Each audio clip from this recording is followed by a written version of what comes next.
Okay, so here we go then. It is, well, it's obviously sort of day 2. Yesterday was a test day here at SantaPod, but this is the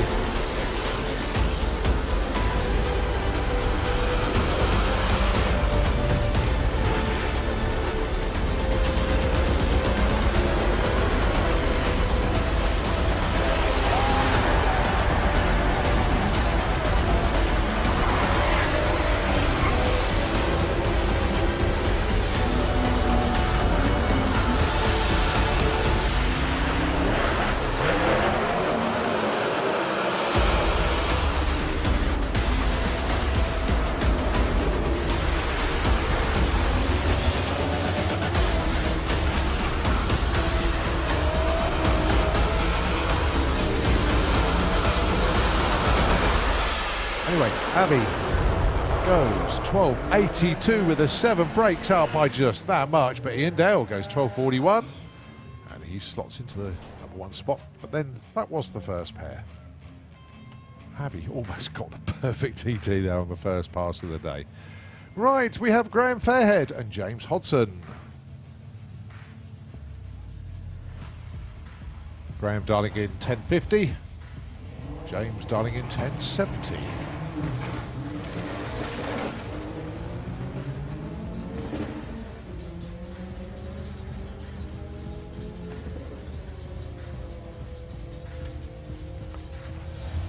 $11.03 for Graham, James 13.30.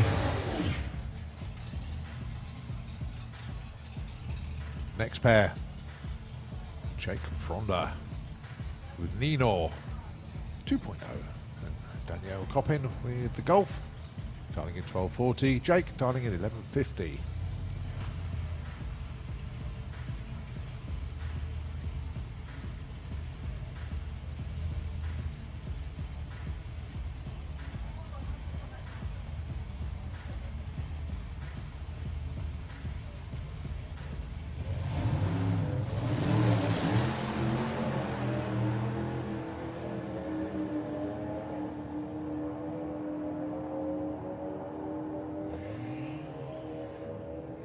$12.33 plays at 12.07. Danielle breaks out. Jake is the right side. We'll be looking for a little bit more. All right, Ed Keach with the Tangoed Golf. Going alongside Jacob Bailey. The Jetta dialing in 10.50. Ed 12.10 with the Tangoed Golf.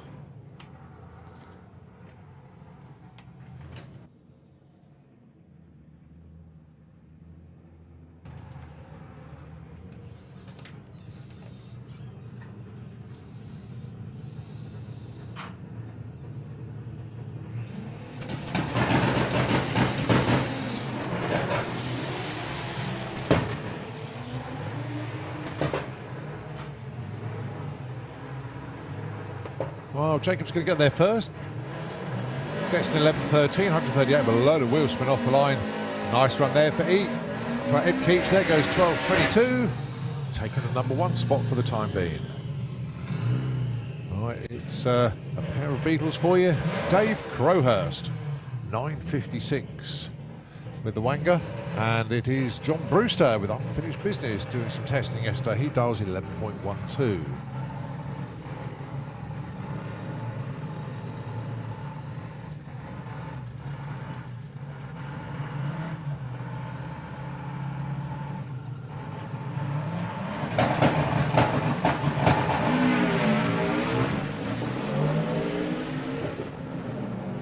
Good looking run there for Dave. Carried the front wheels almost to 60 foot there. Goes 9.53, breaks out by 300ths. Nevertheless, it was a great run. Not going to take anything away from him, but there we go. John Brewster coasting through at the end there, 22nd pass. But Dave Crowhurst breaks out by 300ths. Right, next up, Chris Waterhouse with the Audi S3.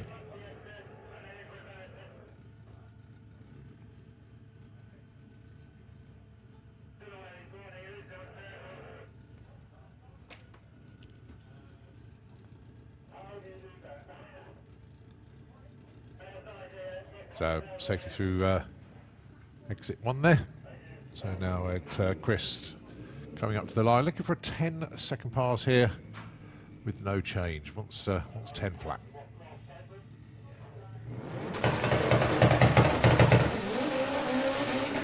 Not too much wheel spin off the line either. Looking pretty good. Oh, missed a gear there, I think. And goes 10.96 at 98 mile an hour. So if it wasn't for that missed shift, I think he'd have been pretty much bang on with that. On to VW Sportsman. Hazel Carter with the Passat. Rob doing very well in Street Weekend, but it's Hazel's turn now, going alongside Paul. The Darlings then, Hazel 15, Paul Robinson, of course, last year's champion, 14.69 his Darling.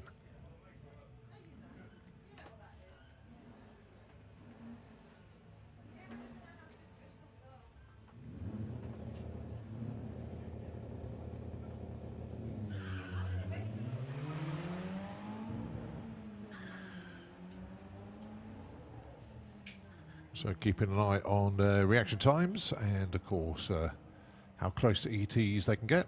Obviously, there are some perfect awards as well this weekend. 14.71 for Paul Robinson. 15.38, but Paul Robinson just 100th of his Darling there. Very nicely done.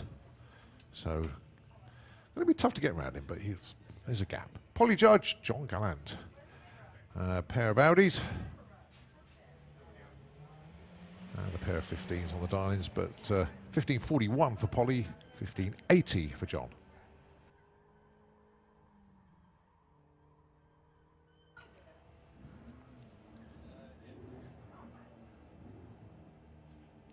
$16.68, $16.75, a little bit off where they wanted to be. But they do have 4 qualifying runs today. The Audi A6 of Nigel Grady's called the Turpits. I like it. Jerry Sadler with the Beetle.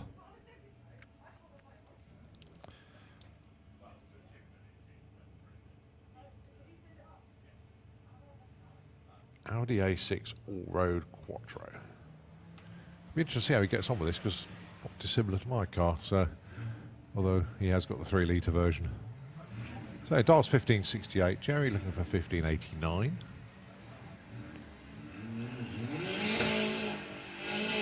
$15.52 breakout and a 16.31, a little bit off pace for Jerry. I'll say a big shout out to everybody that's joined on the live stream this morning. A very, very good morning to you. And that, no matter where you are in the world, welcome. Also, a very good morning to everybody here. Good morning on the top of the banking. How are you all up there? Good to see you. And, of course, in the grandstands as well. Got a few over there as well. Very good morning to you. But no doubt this will fill up as the day progresses. Next pair, Danny Bean with a Lupo. And Nigel Gregson with the Golf. Nigel was testing yesterday. Wants a 1380. Danny Bean wants 1430. 1347 breakout. And 15.10, a little bit off pace. So, sort of random at the moment. Either breakout by a country mile or way off pace. So it's going to take a run or two to get them dialed in. How about Lorraine Large with the Nurse, that cracking looking Beetle. Nice team shirts as well. Beat the Bug. And going alongside Steve Metcalf for the Blue Steel Baja Bug.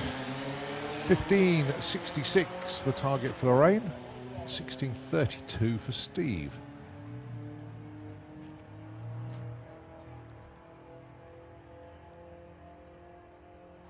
That's a massive breakout for her. Where did that one come from? She was like running mid to high 50s yesterday. Goes 15.41 this morning. 16.10. Guess what? Another breakout. So Steve Metcalf also going too quick. Obviously, it's the air this morning. It's the tailwind. Whatever. Phil Jones with the Dragon Wagon and Martin Ayton with Polo. See if one of these two can get close. It's only Paul Robinson that's done a stellar job so far.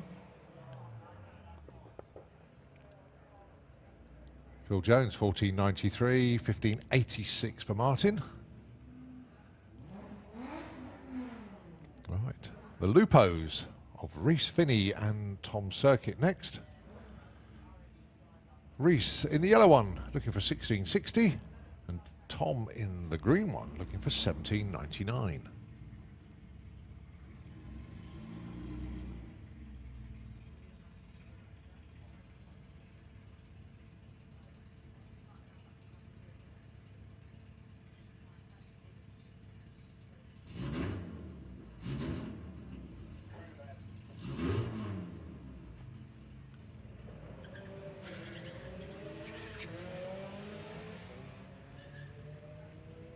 Well, a little bit of a stutter there for Tom off the line, but gathered it up and gets it going. Reese will certainly get there first. 16.79, not too bad. Goes to number 2, Tom Circuit, 18.81. Slots in at number 8. Karen Waterhouse with the Menopause Audi TT, 14.30 is what she wants. And it's Caitlin Wilson, 17 flat with the Misdemeanor Havoc Beetle.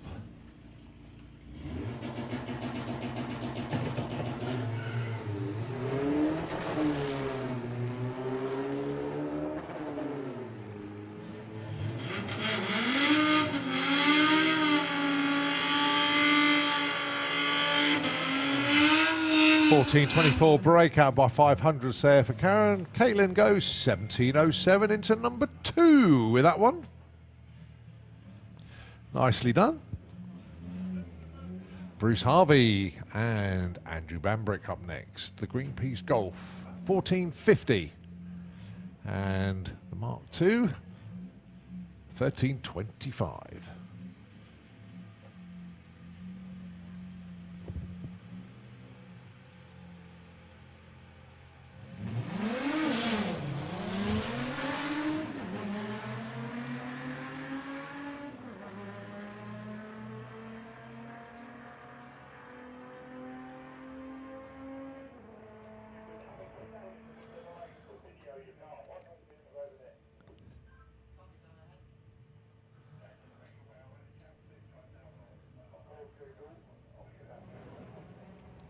$14.23 breakout and $13.28 the right side goes into number 2.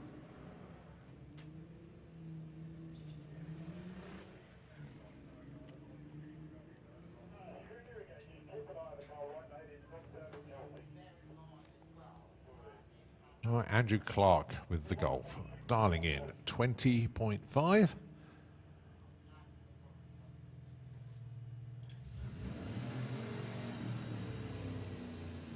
Goes 23.31.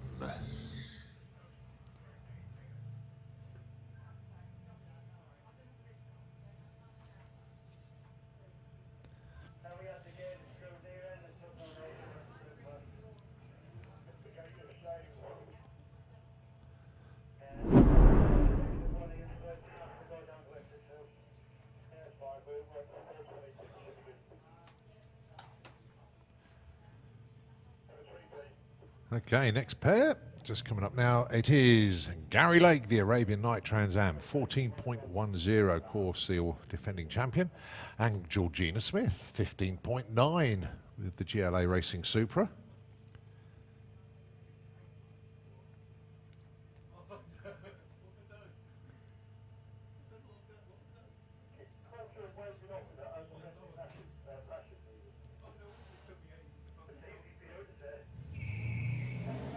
Oh, cracking lights from both of them. 0.7 for Georgina, 0.1 for Gary. So 14.10 the target for Gary. He gets 14.22. Georgina, breaks up by 300s. 15.87 on a 15.90, but certainly they are workable numbers. This, of course, now Sportsman ET. Next up, Steph Pateman, 13.75. She was running consistent 13.8 yesterday. So just a slight adjustment for cooler air and things. And Chris Cresswell looking for a 15:30.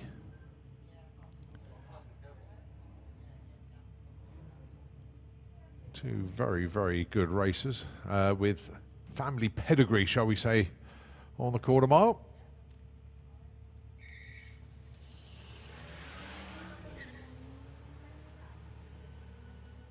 Steph was very kind to me yesterday. She offered me a crisp, not a bag of crisp, but a crisp. Just knowing I'm on a diet. Thanks, Steph.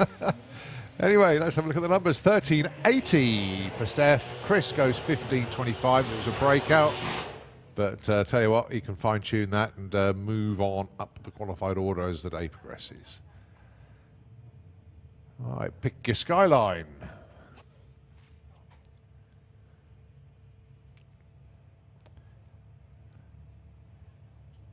Ash Simons with the Dream Wrecker, 13.34, and Jago Stokes with the Blue Velvet, 13 flat.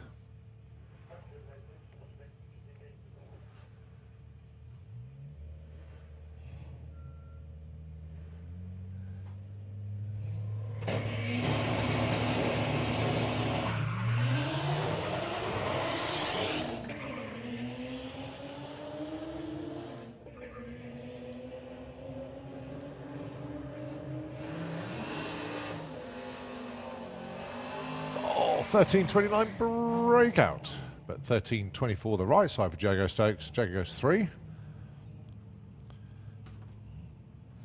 All right, next pair, Brian Huxley with the Focus, 18.5, going alongside Simon Swarbrick.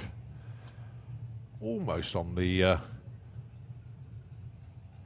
class limit of 12 seconds for that. He's dialing in 12.05.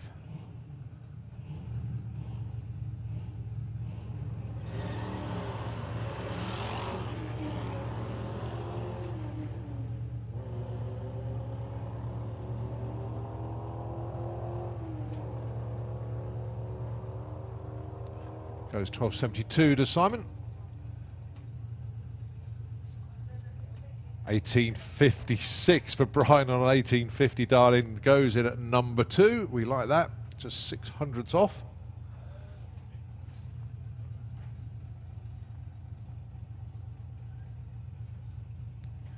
All right, next pair, Kirsty Tram. Below us in the Slick Tricks lane. Going alongside Richard Palmer. The Family Cat, of course, the Jag.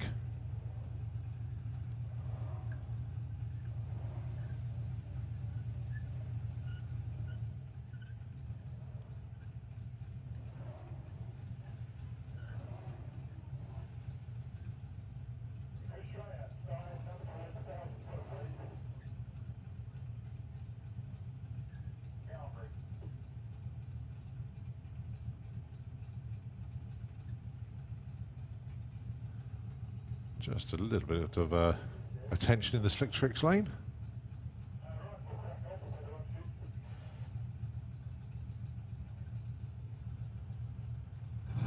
There we go. Signal given to do the burnouts. Kirsty Tram, last time we saw Kirsty racing was, of course, at the main event, where Dibbs and the rest of the team stepped the car up a little bit to run in Pro ET. Kirsty only went and won the meeting. And unbelievably, in that time that Kirsty's been racing, and she does a very, very good racer as well, that's her first ever National Championship event win. And what a time to do it at the main event. Absolutely brilliant. Richard Palmer with the Jag XKR, dialing in 18.34. Kirsty, well, of course she's in Sportsman ET now. 12 flat is as fast as she can dial. So Dibbs has basically just had to well, take a little bit of timing out of it or something to slow it down, put some weight in it, do various things. Right, both being pushed back just for a moment. A little bit of concern at the top end, I think. So yeah, one of our spotters is out at the top end.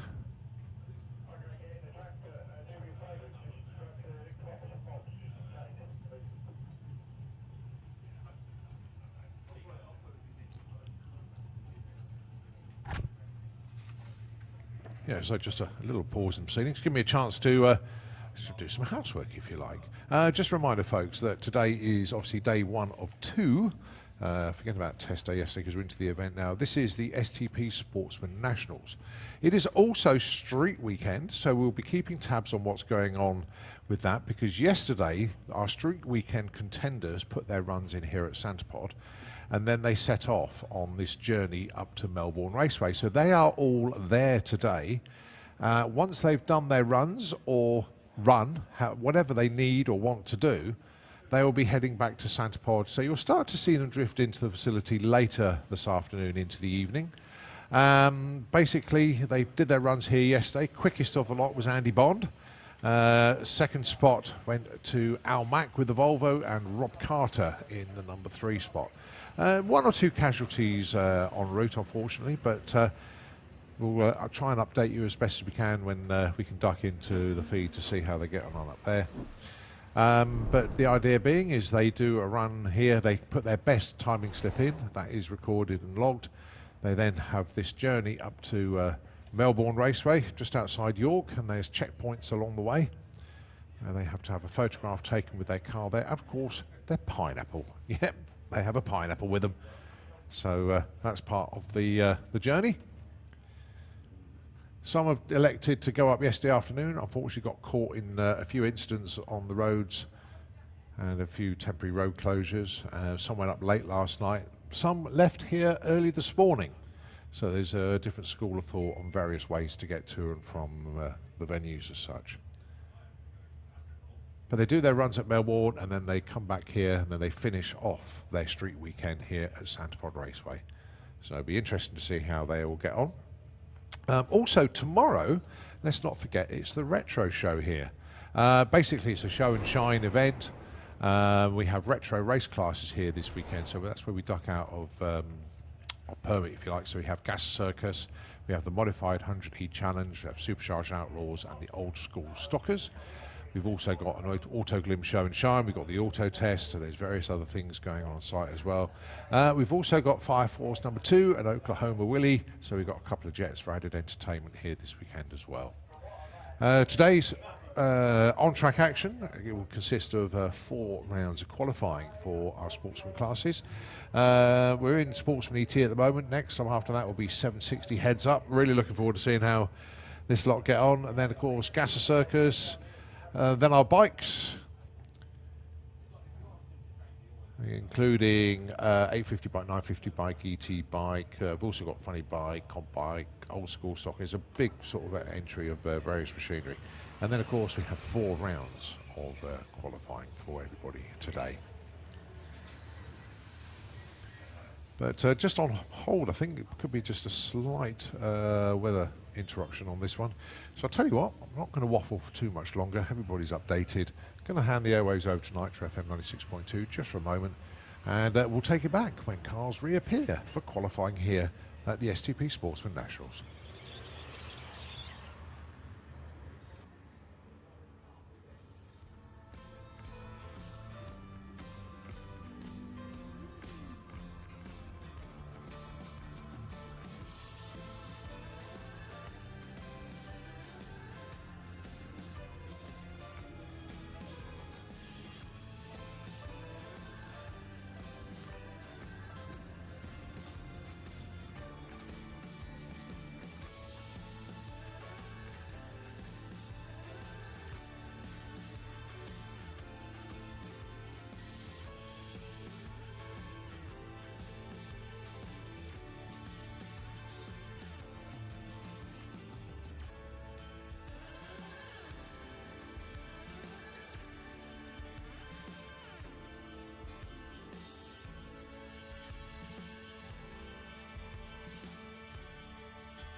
Okay, so a very, very short delay, and we are back once again, just getting everybody in position ready to run.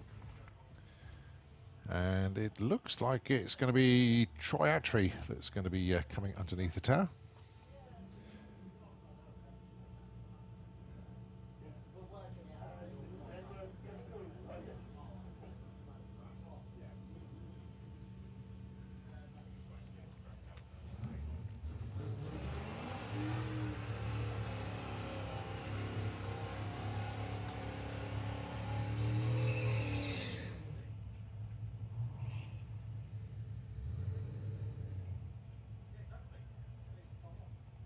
So Troy's dialing in 12:35. Richard Palmer with the Jag 13:34.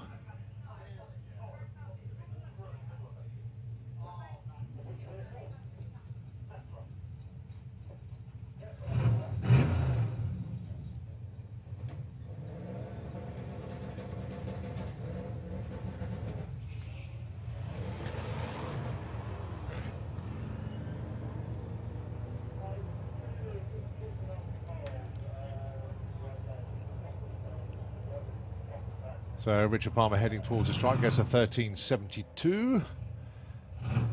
Troy Attree run not exactly going the way he wants it to. Basically the car not doing what it's supposed to do there. 21-second pass. It's a bit of a head scratcher for them. They'll get back to pits. I will go through it and see where they end up.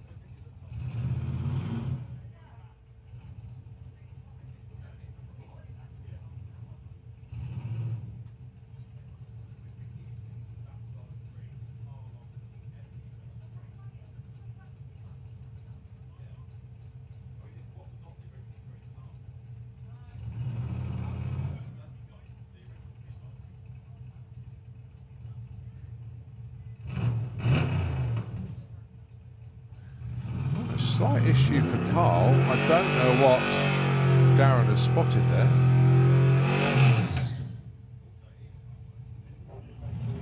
But obviously won't be a fluid leak because it's an electric car. But whatever it is, I think it's going to be Kirsty Tram on a solo. So dial in then for Kirsty, 12 flat.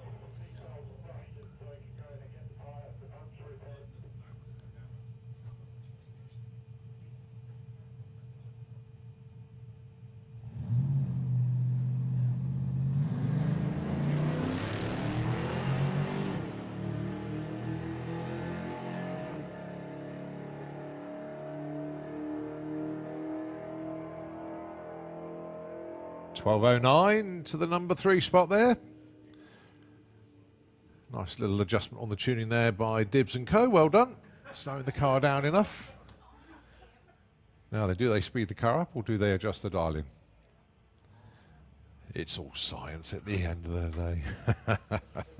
Weird science. Right, next up then, coming underneath the tower, it is Steve Mellors with the Hulk MX-5. Going alongside Holly Walters with the Mustang, 1580 the dial in for Holly. And what's the dial in for Steve? Hey, it's 1580 as well.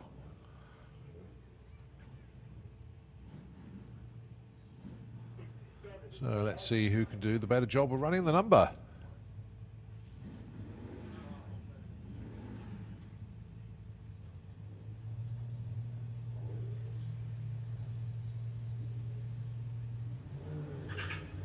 Oh, 001 reaction time. Sorry, it's not Holly Walters, it's Pete Walters. My apologies. Pete Walters, 001 on a car he doesn't normally drive.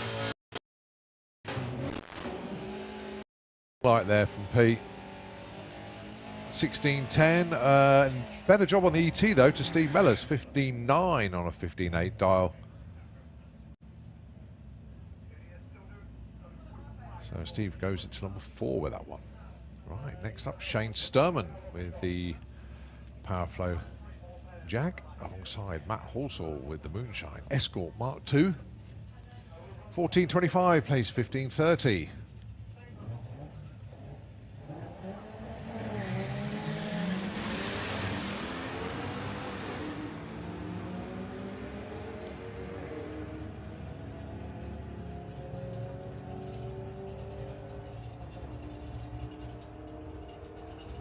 15 flat there for Shane. Matt goes 15.63. They go 11th and 8th respectively.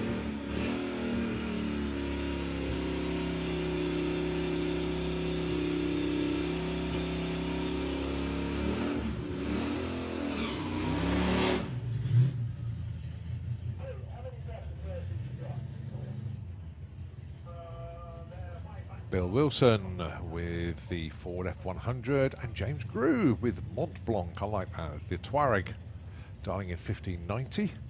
The Ford 1218.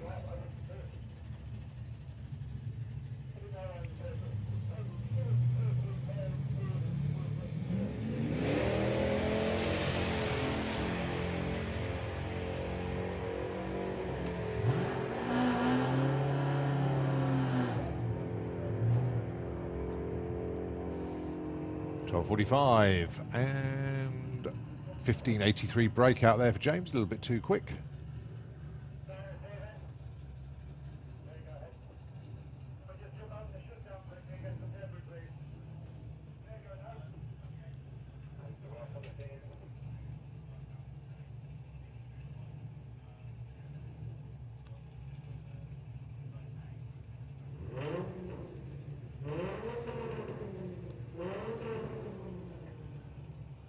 Dave Cherritt and Al Platt, your next pair.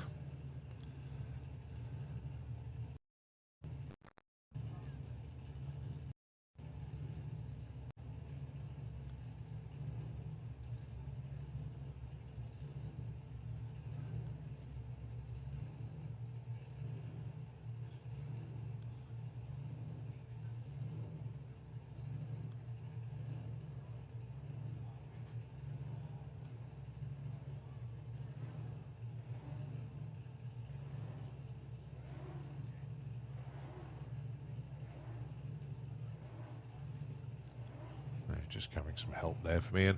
Right, all set. 17.85. The darling for Al. Sorry, darling for Al is 12 flat.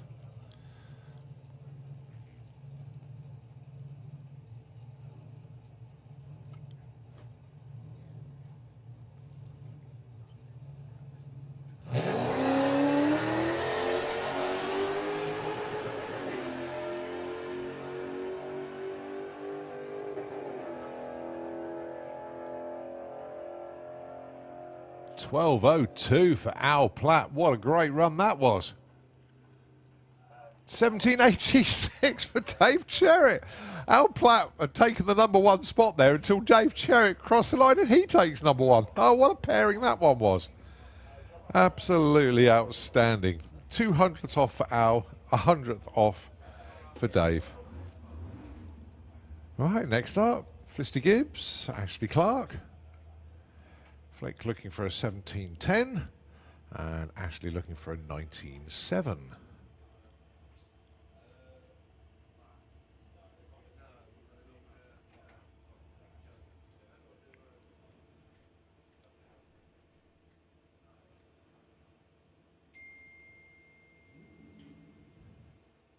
Oh, a little bit of a testing day. It's just misting out there, I think. It's nothing more. But as we all know, you can't say anything down the track unless it's 100%. So whatever it is, well, it's not even showing up on the radar, basically. But yeah, one of them pesky little mornings. Don't worry, we'll get it all done. It's just rather annoying. So I'll tell you what, I don't know if the start line crew are going to disappear. It's that niggly and fine.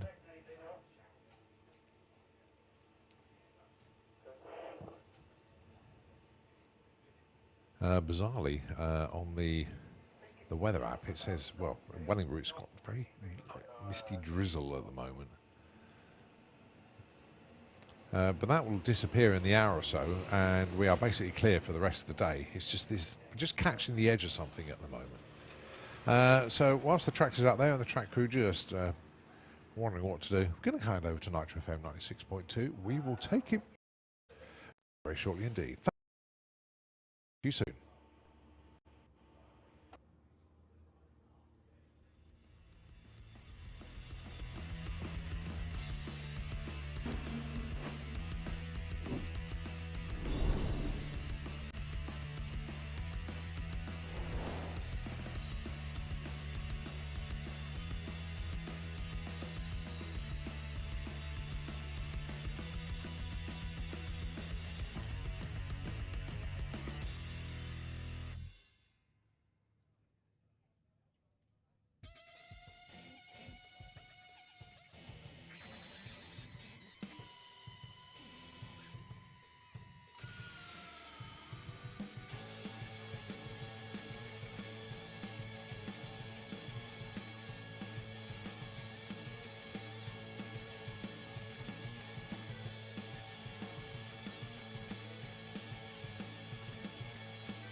That's one of the best tracks ever. I love that track. I think everybody knows that, though. We'll hear the rest of that later on. Anyway, it is back with Felicity Gibbs and Ashley Clark. Darlings, just remind you, 1970 for Ashley, 1710 for Felicity.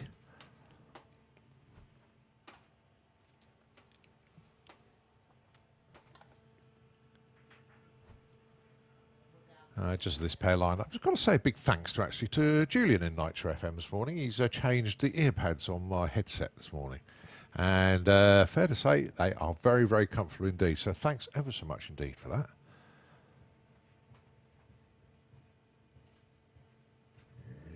Right, off and running.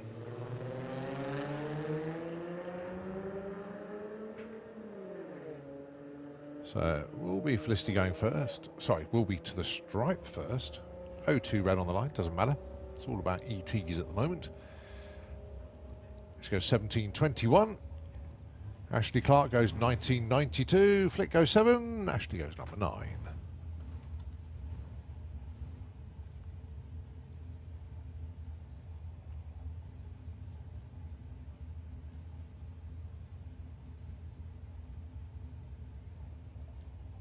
All right, next up, Michael Franklin with the Range Rover.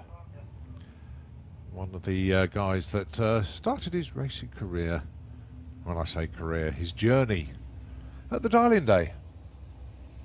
As have quite a few others, actually. The Dial-In for him, 17.30.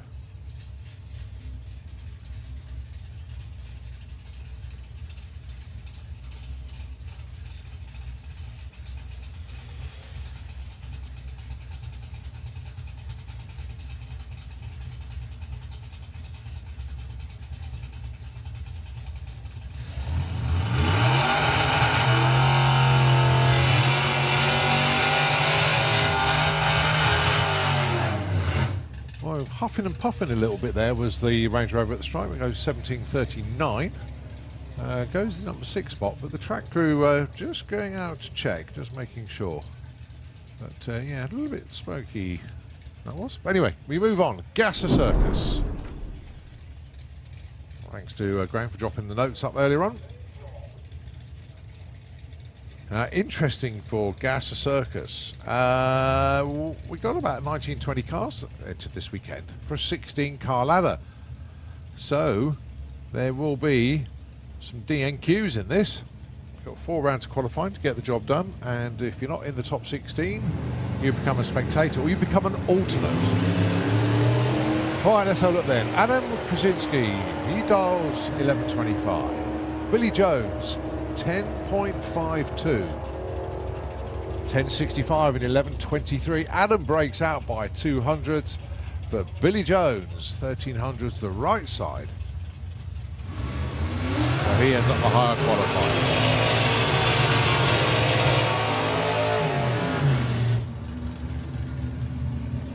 All right, next up then, representing Williams Brothers Racing this weekend. Spencer Tram out front. It is, of course, Jason Pickett with the Cherry Bomb, as the rest of the Williams Brothers team are over in Sweden at the moment. Good morning, Keith, as well. He's down there. Going alongside Jason Hollenby. The jumping jalapeno, 10.7 the dial-in for Jason. And the other Jason, 10.8, just to make things rather confusing.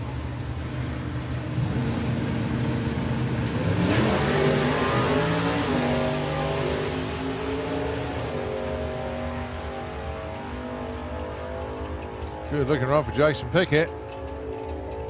10.93, that'll do. Nice opener.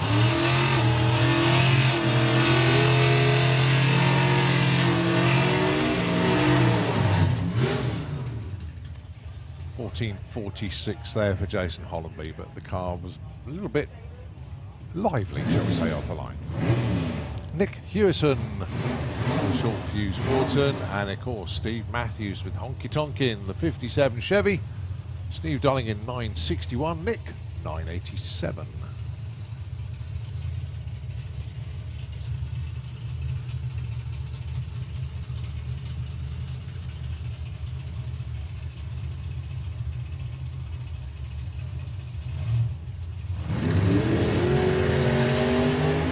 Steve Matthews carrying the front wheels beautifully on Honky Tonkin.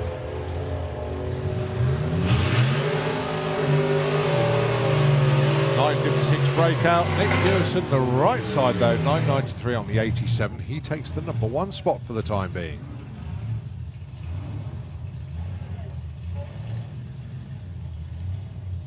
Ray Irish and Graham Barton.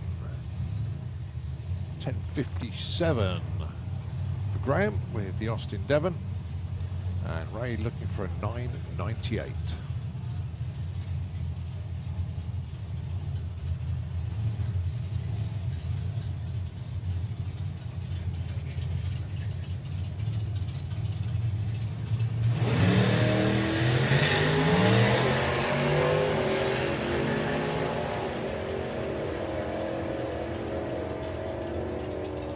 Ray Irish gets there first with a 10.22 and 11.48 there for Graham Barton. They go 3 and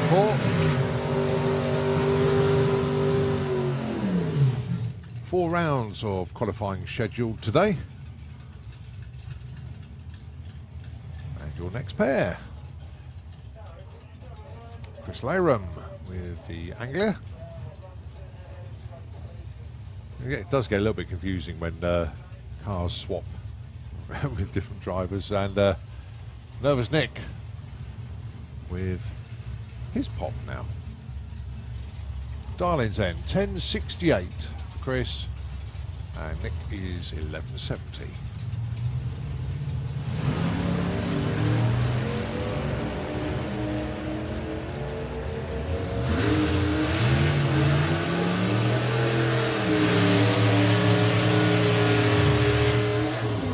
.10.75 at 12.05. Chris Lehman goes to #2 with that one. Nick goes in at #5. Right, Simon Glenn and Simon Prest.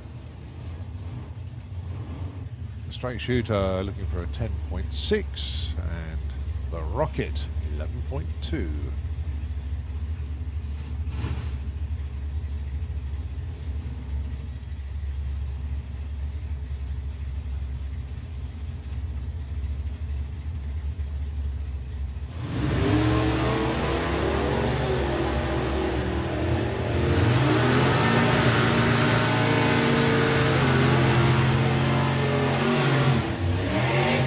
$10.99 for Simon Prest. That's a big old breakout by more than 2/10 there. $10.87 for Simon Glenn. Right, points leader, Ray Turner.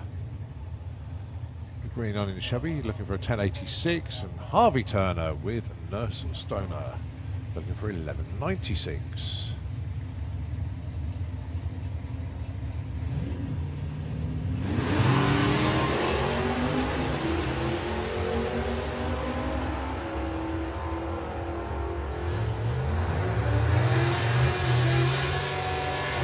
$10.92, Ray goes into the #1 spot there. Harvey breaks out by a 10 with an 11.86, but Ray Turner, #1 qualifier at the moment. All right, 12 cars have put numbers on the board. Sorry, 14 cars have put runs in now, so the next 2 will make it 16. Brian Gibson and John Gibson. Brian 11.30, John 10.60.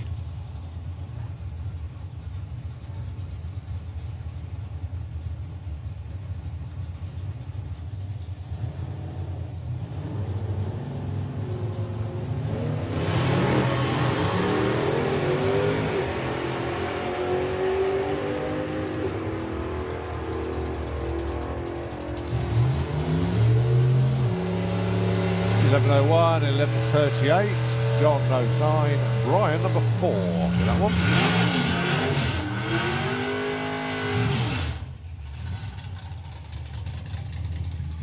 Okay, next pair. Martin Hallam, 10 flat, and Sean Milsom with the Ain't Misbehaving, 10.06.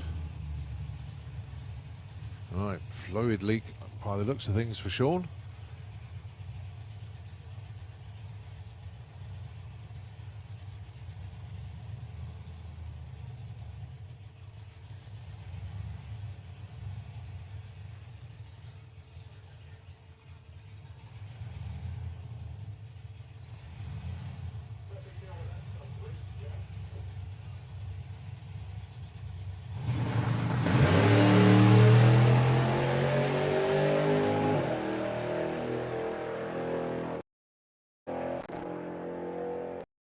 At the target for Martin, goes, oh, 9.98, breaks out by 0.02 of a second.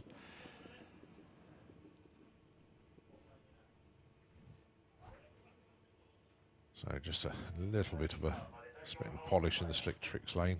Wasn't much of a fluid leak, but a minuscule amount. They're just having a good look at the car just to see what it is.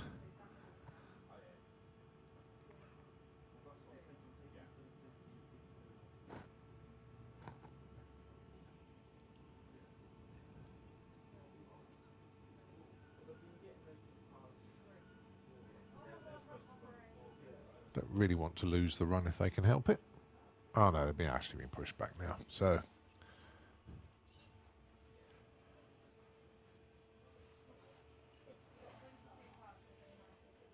right, so it is going to get quite entertaining in the next few moments.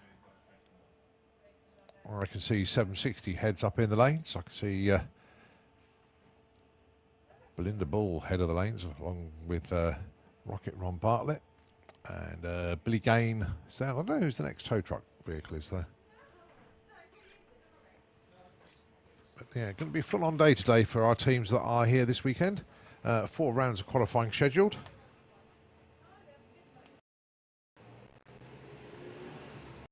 Got a whole host of bikes in the lanes as well.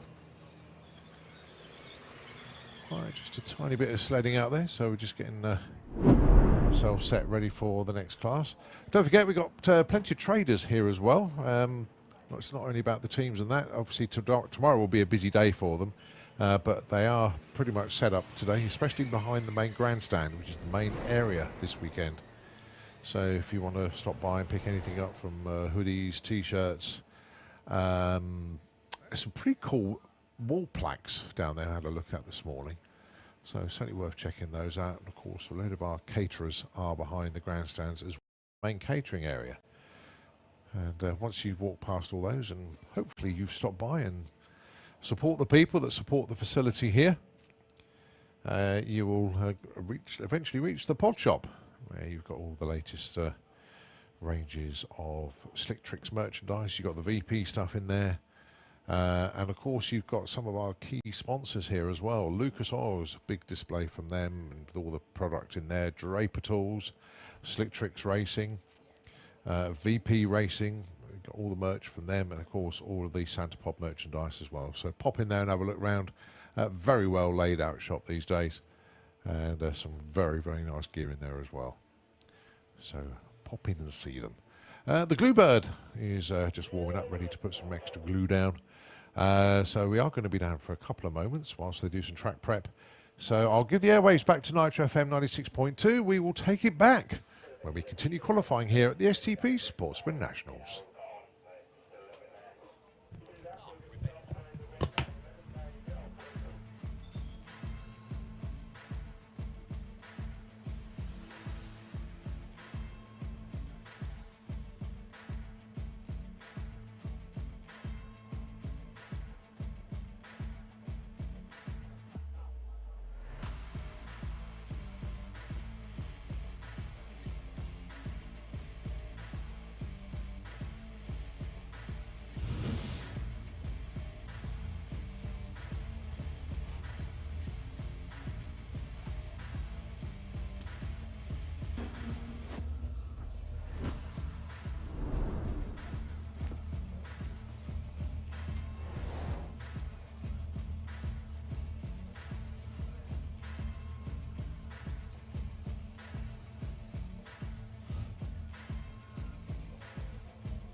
Yeah, not too bad. Actually, we're on a couple of minuscule spots of rain. Just a couple of spots, but we have to stop and make up that. But we've only lost like 10 minutes so far, so that's all right. How are you? Yeah. So Oh, on the thing, yeah. Okay. Yeah, I don't think you'll get much. I mean, it should clear up fine.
Oh, we got to the end of that track. How cool was that?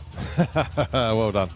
Right, we move on to Castle Circus one more time.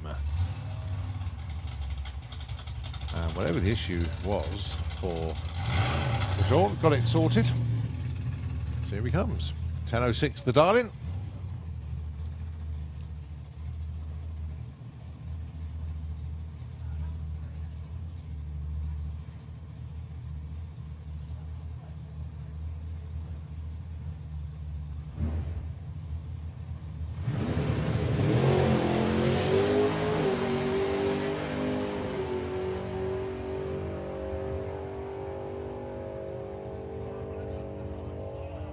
.10.02 breakout by just 0.04 of a second.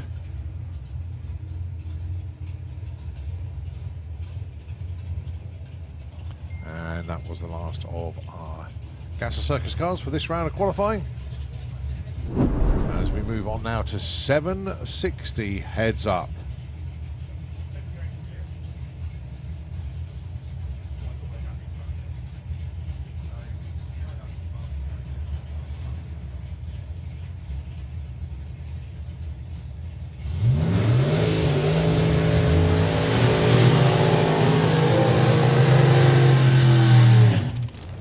Right, really been looking forward to this.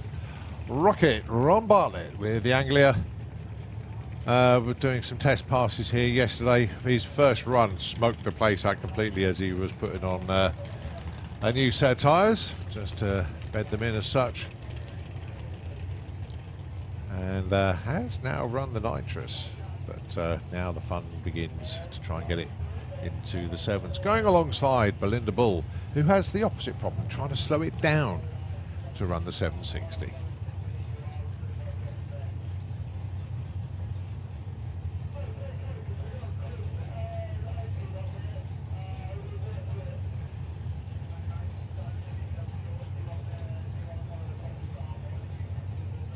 Oh, problems there for the door for Ron Bartlett. Unbelievable. No, it's not the problem he wants.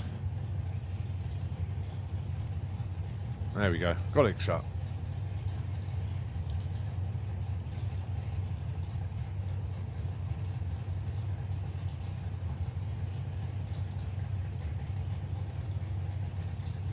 You can just see a little purge of the nitrous there for Ron.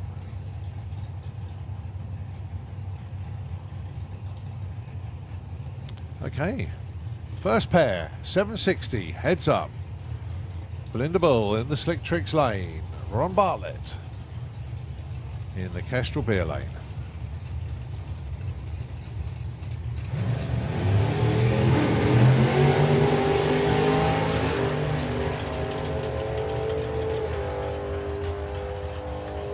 $774, $803 for Ron Bartlett. Wow.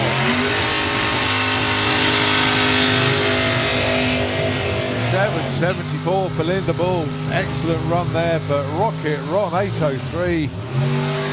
That's a new PB for Ron. 171 mile an hour, PB on speed as well. Well, that was worth the wait. Oh, so close to running a 7. Right, next pair.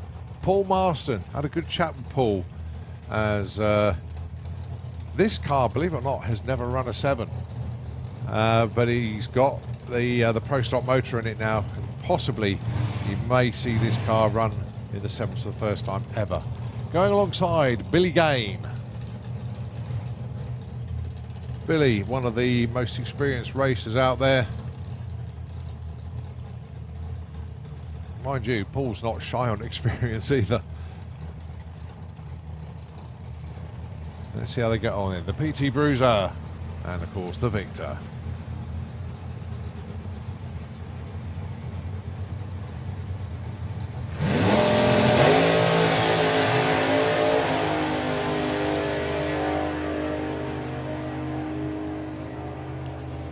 Billy 788, Paul Marston 867. Good run there for Billy. And first run in a while with that combination there for Paul Marston.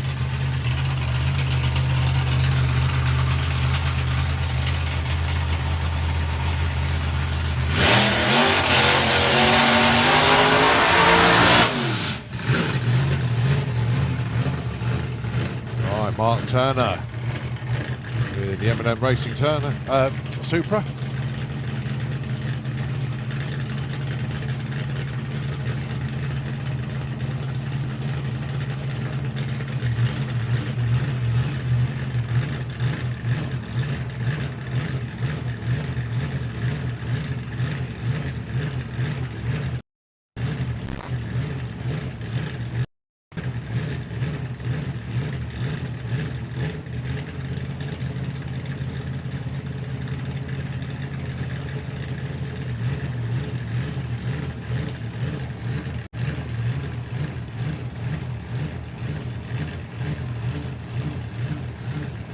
Okay, so Mark Turner then getting ready for his run.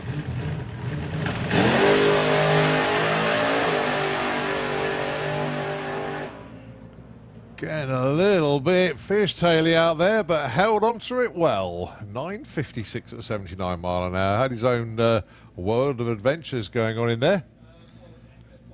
But that was a little bit of a moment, and I think the team were a little bit more anxious than the driver. The driver, it's one of those weird ones that, ooh, exactly, yeah. The driver was going, well, this feels a little bit loose, but from the outside, it looks very dramatic indeed. Having said that, when Martin gets back to the pits, he may go, oh, I'm not sure about that. But anyway, that is round 1 of 760 qualifying in the bag. Next up, Funny Bike, Jordan Kenway and Ryan Davidson.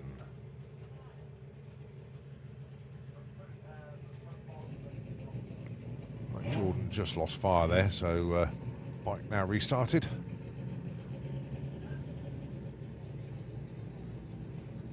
So no darlings in this class, it's just heads up. So go as hard and as fast as you can, and whoever's the quickest will become #1 qualifier.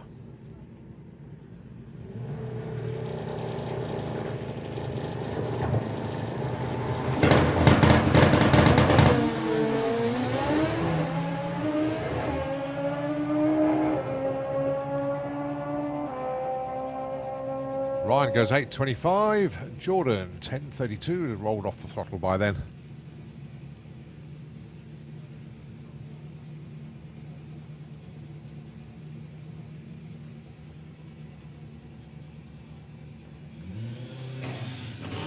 All right, next up then it is Lorcan Parnell with the Storm.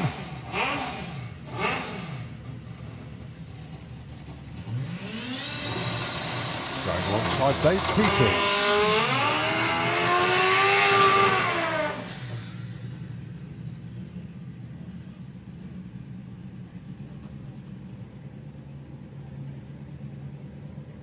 Well, fair to say when you get all your ducks in a row, Lorcan Parnell's bike will absolutely fly.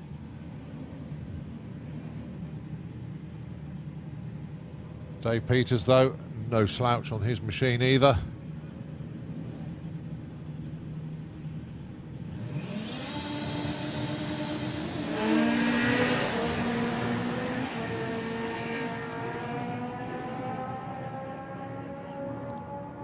Nice 757, 180 opener there for Dave Peters. Lorcan launched well, but the rest of the run didn't work out as planned, just coasting across the line in 16 seconds.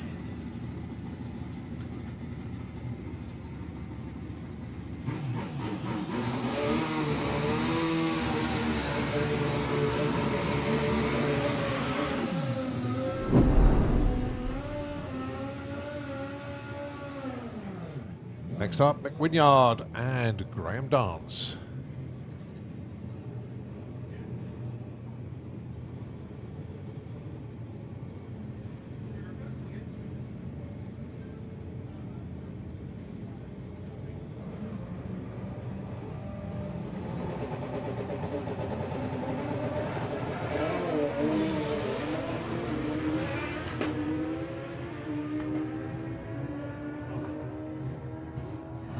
So Graham Dance takes #1 with a 7.43. Mick Wynyard 8.06.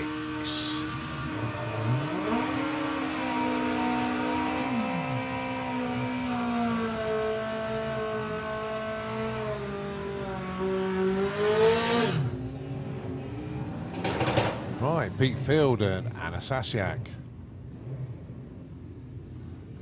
Pete getting some test runs in yesterday. Getting rid of some gremlins, I think.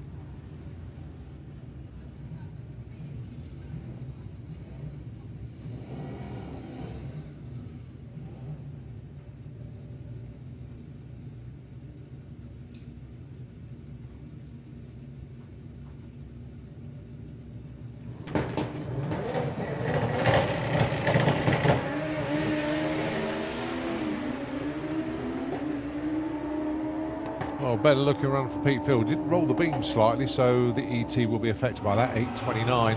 Anna Sasiak goes 9.21.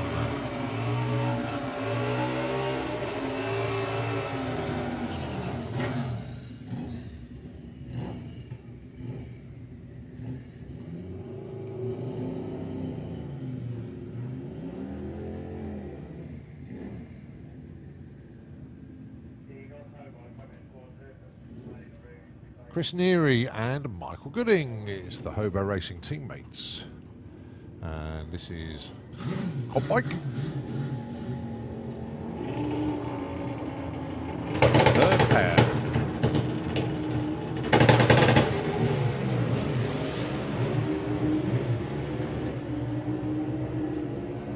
Oh, Chris Neary drifting towards the centre line but keeping it away. Goes 8.13 at 1.85.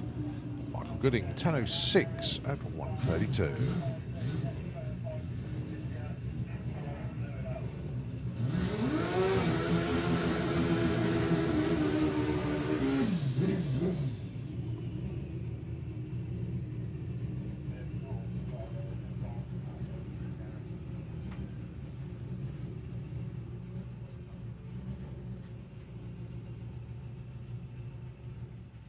Just a little bit of concern in the Kestrel lane at the moment. So rider's just been put on hold.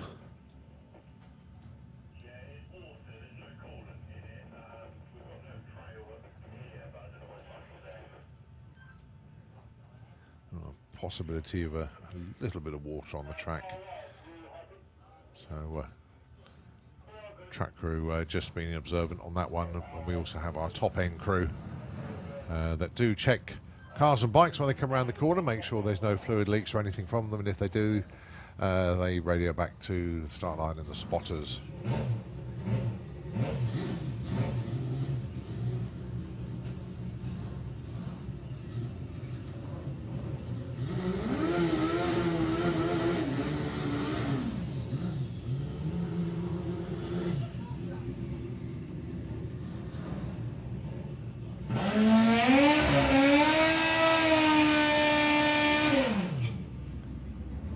Right, can we please have 850 bike to the pairing lanes, please? 850 bike, can we have you into the lanes? Next up, Jasmine Cordell and Sean Mills. Actually, it's going to be Sean, I think, on his own, or is Jasmine going to join in? Yeah, I think Jazz is coming forward.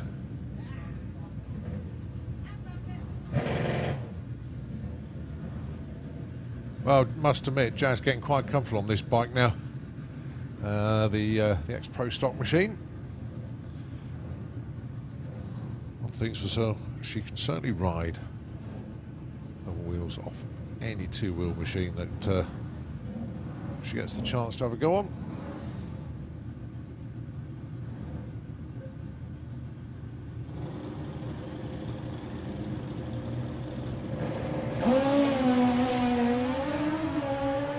Oh, problems for Sean.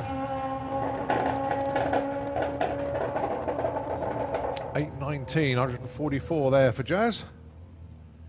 Loads more to come. You could just hear it popping and banging as it was reaching the strike there, probably on the rev limiter. Maybe run out of gears, not sure. But 3 more goes throughout the course of the day.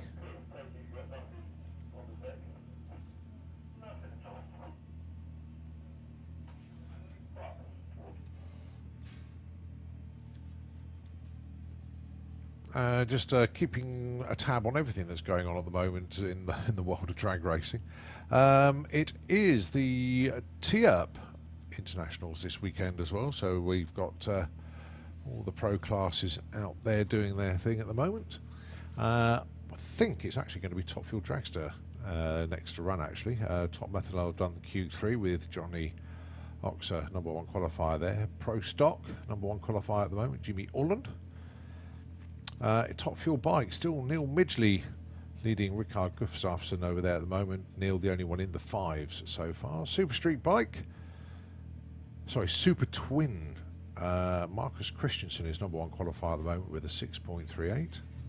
Pro Stock Bike, Bertrand Maurice, #1 with a 7.36. And in Super Street Bike over there, Alan Morrison Jr., #1 qualifier at the moment, 6.81. So yeah, we are keeping an eye on everything that's going on over at T-Up. Also, if you hear my phone ping occasionally, it's because I'm getting street weekend updates. Nothing much to report at the moment.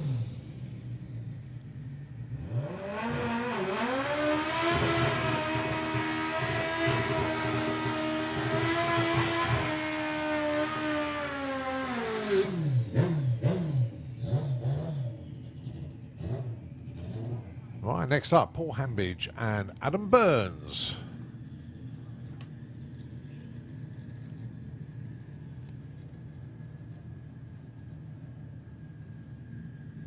So first runs for them this weekend, obviously in comp bike.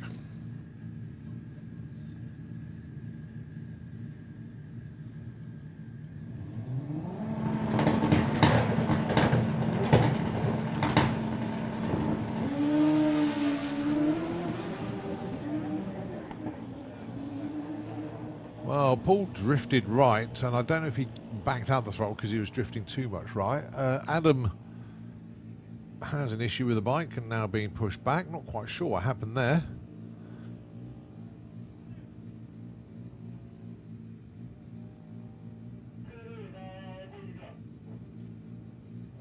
So neither run going entirely as planned, but as I say, 3 more goes to get it done. Well, you've got the 100Es in the lanes, you've got the old school stockers, you've got yeah, a whole mix of bikes down there at the moment, but just on pause for a moment as everybody's switched off.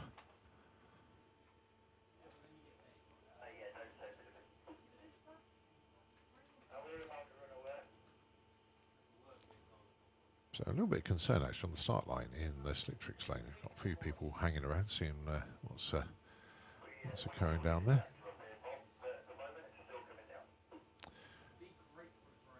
And I think we may just be on pause for a couple of moments at the top end as well. So yeah, people just taking a little bit of cover at the moment. Everybody's scarpering. So yeah, I think we're on hold for a weather delay at the moment. So Nitro FM, if you can take it back for a moment, we will be back with you when once again we are up and running.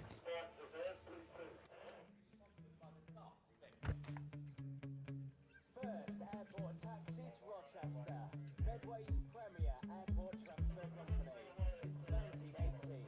Our goal is your destination.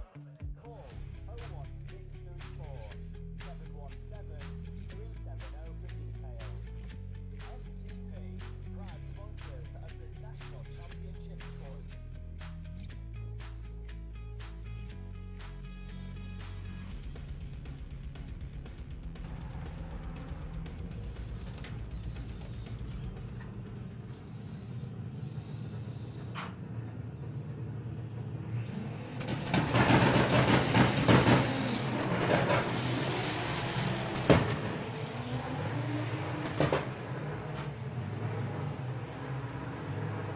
Well, Jacob's going to get there first.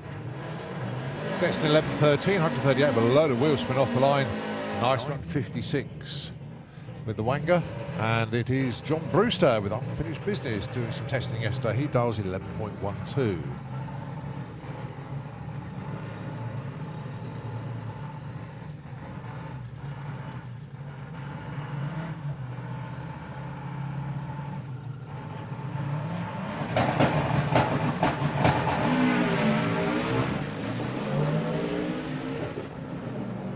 Good looking run there for Dave. Carried the front wheels almost to 60 foot there. Goes 9.53, breaks out by 300ths. Nevertheless, it was a great once 10 flat.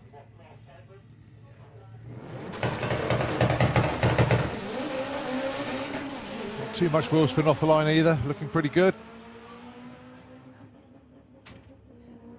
Oh, missed a gear there, I think. And goes 10.96 at 98 mile an hour. So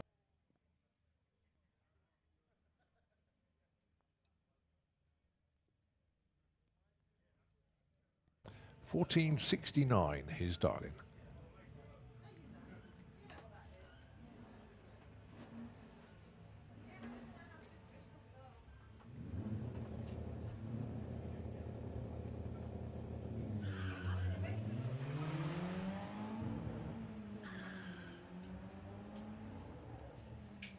So keeping an eye on reaction times and, of course, how close to ETs they can get.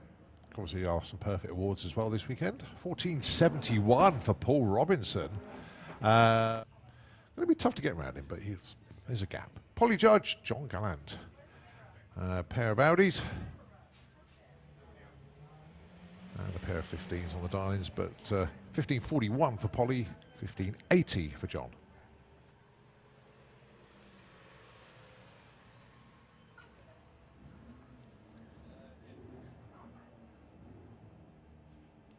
$16.68, $16.75, a little bit off where they wanted to be. Nigel Grady's called the Turpits. I like it. Jerry Sadler with the Beetle.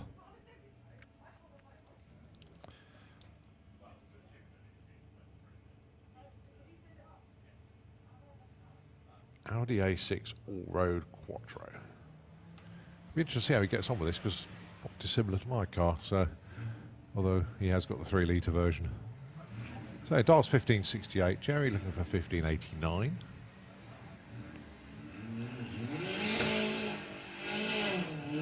15.52 breakout and a 16.31. A little bit off pace for Jerry. And where you are in the world, welcome. Also, a very good morning to everybody here. Good morning on the top of the banking. How are you all up there? Good to see you. And of course in the grandstands as well. Got a few over there as well. Very good morning to you. But no doubt this will fill up as the day progresses. Next pair, Danny Bean with a Lupo and Nigel Gregson with the Golf. Nigel was testing yesterday. Wants a 1380. Danny Bean wants 1430. 1347 breakout and 1510, a little bit off pace. So so it's going to take a run or two to get them dialed in. How about Lorraine Large with the Nurse, that cracking looking Beetle. Nice team shirts as well. Beat the Bug. Going alongside Steve Metcalf for the Blue Steel Baja Bug. 1566 the target for Lorraine. 1632 for Steve.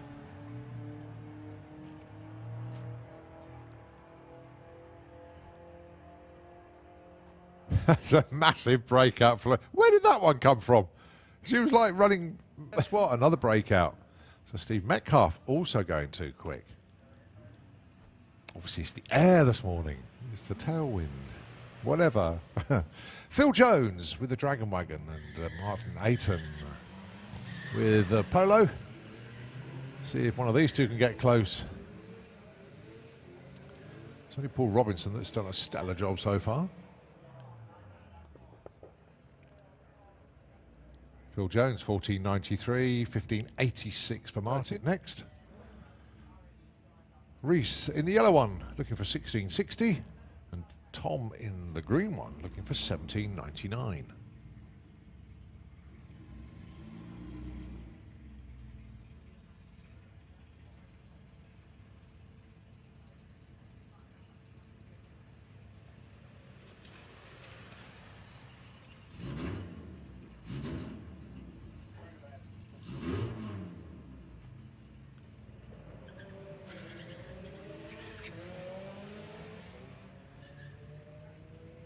Well, a little bit of a stutter there for Tom off the line, but gathered it up and gets it going. Reese will certainly get there first. 1679, not too bad.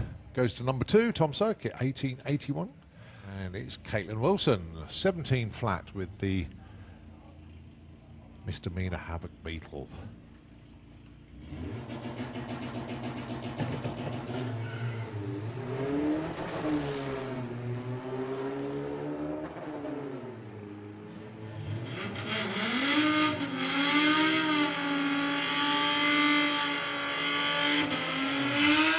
$14.24 breakout by 500 there for Karen. Caitlin goes 17.07 into.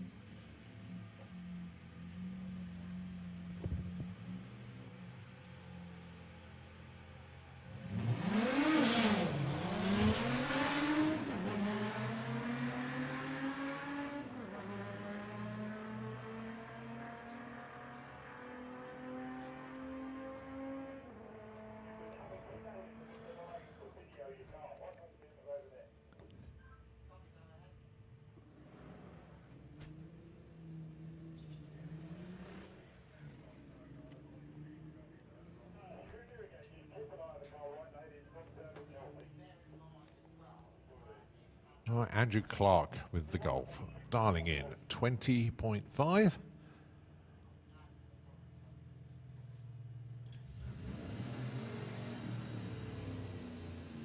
Goes 23.31. 0 course seal defending champion. And Georgina Smith, 15.9 with the GLA Racing Supra.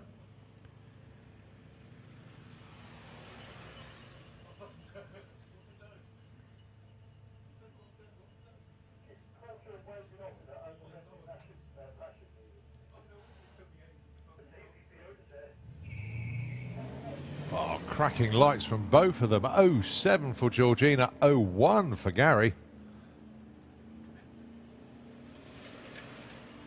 So 14.10 the target for Gary. He gets 14.22. Georgina, breaks out by 300. Assistant 13.8 yesterday. So just a slight adjustment for cooler air and things.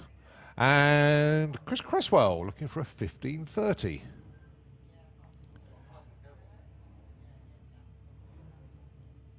Two very, very good racers with family pedigree, shall we say, on the quarter mile.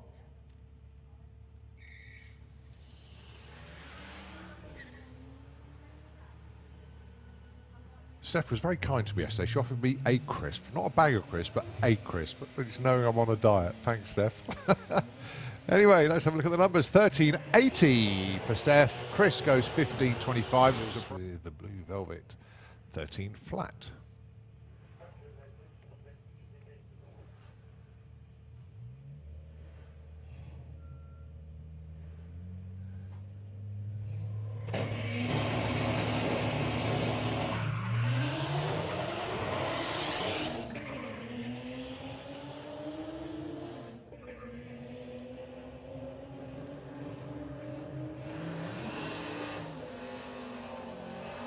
Oh, 13.29 breakout. With the Focus, 18.5 going alongside Simon Swarbrick. Almost on the class limit of 12 seconds for that. He's dialing in 12.05.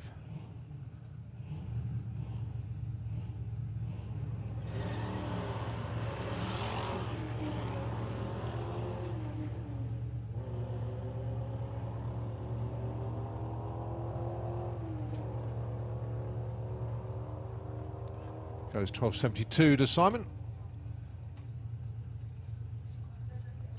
18.56. Times that Kirsty's been racing, and she does a very, very good racer as well. That's her first ever national championship event win. And what a time to do it at the main event. Absolutely brilliant. Richard Palmer with Jag XKR, dialing in 18.34. Kirsty, well, of course she's in Sportsman ET now. 12 flat is as fast as she can dial. So Dibs has basically just had to take a little bit of timing out of it or something to slow it down, put some weight in it, do various things. Right, both being pushed back just for a moment. A little bit of concern at the top end, I think. So yeah, one of our spotters is out at the top end.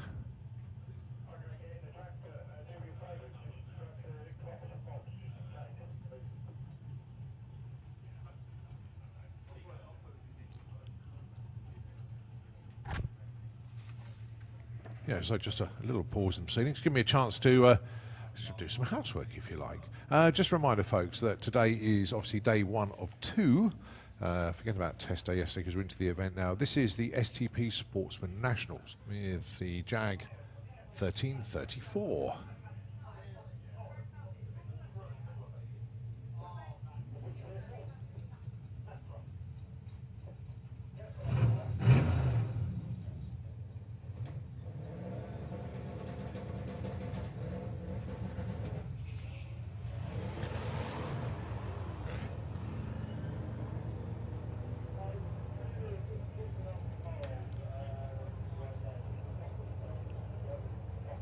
So Richard Palmer heading towards the stripe, gets a 13.72. Troy Attree run not exactly going the way he wants it to. Basically, dial in then for Kirsty, 12 flat.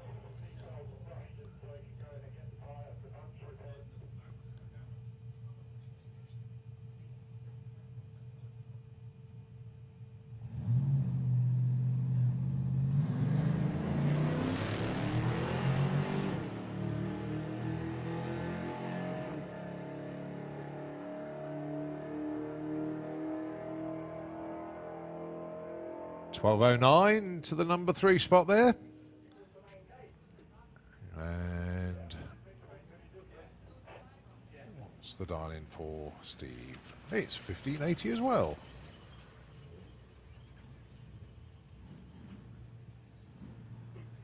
So let's see who can do the better job of running the number.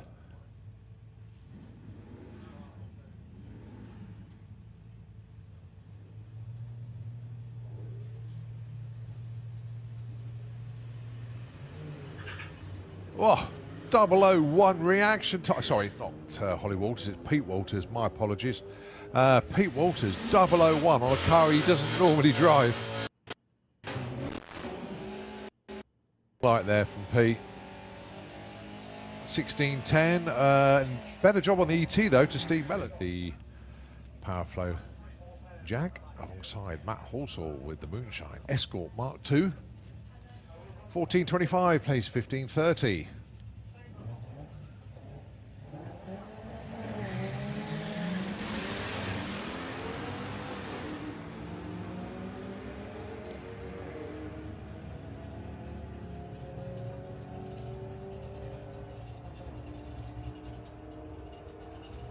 $15 flat there for Shane. Matt goes 15.63. They go 11. Bill Wilson with the Ford F100 and James Groove with Mont Blanc. I like that. The Touareg darling in 15.90. The Ford 12.18.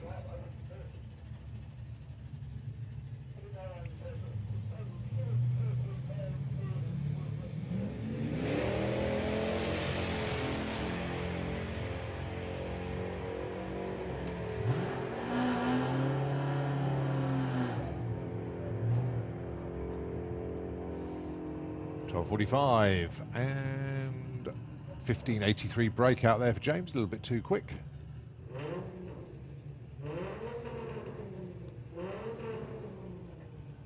So Dave Cherritt and Al Platt, your next pair.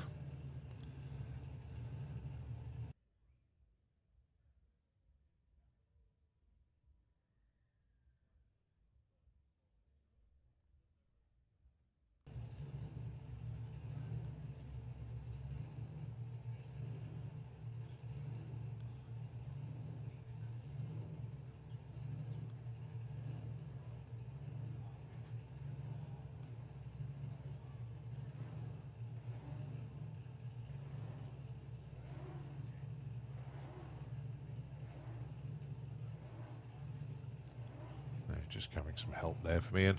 Right, all set. 17.85. The Al, darling for Al is 12 flat.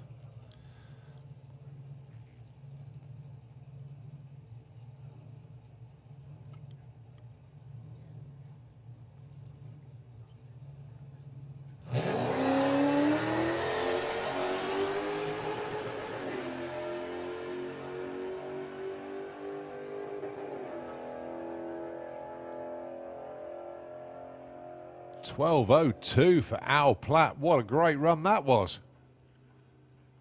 17.86 for Dave Cherritt. Darlings, just remind you, 19.70 for Ashley, 17.10 for Felicity.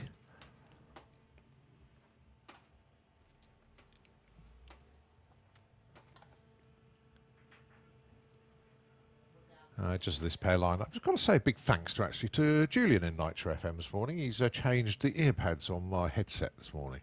And fair to say, they are very, very comfortable indeed. So thanks ever so much indeed for that.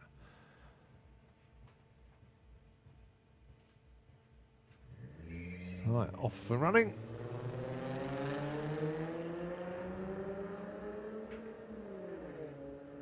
So we'll be Felicity going first. Sorry, we'll be to the stripe first. 02 red on the line, doesn't matter. It's all about ETs at the moment. Let's go 17.21. Ashley Clark goes 19.92. Flick goes 7. Ashley, guys that started his racing career, when I say career, his journey at the Dial-In Day. As have quite a few others actually. Dial-In for him, 17.30.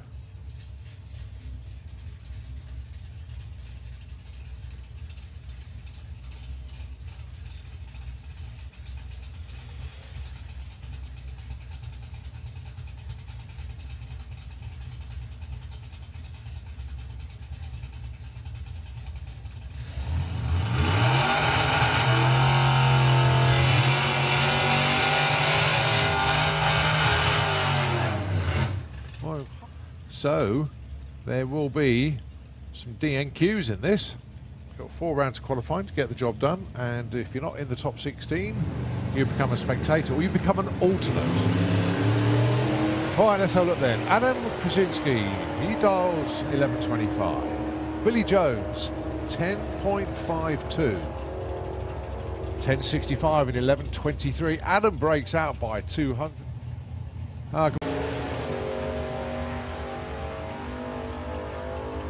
Good looking run for Jason Pickett. 10.93. That'll do. Nice opener. Short fuse Fortin. And of course, Steve Matthews with Honky Tonk in the 57 Chevy. Steve Dolling in 9.61. Nick, 9.87.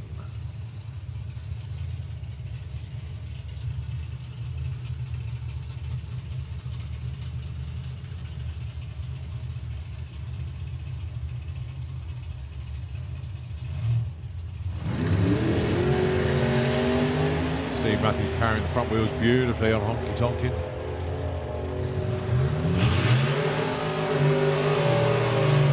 .956 breakout. Nick Pearson the right side though, 9.93 on the 8 for Graham with the Austin Devon. And Ray looking for a 9.98.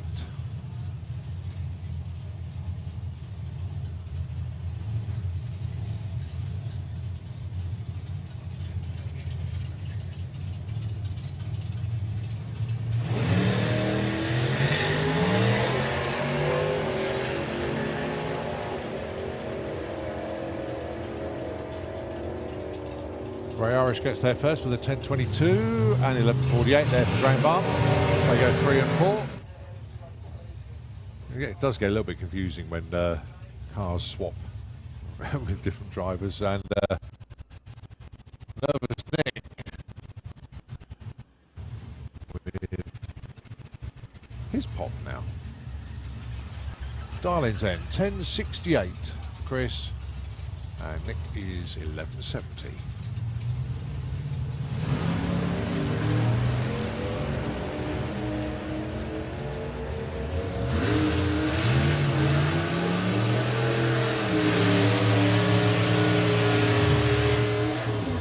10.75 at 12.05. Chris Lehman goes to number the Rocket, 11.2.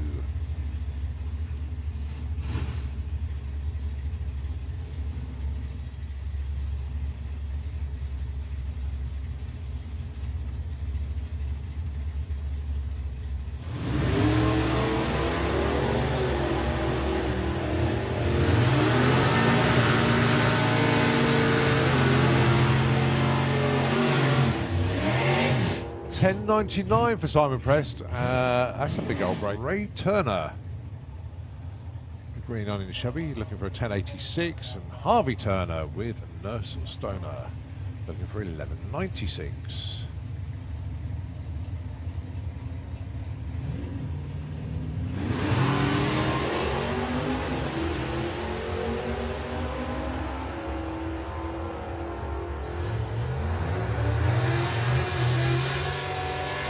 $10.92, Ray goes into the number 1 spot there. Brian, 11.30, John at 10.60.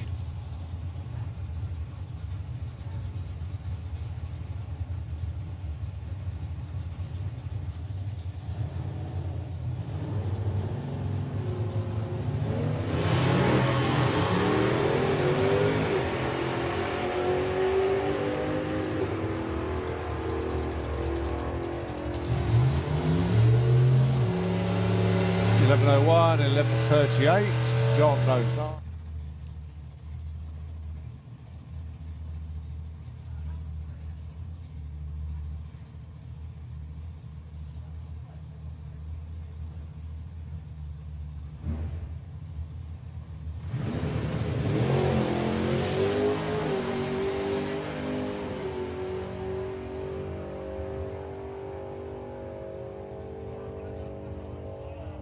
$10.02, breakout by just trying to get it into the 7s. Going alongside Belinda Bull, who has the opposite problem, trying to slow it down to run the 760.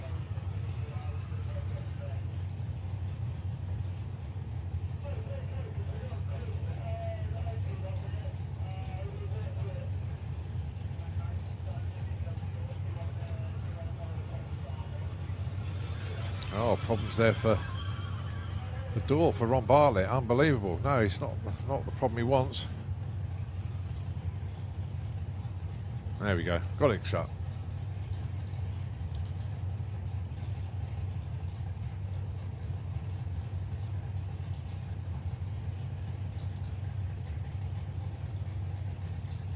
You can just see a little purge of the nitrous there for Ron.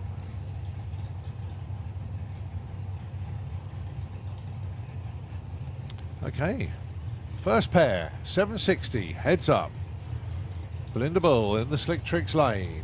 Ron Bartlett in the Kestrel Beer lane.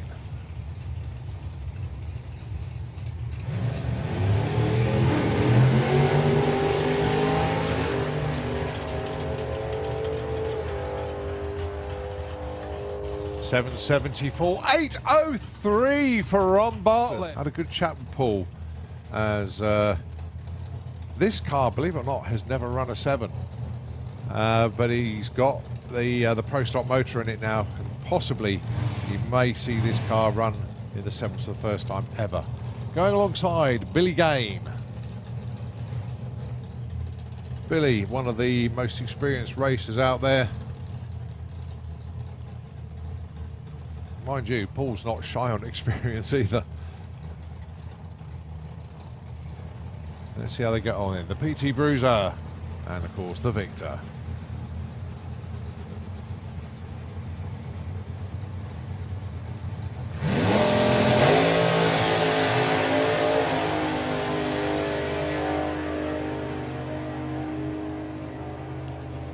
Billy 788, Paul Marston 867.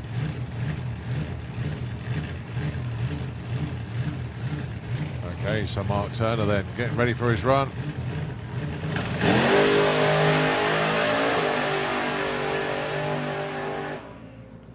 Getting a little bit fishtaily out there, but held on to it well. 9.56 at 79 mile an hour. Had his own world of adventures going on.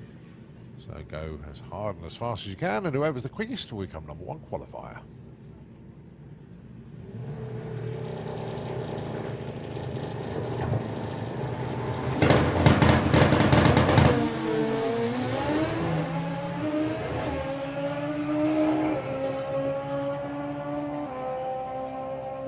Ryan goes 8.25. Jordan 10.32. Rolled off the throttle by then.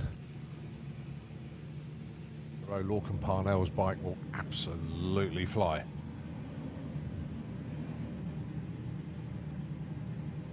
Dave Peters, though, no slouch on his machine either.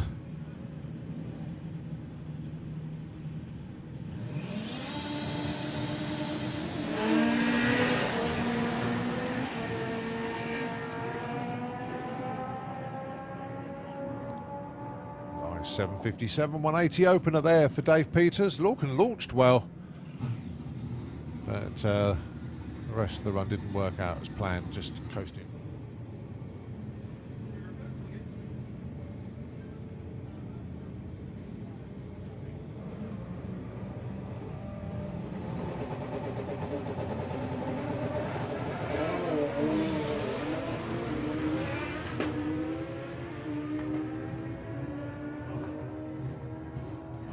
So Graham Dance takes #1 with a 740.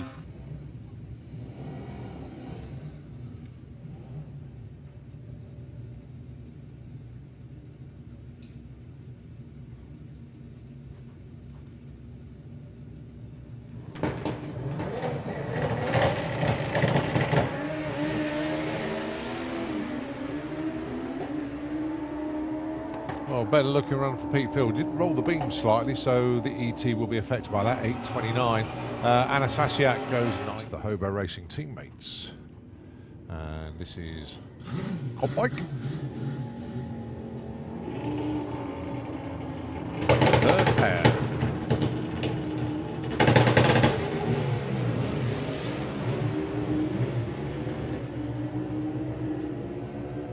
Chris Neary drifting towards the centre line, but keeping it away. Goes 8.13 at 185. Machine.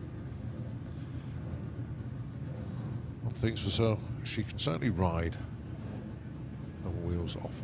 any two-wheel machine that she gets the chance to have a go on.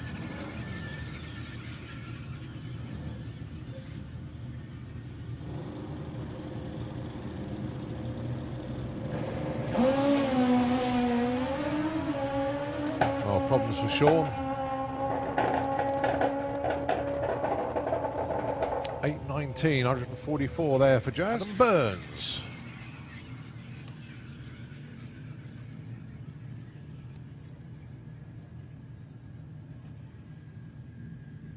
So first runs for them this weekend, obviously in Compike.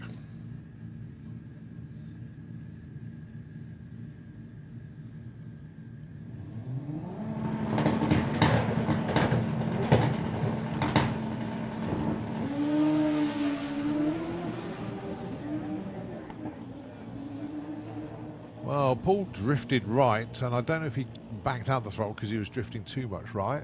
Adam has an issue with the bike and now being pushed back. Not quite sure what happened there.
just a little weather break, that one. And I hope that might be it for today. We're just keeping an eye on everything, so fingers crossed we won't get many more interruptions. So we continue with bikes. It is Comp Bike below us at the moment, just getting a little bit of glue on the start line, and we will be good to go. Just keeping an eye on it. Sorry about that. Yeah, the phone's going to keep going a bit today because I'm part of the Street Weekend WhatsApp group. I've got people sending me messages left, right and centre. Yep, so that's a good message that came through. I'll reiterate that one a little bit later on. Yeah, so much going on in the world of drag racing. I'm also keeping an eye on what's going on in Tierp, because obviously it's the STP Internationals this weekend. Anti-Horto, #1 qualifier in Top Fuel now. Stick near guard #2.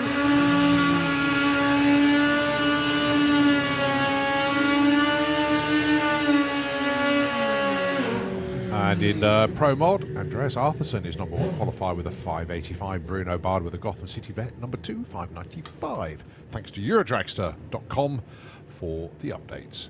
Anyway, we are back with Combike, and below us is Andrew Christophe. He is in the Kestrel Beer lane. Len Padgett, he is in the Slick Tricks lane. Combike, qualifying session #1.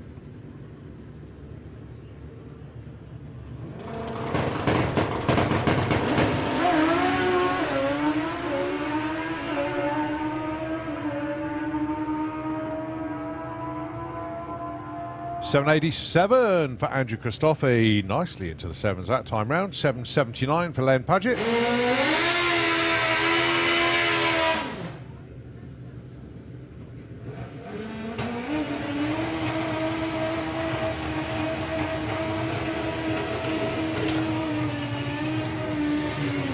Right, John McLean, Jake Michelle. And now Jake would normally be running in Super Street Bike, but with only 5 entries, and then the Morrisons up camp and went to Tierp, so very low on entries. So basically, Jake has decided to move into Comp Bike this weekend, so Super Street, and not actually running as a class.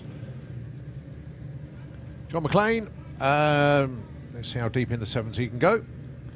Jake, well, you never know. Could be in the sixes, could be low sevens. It won't be anywhere actually because he blazed the tyre off the line. He will still go over 200 mile an hour at the stripe, probably.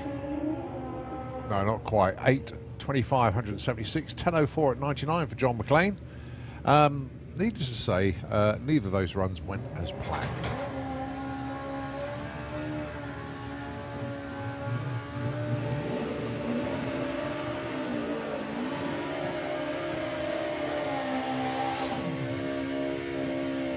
Right, Dave Smith, Gary Bowe.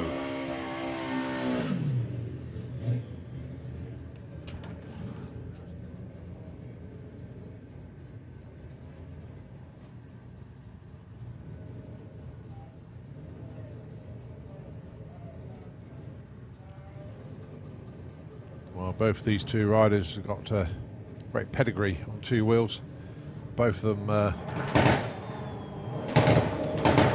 phenomenal feats in Super Street Bike, but here they are in Comp Bike. Gary Bowe just drifting the bike up the track there, way too much power. Dave Smith's gone with a 748, 199. Gary goes 1075 at 116.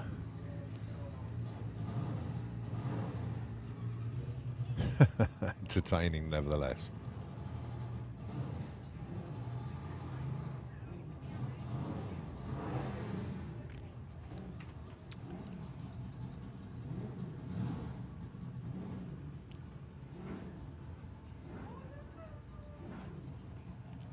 Right, just looking to see, I think that's Dave Thomas below us, it is. And Mark Dainty, but just a pause at the moment because just having a look at the track where Gary Bowe went. So that was spinning all the way up there. So just double checking the track just to make sure it's not an issue there. But tucked around the corner, we can see the 100Es. Good, strong showing from them this weekend.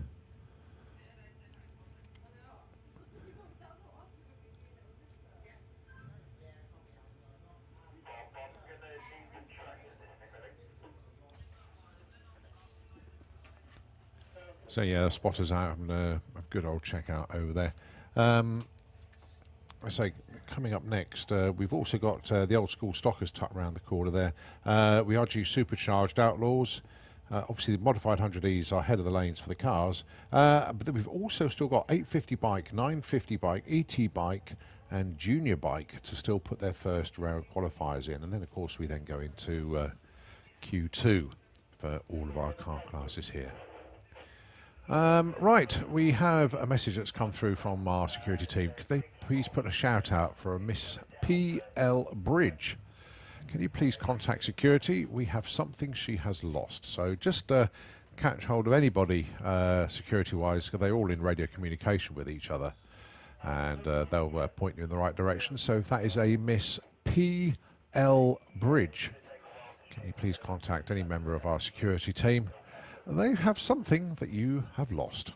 So yeah, if you can get in touch with them. Dotted all over the place. Right, just a pause at the moment. Why play an advert at all anymore? I'll tell you what, I am going to do that because I don't know how long we're going to be. So Nitro FM, just for a moment, if you can take it, and we will be back very shortly indeed.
Hughes Fortin, and of course Steve Matthews with Honky Tonk in the 57 Chevy.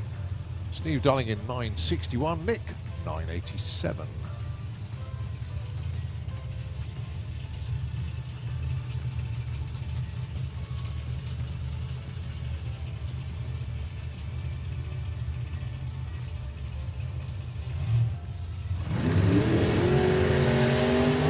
Steve Matthews carrying the front wheels beautifully on Honky Tonkin.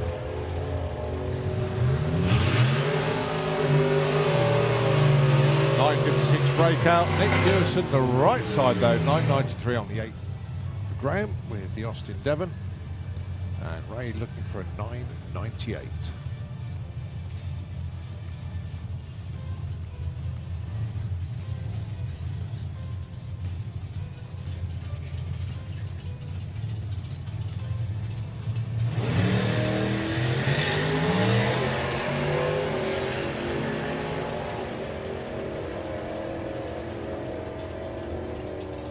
Ray Irish gets there first with a 10.22 and 11.48 there for Graham Barr. They go 3 and 4.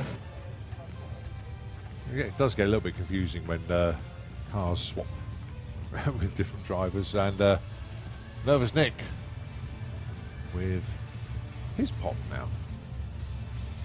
Darling's end 10.68. Chris, and Nick is 11.70.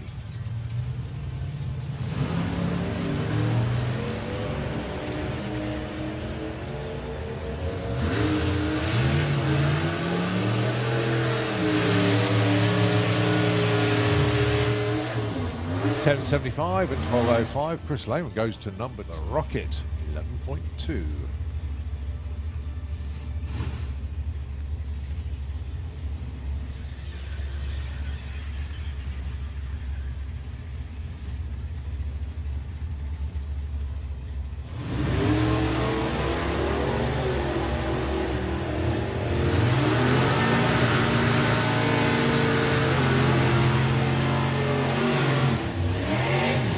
$10.99 for Simon Prest. That's a big old break. Ray Turner, green onion Chevy, looking for a 10.86, and Harvey Turner with Nurse Stoner, looking for 11.96.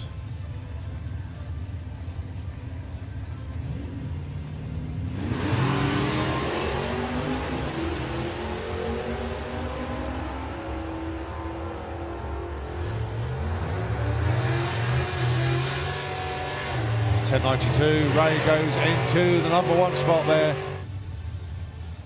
Brian, 11.30, John, 10.60.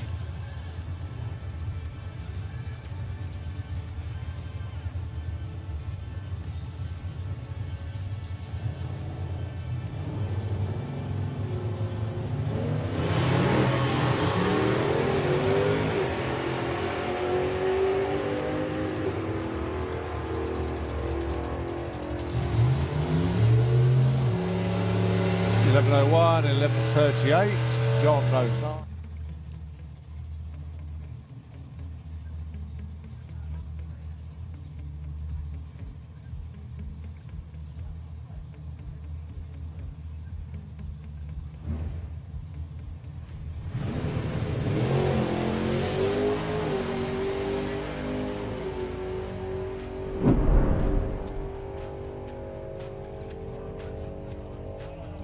$10.02, breakout by just trying to get it into the sevens. Going alongside Belinda Bull, who has the opposite problem, trying to slow it down to run the 760.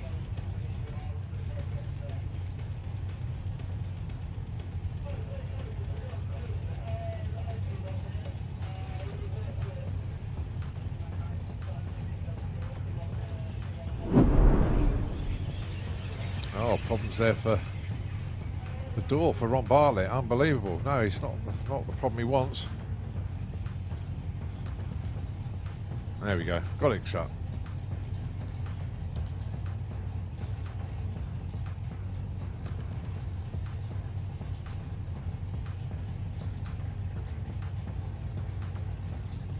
You can just see a little purge of the nitrous there for Ron.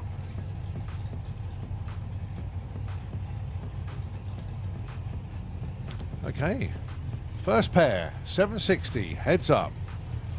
Belinda Bull in the Slick Tricks lane. Ron Bartlett in the Kestrel Beer lane.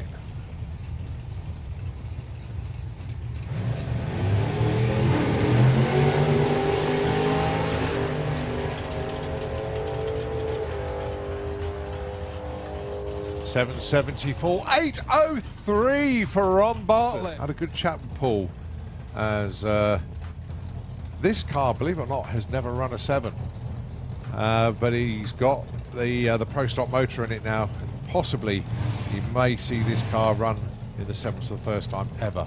Going alongside Billy Gain. Billy, one of the most experienced racers out there. Mind you, Paul's not shy on experience either. Let's see how they get on in the PT Bruiser and of course the Victor.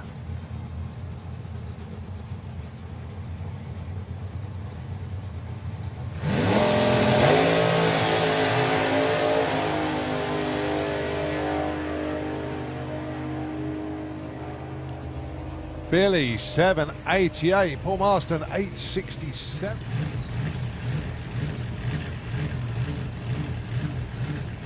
Okay, so Mark Turner then getting ready for his run.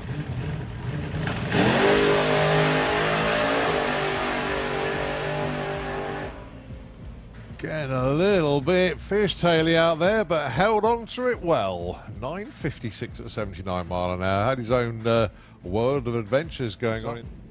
So go as hard and as fast as you can, and whoever's the quickest will become #1 qualifier.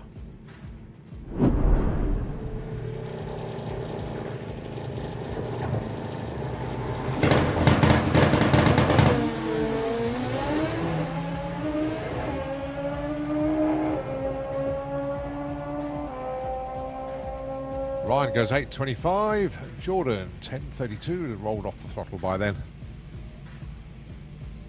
Lorcan Parnell's bike will absolutely fly.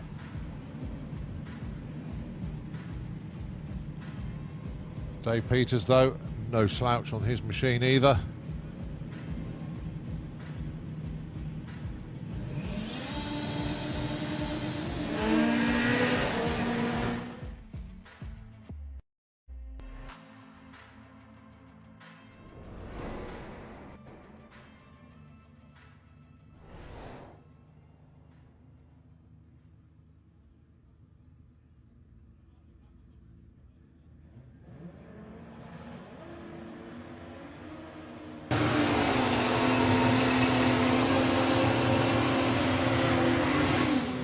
Underneath the tower now, coming forward then, Mark Dainty and Dave Thomas. This is a continuation of bike qualifying session number 1. Another one of those pesky little holds, but fingers crossed, we won't get many more of them.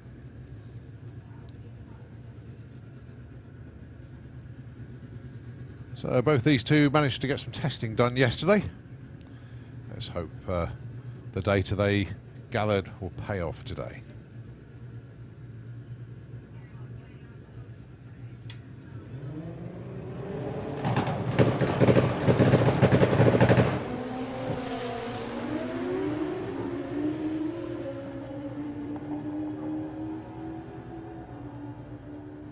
Well, Dave Thomas goes 8.57, Mark Dainty 9.56. We know they've both got more than that. So, yeah, just it's one of them pesky days today, isn't it? Old school stockers are lining up behind the tower.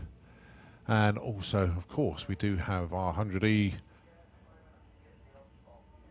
cars tucked round the corner as well. Modified 100E to give them their correct title.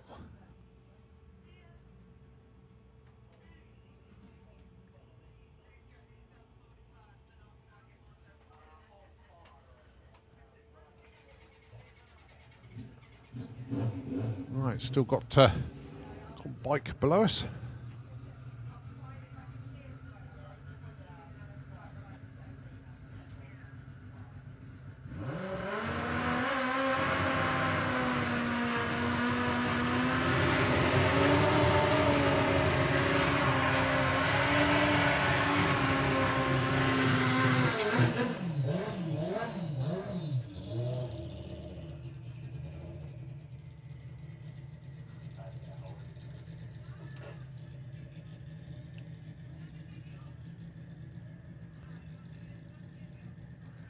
I'm just shut off. This is an odd one, isn't it? So Adam Burns desperately trying to get a run in, but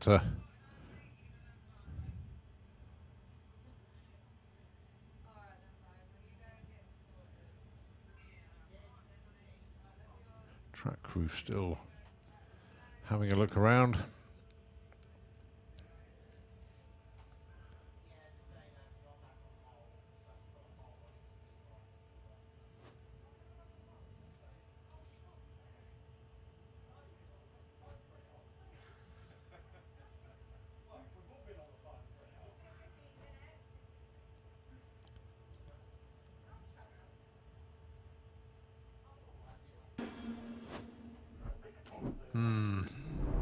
Frustrating, very frustrating. Considering just what it was like yesterday, we were roasting, and our track crew, especially start line crew, getting very, very hot indeed. Bearing in mind they're wearing full fire suit protection, and they were getting very, very hot indeed. Cooler temperatures for them today, but still got a bit of a tailwind. That doesn't really have any effect on our running as such. It's just what's lingering in the skies at the moment. It's just annoying. It wants to do one and go away, or preferably just go away. That's the other thing. But of course, nobody's going anywhere. It's just niggling us at the moment.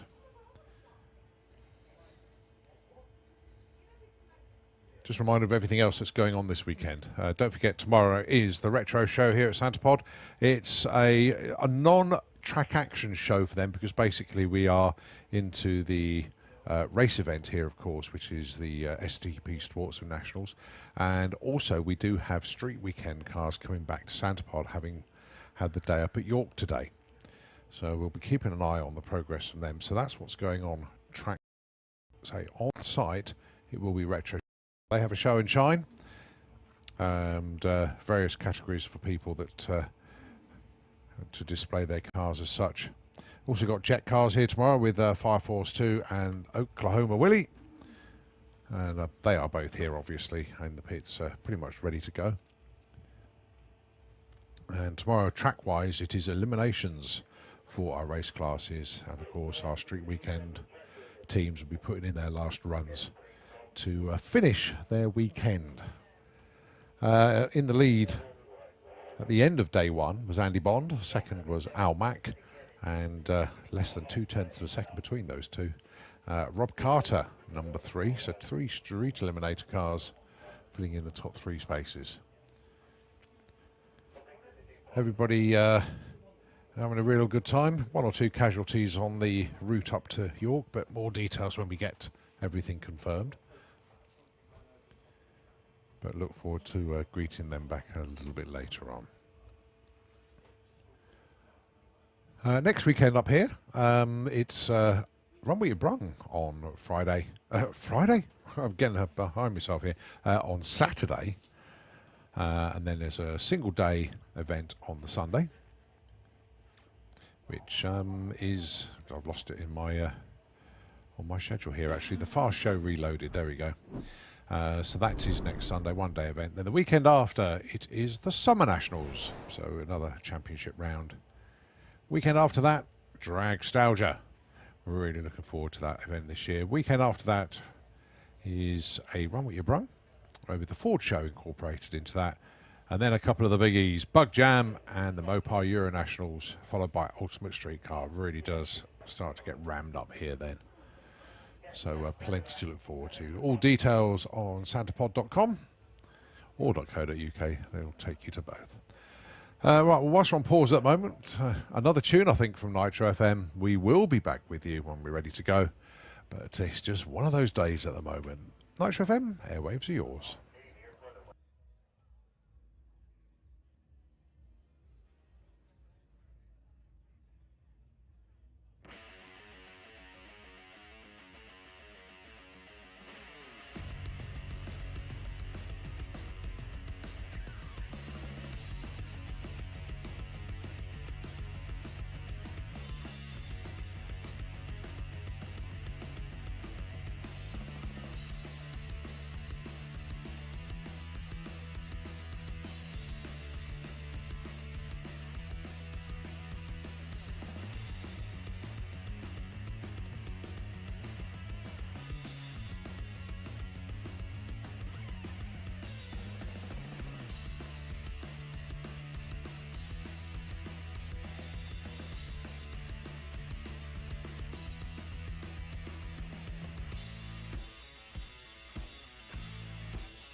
What's the dial in for Steve? Hey, it's 1580 as well.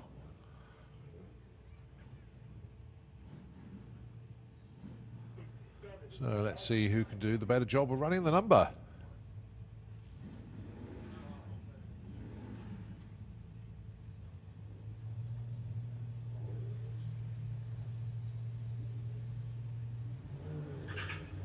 Oh, 001 reaction time. Sorry, it's not Holly Walters, it's Pete Walters. My apologies.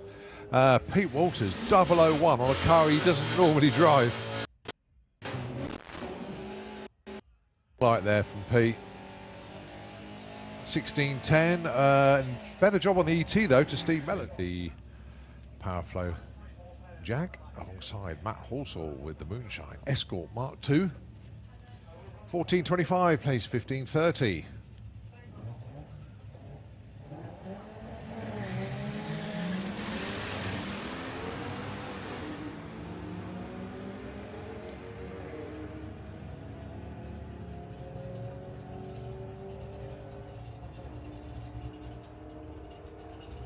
$15 flat there for Shane. Matt goes 15.63. They go 11.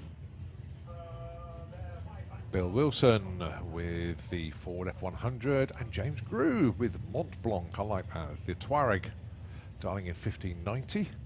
The Ford 12.18.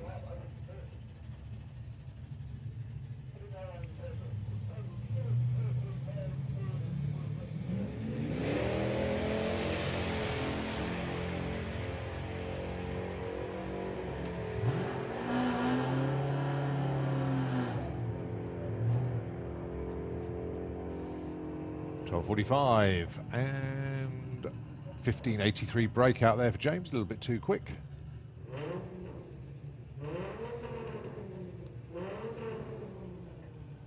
So Dave Cherritt and Al Platt, your next pair.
running in combine.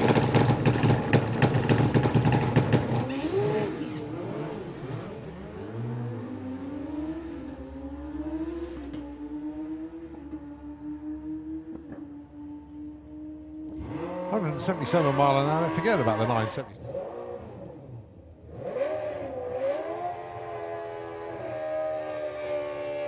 So Rox Alvin Augusta and Charlie once again.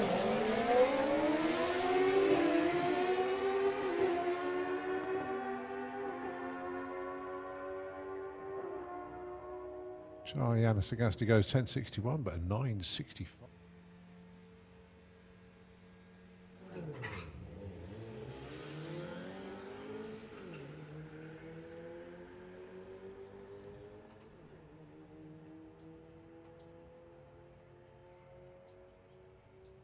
$12.73 and a 15.86.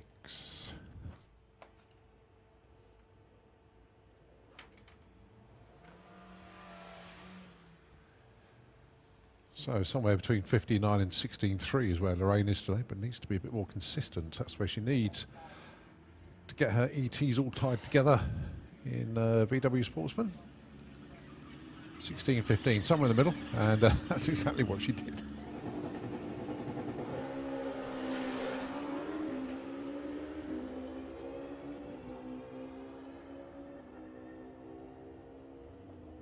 $8.57, 150. So Rox Alvin Augusta going alongside Charlie Anasagasti.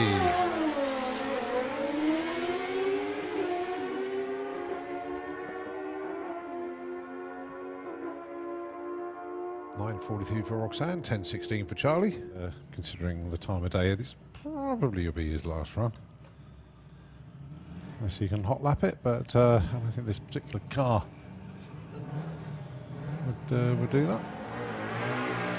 Wow, lovely little wheelie off the line, but just came off the gas and I brought it back down to earth. A little bit of a thud, but no harm done. Still goes through with 11.25, 126.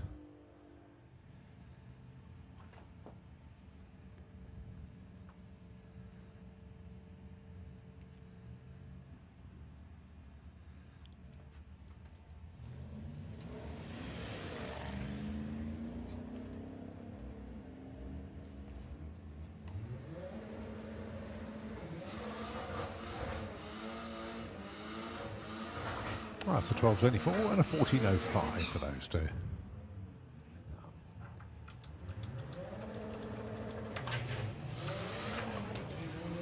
Went 11.83 at 115.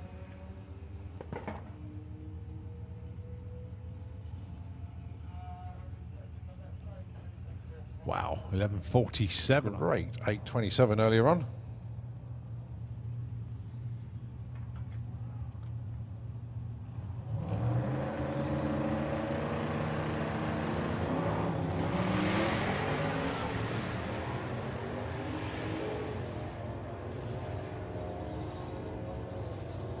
$8.35 this time round. Paul Mander goes 10.21, 142. That's his best of the day.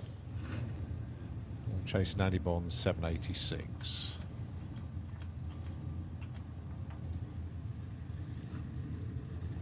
So can Al Mack get a really great running? Can he get in the sevens?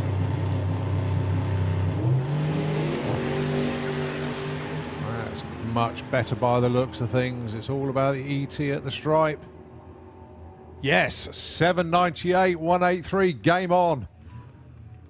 Well done.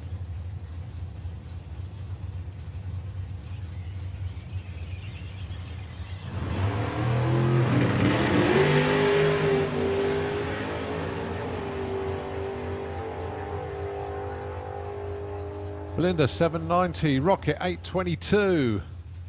Short fuse Fortin. He is in the Kestrel Beer lane and in the Selectrix lane. Of course, it's Simon Glenn with the straight shooter.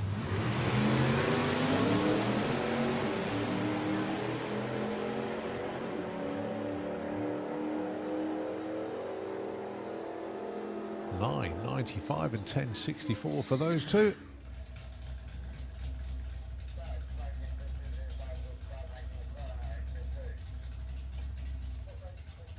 Somewhere in the 12.7s for Carl, somewhere in the 13.7s for Steph. If they're looking for consistency.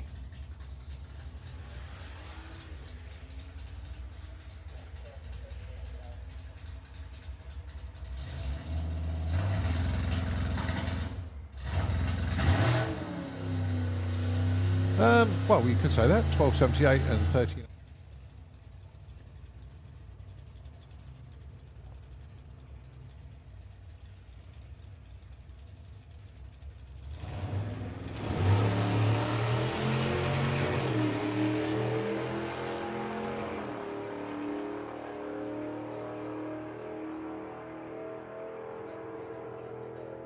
.11.45, 1:16.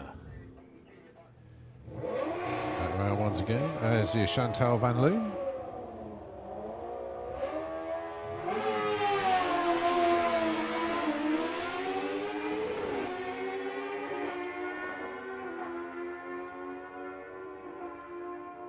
.9.49 plays a 10.20.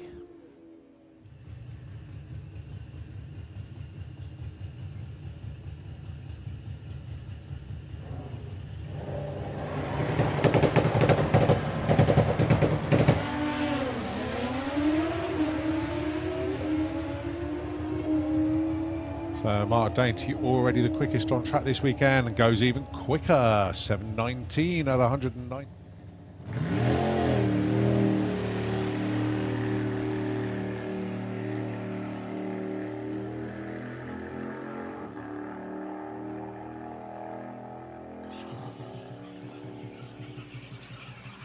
Actually,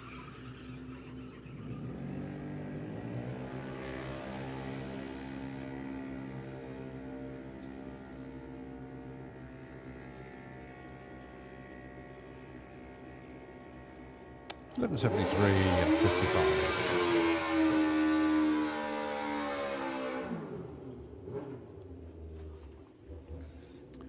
I do believe this is the last pair of the day. Holly King and Grace.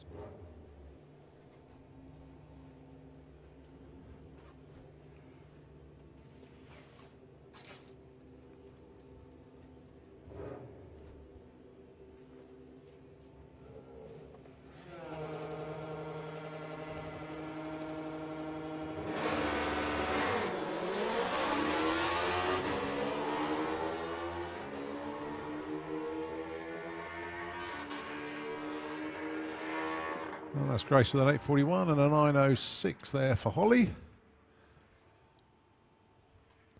The lanes are cleared.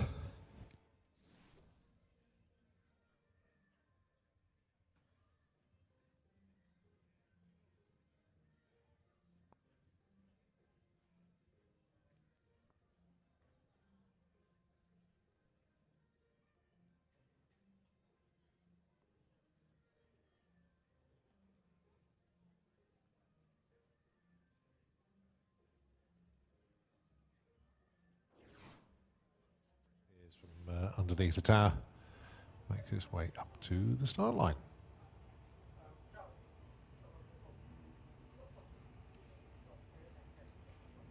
So Will Ferguson then with the Audi. Let's see what he can put in for us.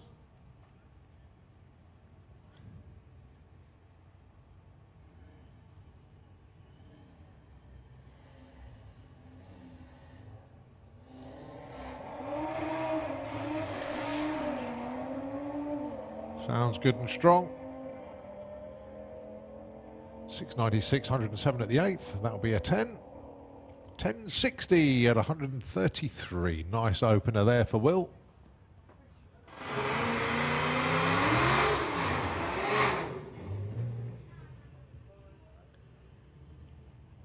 All right, John Bean. Well, taken him a while to come around. He's probably been too busy carving the pineapple. I thought so. Oh dear. But John Bean with the Mustang going alongside Ray Beaumont. Now this Mustang can run in the 9s, believe it or not. He'd be happy with a 10, I think, but if he can get a 9 off the bat, well, let's see. 158 to 60 at the 8th. 681, 107. He's going to be a low 10. 1044, 134. Ray Beaumont goes 1127, 127. But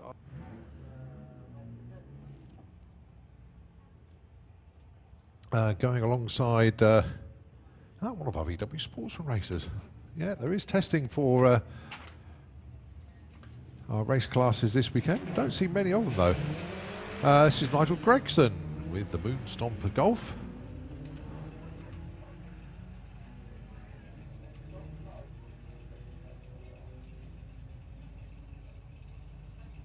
Goes through with the 1394 and 99, that'll do.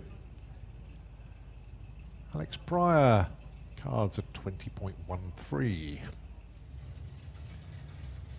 The affectionately called Aussie Falcon. See this at plenty of lifestyle events. Actually, quite a decent pairing, actually, matched these two together.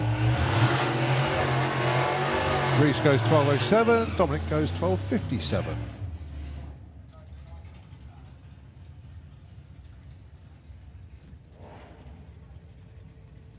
His street weekend car now, and is he going to have a little sniff of gas this time?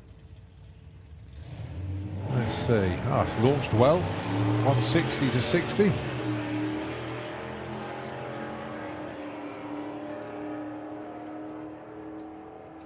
Right, now Tom has already gone 11.15. He went 11.19 this time round, and Adam goes 12.13.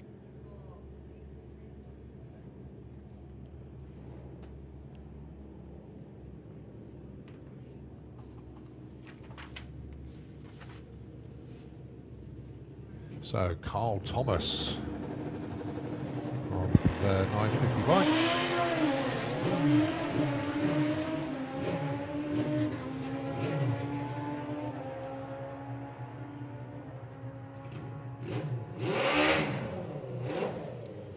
Goes 944, 143 again.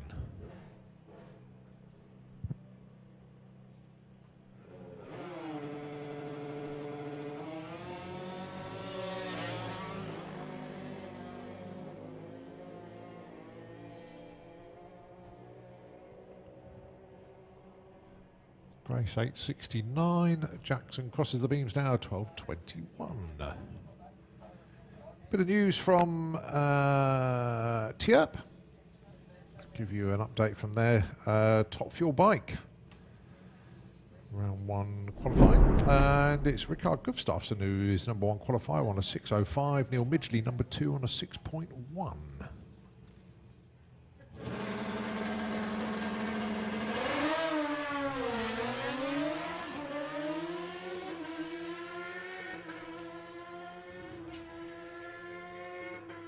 So Paul Morris goes through there with a 941 at 153.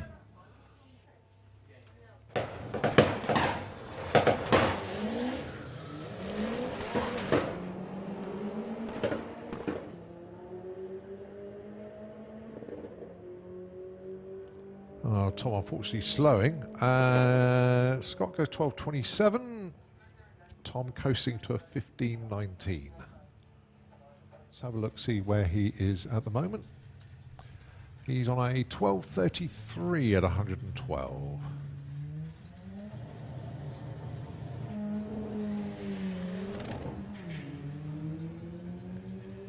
Nice, tidy, unfussed launch. 177 to 60 foot, 790 at 90 mile an hour at the 8th. And goes 12.30 at 112 miles an hour at the stripe. And best of the day for the Audi so far there. Straight shoe to the Austin pickup, running in Gasser Circus. Going alongside Neil Lalute with the pickup, doing rather well. So he's number at the moment for Neil is an 11.68 at 113. He's in street weekend.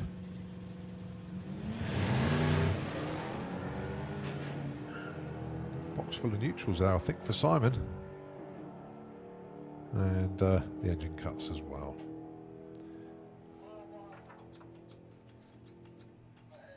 Neil goes 1160, 614, but Simon Glenn unfortunately stranded there. So just a pause to get Simon sorted out.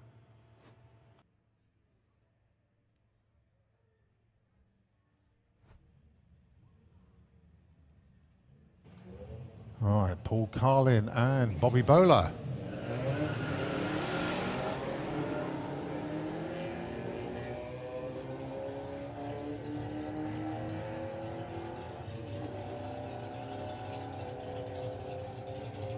$13.66 there for Paul. Bobby goes $14.76. Both had been quicker already. And you've got Tom Semper for company on the other side of the racetrack.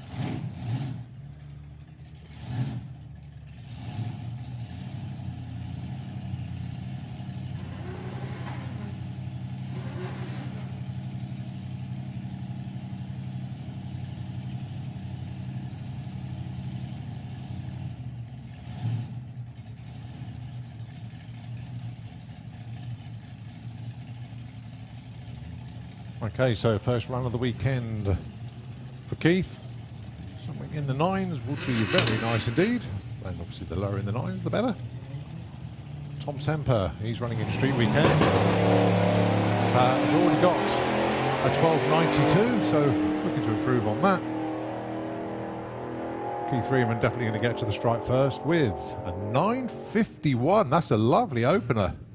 Very, very nice indeed. 12.68 there for Tom. Really do like that. Straight at the 1950s, this Chevy. To be precise, 1956 this one was first registered.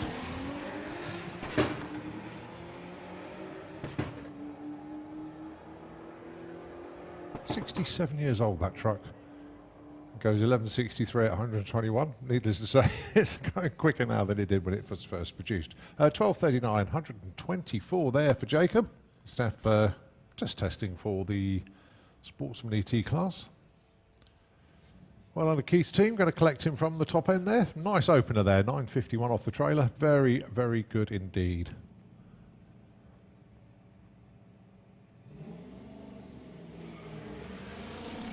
Much better run for Phil Walker this time. No wheel spin off the line.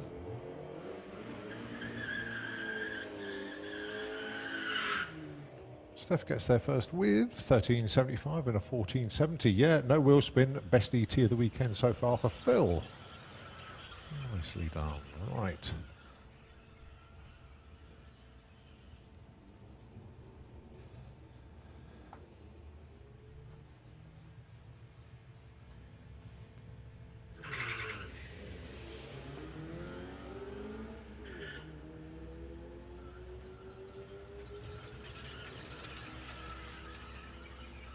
So let's see what Carl's got for us then. 11.83.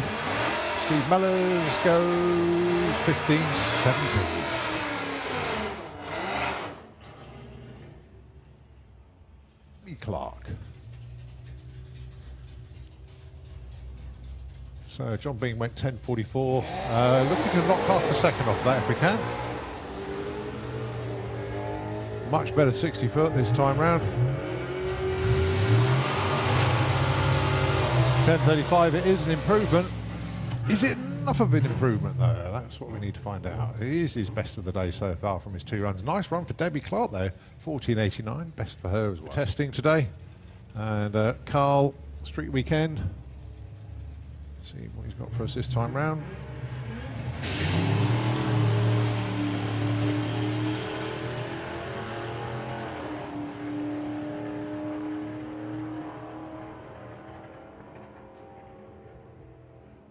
$11.40 for Adam, 13.14 for Carl. Slight improvement on what you ran earlier. Or John Billy Parker. Going alongside John Marku. Two of these in street weekend.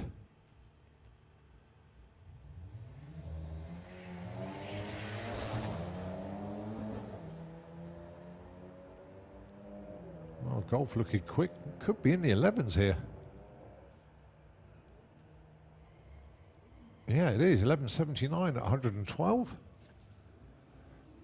That is very respectable indeed.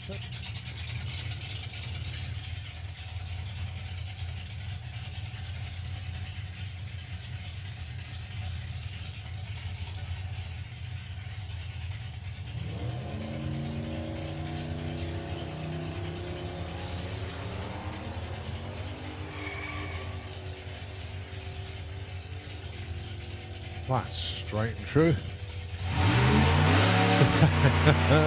To a 10.34, 144 mile an hour, up to second Walner. Brilliant low 10-second pass earlier on. Let's see what he can do this time round.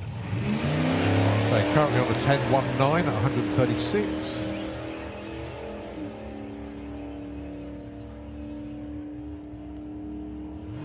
And that's into the nines. 9.96, 133.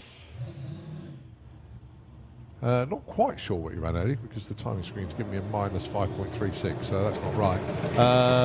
Jacob Kopacz. Oh, problem for Arnie.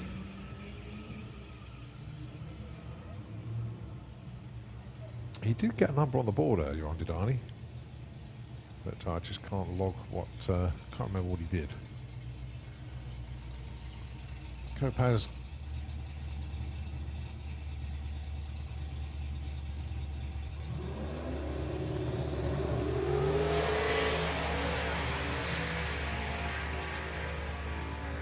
That's a great looking run for Arnie.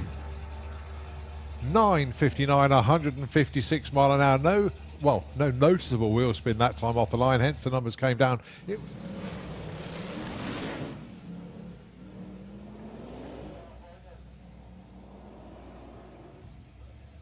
And fair to say that Owens, he's certainly been entertained with that car. 11.83, 130 mile an hour. Down there with Not Bad the Bad. The Gas Circus cars here for testing today. Qualifying tomorrow, eliminations on Sunday.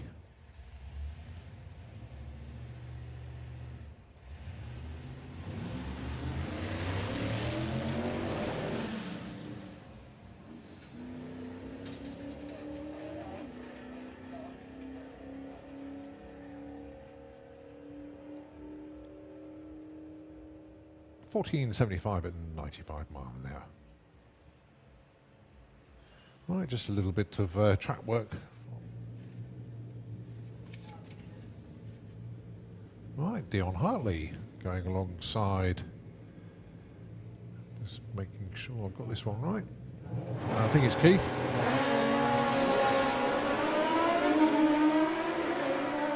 Yeah, Keith Wright. Keith running in 8.50 bike goes 8.56. He'll be pleased with that one. 9.53 for Dion there. Almost turned the world round. Yeah. Thank you very much for whoever did that, though. we appreciate it. All right, a couple of ET bikes for you.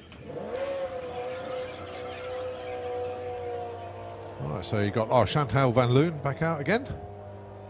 And going alongside Charlie and the Sagasti.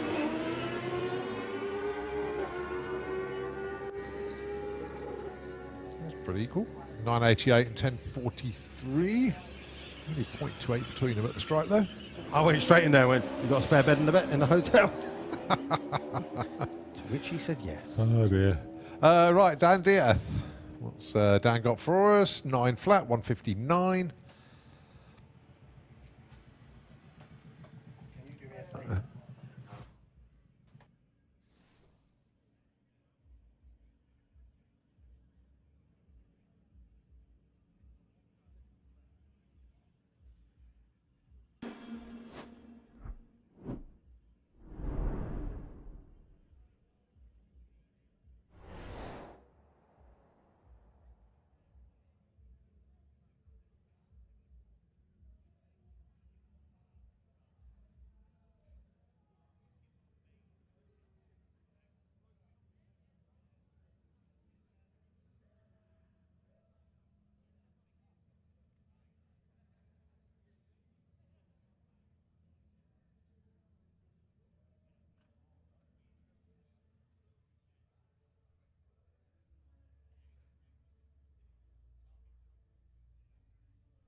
It's been one of those days, but fortunately, looking at weather radar and everything, that should, fingers crossed, be the end of it. It's all sort of heading sort of east, northeast way. So yeah, we should be good for the rest of the day now, fingers crossed. Still got Adam Burns desperate to get his run in. He's probably been hanging around the starting area for about an hour or so now. But this will be his chance, and this will wrap up Comp Bike Q1. We've got plenty of people in the lanes ready to go. We've got Supercharged Outlaws down there, you've got Modified 100E, you've got Old School Stockers, and more.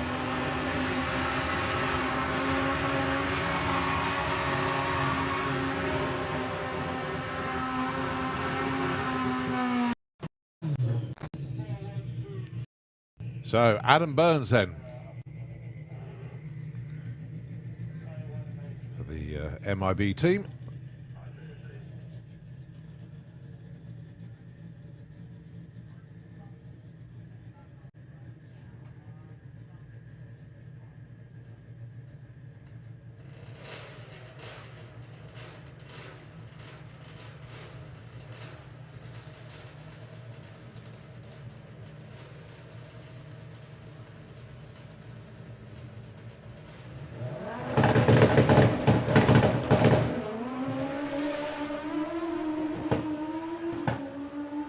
That's a good looking straight run there for Adam. 7.99, 173 mile an hour, puts him into the number 5 spot. Straight to the 7s, nicely done. Well done, team. Right, Old School Stockers.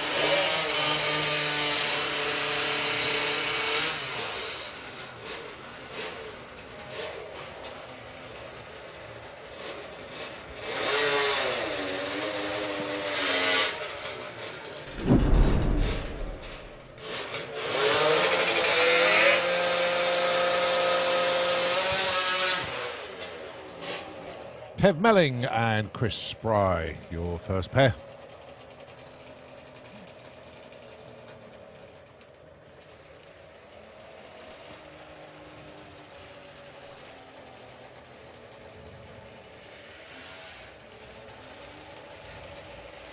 Can we have ET Bike into pairing lanes, please? ET Bike, can we have you into the pairing lanes, please?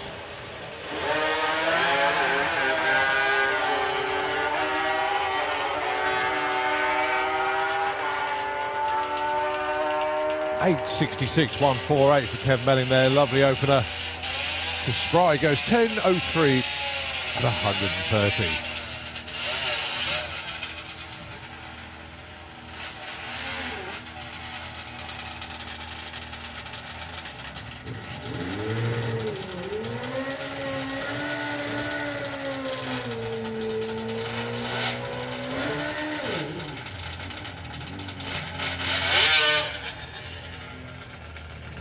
Next pair coming up to the line, Rod Spry, Peter McGuinness.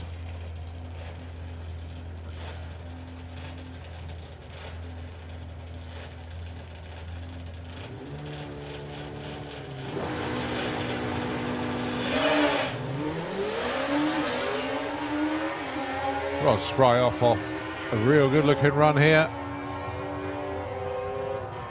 Take that, 9.12, 144 mile an hour. Very, very tidy indeed. Peter McGuinness goes 11.66, 119. Right, it's time now for the modified 100Es. Being sat in the lanes, waiting patiently. And we do have a...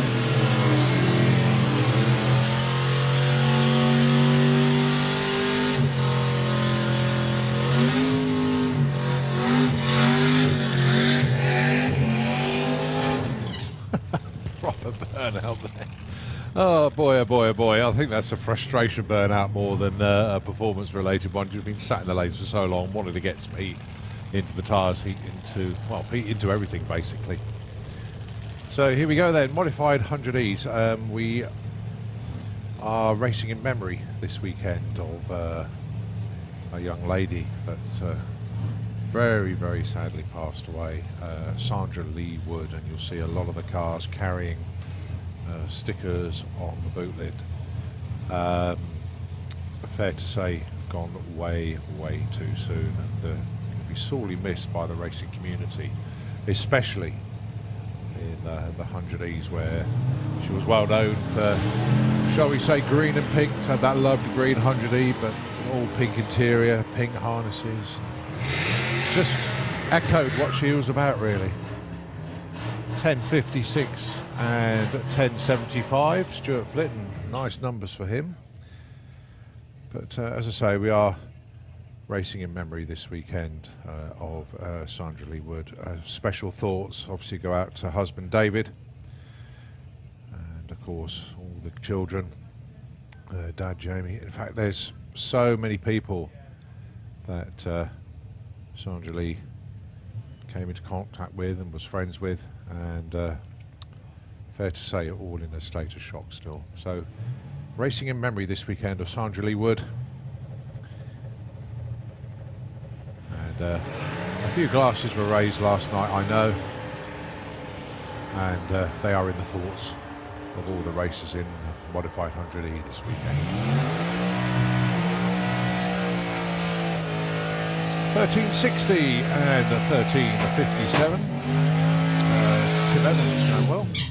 Right, next pair already through underneath the tower.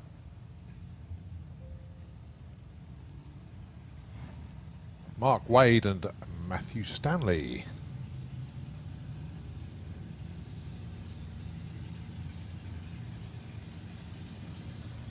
So it's the dialing class. Mark Wade looking for 14 flat. Matthew Stanley, 12.60.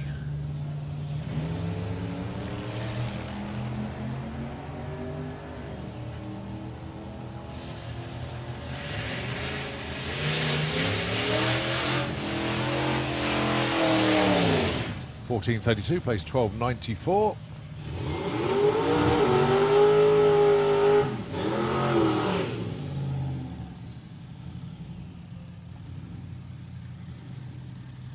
And two guys that I've got to know quite well over the recent years. That, of course, Dave Mott and Scott Collin.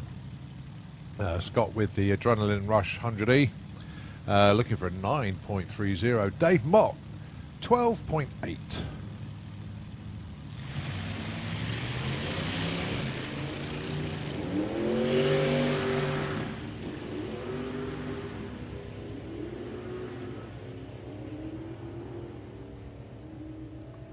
Dave Mott goes through with a 13.24. Scott Collin, 11.20. Not quite what Scott was looking for, but on and off the throttle like a fiddler's elbow, as they say. And obviously they'll be back around a bit later on. Oh, that's a resonating burnout under the tower. Just hit the sweet spot there. That was a proper eardrum rattler. Wasn't particularly loud, but it hit the right frequency, shall we say. Sharon Carver with Jezebel. Target for her, 11.50.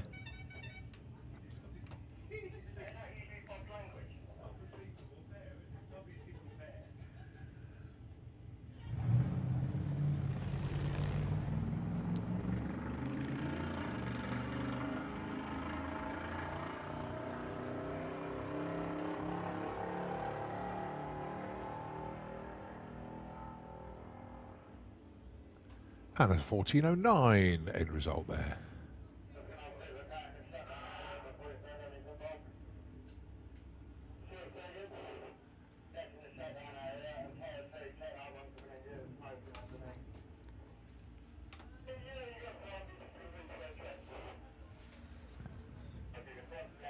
So once again, the 100E challenge going through there.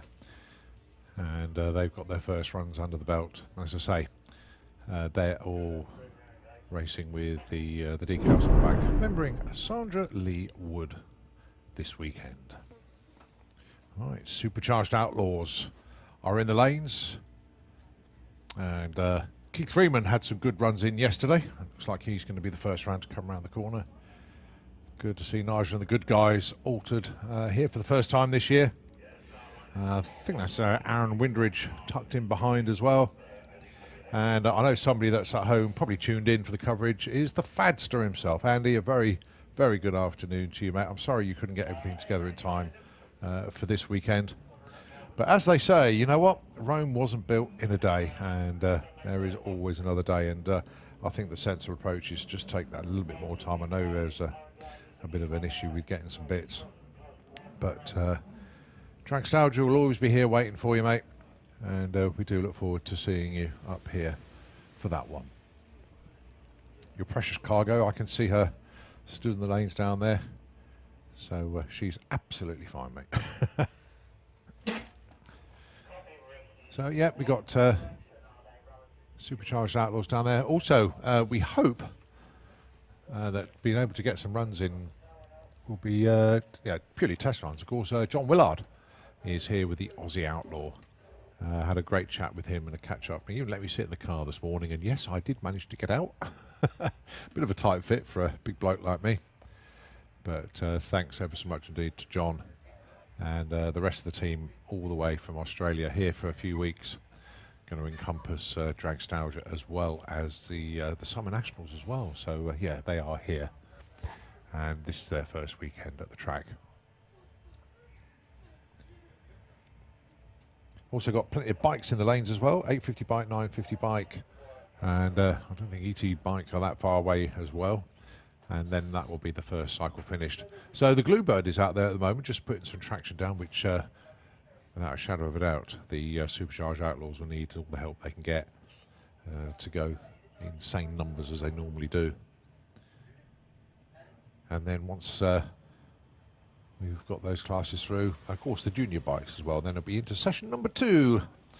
And that will be kicked off with our VW classes. That's not a call into the lanes, by the way.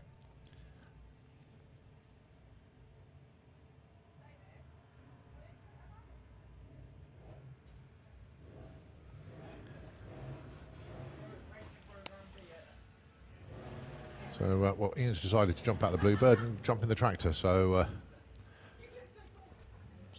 sorry, not Ian. Bob.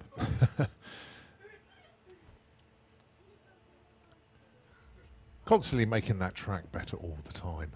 I'll tell you what, just for a moment, I've got messages coming through, and I think they're from Melbourne, so I've got an update from there. Did I give the airwaves to Nitro FM just for a moment? I will take it back shortly, but in the meantime, Nitro FM, if you can take the airwaves, I'll be back with you soon.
And we are back, and it's Supercharged Outlaws, and I'm joined by Pam and Summerdale up here as well. And I think this is the first time you're going to get a view of the acute angle from up here, isn't it? So that's really, really good. Okay, but first up though, it is going to be Keith Freeman with El Loco. Martin it up. Points unlimited. Come on, son, let's have it.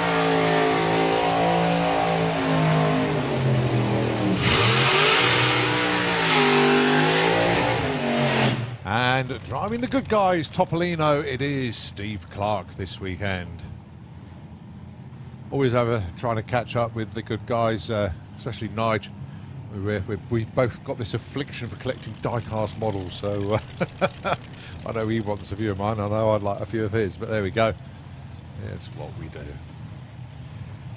Keith Freeman, though, went 9.5 yesterday, then came out for another one, went 9.3. So car going really, really well. First time on track this year for the good guys. Cracking little auto this.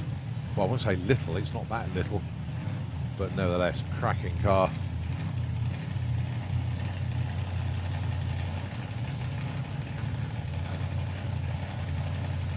Very carefully removing the parachute pins. Don't want to yank them too hard, sometimes can actually pop the chutes out. You just have to be mindful of what you're doing all the time.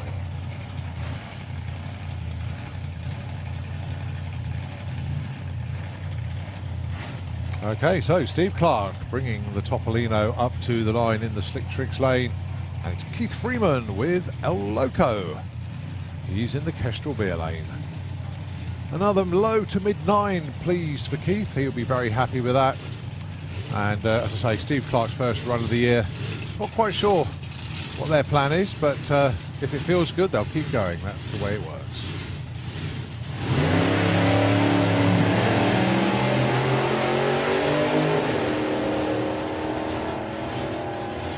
Oh, great looking side by side at the stripe. 8.83 for the good guys, and Keith Freeman 9.30.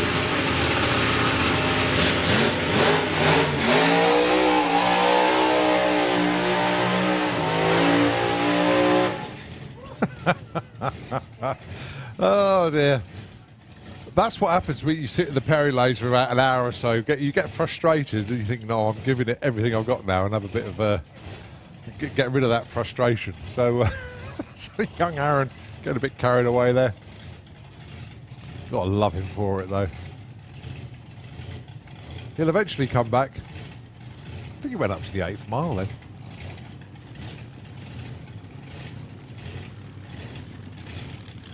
And if you like your 1930s Fords, here's a perfect example. Look at the car rocking from side to side as the engine ticks over. Just hunts for a bit of fuel, and each time it does it, the car just rocks in sympathy. I like it.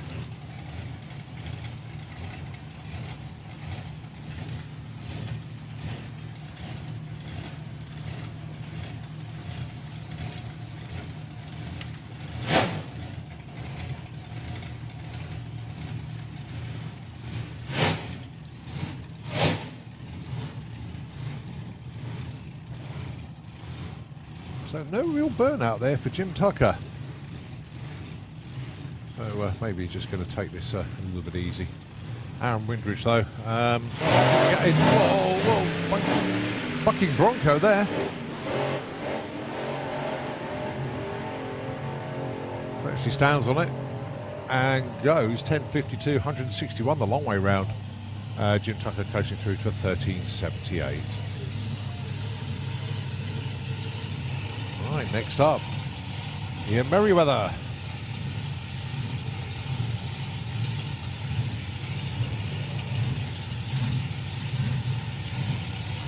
And of course, Paul Dale.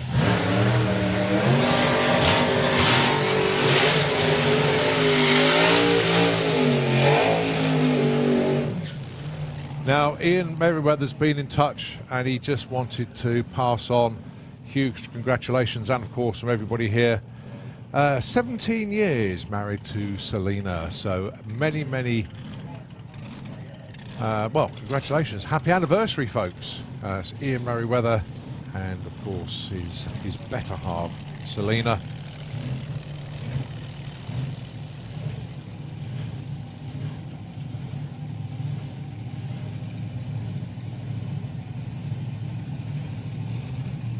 They were married in Coffee Creek, Trinity County, California back in 2006. A wonderful wife who I love dearly and look forward to many, many more years together. My backup girl, Bug, who is struggling this weekend after a fall last weekend whilst holiday in Rhodes, and not alcohol related. Yeah, right. Love her to bits. Nice one, Ian. Thanks ever so much indeed. Paul Dale, though, he's knocking on the door of the sevens. He really is. Had 2 cracking test passes yesterday. I've got Summer up here filming. I've got Pam up here as well. Double step off the line, but the car is now going. Both arrows straight to the stripe. Ian 8:17, Paul 8:21. Excellent runs for both. We like that. That was pretty cool, that wasn't it? That was pretty cool. Nice to have Pam and Summerdale up here as well. So that's a new viewpoint for them. Don't get to see that very often at all.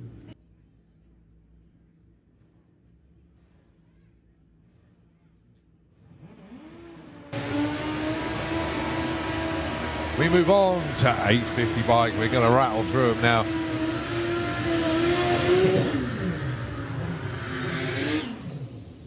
So first pair then, Craig Wright and Brad Head. Brad had a couple of passes yesterday, straight into the 8.5s, went very well indeed. So I've got to say to Selena Merriweather as they head back out there, you make sure you listen to the live feed after, well, I know you'll check the live feed from that run. Ian was very complimentary in his message for me to read out to you. So Brad Head, Craig Wright. 850 is the name of the game. 847 breakout for Brad. Craig is the right side, 861.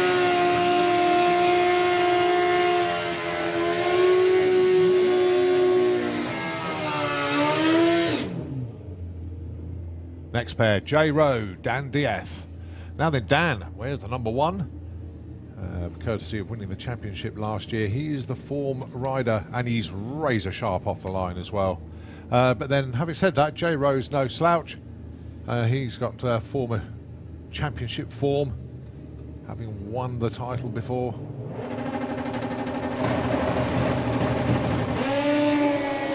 Both away well, but it's all about running 850 at the moment. 853 with a 3, plays 853 with a 9. Dan, just that fraction better than Jay on that one, so Dan takes the number 1 spot, Jay number 2.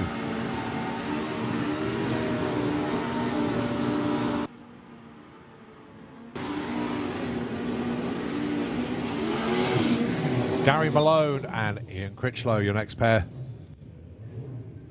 Critch, another one that was testing yesterday.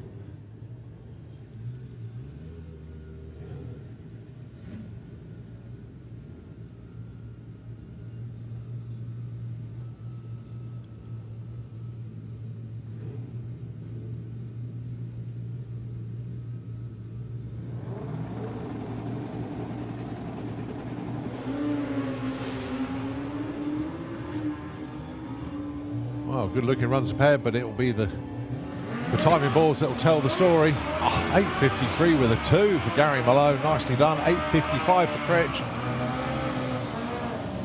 They're all on it. Gary Malone takes the number 1 spot. All right, Johnny Hines taking on Keith Wright.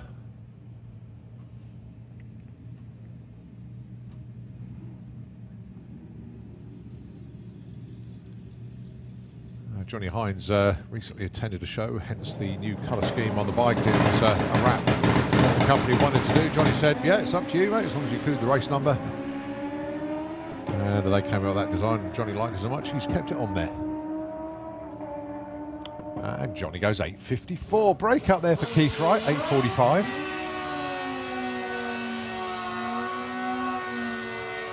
So that's 8 bikes through. Slowest was 861, quickest 845. Next pair, Paul Morris, Martin Hallett.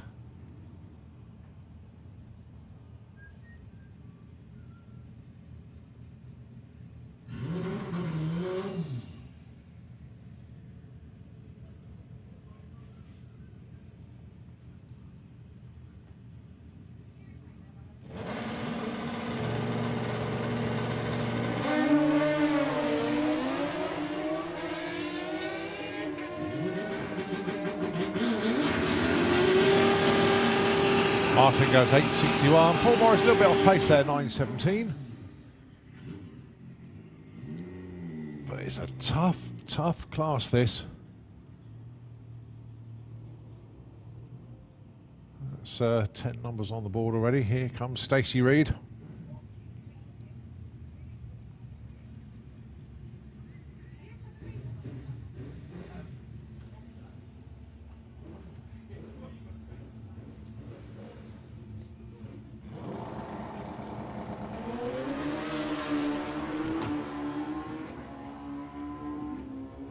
Sounds like she's short shifting to keep the ET down a bit. Oh, 8.51. Into the number one spot there, boys. Yes. Nicely done, Stacey. Saved the best till last there. Right, 9.50 bike. Rick Sawatsky. Multiple event winner, multiple champion in the class. Nobody has got a better record than Rick. Going alongside Dave Hall, the artist. Capable of pulling a 9.50 as and when he wants to. Let's hope he can do it now.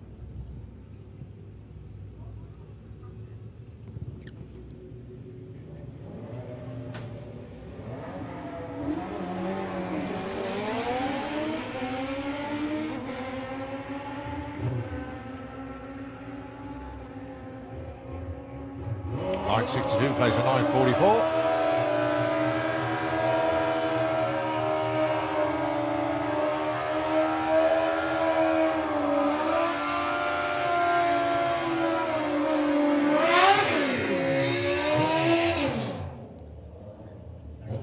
Thomas with the Witch Hunter. Carl had quite a few test passes yesterday. Mind you, Dean Hartley was testing as well yesterday. So hopefully they managed to get some data. The trouble is, though, the weather conditions yesterday were very different today. The breeze has died down a bit. I know they make a huge amount of difference on the 950 bike.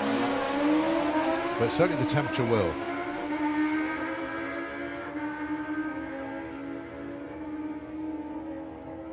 .953 plays a 9.48. Carl Thomas obviously takes the number one spot there. Breakout for Dion, just that little bit too quick.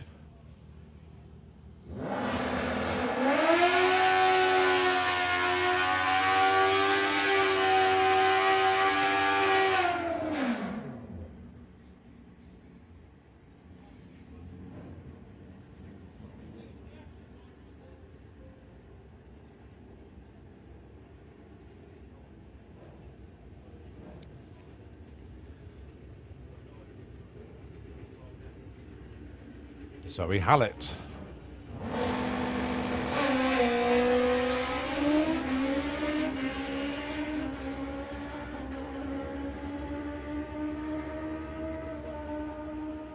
Oh, do you know what? I was just about to say she has a habit of breaking out, and she did. 9.44 with a 9. Not much of one. Normally she goes like 9.2 or 9.3, but a 9.44 on that one. So just need to tame it down a little bit, and she'll be on the number. Right, next up, ET bike.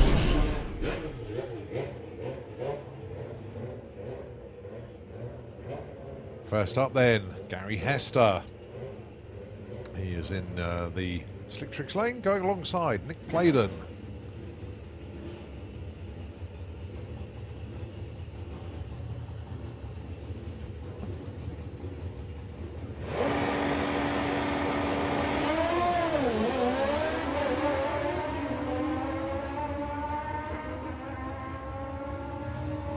Good looking run there for Gary. Goes 8.69. It was a bit too good looking. He broke out on that 880 dial in the right side for Nick Pladen though. 10.60 on a 10.42 dial.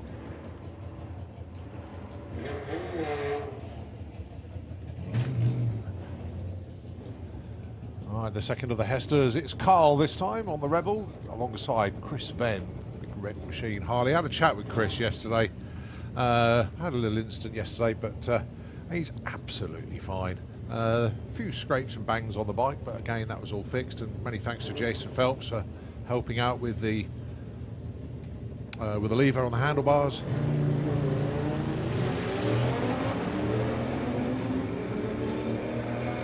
Better say, Chris, absolutely fine. Nice guy. 10.41 there for Chris. 11.50 for Carl. So all to come from those two. I love it when these two line up racing or qualifying, whatever they do out there. Ace, of course, they're great buddies. They raced in the juniors together, and here they are in ET Bike together. Scott Collier and Brett Cordell. Darlings then. Do you know what? I thought they might happen. They both go 950. I didn't know what number they're going to do, but I thought they'd go the same. But here we go, 950 a pair.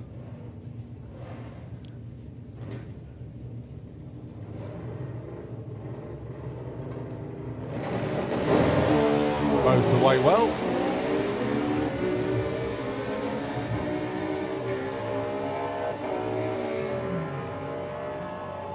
Ah, 956 for Scott. Brett goes 968. Scott with that one goes to number 1. Brett number 3.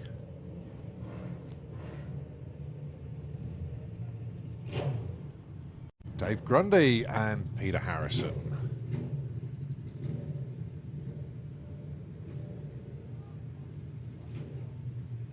Dial-ins then, let's have a look. Dave Grundy, 1042. Peter Harrison, 1080.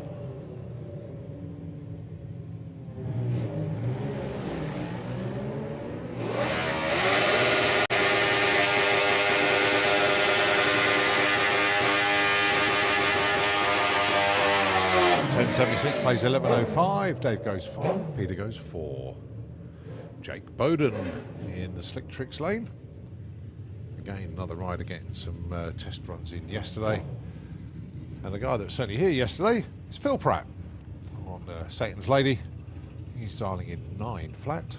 Jake, as I say, 1190.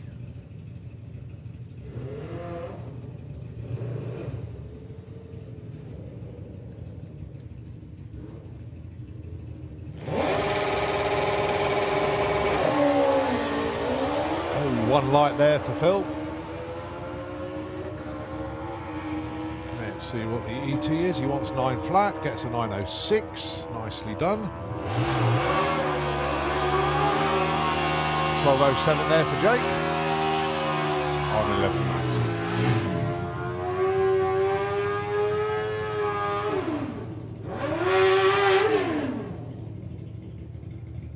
Chantal Van Loon and Jack Hartley, your next pair. Again, Chantal getting some good test runs in yesterday. And say good test runs, good number of test runs as well.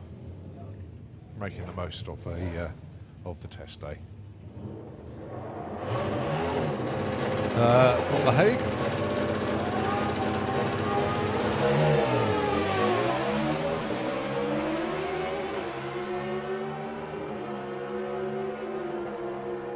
So 942 is Chantal's target. Jack's is 980. So 1009 and 972 the numbers. Jack goes 6. Chantal goes 7. Charlie Agas. Charlie Anasagasti. The Kawasaki. 9.9 the target there.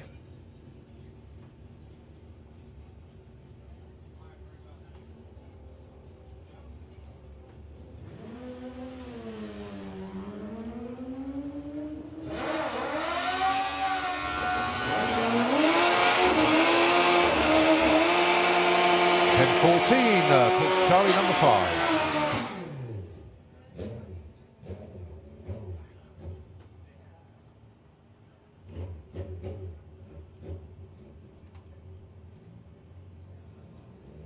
Okay, next pair coming up to the line. Liam Holgate and Blade King. Another pair of racers that have raced each other in the juniors for quite a few years, and they meet up again here in ET Bike.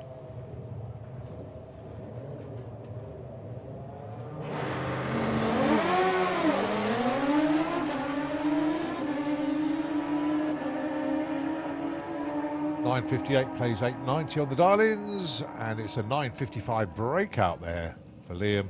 Blade goes 919, so he slots in at 7. Liam, number 13.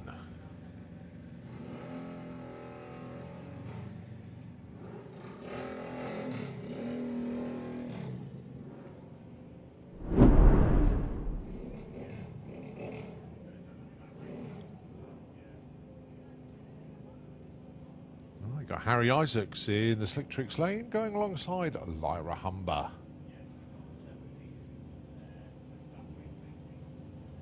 Harry's number is 1350. Lyra wants 1545. Don't forget, this is qualifying. They leave the line together. It's how close they can run to their dial-in. And the closer they are, the higher up the qualified order they will be. And whoever's nearest, without going under their predicted ET, will be number one qualifier.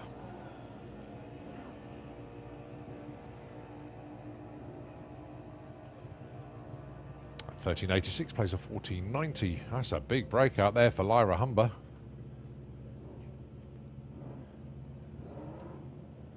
The little spud himself, John McLean with the Spud Missile. He wants 1160 in the Kestrel Beer lane. And on the other side of the racetrack, the Slick Tricks lane, Maggie Smallman wants 962.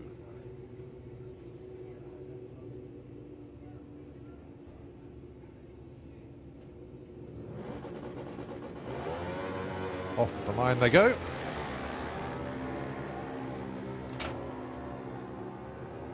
Maggie's going to get to the stripe first. Let's see. Oh, 968. Nice little run there for Maggie. 12 flat for John. So Maggie goes into the number one spot.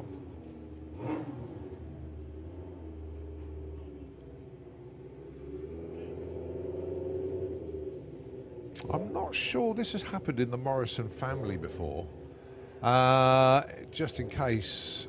But we'll find out. Because you've got two Morrisons racing in Sweden today, and you've got Leah Morrison racing at SantaPod today. So the family are split up and racing in different countries throughout Europe. So Holly King, she's in the Slick Tricks lane. Leah Morrison is in the Kestrel lane.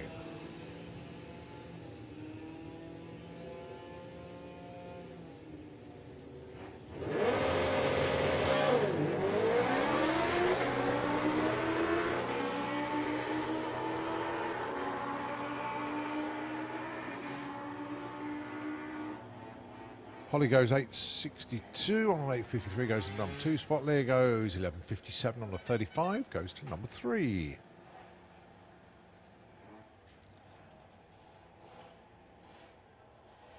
You've got Brad Morrison and Faith Morrison. So the Morrisons here, there's 3 of them, but there's only 2 in Sweden. So we got more of them here. The Darlings end, Brad, 1485. Faith, 13 flat.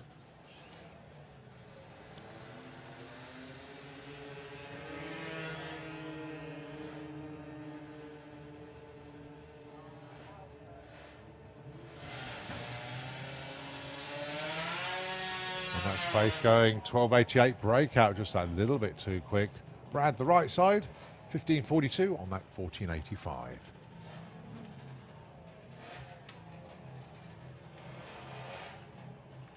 Richard Wilcox and Grace Pollen.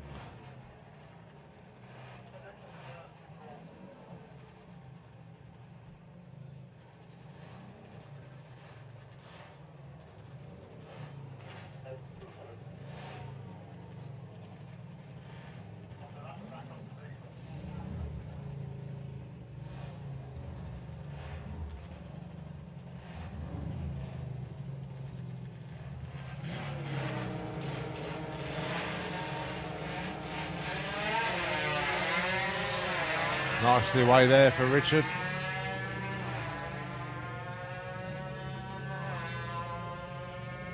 $8.54 there for Grace. And a 9.31 with a 3 on a 33 for Richard. He breaks out only by that much. But Grace Pollen goes to number 3 with that one.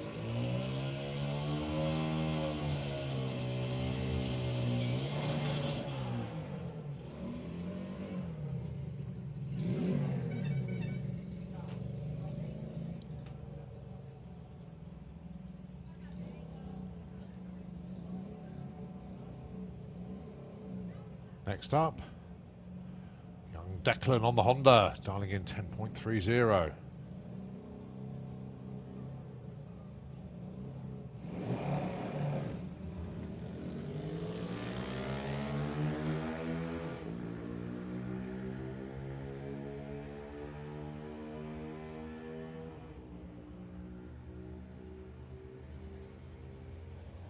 So Declan goes through there with a 15.52 at 41 miles an hour. So good entry for junior drag bike. 13 of them put runs in that time. No, sorry, 11. The class very, very strong indeed. Right, we carry on then, and this is into the second cycle of qualifying. VW Pro.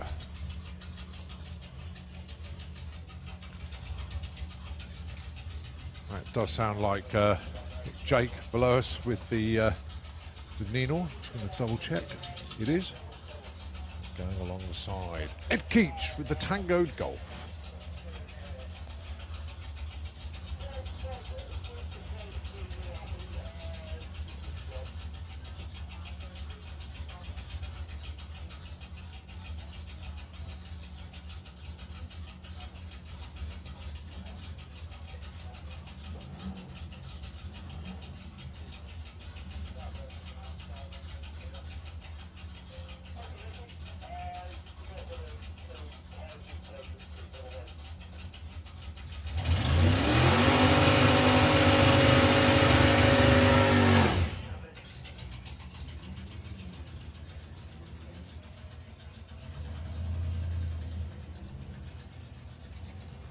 Darling's in for this one. Your number one qualifier at the moment, Ed Keach, looking for a 12.1. He went 12.22 on his previous pass.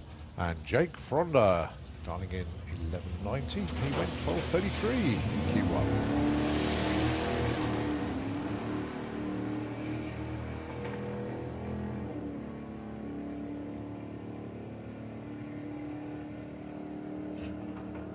$12.56, pays $12.99. No improvement for either of them, so they stay put.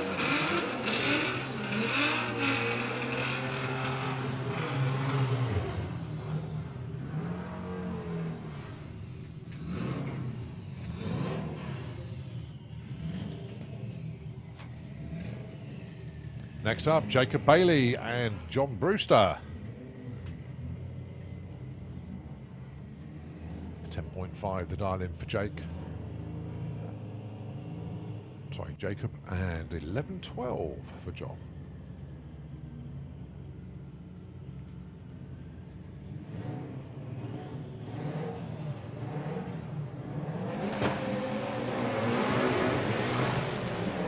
Oh, big wheel spin once again for Jacob as he leaves the line. Good looking run for John Brewster. A little bit too good looking, he won't mind that. 10.64. Nicely done, sir. 11.15 for Jacob. No improvements on positions, but a massive improvement on ET there for John. James Hodson and Abby Tether. Pick your golf.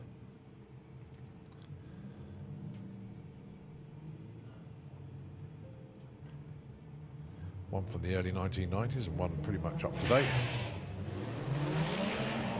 And you got the Mark II taking on the newer Golf R. James disappearing into the distance, looking for a 1070. He finds a 1099. 1280 for Abby is the target. Oh, breaks out by less than 200. She goes 1278.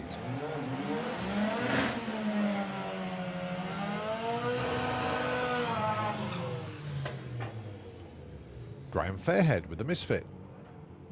And of course, Ian Dale with the Strip Burner. They are 2 and 3 at the moment. Ian, 1 place ahead of Graham on the order at the moment. The Darling, though, is 12 flat for the Beetle and 1050 for the Type 3.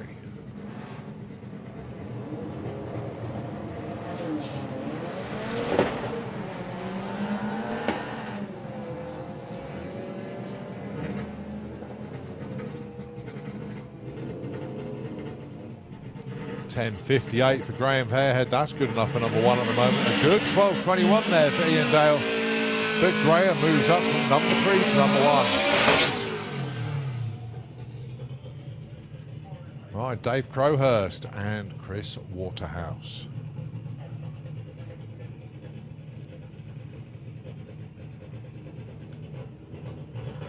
Dave Crowhurst, a brilliant 9.53 in Q1, so he's lowered the dialing a bit to 940. Chris Waterhouse went 1096, so he's adjusted that dialing massively as well. It's 10 flat. Wow.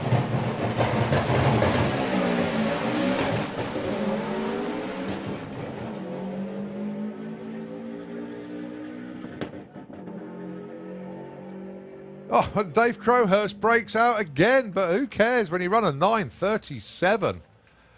Chris Waterhouse, 1231, but what a run for Dave Crowhurst. I love the way that they dialed the car back even further to get it not to break out, and he still did. 937, brilliant. Can I please have Gasser Circus into the Perry Lanes, please? Gasser Circus, come on down. In the meantime, 1250 is the dial-in for Danielle Coppin with the Golf R.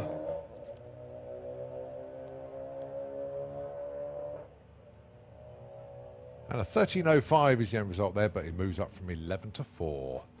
We change from VW Pro to VW Sportsman. As your first pair comes to the line already, it's the Menopause Audi TT going alongside the VW Polo. Just waiting for the track to clear. So it is Martin Ayton, of course, with the Polo, and it's Karen Waterhouse with the TT. The Polo wants 1565, the TT 1415.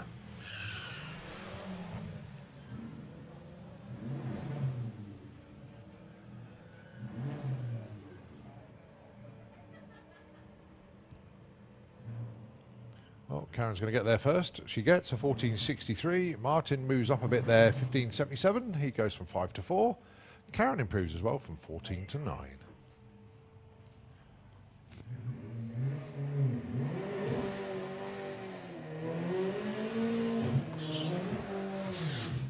And a bit of a one-wheel burnout there for the front-wheel drive Golf of Nigel Gregson, the Moonstomper GTI. For 1340 is the target there, and the Dragon Wagon A3 of Phil Jones, currently in the number 8 spot. Dial in for this one, 1450.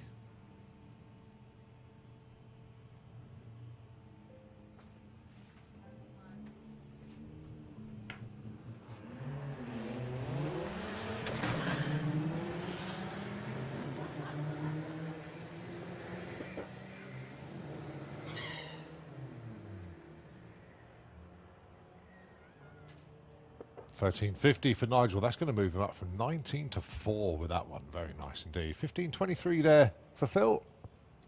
No improvement for him. Jordan Clark and Nigel Gregg of the Turpits Audi taking on the Golf.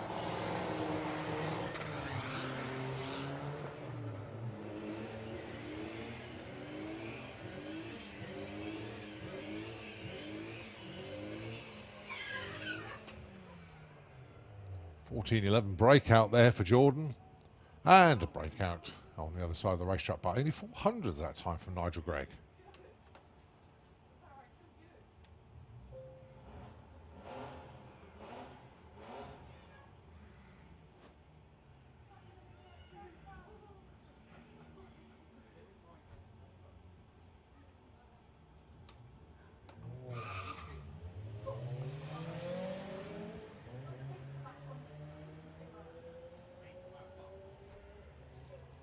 John Gallant and Reese Finney.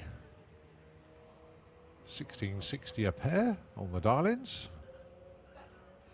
And we've got a 1702 and a 1721. Reese stays 6, but John moves up 2 spots.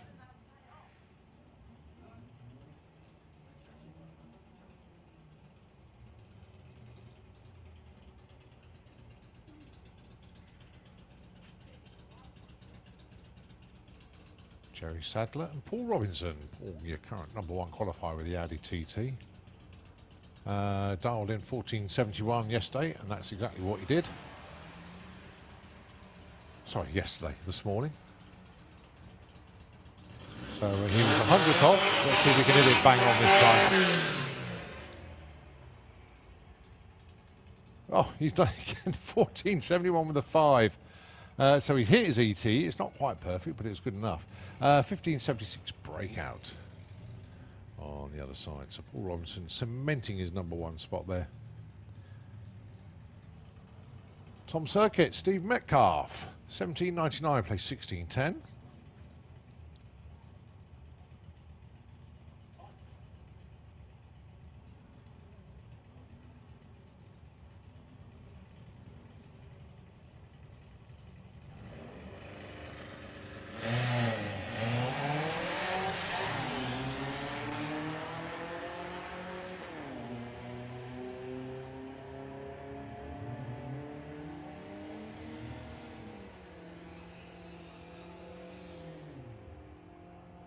$16.16, just 600s off there for Steve Metcalf, but moves up to #3. $18.26 for 17.99. Tom, he moves up as well. Oh, getting it done now, which is good to see. Polly Judge and Hazel Carter. 16.41 and a 15 flat for Hazel is the target.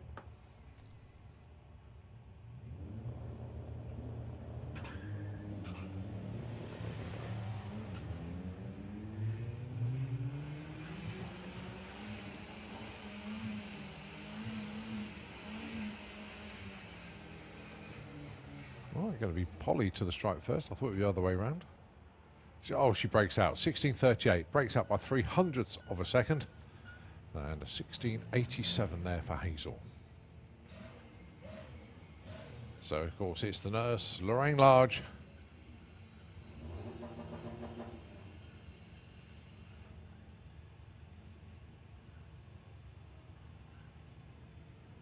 Right, just looking to see, it should be Danny Bean coming forward. Yep, there he is. Well, so Lorraine dialing in 15.50. Danny a 14.30.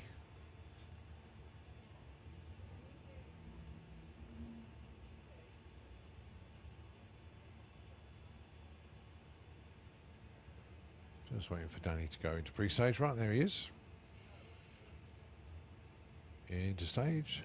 Tree counts him down. Green lights come on in both lanes. So Lorraine wants that 15.50. Currently #18 qualifier. Danny, currently #14. He wants to hit that 14.30. 15.89. Lorraine moves her up from 18 to 10. 15.03. No help for Danny. Pair of golfs for you up next. Andrew Bambrick and Bruce Harvey. 13.25 and 14.50.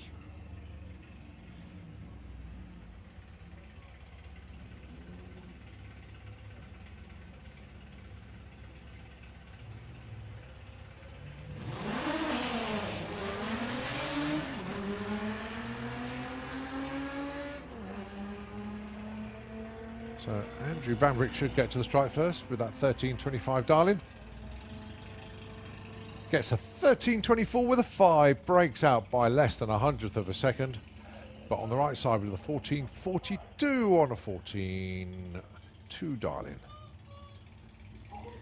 Andrew Clark with the golf. Caitlin Wilson with the misdemeanor Havoc Beetle.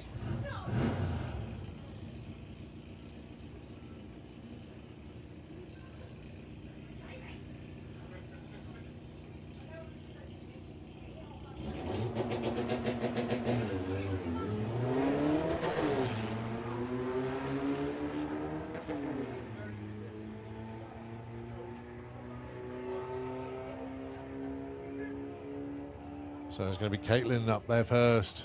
17 flat is the target. 16.88. Quick. A bit too quick. Andrew Clark goes 21.43.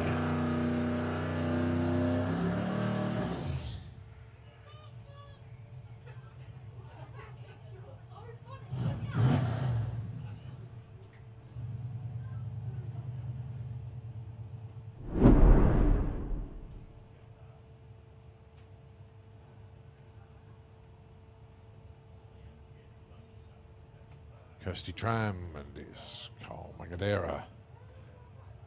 50 Shades of Green Camaro taking on the Tesla. 12.06 plays 15.65.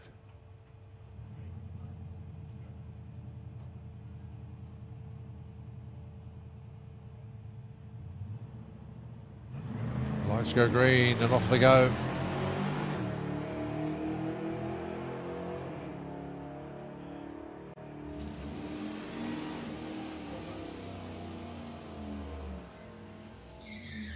Oh, double breakout. 11.98 and 13.48. Curses. Next pair, Chris Creswell, 15.30. And Gary Lake, 14.20. Chris is currently number 21. And Gary currently number 9.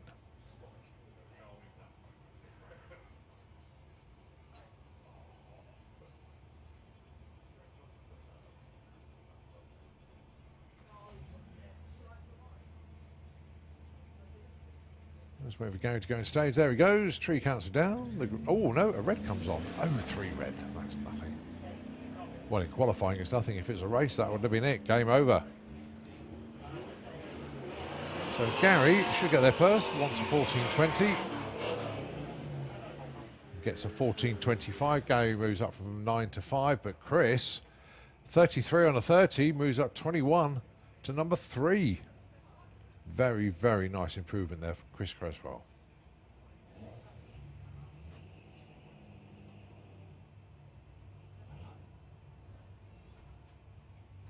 Next pair, Steve Mellors, Simon Swarbrick. Steve wants 15.90 with the MX-5 and 12.65 for the Ford.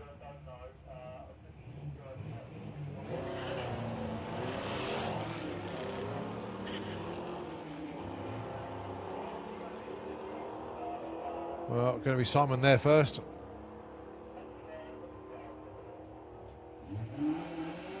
He goes 12.47. Big breakout there.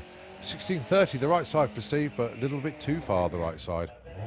One of his slowest runs of the weekend so far. So wants to up his game a bit. We'll change the dialing accordingly.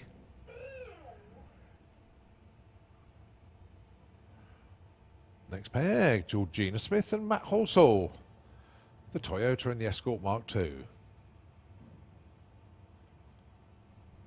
16.30 plays 12.47.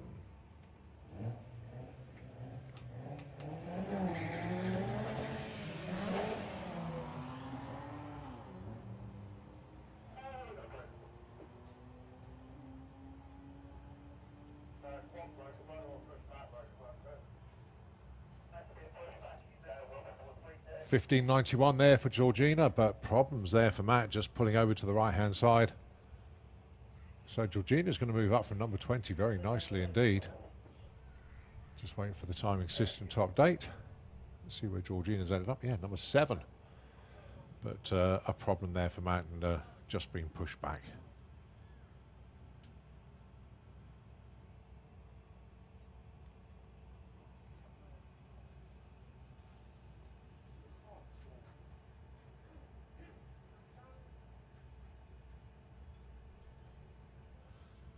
So just bringing it back towards the start, and they'll push it out of the way, and then it will be the next pair, which I think is Pete Walters, that I saw tucked underneath the tower.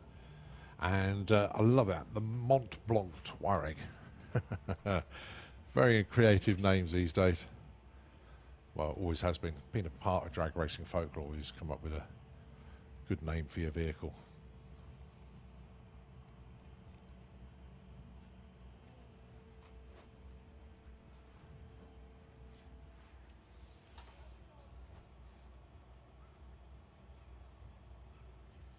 So Matt has now been pushed back, hopefully nothing too major.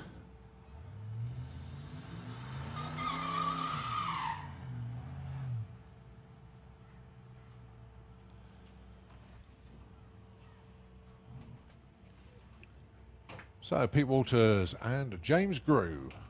Pete looking for a 16 flat. He had a 00 light in Q1. And he ended up number 15. James number 22. He darts 15.83 with a Touareg. 04 light this time for Pete. Come on, you're slipping. Still very good.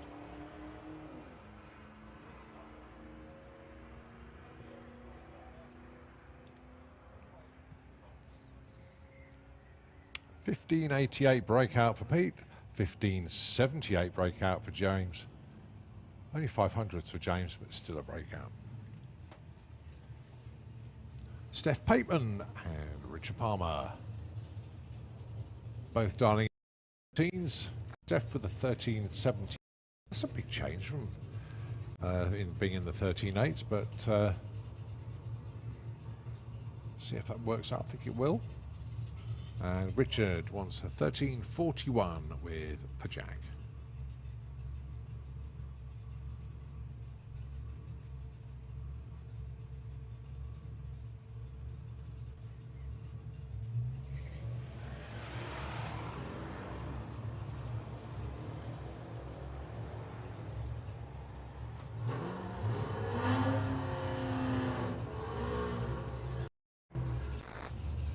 $13.81.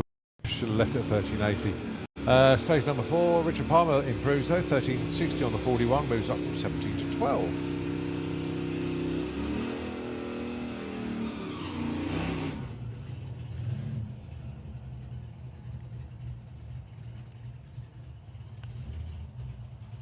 Al Platt, number 2 qualifier at the moment, going alongside Bill Wilson.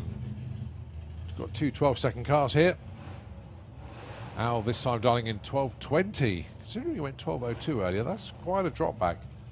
And Bill Wilson with the F100. 12.30 is his number.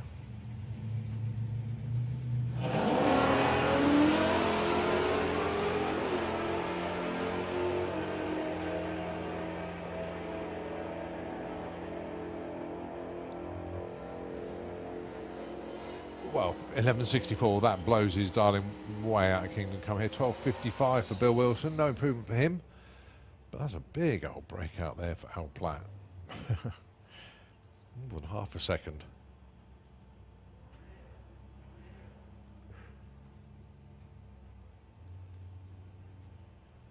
Troy Etry and Michael Franklin, your next pair. Troy wants a 12.35. And Michael, a 17.35.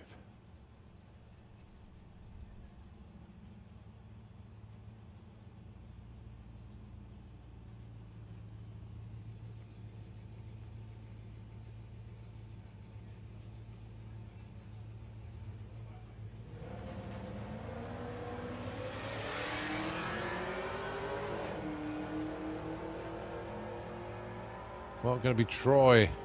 Obviously with the 12-second dial in, going to be way ahead of Michael with a 17. 12.63, the end result there. Against Michael, 17.52. Jago Stokes and Shane Sturman next. The Blue Velvet Skyline. And of course the Power Flow X K8.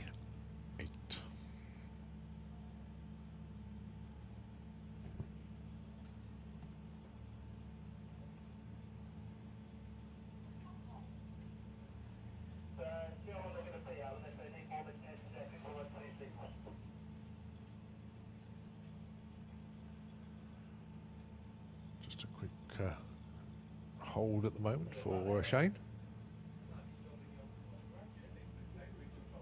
Yeah, good to go.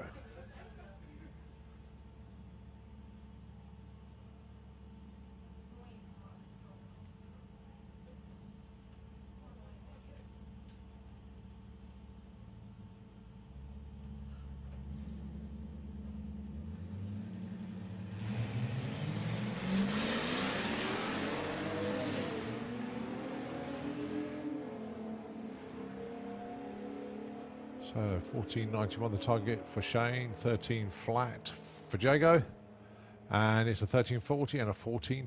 14.54 breakout, that's nearly half a second.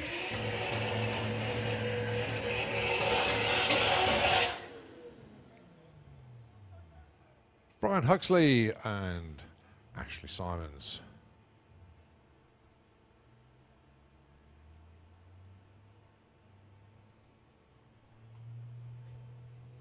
So Brian Darling in 1856, Ash 1329.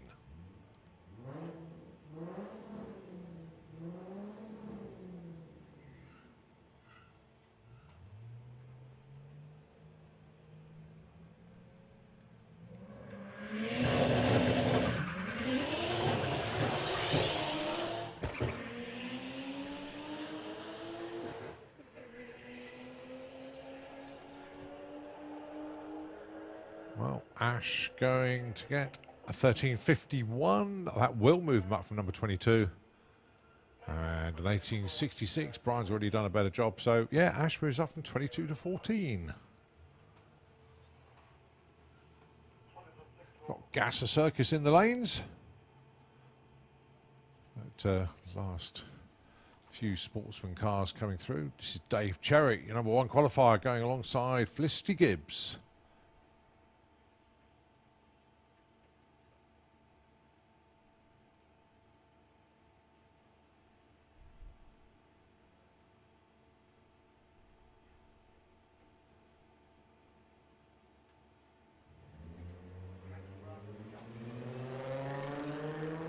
Oh, 005 red there for Felicity.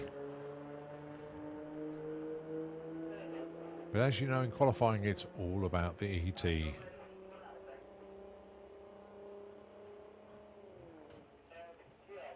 $17.19 breakout by less than 100th. Red light by less than 100th. Good effort. Right, and the last car is Ashley Clark. 1985, the Darling. She's currently number 13. She went 1992 on her pass earlier.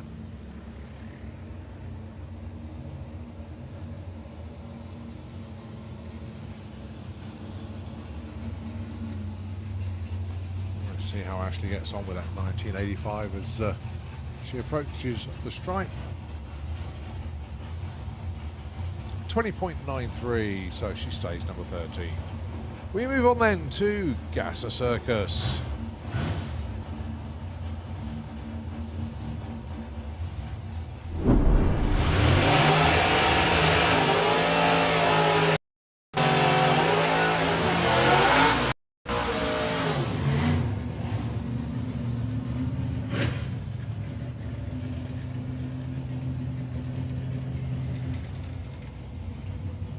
First pair, Jason Pickett, Ray Irish. Jason currently number 5, Ray number 7.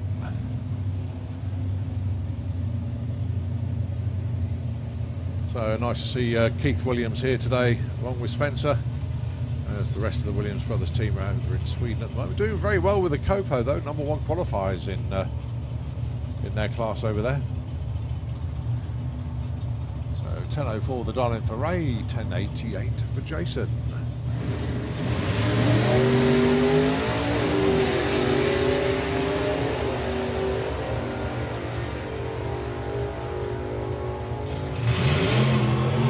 $10.09 and a 10.84 breakout is going the other way. So Ray Irish goes to number 1 with that one.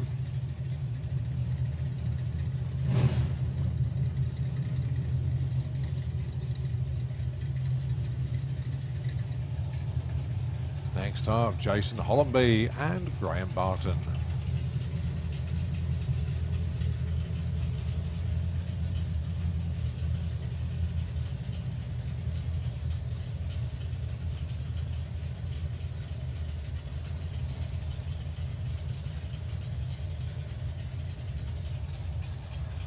Graham wants 10.66, Jason 10.70.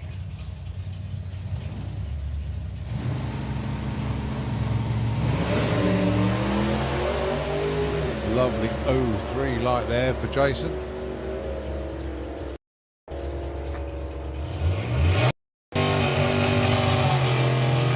Breakout there for Jason by 300ths, but the right side by 300ths. Graham Bart 10.69 on a 66.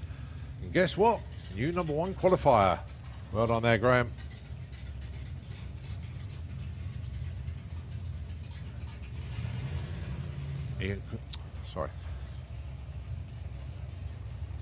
Adam Krasinski and Simon Glenn.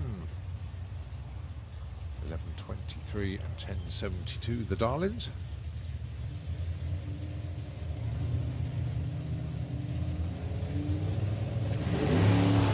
Oh, Adam nearly rolled the beams there.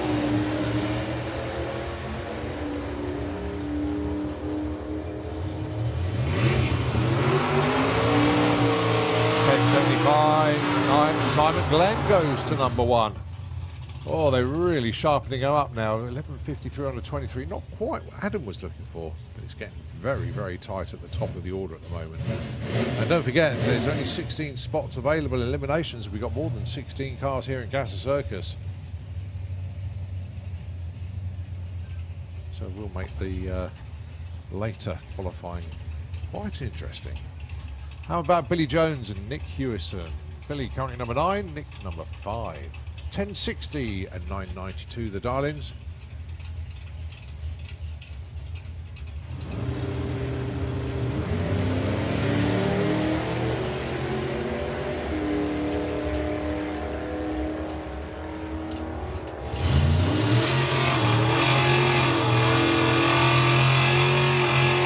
Well, Billy Jones goes up from 94 with that one, but Nick Hewison hits his number, 9.92 with a 6. He goes to number 1. Tell you what, you give these guys one run, and then that's it. Second run, they're on it. 9.92, number 1 qualifier, and it is extremely tight at the top. We'll have a look at the order in a moment. Harvey Turner and Steve Matthews. Harvey was 11.84, Steve 9.54. Right, the first 8 are within a tenth of their Darling. Still got more to come.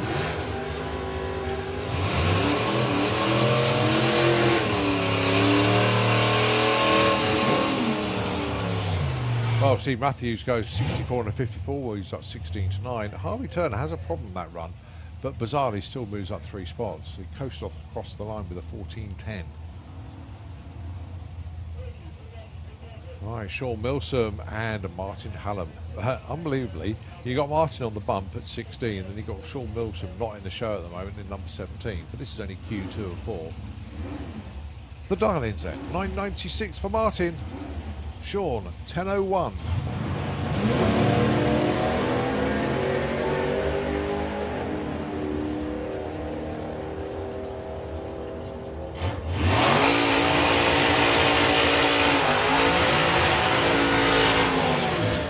Sean Milsom, 17 to number 5, goes 10.05, 400s off. And Martin Hallam improves up to number 13 with a 10.30. Right, it's got Nick Brooks Langham and Ray Turner. Ray, when he ran earlier, was number 1 qualifier. He's dropped back to number 7. It's just the way it goes. Darlings end, 11.70 for Nick. Ray, 10.89.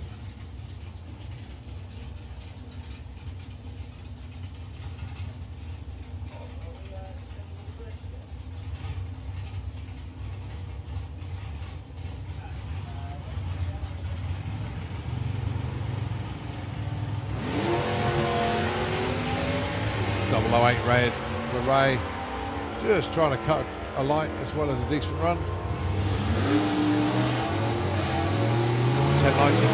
400 off, moves up 1 spot. No help for Nick as he broke out, went too quick, so he stays 14 at 11.53. A little bit too quick.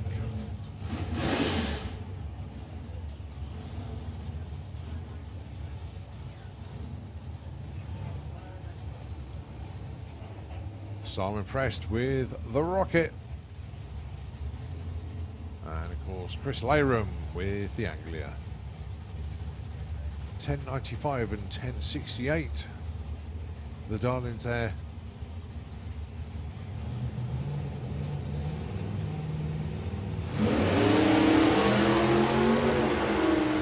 Goes the way well.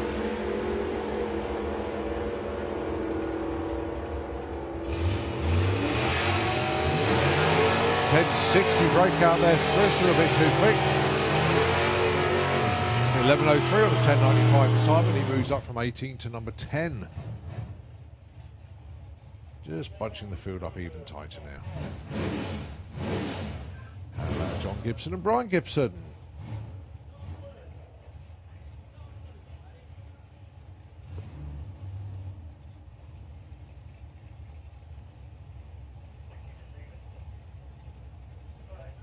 Brian looking for 11.20. John 10.65. It's the identity crisis against the high roller car.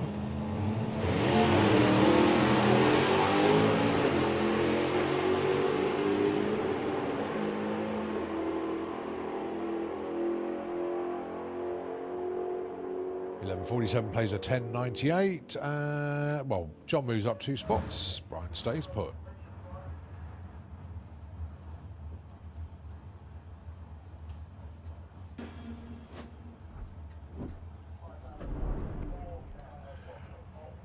Right, 7.60 heads up. Brendan Clancy coming around the corner. First time we've seen Brendan today.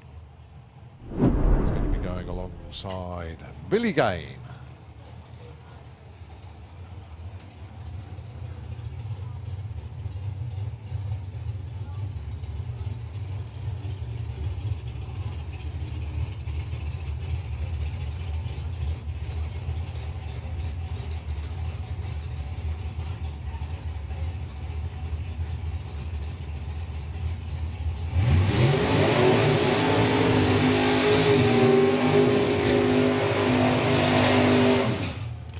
Strong burnout, as we'd expect there for Billy Gain.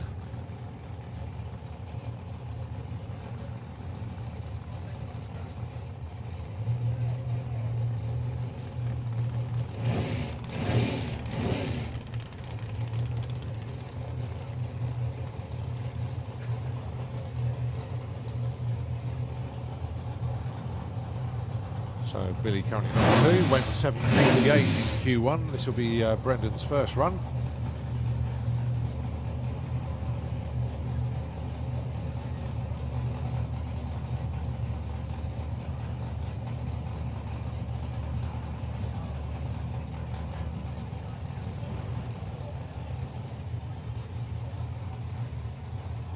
Okay, so Billy now coming up to the line. Brendan just sat there waiting patiently for Billy to go into pre-stage. Brendan will then roll in.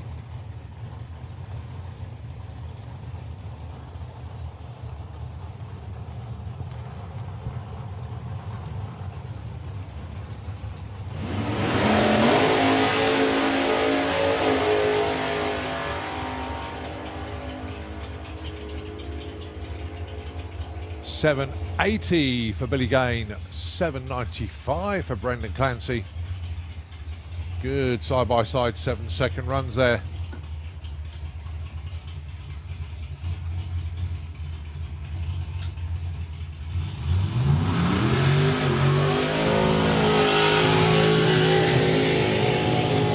Next up then, Ron Bartlett with Sweet FA, fresh from the PB run earlier on of 8.03, knocking on the door of the 7s. And on the other side of the racetrack will be Belinda Bull. Should be Belinda Bull. I can hear the engine running. She's in the burnout box.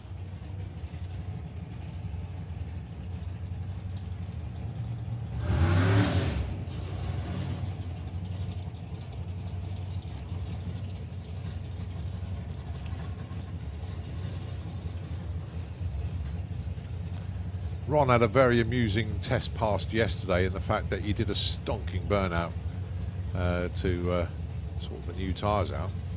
And there was so much tyre smoke that he stopped and he didn't come back. And we couldn't work out why. Then we realised their cabin was full of smoke. He couldn't see a thing.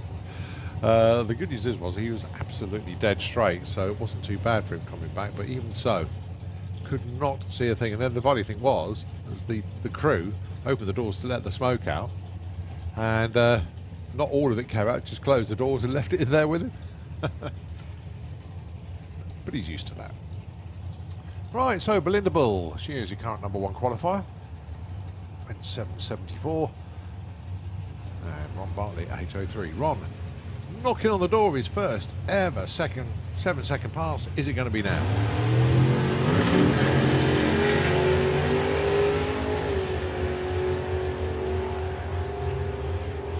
Belinda, 7:68, lovely run. Not this time for Ron though, 8:42 at 1:64.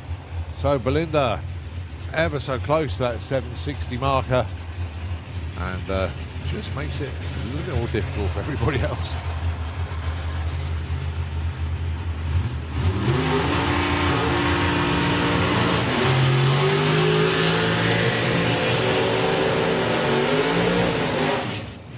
So, first time we've seen the Wildcat team.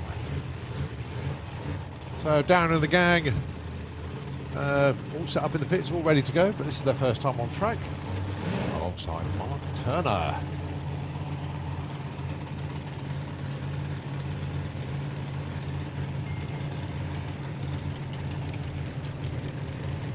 Alright, well, Mark's lost reverse. I think he's still got the engine running though. It's quite a distinctive engine. Got a lot of power as well. So the former Pro Mod car, been around a few years. Fair to say actually, so is Darren's.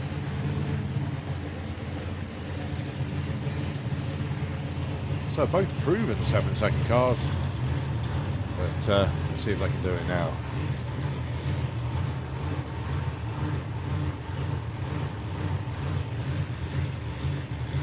Oh, Darren Pert goes straight into stage. Oh, the problem, Mark will accept that. Goes in as well.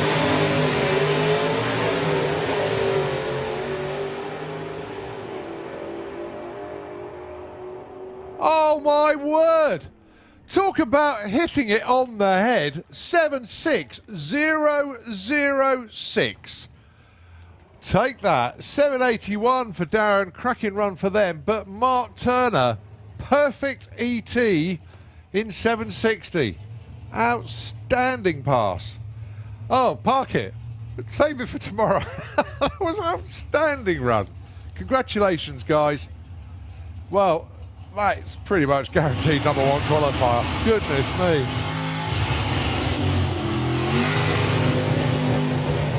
Absolutely brilliant. I know the team have been up against it recently, and I was even chatting with them yesterday afternoon after qualifying. But that was worth all the trial and tribulation. Congratulations, gang. Give them a round of applause as they head back up to the pits, folks, because that was outstanding. Well done. Well done to the Wildcat team as well. First run of the weekend, straight into the 7s as well. God, what a pairing that was. Loved it. Next up, Paul Marston with the PT Bruiser. Now, wouldn't it be cool if Paul could get in this and get it into the 7s as well? It's never run a 7. Its best is in the low 8s. I can't remember what Paul told me now. He told me earlier on, 806, I think. But different engine than when normally run. That's looking good, strong, straight. Breathing heavy at the top end, 847, 161.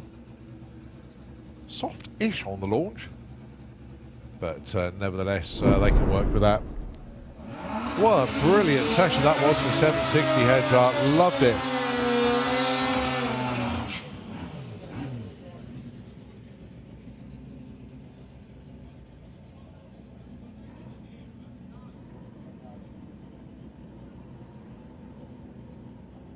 Right, we move on. Funny bike. This is Ryan Davidson and Jordan Kenway. Heads up class, no dial-ins. Whoever's quickest will be #1 qualifier. Why do we have qualifying if there's not that many bikes here? Well, it all stems to points. Points make prizes. And the more points you score, classic qualifying points as well, makes a difference in the championship, so it is important. Ryan goes 807, goes 874, both with their play so far.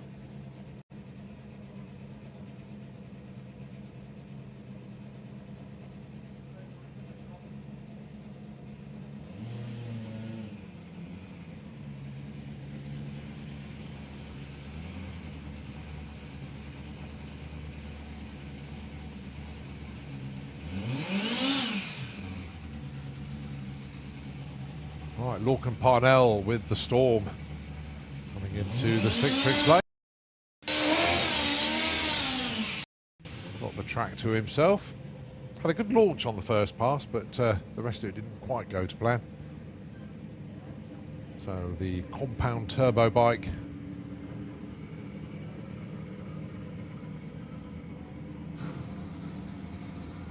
this bike is basically a one of one. Everything sort of has to be machined and made for it. Oh, through the belt straight off there. We saw that exit stage left and just ended up on the apron in the middle there.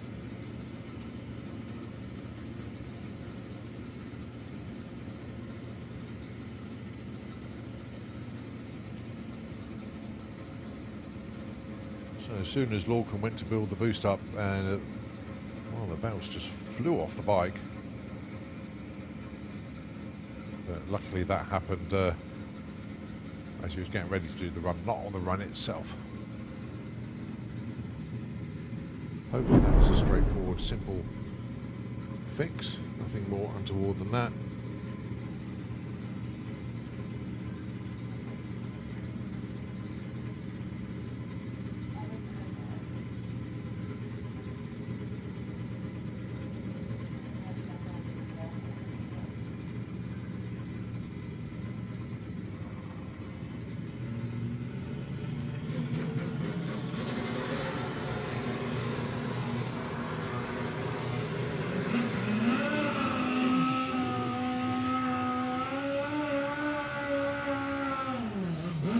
So continuing with comp bike now, and it's Q2 for everybody.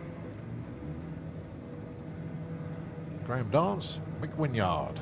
Graham currently number 1 on 7:43. He is in the Kestrel Beer lane, and Mick Wynyard on the other side of the track in the Slick Tricks lane.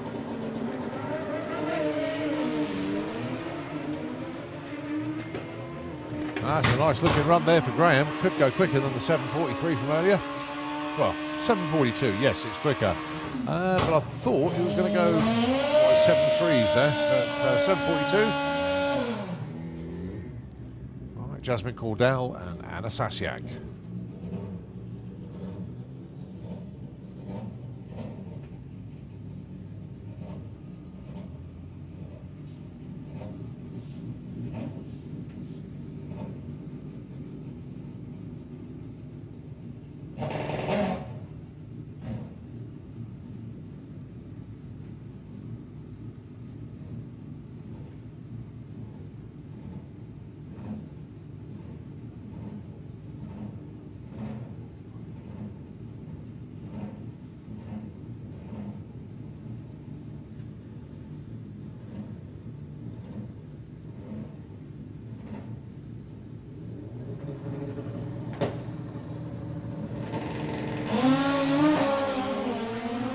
Lovely 06 light there for Jasmine as she left the line. That is a good looking straight run. It's going to be a 780, 164 there for Jasmine. Moves up from 8 to number 4.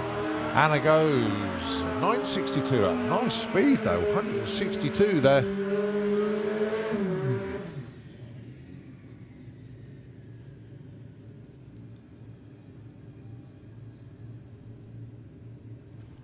Next up, Andrew Christoffi. Currently on a 787, Pete Field on 829.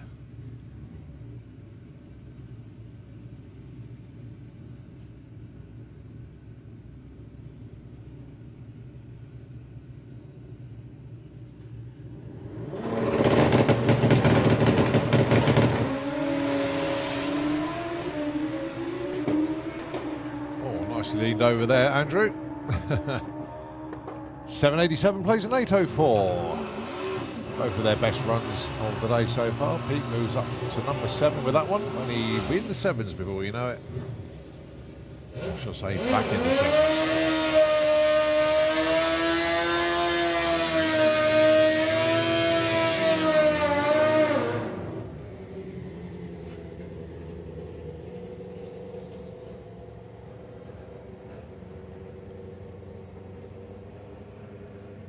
Then Paget and Chris Neary.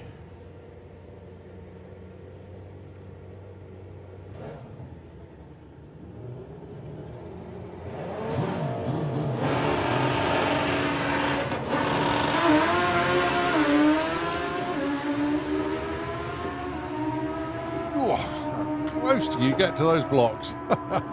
Lenny goes 834, 160. Chris improves to a 791, 179. But that was close. Very close indeed.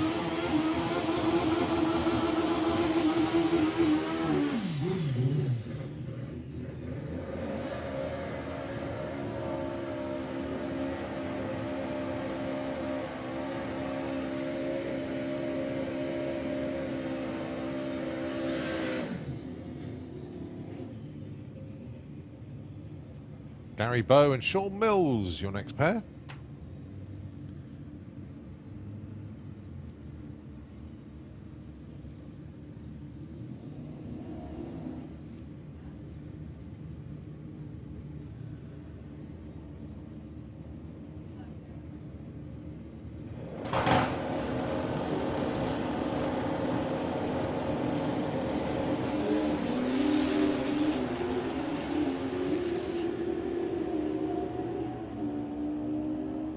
Gary 724 at house to penthouse for Gary. That one 203 miles an hour. Considering his first one was all wheel spin and nothing else. Sean Mills goes in at number 12 there with an 847 at 167.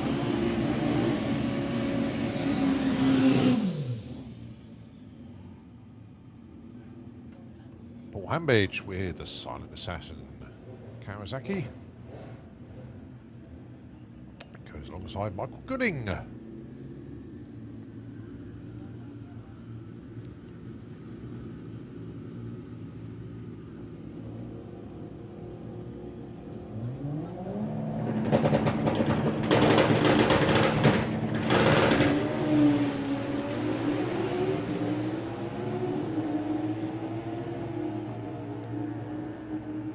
Paul goes 748.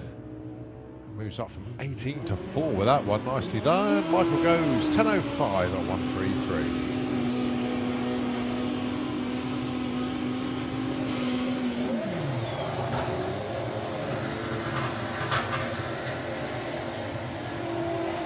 Right, Dave Thomas. He's in the Slick Tricks lane, currently number 14. And Mark Dainty. Born to be Wild. 9.56 his current marker. We know he can go way quicker than that. And if you look on the top end scoreboard, you will see that 9.56. That is the bump spot for comp bike. So you need to go quicker than that to get in. Whoever is on the number 16 spot has that bump spot number.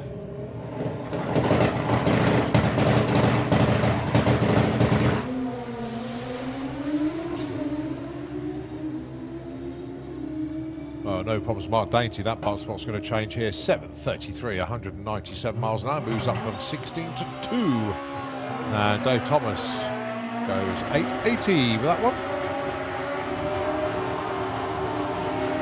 Went 8.57 earlier. So the bump spot drops to 9.21 now.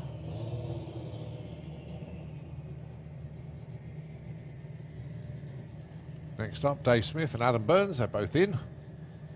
Both in the 7-second zone as well. Dave Smith currently on number 4 with a 7.48, and Adam is on that number 10 with a 7.99.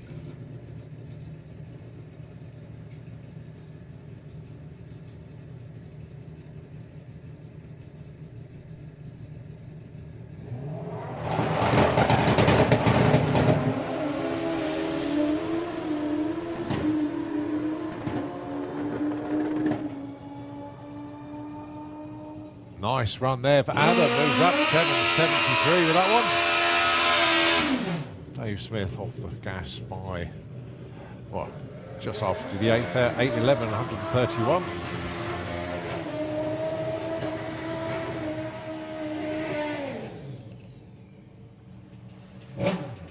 Jake Michelle and John McLean. Well, Jake, well, could take number 1.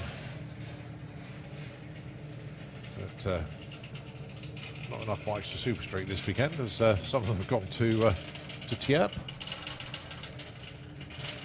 So Jake running in comp bike this weekend, going alongside.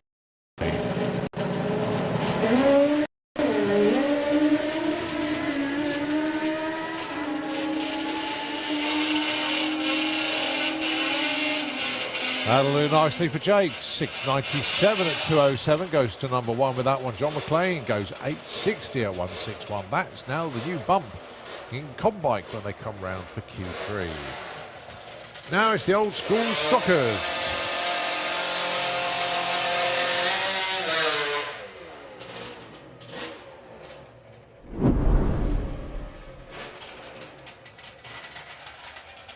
First up, Kev Melling and Peter McGuinness.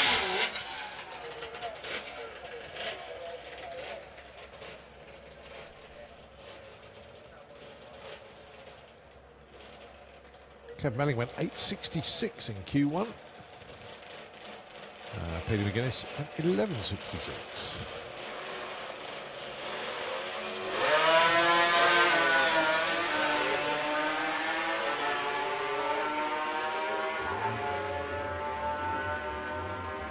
Uh, 853 this time round though. Nice improvement there for Kev Melling. Another 11-second pass there, Peter McGuinness.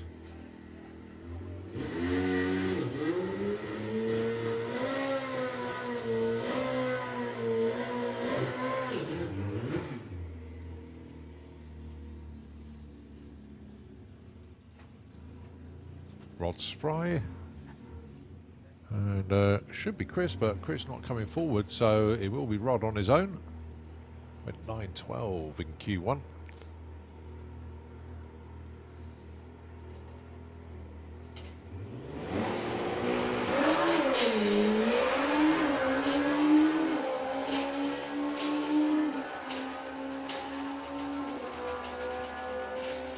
And a 9.20 this time round, so consistent low 9s.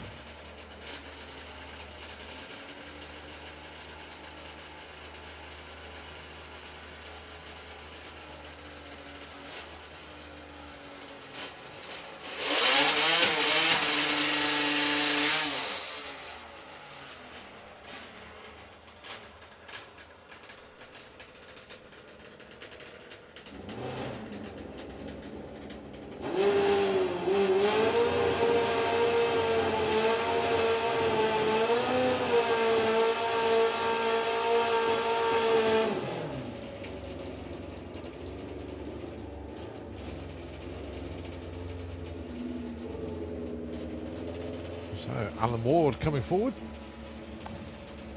He's in the Kestrel beer lane. That'd be his first run of the day. Chris Spry now there in the Slick Tricks lane.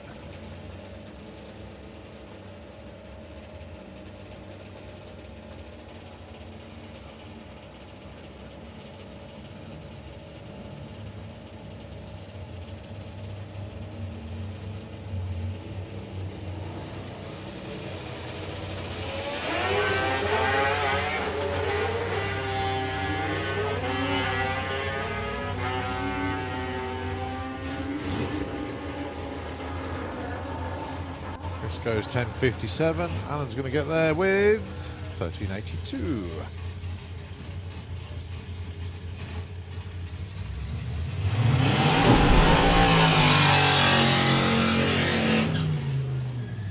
As we go into one of our exhibition classes this weekend, this is the modified 100Es.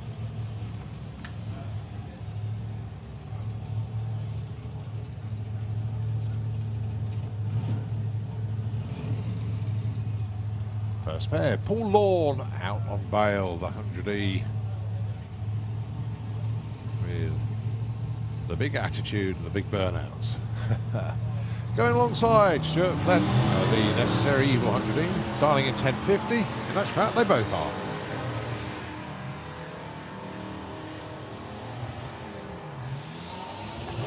Oh, 10.51 for Stuart on the 10.50 dialing. That's only a 100th off. Nicely done. 10.80 for Paul. Nicely done, Stuart. Well judged. Tim Evans and Mark Wade. Tim 11.99. Mark Wade 14 flat.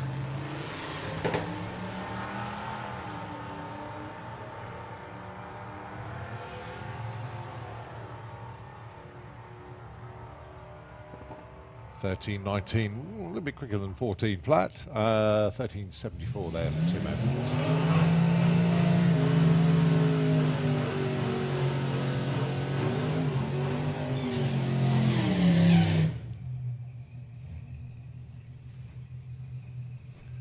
.60 and 12.92, the dial-ins for our next 200Es.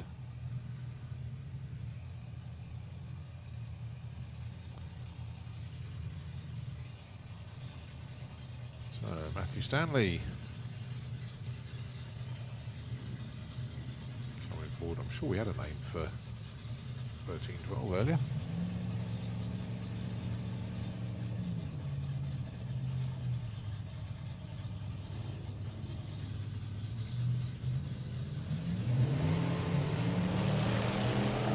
The Darlings end, 12.92 and 12.60.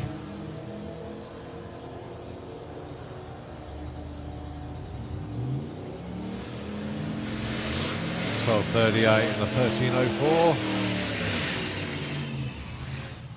think they'll adjust their Darlings or tunes the next time round. Dave Mott. Cracking looking car this.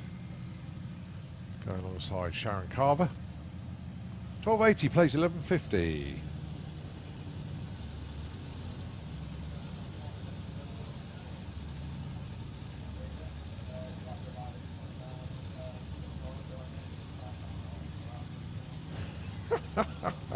Oh, I just had a bizarre message come through.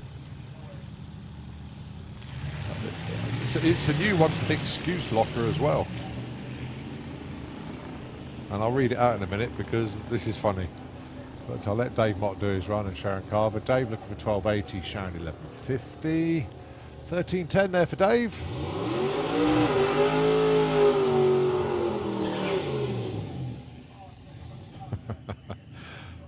That's fun. Now I'll let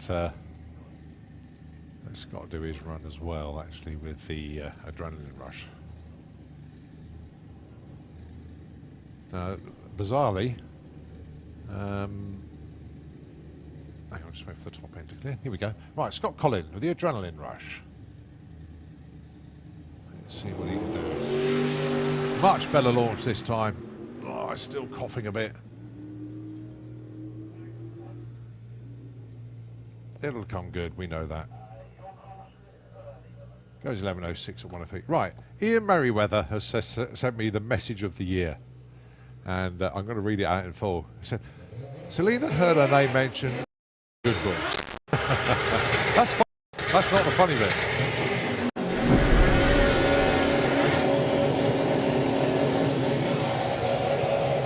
I simply had to pick a bike that was doing a big burnout, didn't I? The funny bit was the next bit. Police car SantaPod removed 1,000-foot markers. Senior moment, pulled the chute and off the gas before the 13.20. Ian, we've got no 1,000-foot markers out there today. Oh dear, love it. Thanks, Ian. Message of the day. I'm going to frame that one. Right, it's 8.50 bike. It's Keith Wright and Dan Dieth. Let's see what these two got for us. Keith broke out in Q1. Dan was the right side. And it's the same thing again this time. Keith Wright break out again, 8.47.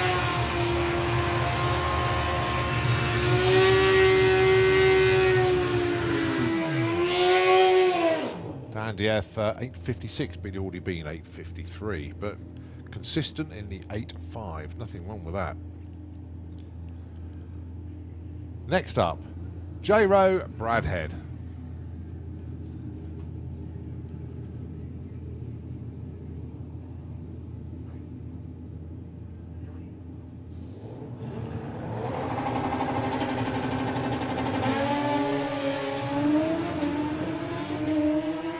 Right, number 4, number 11 on the qualified order at the moment. 8.41, that's a breakout for Brad, but J-Row goes up to number 2 with that one, 8.51 with a 4. Nicely done.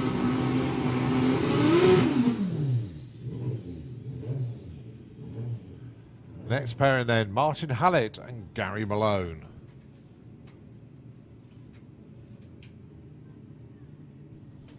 Martin currently number 8, 861. Gary Malone number 3 on an 853.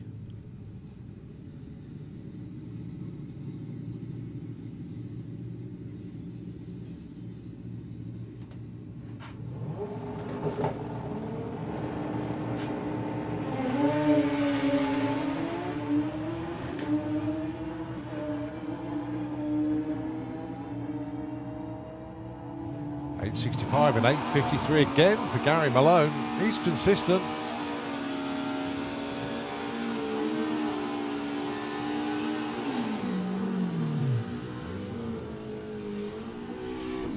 Very nicely done there for Gary. Next up, Ian Critchlow and Johnny Hines. They're both in the mid 8.5s at the moment.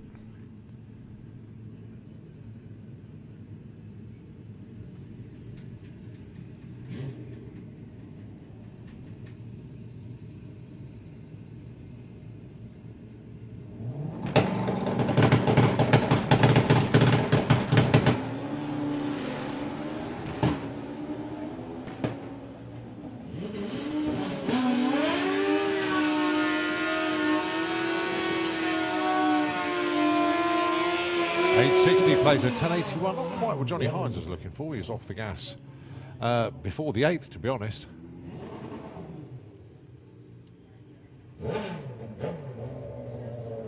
Craig Wright and Paul Morris. Paul currently number 9 with a 917. Craig number 7 with an 861.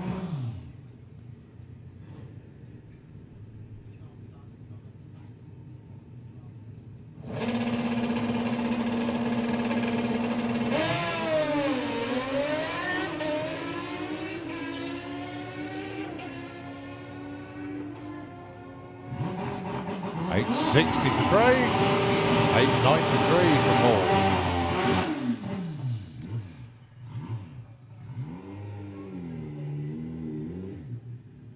All right, next up, Stacey Reed. Fair to say, she had a pretty decent qualifier in round 1. She ended up number 1 qualifier. Nobody's gone quicker than her and stayed the right side, so she's still number 1. Let's see if she can find 100th of a second. Go 850 dead.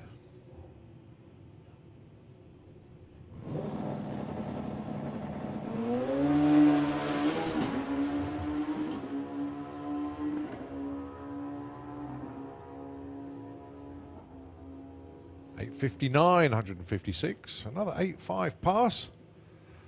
That'll do.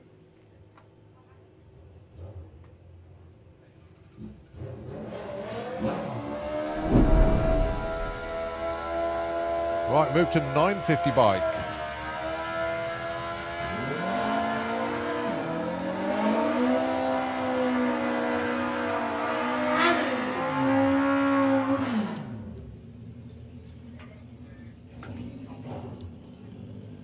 First up, Dion Hartley and Zoe Hallett. They are 3 and 4 respectively. And they both broke out in queue number 1, so let's see if they can get some on the right side this time in queue 2.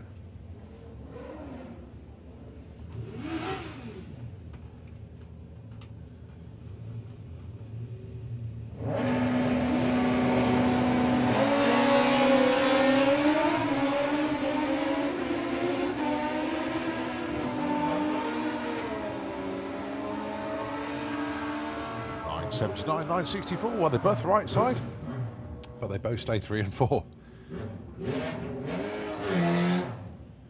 Rick Sawatsky, currently number 5 of 5. Going alongside your current number 2, Dave Hall.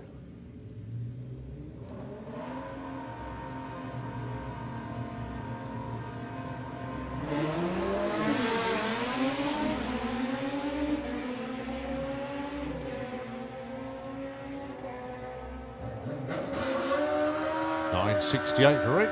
Dave goes 964, but Rick moves into the number 4 spot. So everybody is now the right side of the 950. So leaving this session with the number 1 spot will be Carl Thomas. Let's see if he can improve on that 953 he ran in Q1. but doesn't really want to go quicker than 950. But as I say, he's got the #1 spot for this round anyway.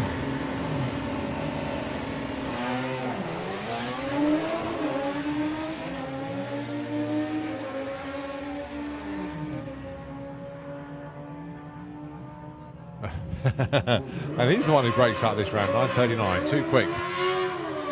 As I say, he stays #1. Right, we move on to ET Bike.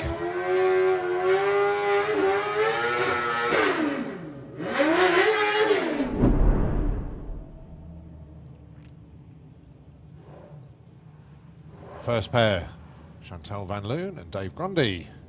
9:42, plays 10:42.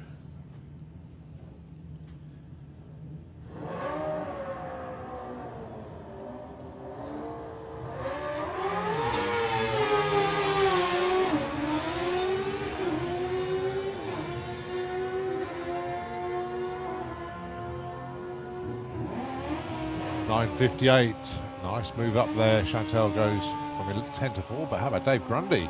10:55 on a 42, goes from 11-3. Peter Harrison, Nick Pladen. Peter currently #9.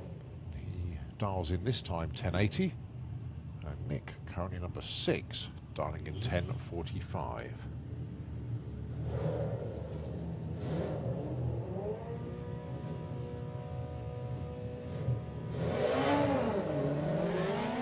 Problems there for Peter off the line, but eventually gets it going. So let's have a look at Nick Pladen then. 10:45 his target.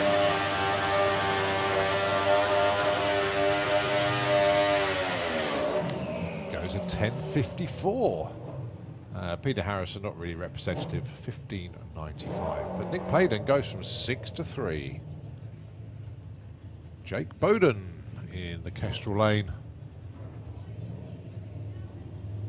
He dials in 11.95. Charlie Anasagasti looking for 9.90.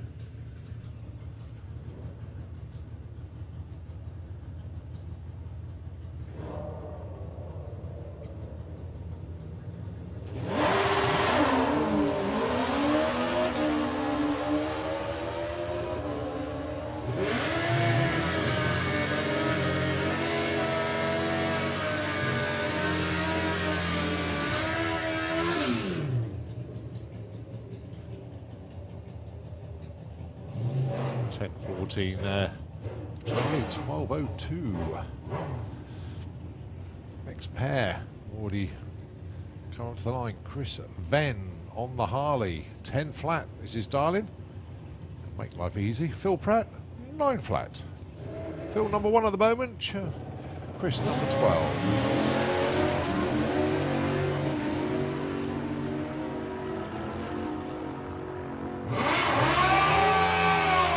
Oh, 10.90 for Chris, but Phil Pratt, 8.9996, broke out by 4/10,000ths of a second. It was that much, Suze, that much. It was that much.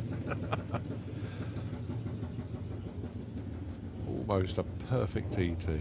Right, Jack Hartley, Liam Holgate to your next pair. 980 plays 954.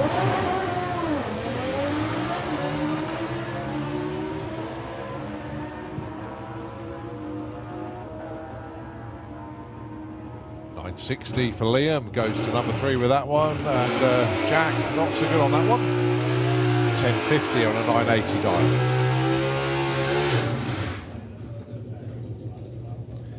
dial. Good to see these two matched up once again. Brett Cordell and Scott Collier. And they're sticking with the 950 that they ran last time as well.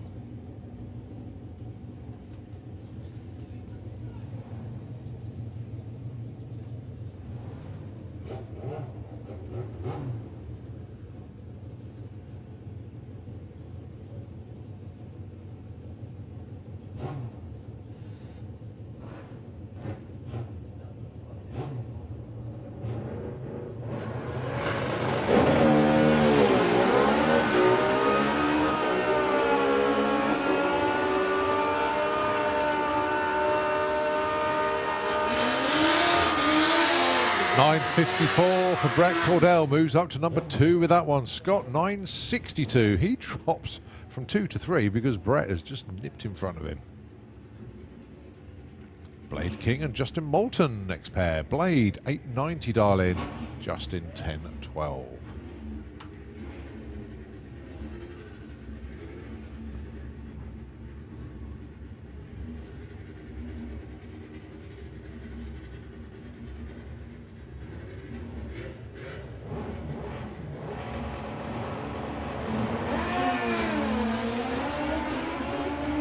Treble 06 light there for Blade, almost perfect light. There's more about the ETs here. 9.14 for Blade, moves up to number 10. Justin slots in at number 13 with a 10.54. That's the Hester boys are here. Father and son, Gary and Carl. Gary looking for an 8.70. Carl looking for a 10.80.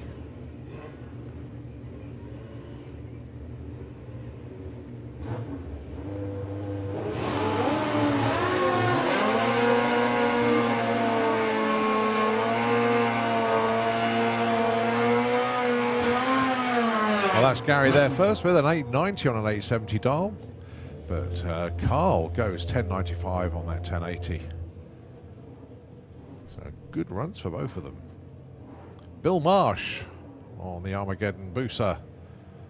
Looking for a 10 flat.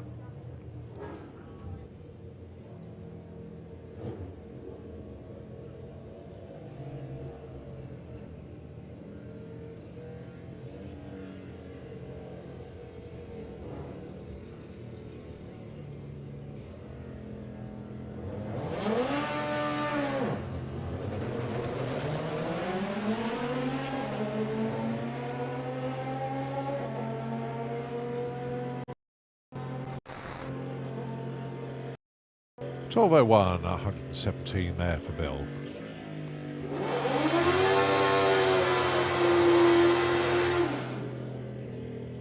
Right, junior drag bike. 11 of them put numbers on the board so far. Q2 for them, and this will wrap up the second qualifying session of all of our bikes.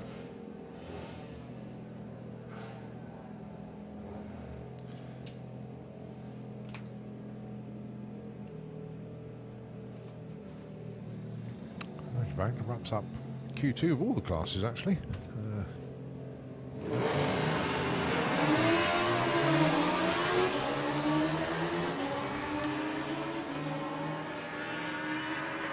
So Holly Coing looking for 8.60, goes 8.51 breakout. Declan Butt goes 10.53 on a 10.30, moves off from 8 to 5.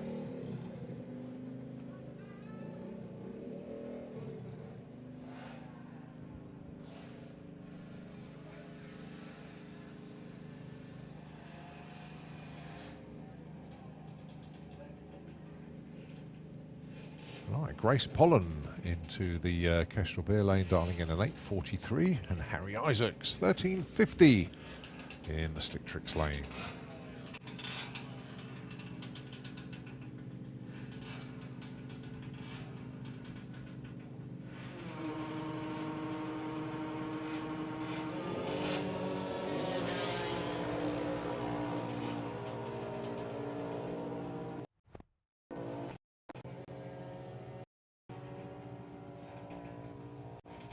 $8.59 there for Grace. $13.90 for Harry. They stay put. Grace 3, Harry 6.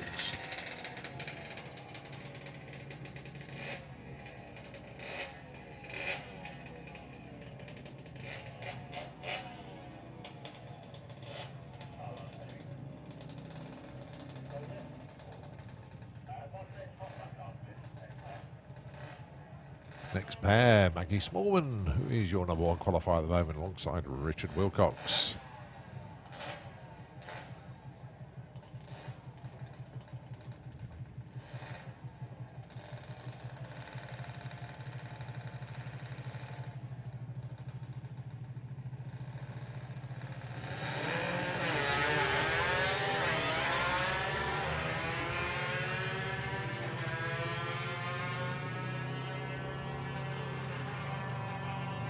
Maggie Smallman, 9.54 breakout that time round.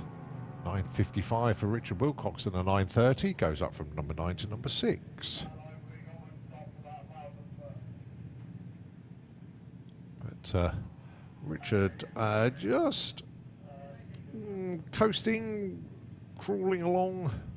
Should make it to the first exit, hopefully. But yeah, just going past the quarter mile stripe now. Yeah, he is rolling.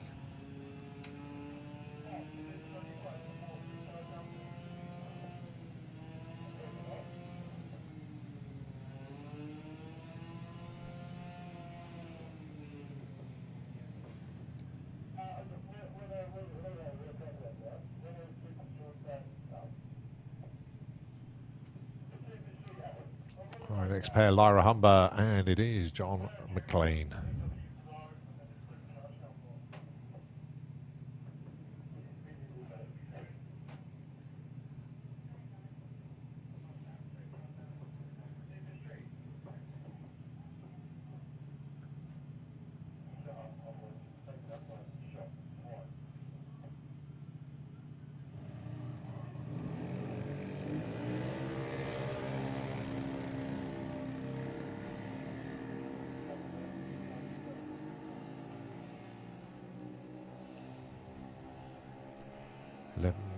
.64 for John McLean, breaks out. Lyra Humber, the right side, 15.18 on a 14.90, moves up from 11 to 7.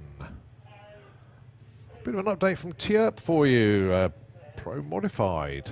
Number 1 qualifier, Andreas Arthurson, but number 2 moved on up there, got it right in the end. Jan Eriksson. Dave Vector, number 3. I'm sorry, the times, 5.88, 91. Bruno Barder, number 4, 5.95. Mark Hartveld, 5.96. Ake Persson, 5.99. Michelle Turenne, 6 with all the zeros. Roger Hansen rounding out the top 8 with a 6.02.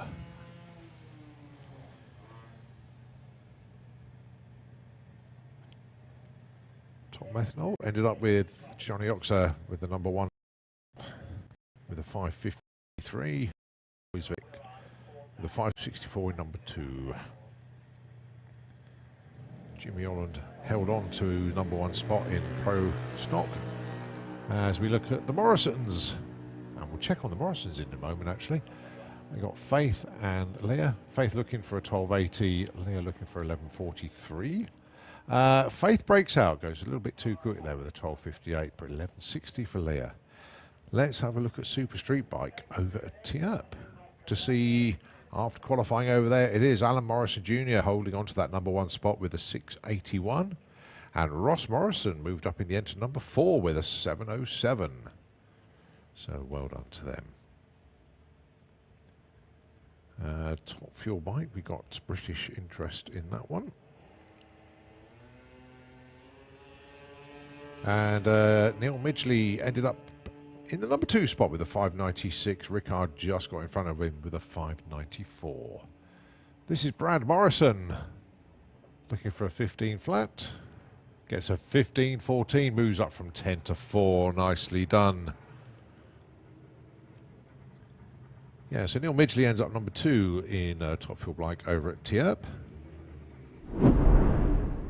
And just keep scrolling through some of the other results over there. Still got, let's have a quick look. So yeah, Pro Modified, you've still got Top Fuel session number 4 to come over there. As we get ready for our next class here is VW Pro, so it'll be qualifying session number 3. But just a quick timing system reboot.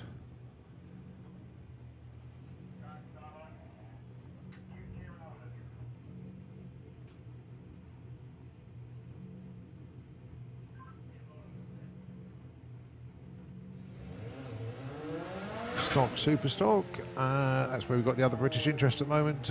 Nick Williams, very consistent actually, ran 8.17 on his last qualifying pass. Very close to the 8.15, which was his PB, and he stays number 1 qualifier in Stock, Super Stock out there, so well done to Nick.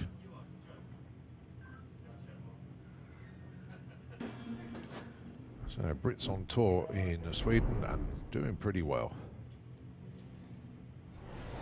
And bizarrely, the worst qualified Brit is 4th. Doing well. Flying the flag. As soon as we get news on Top Fuel, we will let you know.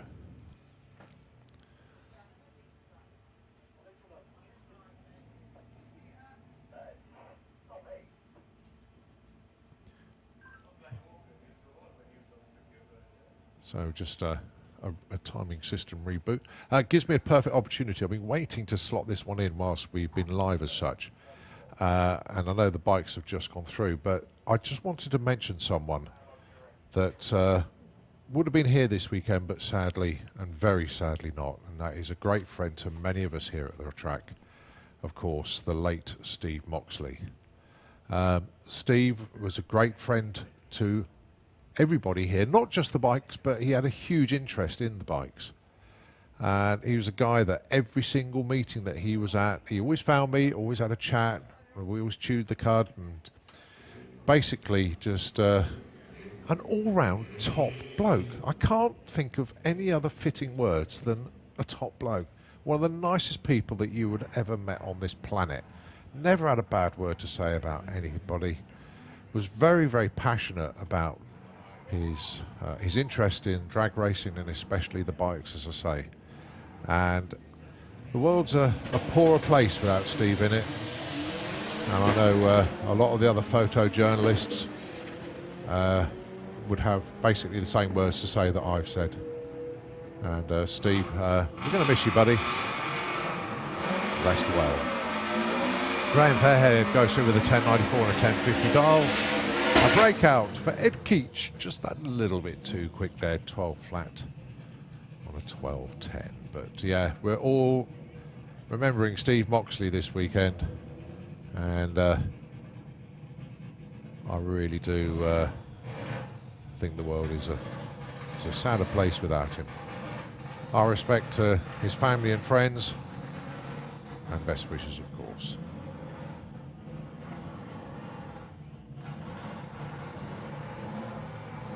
Dave Crowhurst and Ian Dale. I wonder if Dave can break out 3 for 3. Well, if he does, that'll be a monster PB. Look at this, 920 the dial in this time. He wants to make sure he doesn't break out.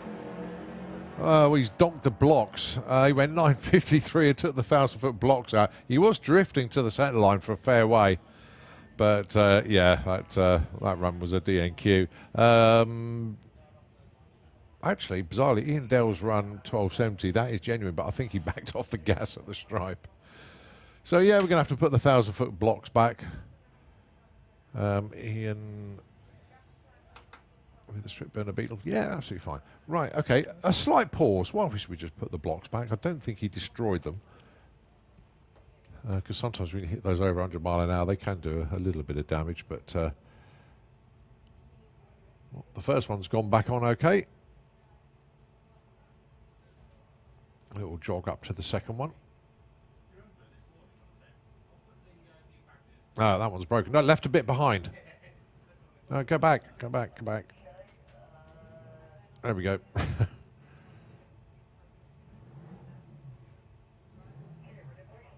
Oh, here's it. There was a few little bits of block, actually. Yeah, so, yeah, one block survived and one died. Yeah, so a replacement block will be required at 1,000 foot.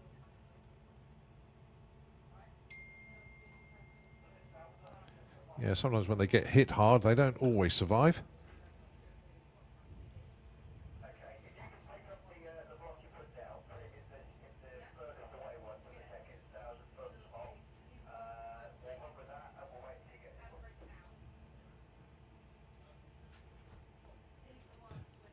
having a game of musical blocks out there at the moment. Shuffling them around.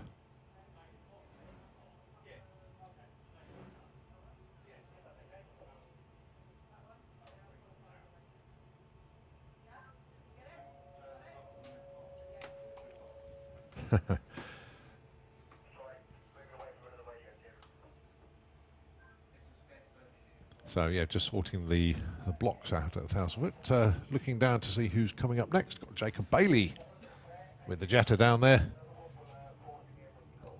I'm assuming it's a else. I just can't see. Yep.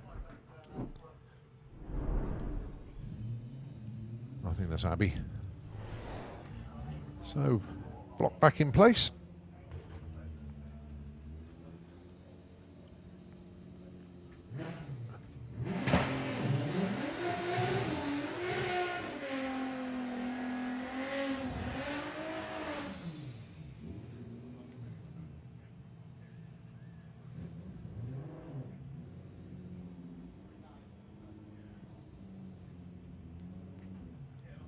I had a choice of two golfs. I picked the wrong one. It's actually Danielle Coppin with her golf. But now I can see the back window of it. I can see that it is Danielle's car, and not Abby's, but very similar. Darling's End, Jacob 1050, Danielle 1220.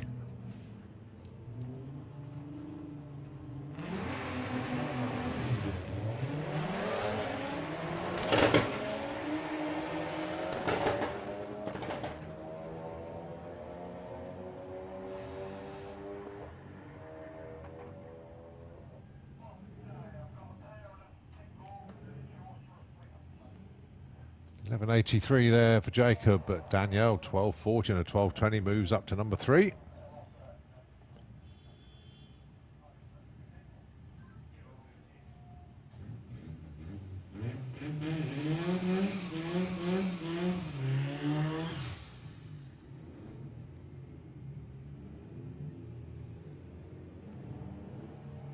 Next pair, Abby Tether. You can see why I got confused with the golfs, can't you?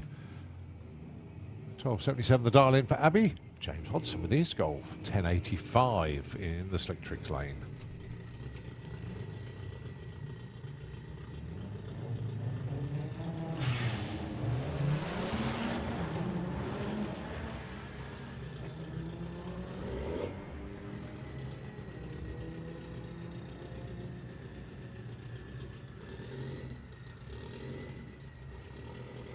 $11.27 there for James, but Abby Tether, how about this? 12.77 was the dial-in, 12.77 was the run. She goes from 11 to number 1.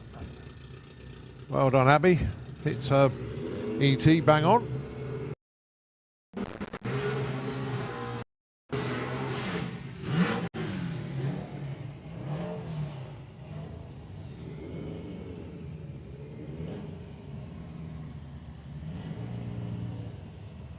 John Brewster with the Unfinished Business Beetle going alongside Chris Wardhouse with the Bad Habit Audi A3. Nicely off the line there for Chris, no question about his reaction time.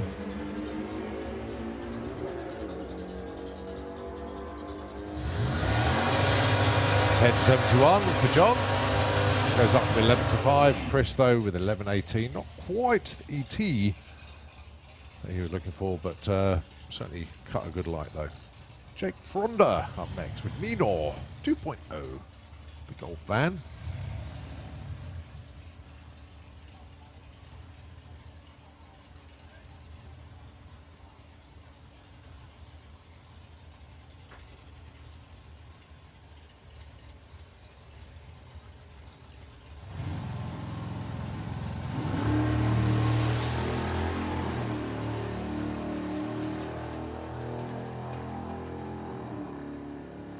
Good looking run there for Jake, looking for a 12.25. I think he's going to go under that. Oh no, he's the right side of it, 12.39. Goes from 10 to 4 as well for Jake. Respect for that run. Right, a little bit of a clean up in the lanes at the moment, the Slick Tricks lane especially. So just a pause just for a moment. Okay, so Nitro FM, just while they're doing a little bit of sledding, if you can just take the airways for a moment, we will be back with you shortly.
I've been looking forward to this, and I think you all have been as well. The next class to come round the corner is the Supercharged Outlaws.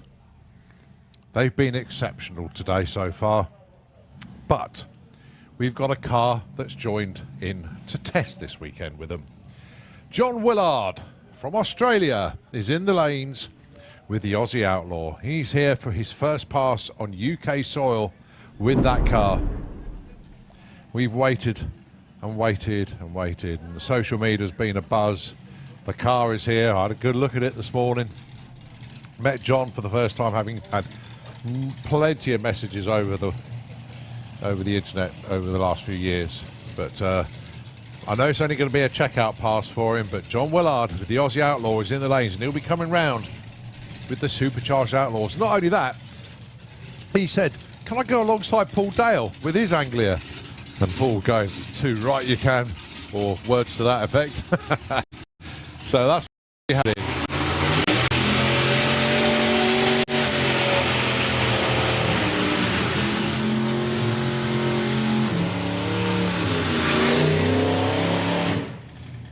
Okay, but first we have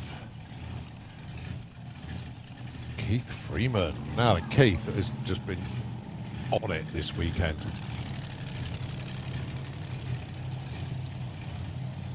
Went 9.30 in Q1. He had a test pass yesterday in the 9.5s. Then he went 9.38, I think it was yesterday. He went 9.30 this morning.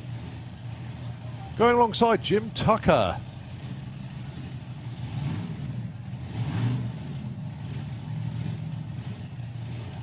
Jim on his first pass, nice and easy, just a gentle feeder, if you like, a 13.78, but obviously looking to get a more representative run in this time round. So pick your Ford from 1930.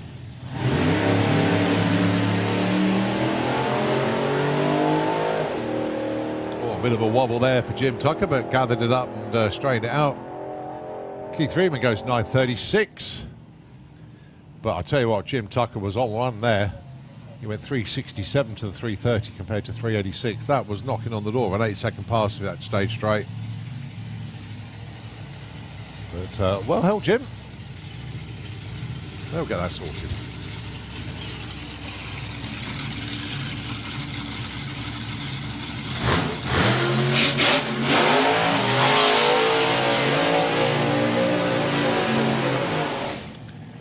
Right, next up then, Aaron Windridge. He's one of those perfect examples of a driver whose foot takes over from the brain when he's doing a run, because once that foot is down, it ain't lifting for anything, despite the brain trying to tell it to lift. The foot's going, no, I'm going all the way, son. You hang on. But no, he's a great young lad, is Aaron. Drives the wheels off this thing. Going alongside the new excuse locker favourite, Ian Merriweather. Can you move the 1,000-foot blocks as I lifted too early? We haven't even got any. That was brilliant, that one. Ian, as I say, I'm going to frame that one. So Ian Merriweather went 8.17 in Q1. Best excuse for not running a 7 ever. Hi to the Fadster once again. I know he's probably tuned in watching. I know he'll be back at Dragstalgia with Twister. The man never ceases to work on that car.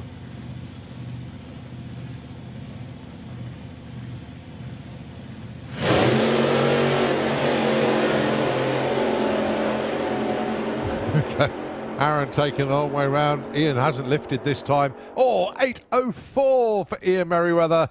Nice pass there. 171 mile an hour. In actual fact, 171 mile an hour in both lanes, but Aaron Windridge goes 7.79. As I say, slightly the long way round, but did a good pass nevertheless. Well done, gang. Okay, let's have a look in the lanes. Oh, yeah, just happens to be a pair of Anglias, but what a pair.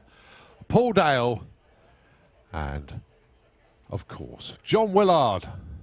The Aussie Outlaw finally gets his chance to put a run in. A big hi to the whole team making their way from down under. They're here for 3 or 4 weeks. I know the Taylor family have been instrumental in looking after them and doing some help with them. And of course, let's not forget Outlaw Anglia community, and of course the drag racing family that chipped in to help with the funds to get this car over here. John has been quite humbled by the support that he's had, and it makes a change for me to actually go up and say hi to him personally instead of just saying hi over the internet. So the car starts.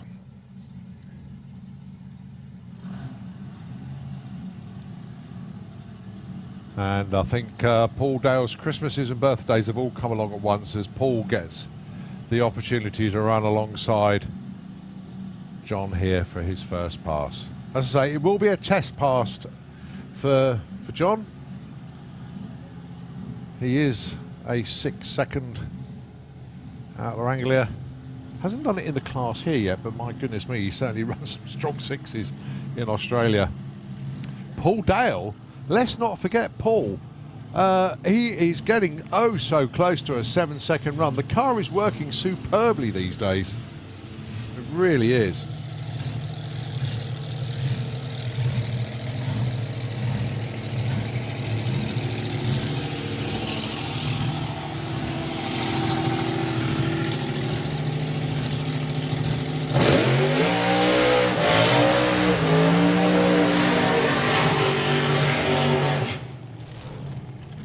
Well, there's one for the photographers there.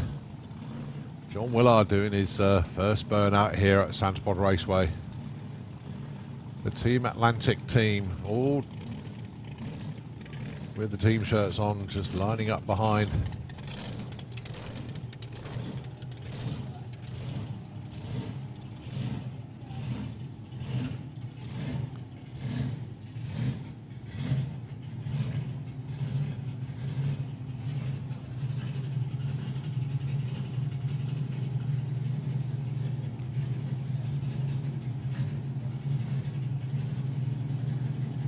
So we wait with bated breath then. As I say, it is a checkout pass for John. He's never driven at SantaPod before.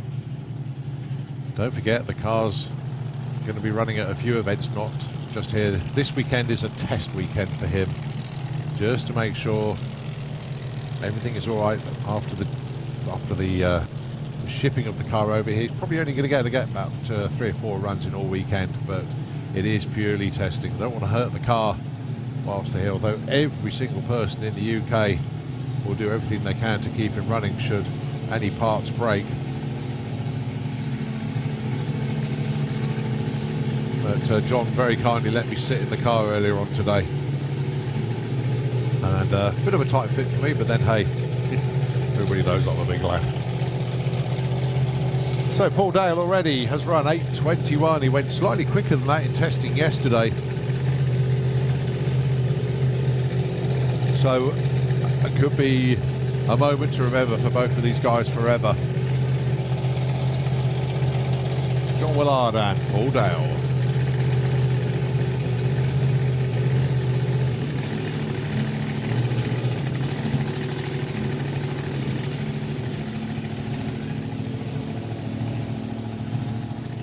Look at the size of the rear wing on John's car. It's huge. We love it.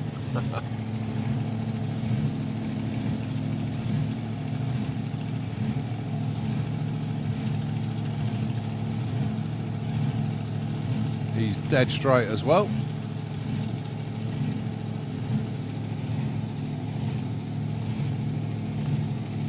So, Paul Dale straight into stage. A little bit of miscue there, but hey.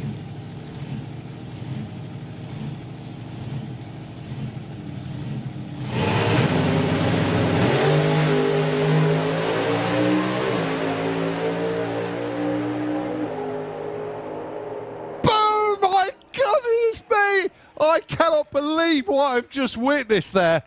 That was supposed to be a checkout pass. He just went 6.73. at 206 miles an hour. The first ever angler to do a 200-mile-an-hour pass in the UK, and it was on his checkout pass. 206.05, 673 shots fired, 8:15 at 169 for Paul Dale. But boy, that was worth the price of admission alone. John Willard, you hero. 673, 206. Our jaws have just dropped. I can't wait to get on social media and just get the feedback from everybody on that one. Oh boy, Colin Miller, Jed Guy, Simon Barlow, the rest of you, John Webster. I tell you what, John Willard has fired not just a first shot, he's fired a harpoon at everybody. Oh my goodness me, 6. I can't believe that run. Outstanding, absolutely outstanding. Oh, I just want to go and have a lie down now, but he will never forget that. Congratulations, Paul Dale. That was an awesome run for him as well, 8:15. That 7's coming, guys. We know that 7 is coming, but I know there's not many spectators on the grandstands, but when that red golf buggy goes by with the Team Atlantic guys on it, give them a huge round of applause. Come in here, Mick.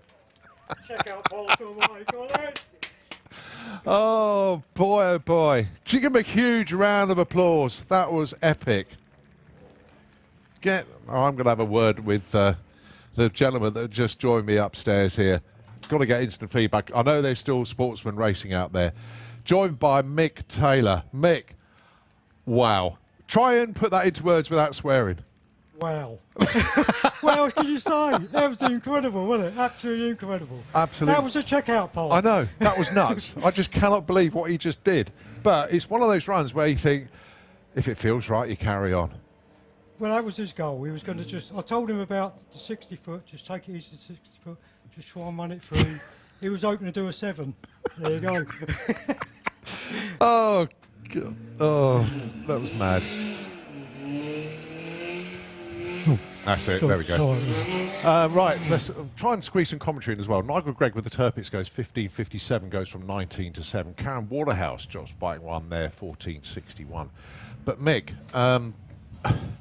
I even sat in the car earlier on. I know I wouldn't fit in yours, but I fitted in his. You get in mine. What's he saying? Trying to say I'm small or something? Yeah, you are, mate. No, it's not saying you're small, it's just I'm saying I'm big. But, oh, goodness me. But that is major shots fired, isn't it? Oh, I'll tell you what, mate. This is John's dream, his goal to race at SantaPod Raceway. Top it off, drag Stalger, Outlaw Angler. Well, you met him at drag Stalger the first time he was over. That's all he's ever spoke about. Yeah. So, you know, it's my dream come true as well. But that was just, Yeah, and to be honest, I'd love to thank everybody who's helped get him over here. SantaPod crew themselves, Ian Prentice, Ian Marshall, Dan Melrose, they've all been absolutely fantastic. You know, they couldn't do enough for us up there. Yeah. And I've just like to, so much gratitude for them. Oh, it's huge. But as I say, I need to go and have a lie down. I think that's probably my moment of the year so far. That was just unreal. One from your memoirs. Oh my goodness me! Mate, it's only just started. Oh no! Don't go there! Don't go there! That's right. No, just got to keep up what's going on there. Bruce Harvey and Jerry Sadler, your next pair.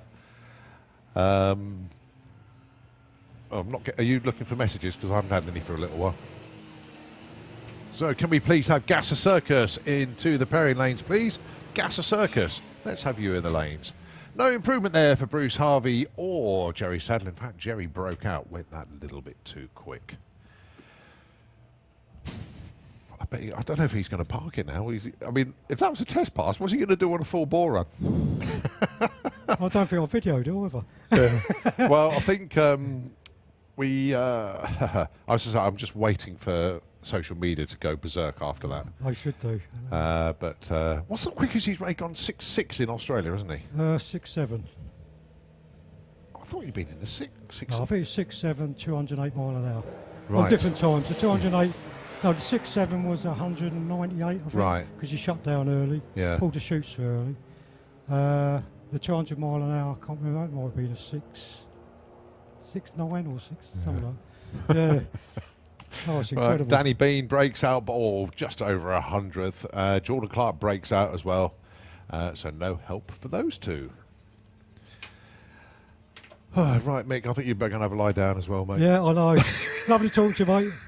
I'm glad we were there. We should all share it and see it. Oh, definitely, Thanks, mate. Colin. Cheers, mate. Bye.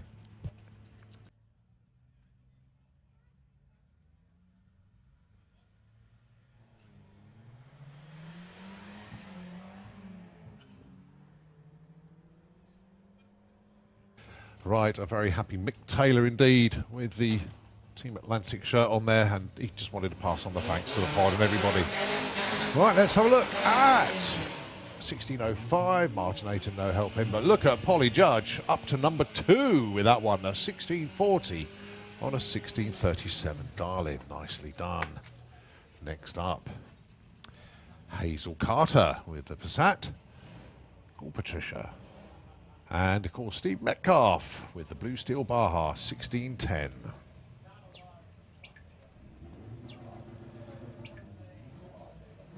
Yeah, the internet's gone berserk. Matt Seamarks posted, John Willard, you hero. That's the word I use, Matt.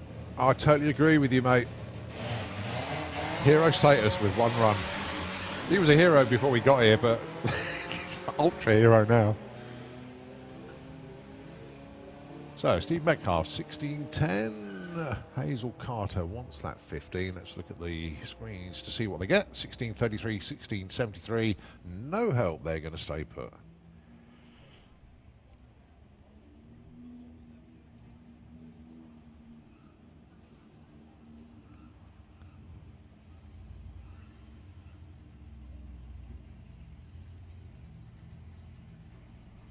Next pair, Reese Finney and John Gallant. 16.62 the target for Reese. John 16.60.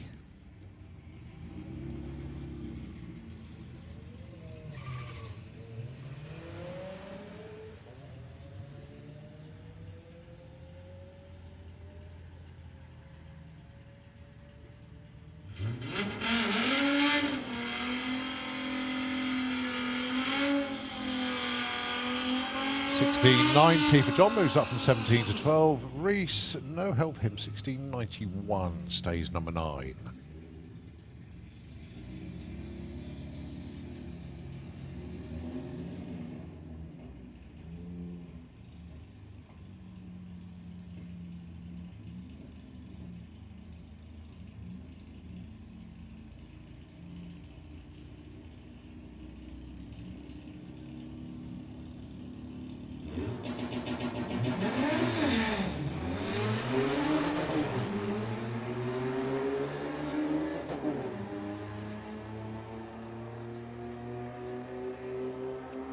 So Andrew Bambrick looking for a 13.21. Caitlin looking for a 16.86.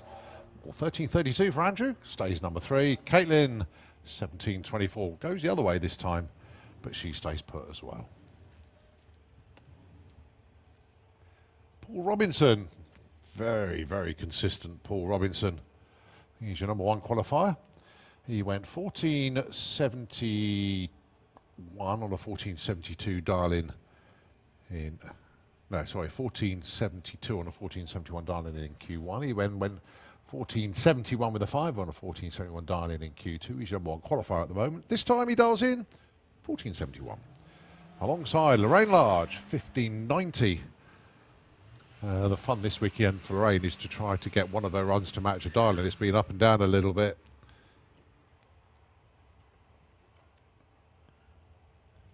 $14.78 and 50. So I told you it was going to be an up and down weekend. Told you. Up, down, up, down.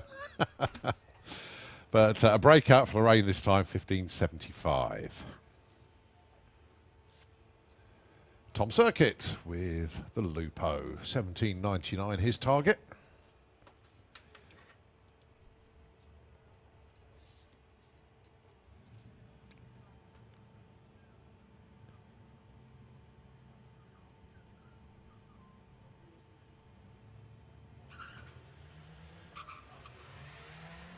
Tiny bit of wheel spin off the line.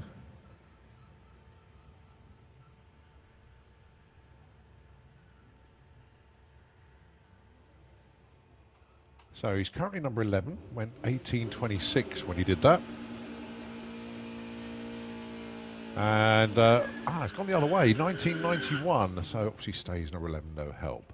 Right, we move on to Sportsman ET. First up, Carl Magera and Steve Mellors.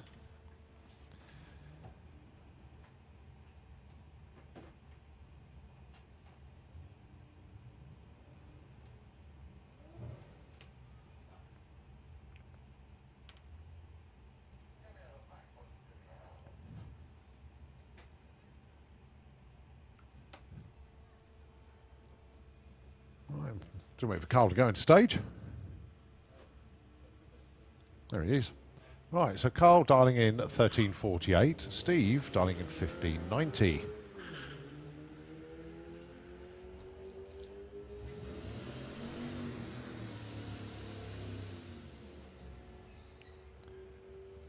$13.47 with a 2, all breaks out by less than a hundredth of a second, and a 16.02 for Steve, so no help for either of those two.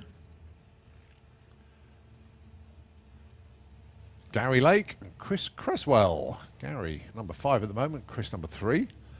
And it's 14.26, the dial-in for Gary, 15.30 for Chris.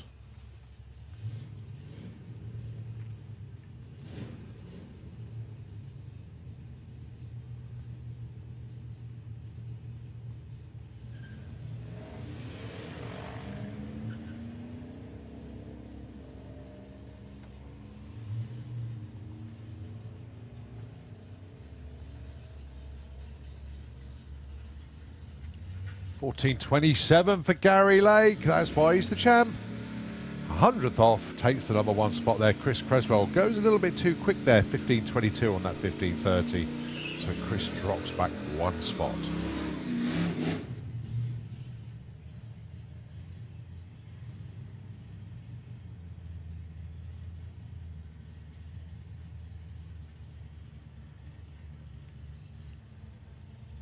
Next pair lining up. And it is Jago Stokes with the Skyline from the wonderful town of Didcot in Oxfordshire. My old stomping ground. Bill Wilson with the Graffiti Racing Ford F100. He dials 12.30. Jago 13.20.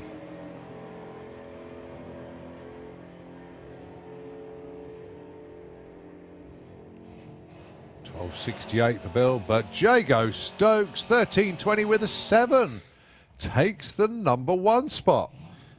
Gary Lake held it for like a pair, and Jago Stokes comes along and snatches it away from him. And I tell you what, that's going to be tough to beat. 13.20 was the dial-in, 13.20 with a 7 was the ET. There is a little bit of room there. Next up, Simon Swarbrick and Georgina Smith.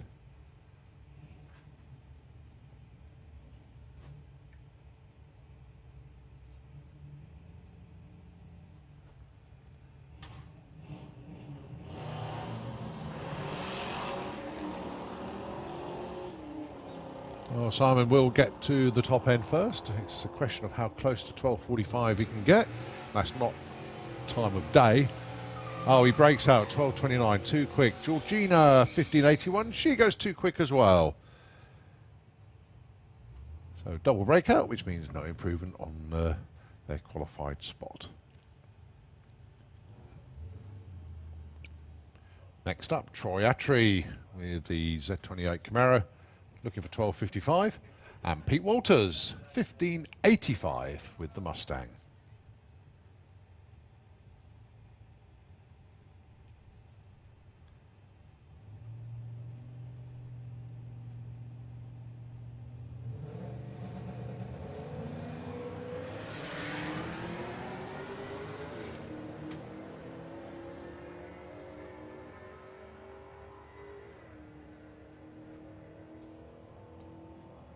$12.63 for Troy. That should move him up from 17th. It does to number 9.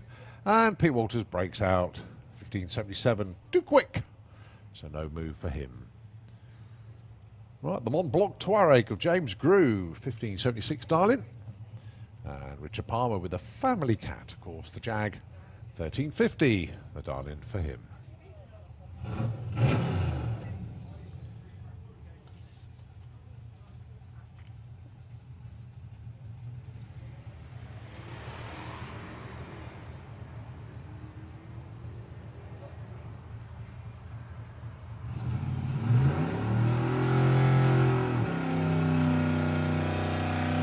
Oh, 13.52 for Richard Palmer.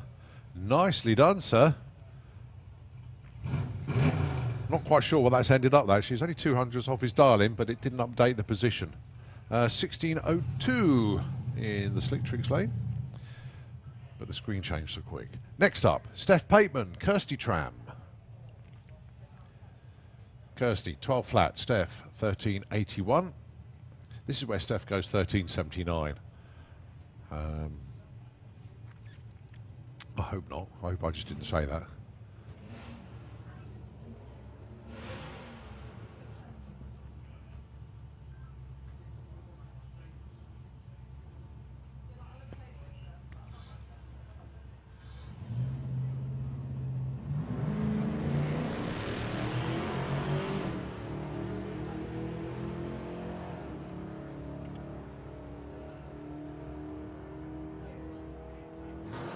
Kirsty goes 12.05. Steph goes to 13.82. No, she didn't know what she's doing out there. I always do.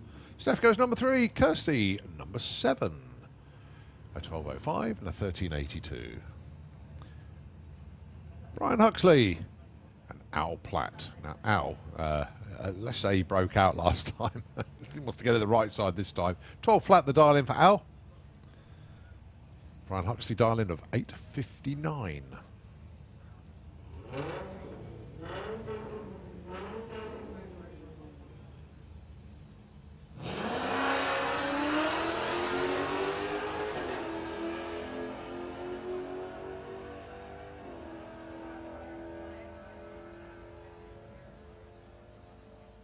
You still went too quick, 11.74. Brian Huxley, though, let's have a look. 18.61 on that 59 moves him up to number 6. But Al Platt breakout again. Nicely done from the Huxleys once again. Next up, let's see what Flick can do with the Mustang going alongside Shane with the Powerflow Jag. Flick broke out by a minuscule margin earlier on. Alex just bringing her up to the line. And Shane Sturman, currently number 22, Flick currently number 13.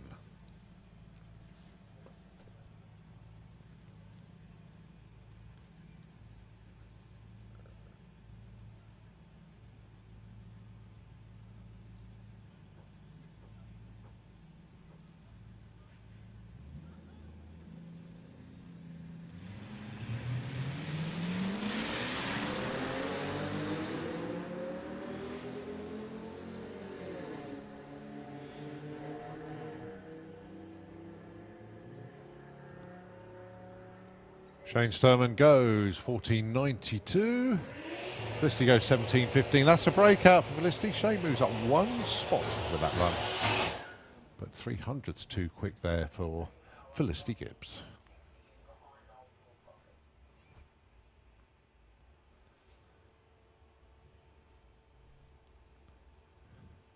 So, Ashley Simons with the Dream Wrecker Skyline. 13.29 darling. And that's Michael Franklin with the Range Rover, 17.39.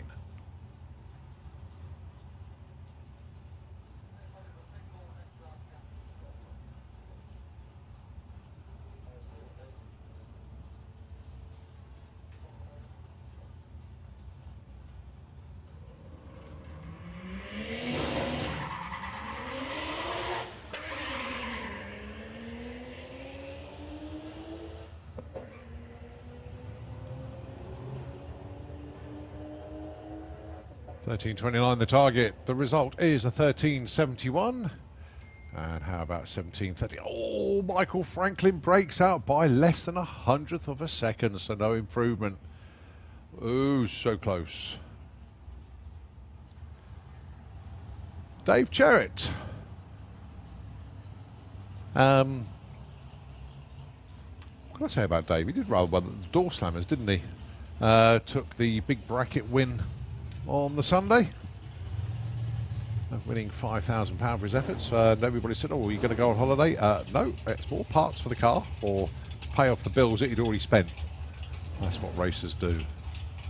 So Dave Cherritt looking for 17.92 with the little Escargo Astra. 18.29 this time round. So no improvement on his number 4 spot. Good to see the shirts back out. Oh, young Steve Cherritt. Very famous shirt, that one.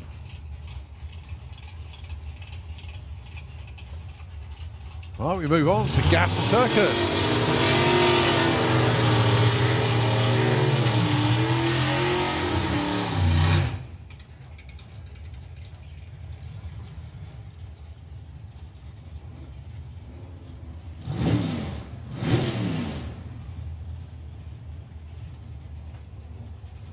Chris Layram and Steve Matthews. Your first player this time round. Session number 3 for Gas the Circus. Chris dialing in 10.55, Steve 9.64.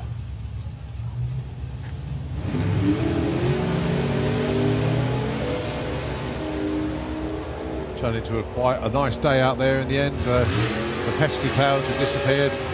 Sun's out. And a 9.64 with a 3 for Steve Matthews. He takes the number 1 spot with that one. Chris Layram goes 10.64 on a 55. No improvement for him. But Steve Matthews hits his number. Nicely done. Next up, the jumping jalapeno of Jason Hollenby.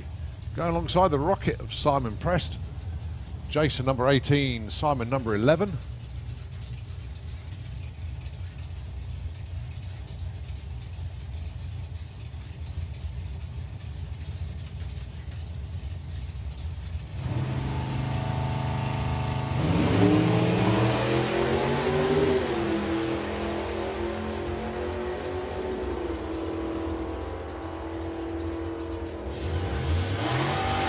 10.78 for Jason, goes from 18 to 12. Simon finds improvement as well, 11.04 on a 10.99. He's only 500ths off his Simon, and he's only number 9.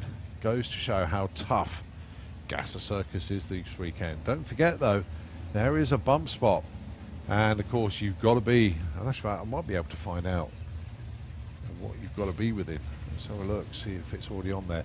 Adam Krasinski and Simon Glenn, your next pair, currently 14 and 3.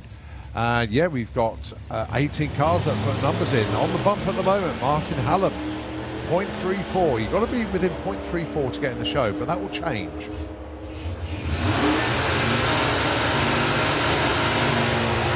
Oh, look at that. That's another one. Simon Glenn hits his number 10.70 with a 4 on a 10.70 dial-in. He moves up to number 2. And 11.34 goes to number 12. Always all moving around. Right, at the moment, Ray Turner is number 7. Harvey Turner not qualified. So Nurse Stoner needs to get a good run in here. Would like to be within a 10th of his dial-in. Just to make sure. Don't want to break out, that's the key thing here. Ray Turner safely in at 7 at the moment, looking for 10.91. Gets a 10.91. Oh, and a 11.80. Yes, Harvey Turner goes to number 10. Ray Turner hits his number, goes to number 4. 10.91 on a 10.91. 11.89 on 11.84. 500ths off, but it's good enough for number 10. Right, let's have a look at the bump spot then. John Gibson's got that now, 0.33. But I tell you what, if he moves well within, that is going to really drop. Martin Hallam and Nick Brook-Lamham are not in at the moment. Sean Milsom and Nick Hewison, the two vans. 9.94 plays 10.03. Oh, wheelie there for Sean off the line. Nick's going to get there first. 9.95. No, stage 3. Sean Milsom Unbelievable. Sean hits his number. 10.03 with a 9 on a 10.03. He's number 5. That's 5 of them that are on their dial-ins. Next up, Billy Jones, Nick Brooklammer. Now, Nick is not qualified. He has got to get between, what, 11.50 and 11.83. If he doesn't do that, he's going to be sweating into the last round. He needs to get a good run in here. Billy Mills, safe at 7, I'd say.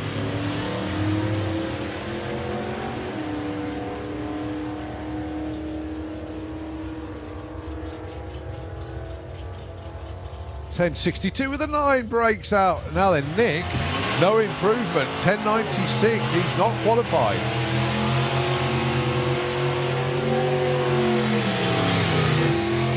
So Nick is going to be very nervous. I can't believe I said that. He's going to be nervous, Nick, going into the last round of qualifying. He wants to get in the show. Right, next up, Graham Barton and Brian Gibson. Graham was qualified nicely coming into this session, but with all these guys hitting their ETs, he's dropped him down.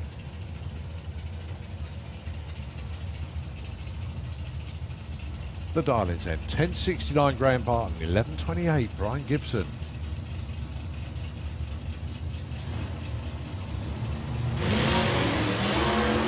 Nice 0-1 light there for Brian. But as per usual, it's all about the ETs in qualifying. Graham goes 10.69, he hits his number. 11.56 for Brian Gibson, but Graham Barton.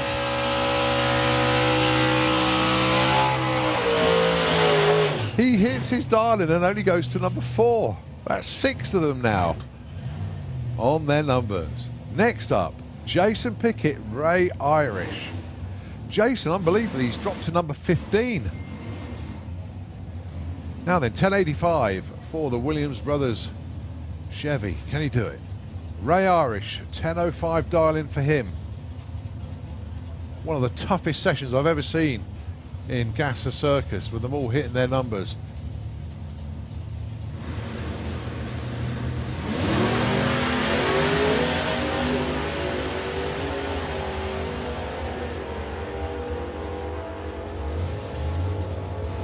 Ray Irish, 10.05 is another one that's hit his number. This is insane now. Ray Irish goes to number 3 with a 10.05 with a 4. Jason Pickett improves. He moves up to number 8. This is bonkers. John Gibson and Andy Cobb. John Gibson. He's on the bump now. 16th qualifier, John Gibson is. And he's 0.33. If he can, he's got to find a massive improvement to get off there. Andy Cobb, obviously, it's his first run, so he wants just to get in the show, basically. So John Gibson goes 11.37, no help for him. Andy Cobb goes 14.29, slots in at number 19. As I say, that is his first run. That's it for Gasser Circus, but what an insane session that was. You've got 7 of them on their dial-ins. Absolutely brilliant, brilliant session from Gasser Circus. What a day.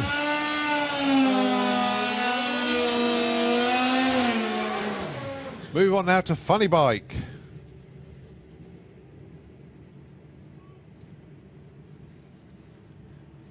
And you've got Dave Peters and Ryan Davidson here. Dave, your number 1 qualifier at the moment, 7:57. Ryan, number 2, 8:07.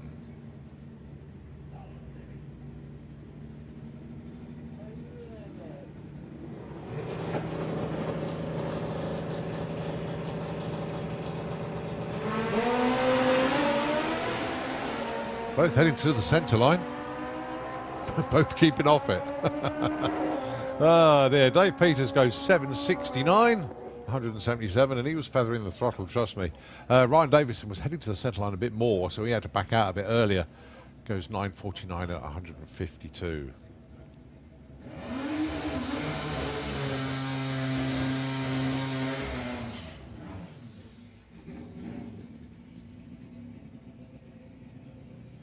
Jordan Kenway.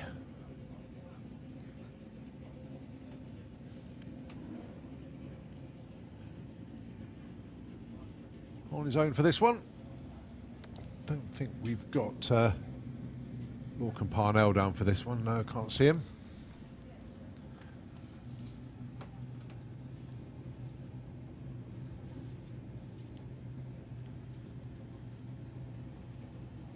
Jordan then 8.74 from his earlier qualifying.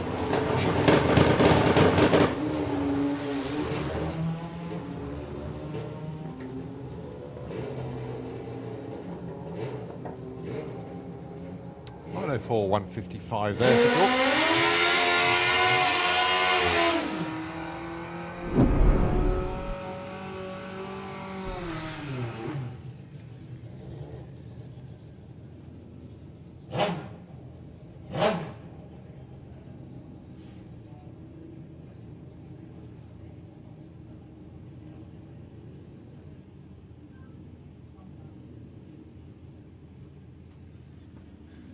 Right, Combike. Oh, there's loads of Combikes.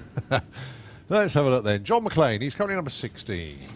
Pete Field, number 12. The bump spot for the class is 8.60, and that is held by John McLean.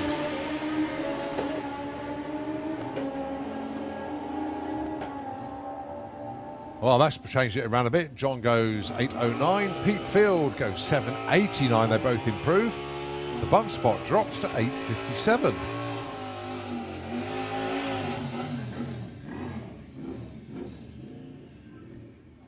Next up, it's Michael Gooding. Not having the best today so far as Michael. Perhaps this is where he turns it around.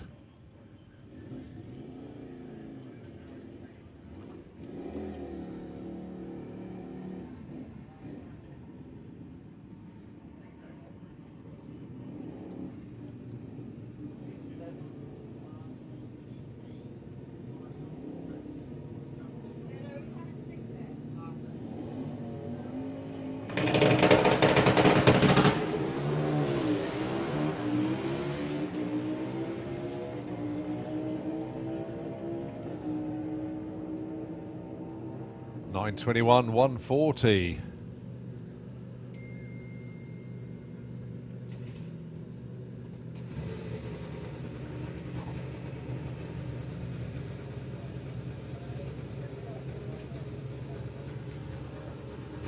Next up, Nick Wynyard and Len Paget.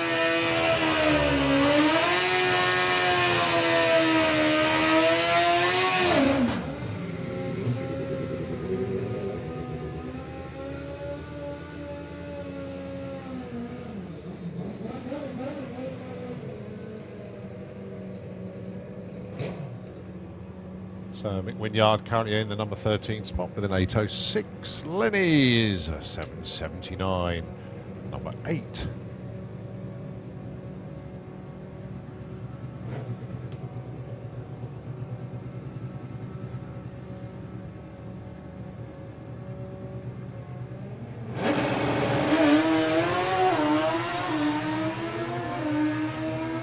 Good looking run for Len.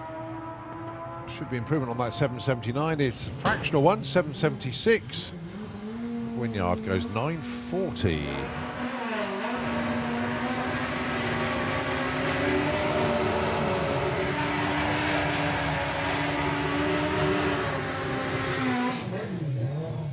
Anna Sasiak and Adam Burns, your next pair.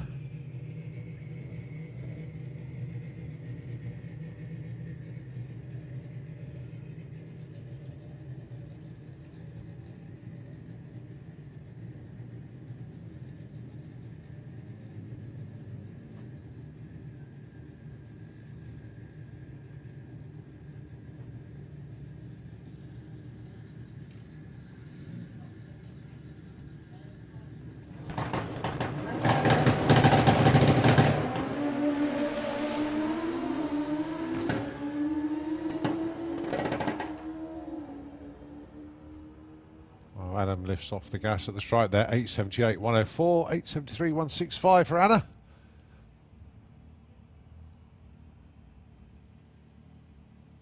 Tough class this weekend, Combike. Next up, Paul Hambidge and Jasmine Cordell.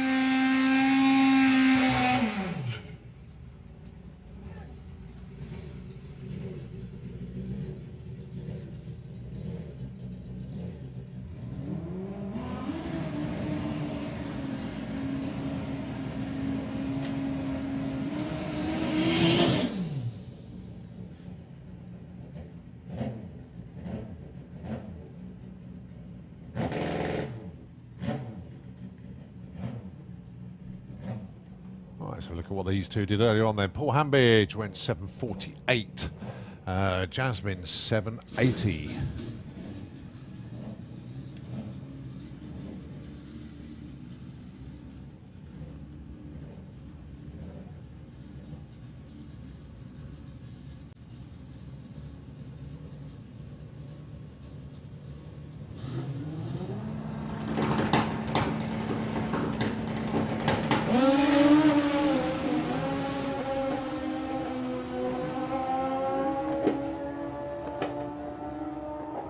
$7.81 for Jasmine, consistent, and $8.16 there for Paul.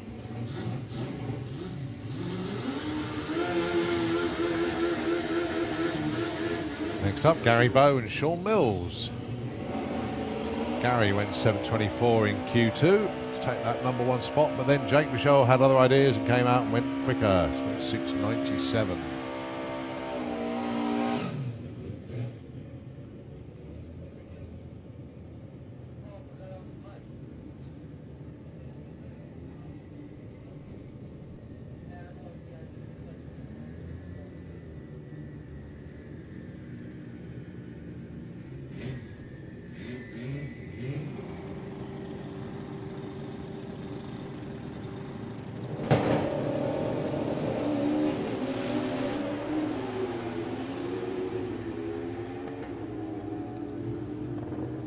Gary Bowe gets to the strike first, 7.40 at 200 miles an hour, 9.26 for Sean Mills. Rolled off the throttle by the time he got to the strike, only 113 miles an hour. Gary Bowe stays number 2. Sean Mills stays 15.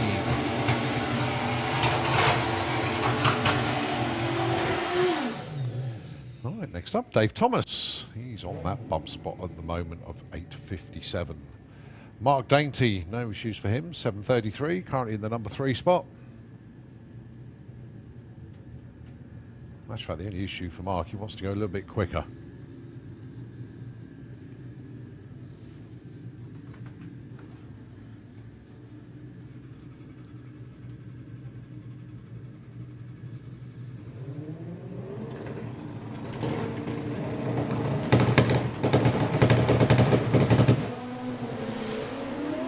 On 26, 60 foot there for Mark Dainty. That is a good looking run. Low 7. Indeed it is. 7.14, 196 moves up to number 2. Dave Thomas, 8.73, 155. But nice run there for Mark Dainty. Got all his ducks in a row. And they stayed there for the whole run.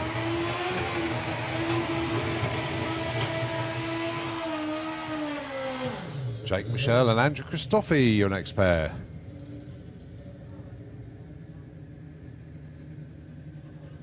Andrew's had a couple of 7-8 second runs today. Would like to dip a little bit quicker into the sevens if he could. Jake, 6.97 on his earlier run.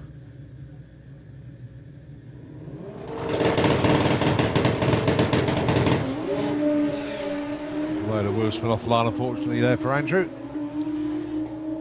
Good looking charge once again for Jake. 7.07, 2.06.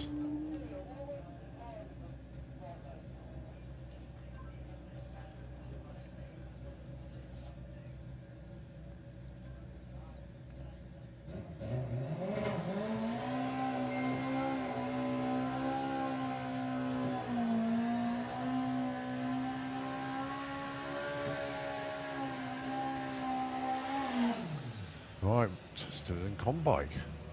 Dave Smith on his own.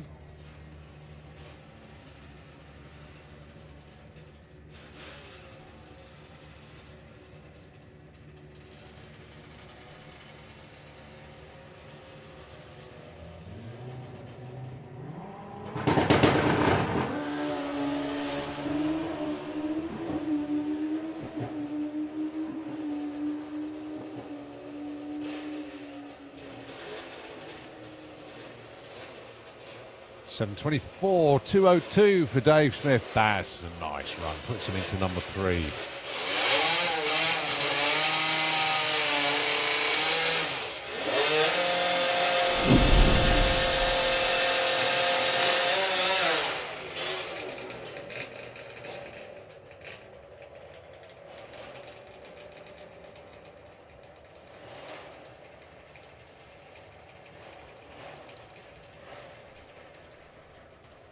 Right, we move on to the old school stockers. Kev Melling and Chris Spry.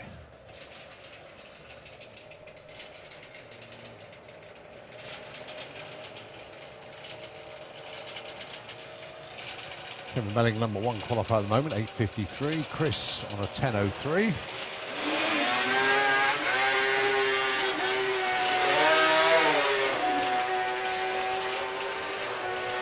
Well, I'm not going to plan for Kevin this time, so it's all Chris Spry, and it's a 9.96 for Chris. Gets into the 9s for the first time today.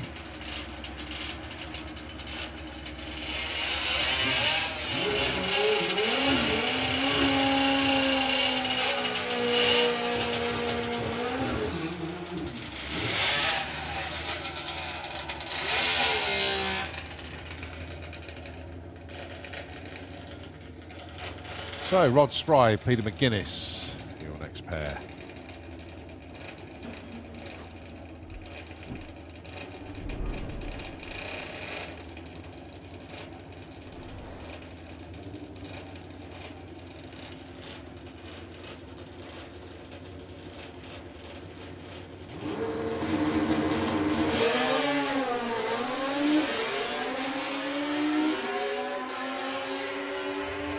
Well, 9.12 is what Rod ran previously. Think he's going to go quick. Oh no, he's 9.62. It looked quicker. 11.69 there for Peter McGuinness. So that's old school stockers done for this session. I've still got one more to go. Right, 7.60 heads up. Brendan Clancy coming round the corner. What a session the last one was for this bunch, especially if your name was Turner.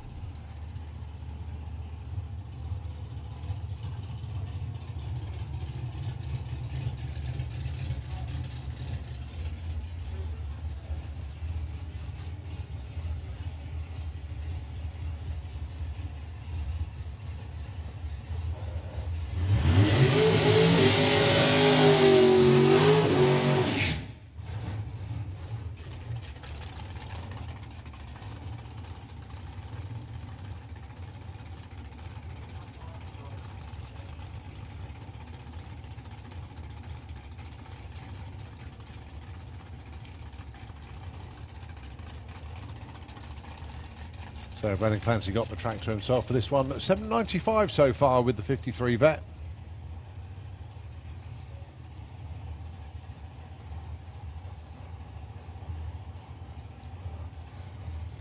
Must have been quite a few years since we'd seen Brendan then making a comeback this year. I think this is his second event of the year, this one. But the lure of 760 was exactly what he needed.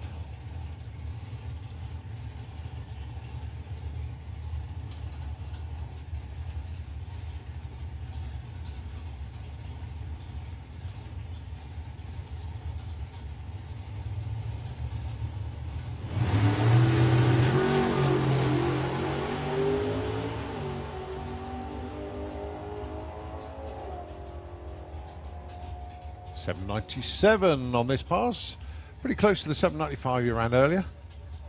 Car breathing heavily the stripe, but nothing untoward.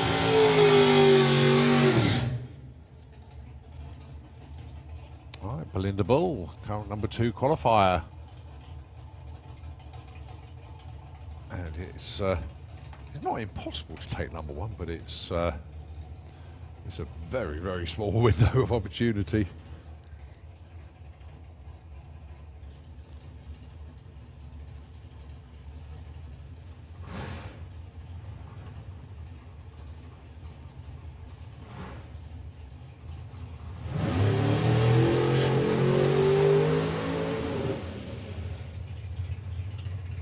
Belinda clicks early, so she's just going to roll through the stripe. 12.57, 68 mile an hour.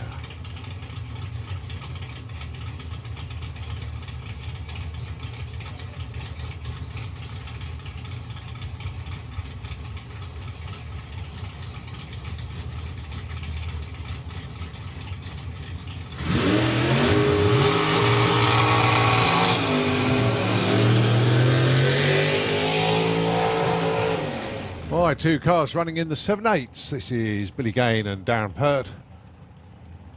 The Victor and the Cortina. Billy on a 780, Darren on a 781 at the moment.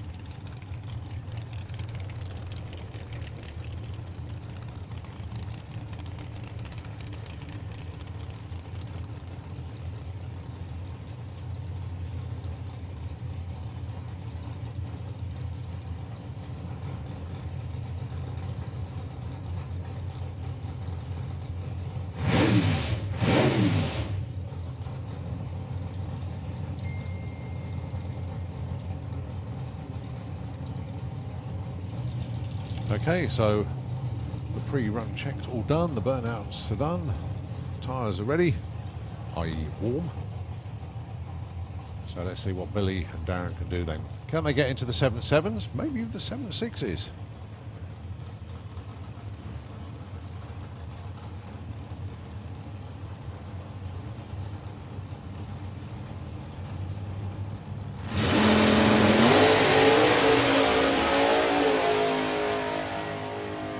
Well, focus is on Billy for this one now.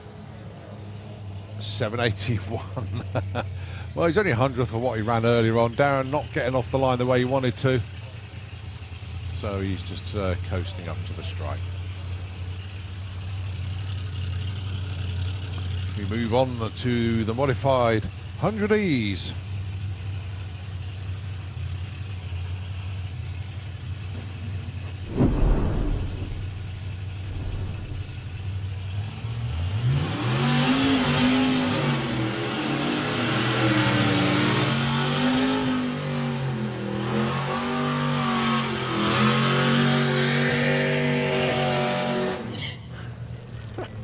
That's one for the photographers, isn't it? Paul Lawn out on bail. And Stuart Flitton with a necessary evil. Stuart had a cracking run earlier, just 100th off the 1050 he wanted. And they both go for 1050 again. I think I love about Paul Lawn's car. I mean, it's a cracking looking car. But I like the way he's got the green windows to go with the green colour scheme. It just works.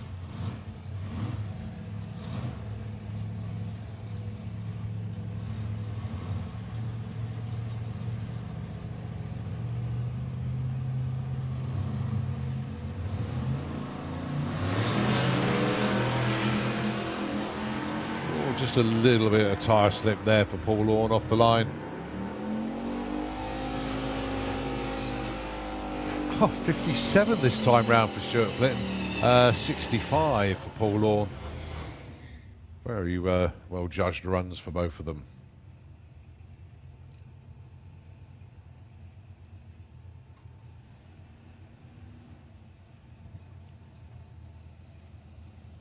Right, Sharon Carver with Jezebel. Don't know who's in the other car, unfortunately.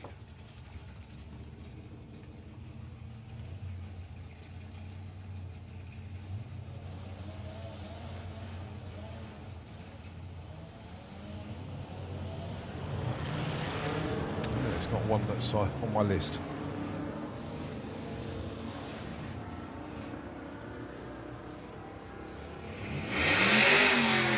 Goes 12.32 on a 12.92 time, 12.94 for Sharon Carver. Next up, Mark Wade and Tim Evans.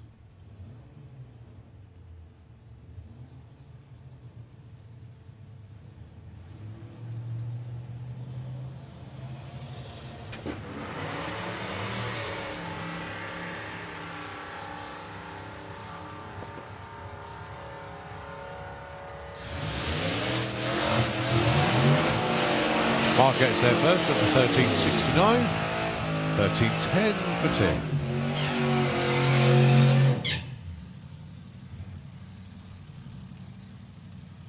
Dave Mott and Matt Stanley in next pair.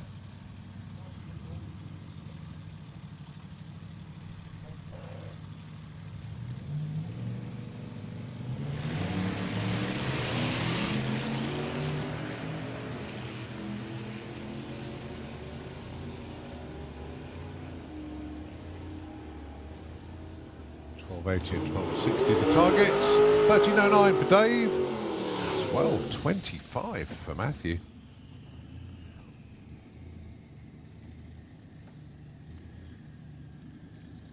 Right, Scott Collin with the adrenaline rush.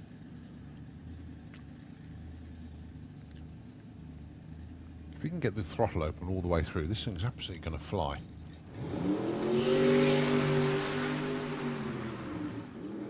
It's just coughing as it goes up the track. I don't think it's... Well, I'm no expert. I've got no idea, but potential with a capital P, that setup. When it gets it unlocked and the combination comes right, that car is going to be epic. We know it is. It will come. It will come. Right. The other bun fight, this 850 bike.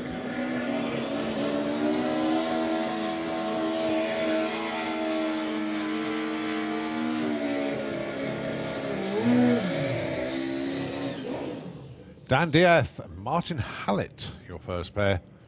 Dan currently number 4, Martin number 8. 853 and 861 respectively. Everybody's in the 8s. Got 2 of them that are below 850 though. Need to get them the right side.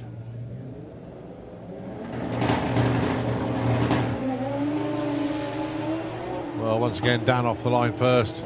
He's killer on the tree. But a little bit too quick on the run, 848. Martin Hallett goes 872. So no help for him. Johnny Hines and Keith Wright. Keith has had 2 runs so far, both of them under 850. So he wants to get one the right side this time. Johnny Hines best so far, 854.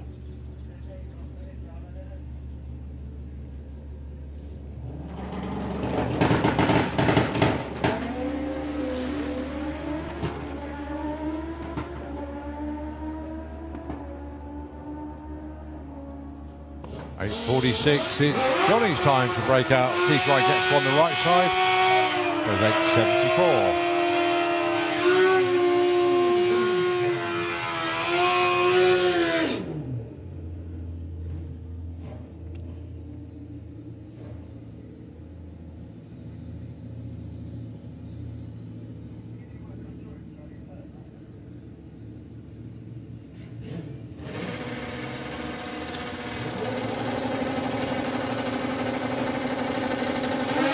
Well, as J Rowe goes up the track,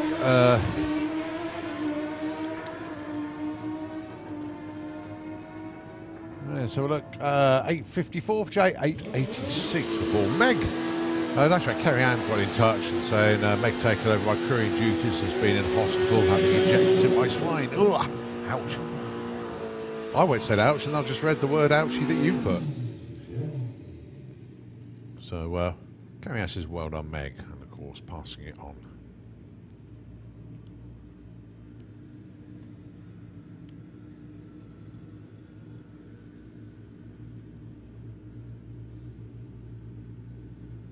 Next up, Craig Wright, Ian Critchlow, 7 and 6 on the qualified order at the moment.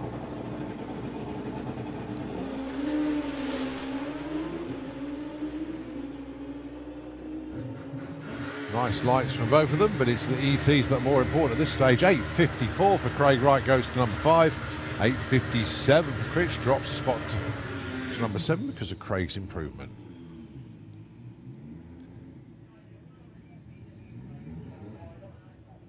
Brad Head, number 11 qualifier at the moment. He's the only one that's sub 850 at the moment.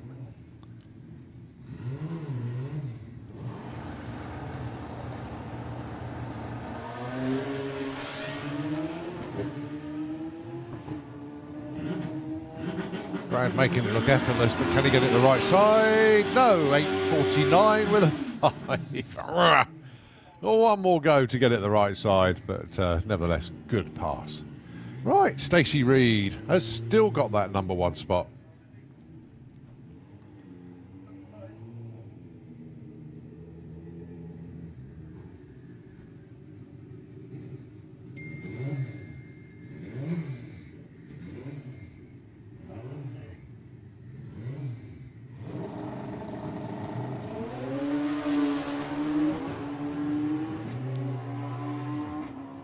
puff of smoke on the gear change there.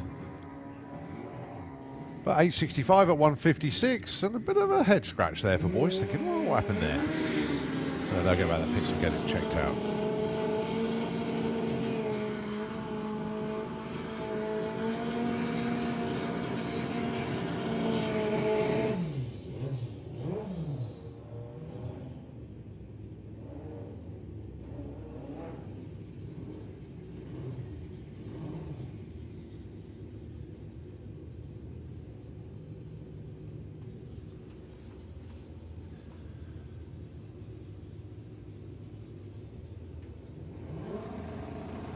Gary Malone, let's see what he can do. He's having a consistent day, to be fair. A couple of 853s. What have we got this time? 855.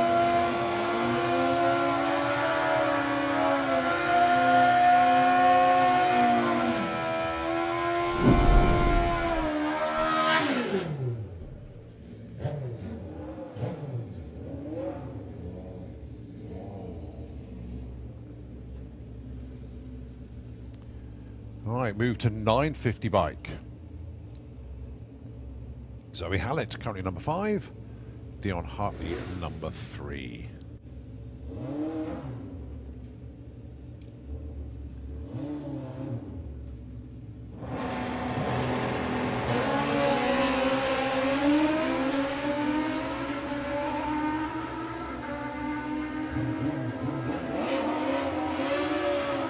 Ah, 950 with a 6. Dion Hartley takes the number 1 spot there. Zoe with a 10 flat.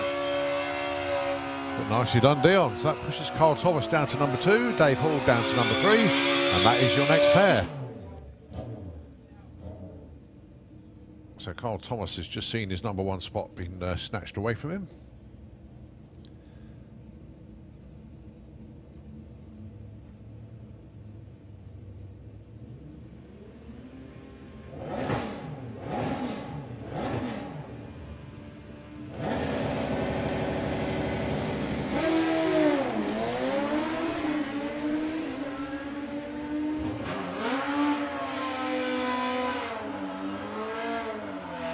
.943 breakout, no help then for Carl. Dave Hall, 8.957. Right, so Rick Sawatsky, number 4 qualifier on a 9.68. We know he can get to the 9.5s, so that ain't going to help him unless he goes quicker than 9.57.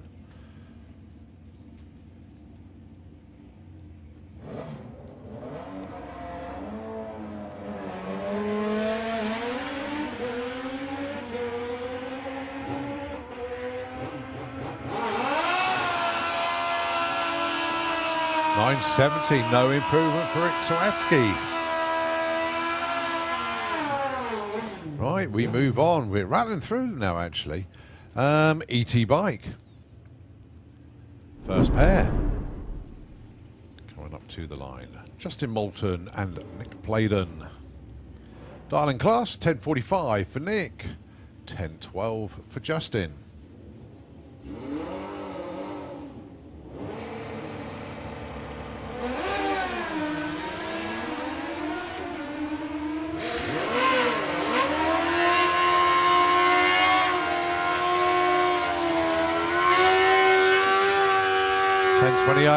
For Justin, moves up there. Nick Pladen goes up a little bit too quick. And when I say a little bit, 10.44 with an 8 on a 10.45. Almost got it, but just that little bit too quick.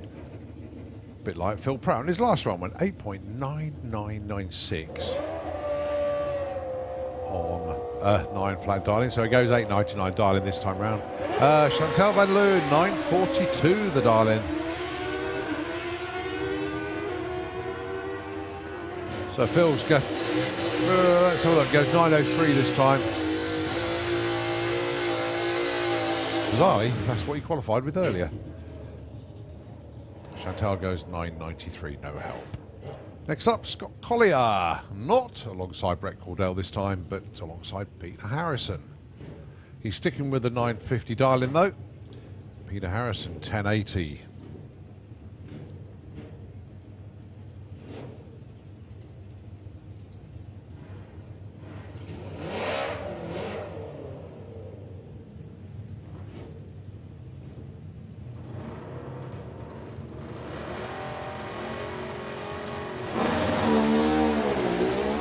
problems again for Peter Harrison. Same issue last time. No issues for Scott.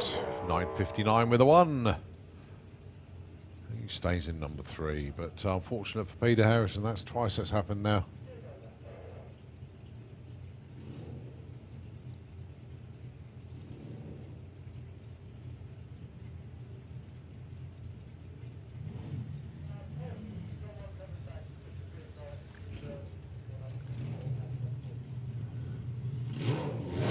Now we've got ET bike, followed by the junior bike, and then that's Q3 in the books.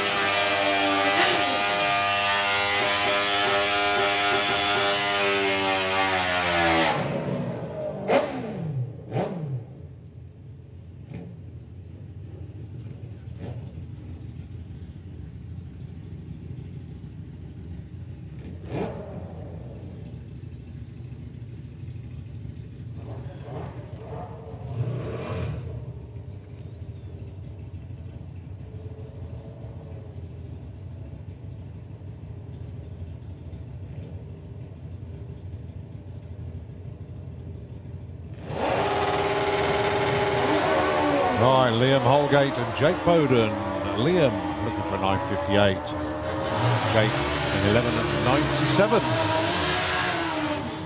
Oh, 61 on a 58 for Liam. Goes to number 2 with that one. Jake goes 12.14, stays number 5.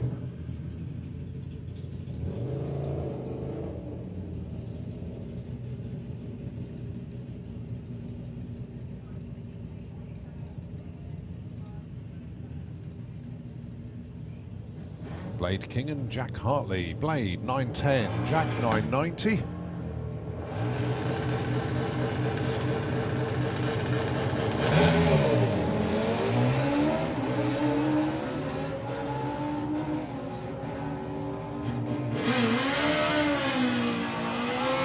$9.22 there for Blade, goes from 13 to 7.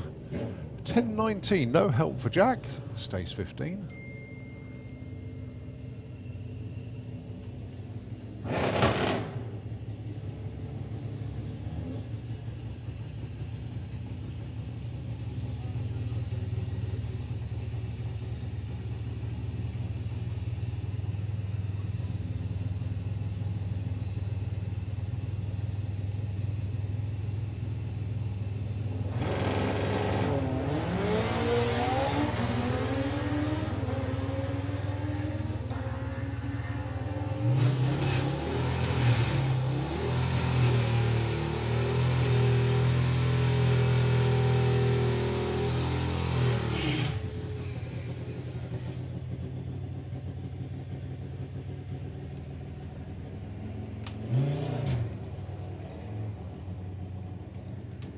So Brett Cordell goes 9.43. Breakout Dave Grundy 10.55. Sorry, a little bit distracted there. Okay, next pair. Charlie Anasagasti 10 flat. Chris Venn 10.25.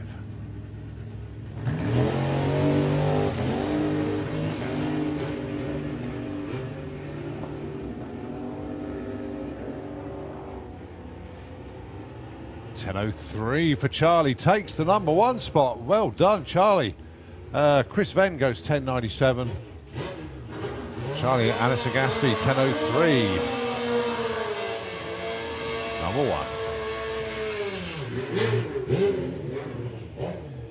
1. Oh, the Hester boys are back. Carl Hester and Gary Hester.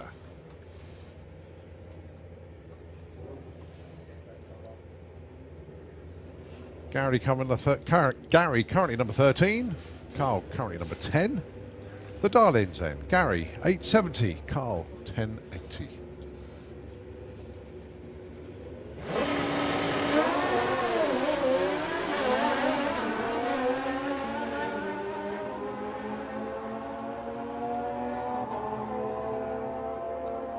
$8.86 for Gary, no help, and $11.20 for Carl, no help. So they stay put.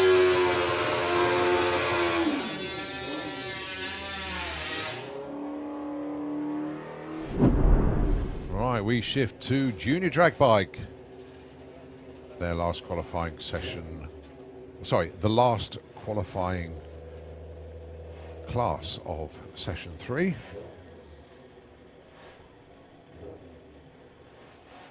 So the only class that haven't had 3 runs, actually, bizarrely, is Supercharged Outlaws, but they need a bit more turnaround time.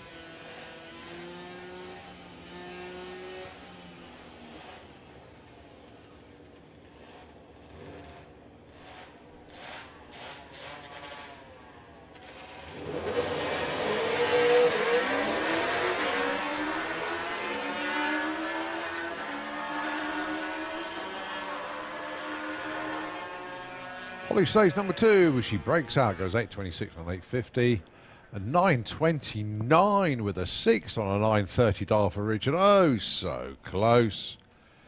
So he stays number 7. One more qualifier to go. Grace Pollan and Faith Morrison. Grace looking for 8.43. Faith, 12.45.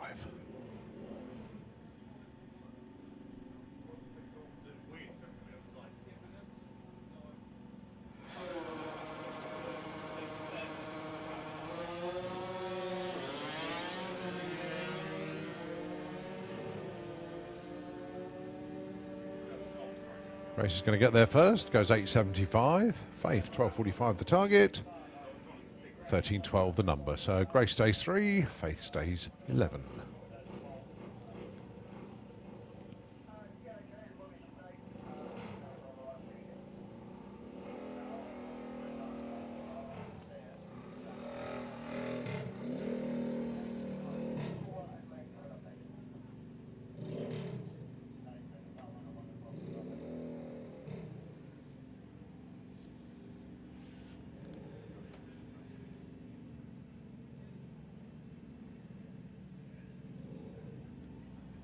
Harry Isaacs, 13.8, the target for him in the Slick Tricks lane.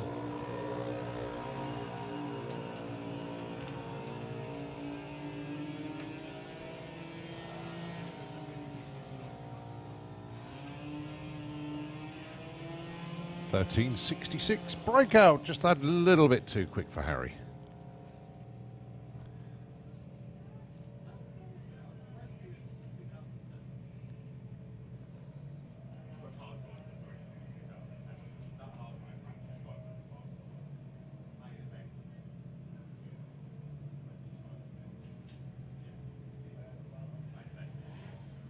Right, next up, Maggie Smallman and Brad Morrison should appear in the other lane in a moment.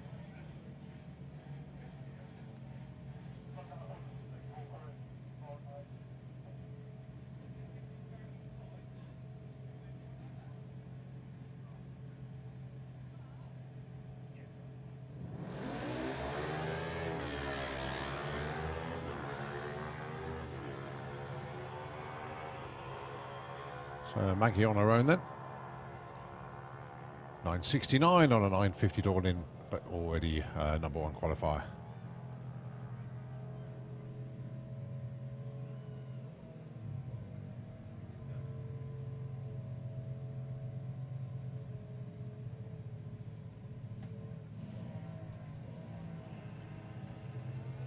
So this is Brad Morrison looking for 15.05.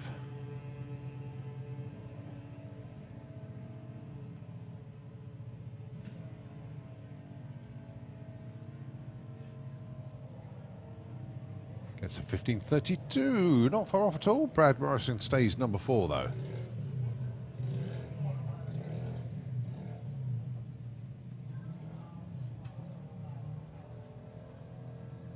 So Lyra Humber and Leah Morrison.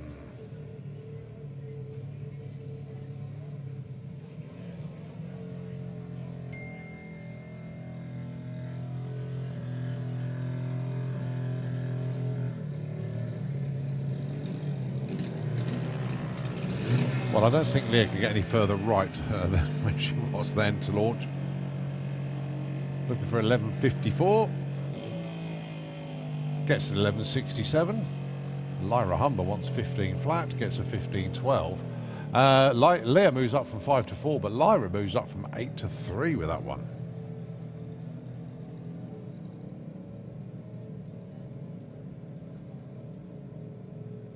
Next pair, John McLean and Declan Butt.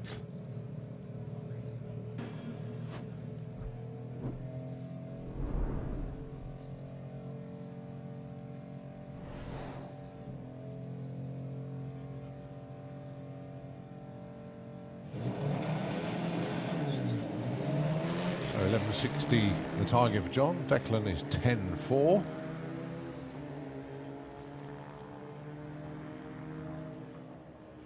.10.28 breakout there for Declan, but John, look at that, 11.64 with a 3, takes the number 1 spot. Numero uno for John McLean.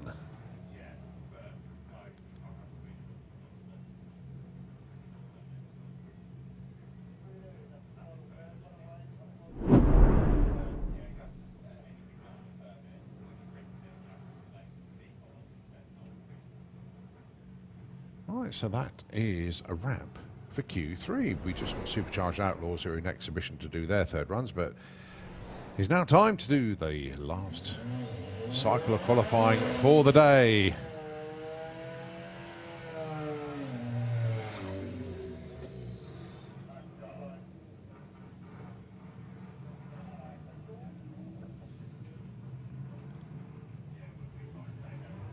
Right, first up then, it's the number 2 qualifier, Graham Fairhead. Number 3, Ed Keach. Both looking to improve. See if they can take that number 1 spot.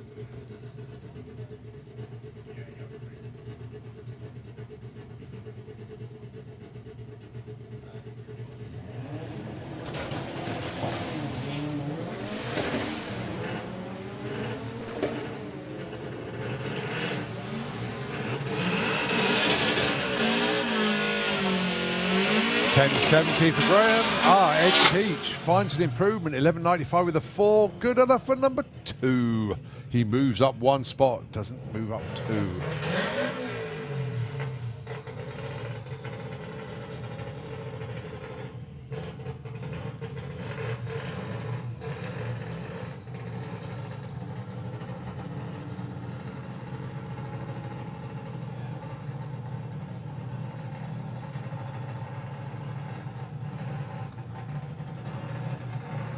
So Ian Dale and Dave Crowhurst.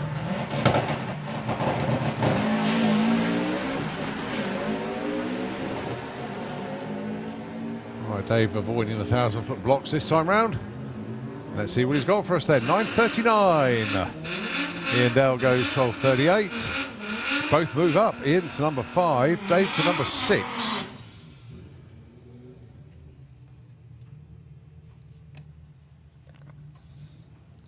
James Hodson and Jacob Bailey, your next pair. James looking for 10.89, Jacob 10.50.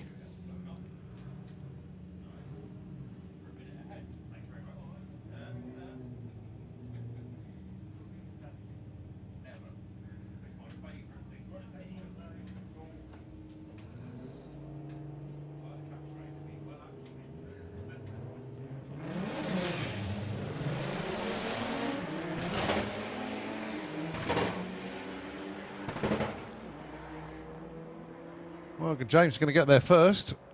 11.01. Moves up from 9 to 4. Jacob, 11.80. 111, no help for him. Danielle Coppin up next. Currently number 8 with the Golf R.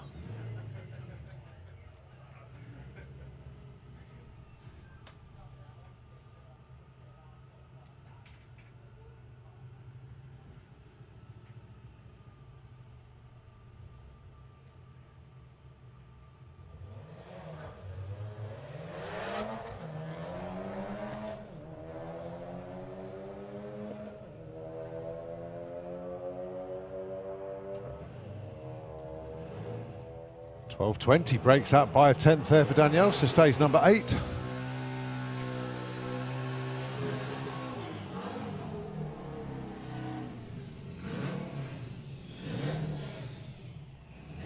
Next up, Abby Tether with Arthur Daly. She is your number 1 qualifier at the moment, but everybody else wants to try and take it away, including this man, John Brewster, with the Unfinished Business Beetle, currently number 9.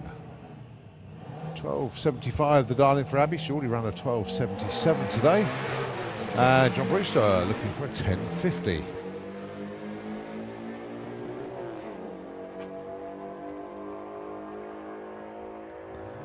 Oh, breaks out 10.48. Very, very close indeed. 12.79 for Abby. She's on form this weekend. And when she puts race face on, in other words, gets the reaction times to match the ET, she's going to be very, very tough to beat.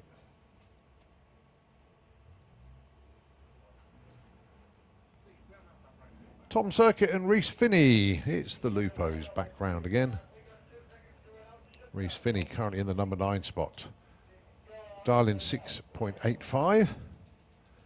Tom currently number 11. Dial-in of 18.18.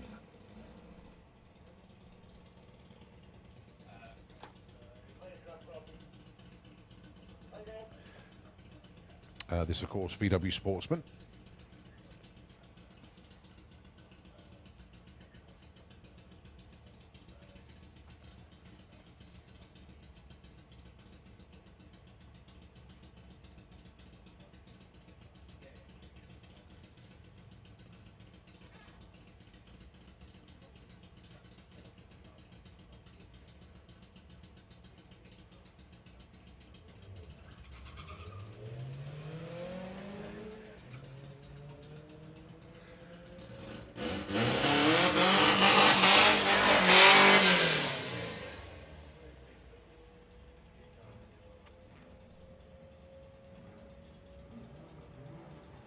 $16.98 for Reese, moves up from 9 to 8. Tom Circuit, no improvement there, $18.61.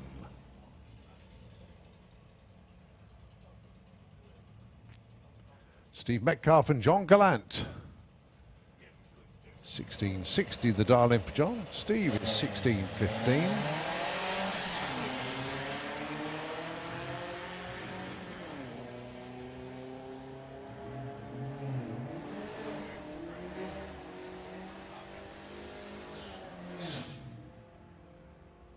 $16.20. Oh, no improvement. And John goes $16.43. Yes, a breakout. A little bit too quick on that. $16.60. Your number 1 qualifier. Pretty much number 1 all day long, actually. Paul Robinson with the Audi TT. Dialing in this time 14.71, which is pretty much where he's been all day long. Nigel Gregson, number 6 qualifier at the moment. Looking for a 13.40 with the Moonstone. Sorry, Moonstomper Golf.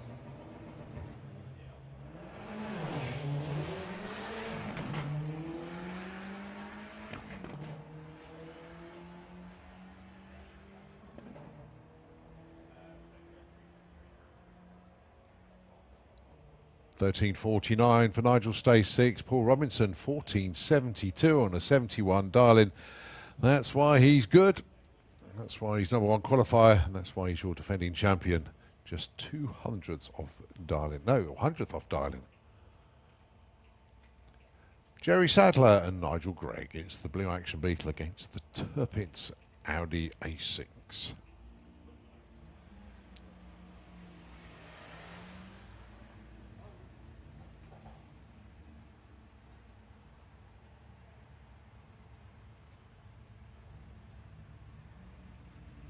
$15.62 and $15.44 the dial-ins, and it's a $15.70 for Jerry Sadler, moves up to number 7. And how about a 50 on a 44 for Nigel Gregg, moves up from 9 to 5.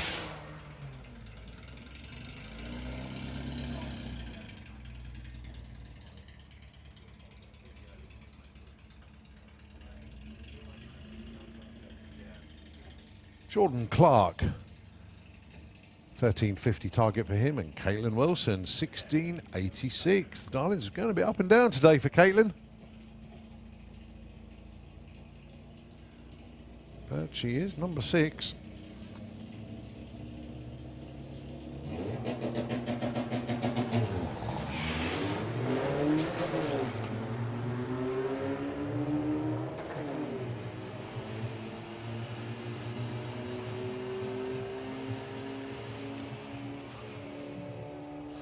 $13.97 for Jordan.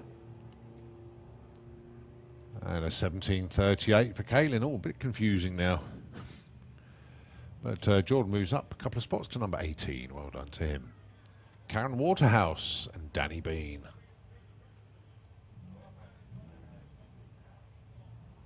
Both dialing in the 14-second zone. 14.5 for Karen, 14.15 for Danny.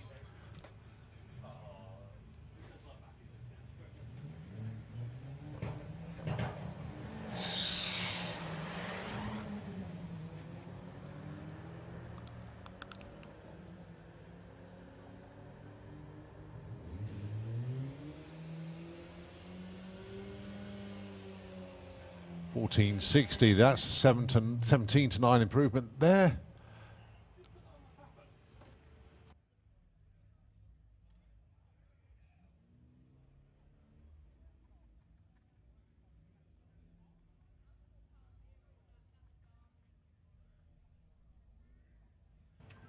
Next up, Hazel Carter and Polly Judge.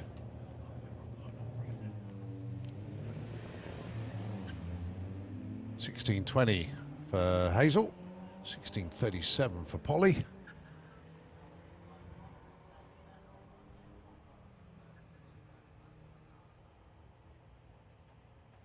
And a $16.58 for Polly. No improvement, stays number 2. Hazel $16.73, but the next up, Lorraine Large, Phil Jones.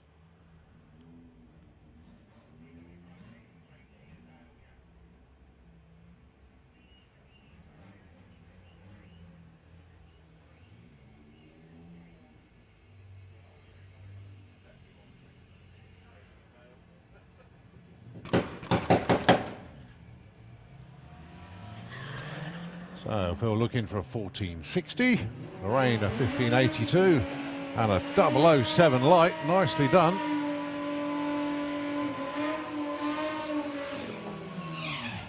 $15.37, no help there. Lorraine actually moves up a few spots there. $16.03 on that 15.82.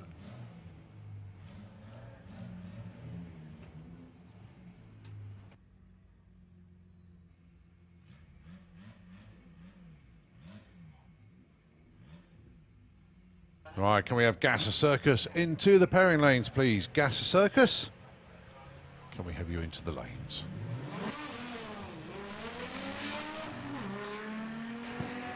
Andrew Bambrick, and it is Bruce Harvey. The Golfs. Andrew currently number 3, Bruce currently number 14. And that's where they stay. No help for either of them. That's right, Bruce only now just crossing the line. No help for him. 13.23. No, actually, Andrew has improved. He moved up from 3 to 2 with that one. Martin Ayton on his own then with the polo.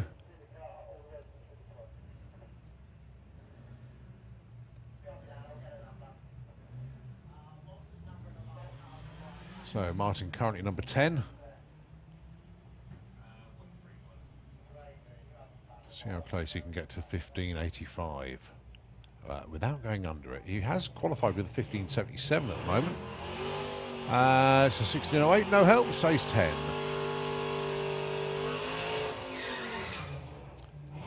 Right, we move to Sportsman ET.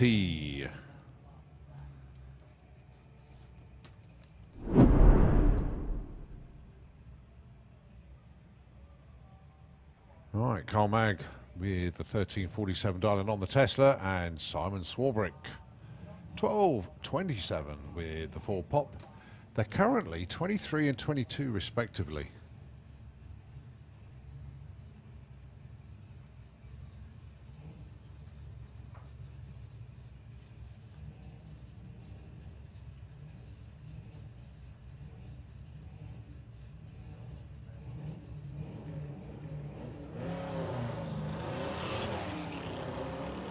Both away together.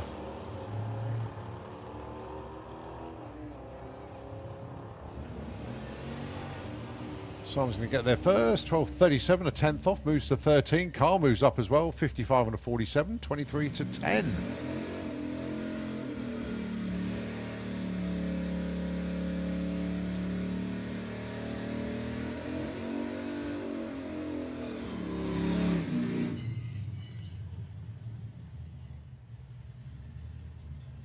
So number 1 man, Gary Lake. Currently number 3 qualifier though. When I say number 1, he is the champ from last year.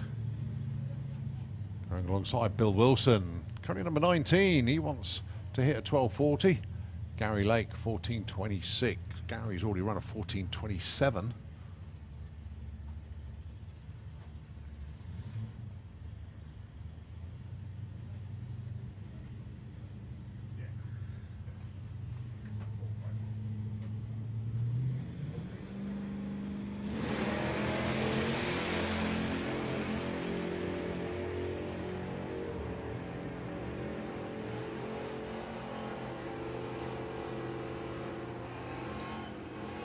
$12.46 for Bill Wilson. That's moved him up nicely from 19 to 10. 14.19 breakout for Gary Lake. So he stays number 3. Not very often you see Gary break out, but he did on that one. All right, Chris Cresswell and Troy Attree. 12.63 for Troy. 15.27 for Chris.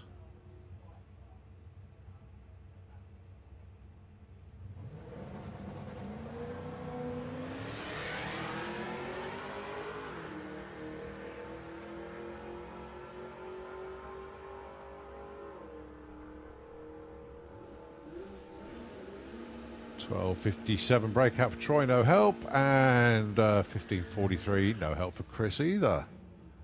They stay put.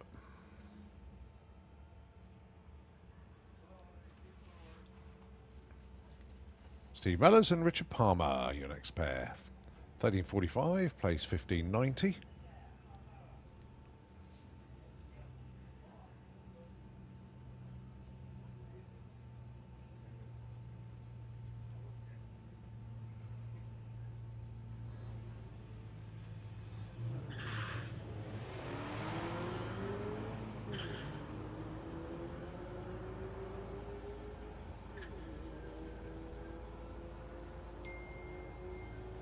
Richard Palmer's going to get there first, 13.55.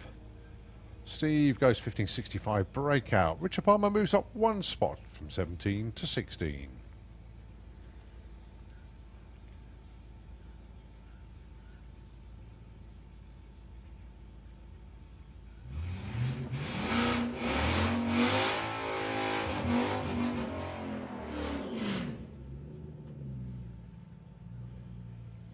Shane Sturman dials in 14.57 with the Jag.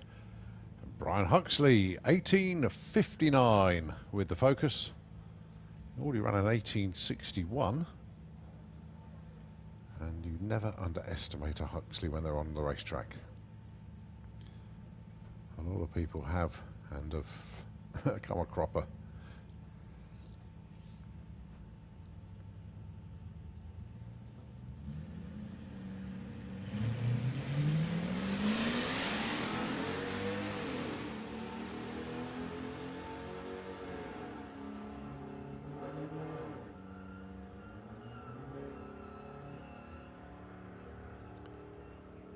Right, 15.07 for Shane. And 18.64 for Brian. It's only 500s off again. Ash Simons with the Dream Wrecker Skyline. And it's Ashley Clark with the VW Golf.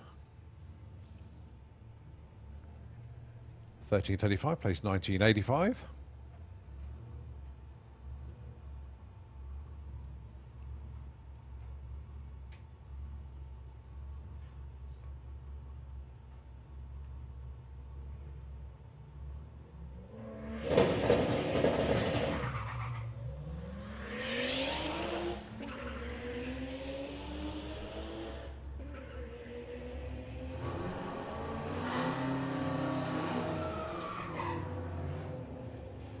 Oh, 13.37 for Ash. That's going to move up from 19 way up into the single digits. Number 5, nicely done. No help for Ashley. Breaks out. A bit too quick there. But nice move from Ash. Right, Al Platt, currently number 6. 12 flat dial in. Pete Walters, 15.7. Currently number 21. cut light, but he wants to get an ET to match it.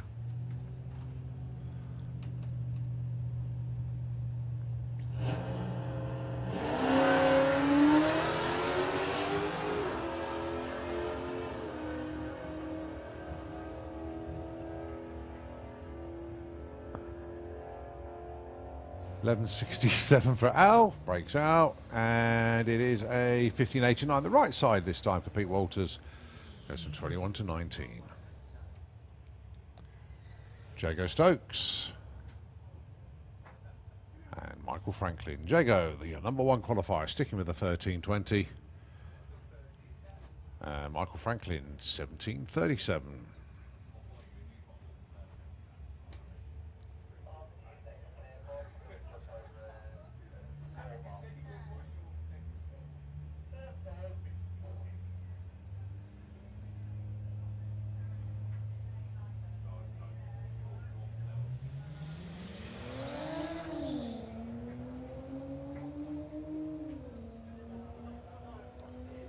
Well, Jago going to get there first, but can he do another 13.20?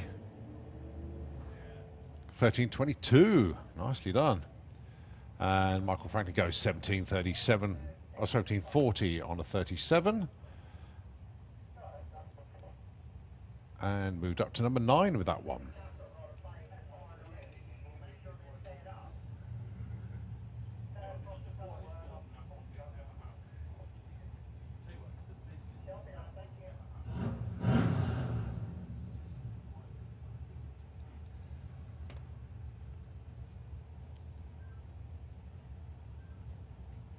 Georgina Smith, 15.8. Steph Pateman, 13.82. So Steph is currently number 4, Georgina number 11. Steph's going to get there first. Let's see what she can run, then we'll look at Georgina. 13.90, no help for Steph, and Georgina goes 15.87, just 700s off, no help for her either. All right, Dave Charrick, currently number 2. It'll be tough to improve on that. And it's Kirsty Tram, darling in 12.03 with the 50 Shades of Green Camaro.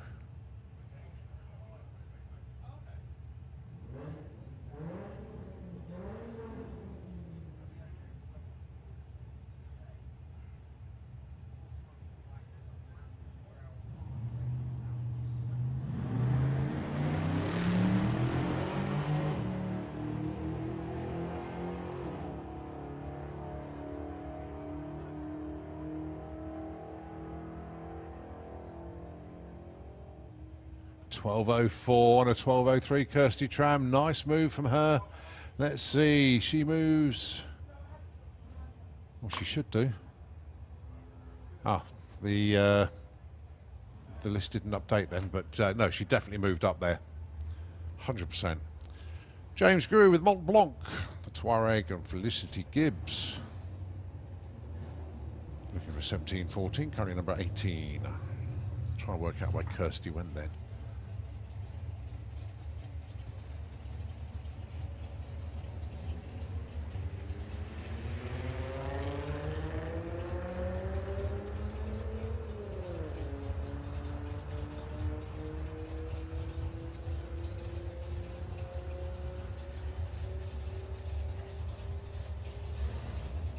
$17.21 for Flick, goes up to number 14. James Grew goes 15.84 up to number 11.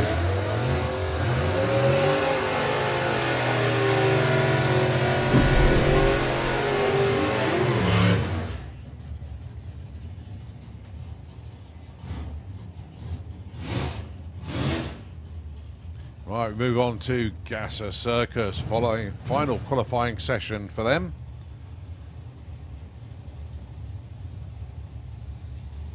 Now then, we have a bump spot.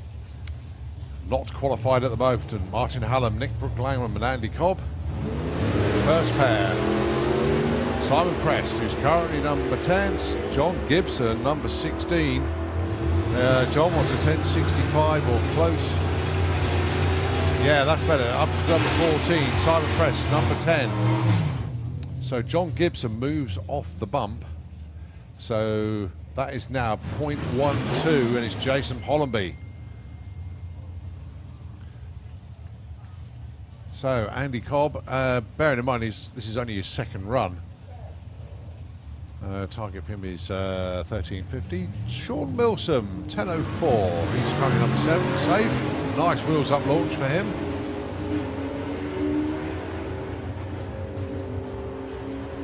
I think Andy Cobb could break out here actually. Yeah, massively. 1205. Sean Milsom goes 1006. Only 200s off, but stays 7. Right, Steve Matthews alongside Nick Hewison. Interesting here, Steve Matthews took number 1 qualifying spot in the last session, but then Nick Hewison took it away from him. So Nick is currently number 1, Steve number 2. Both running the numbers. In actual fact, the top 7, I think, have run their numbers. It's the small change afterwards that is the difference.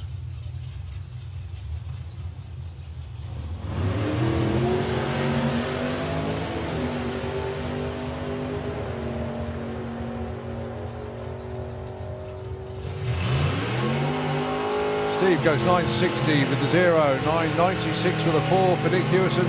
That is actually an improvement in ET, as it's a little bit closer to the number than he already ran. So number 1 just moved a little bit further away.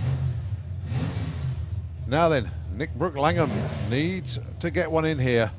The thing is though, the window has been closed a little bit. He has only got a 0.12 window. So he's got to run between 1170 and 1182 to get in the show. If not, he's an alternate. And Graham Barton safely in, but he's dialing in a 1068.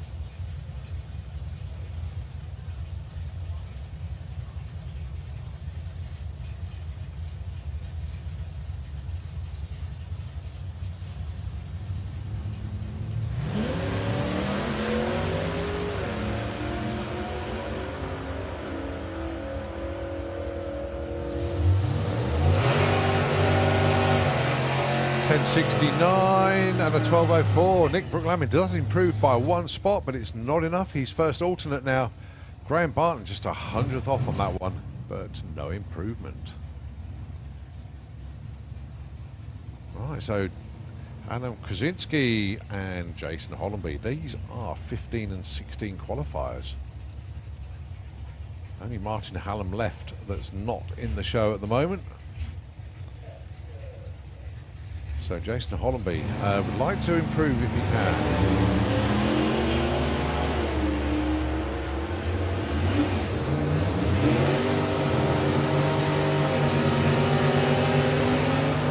.1069 with a 7, he does, they both do. Look at that, number 7 qualifier now for Jason Hollenby, number 9 for Adam Krasinski.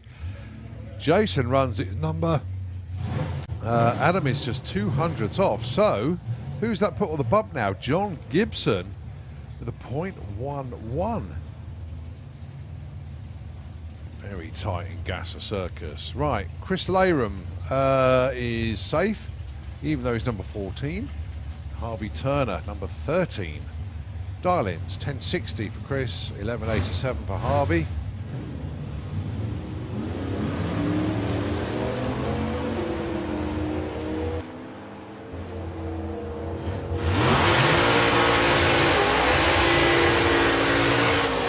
.1062 for Chris, moves up 14 to 10. Harvey, 1194 and an 87, drops a spot. Next pair is the Green Onions. Chevy of Ray Turner, starting in 1091. Ray Irish at 1004. John Gibson on that bump, and then it's Brian Gibson. Harvey Turner only 05 off, and he's 14th out of 16. Ridiculously close. Top 8 have run their dial-ins.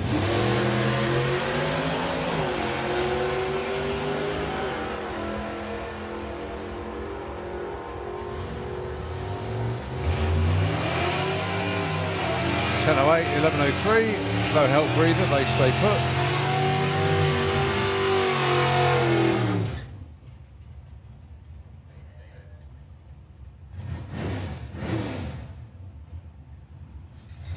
Simon Glenn and Brian Gibson. Simon Glenn, number 3 at the moment. I say it's going to be tough for the top 8 to improve on their numbers because basically they've run them already.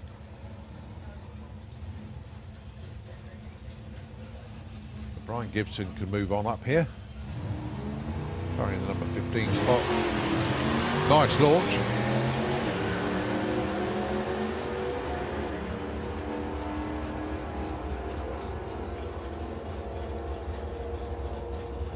And 11.34, yeah, Brian moves up from 15 to 13. The Simon Glenn breaks out there.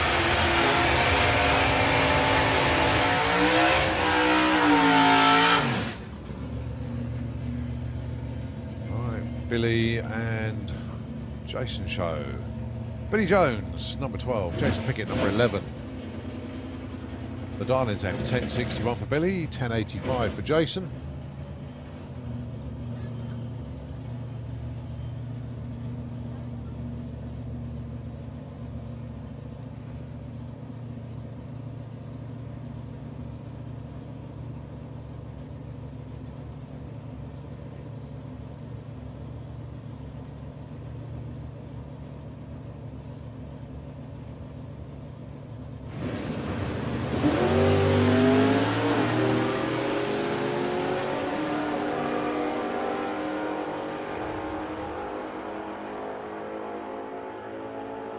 .10.67, 10.85 with the 6. Jason Pickett hits his number. And he goes to number 6 with that one. It is ridiculously tight. Unbelievable. Absolutely unbelievable. The top 9 hit their number in Gasser Circus. The bump spot in the end was a .11 for John Gibson, but Harvey Turner, 15th, was only 0.5 off. That's probably one of the best qualifying days ever in Gasser Circus. Really, really impressive. Well done. Absolutely fantastic. All right, we'll have a look in the lanes to see who's coming up next. It's comp bike, I think.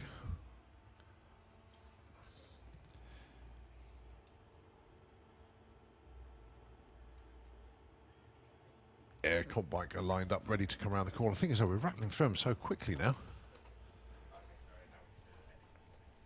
Give you a quick time check then. 4:45 in the afternoon.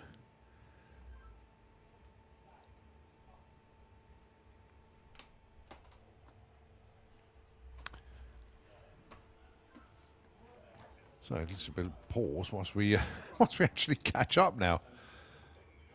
Fair to say that the weather delay has disappeared from earlier on. We're actually well and truly caught up.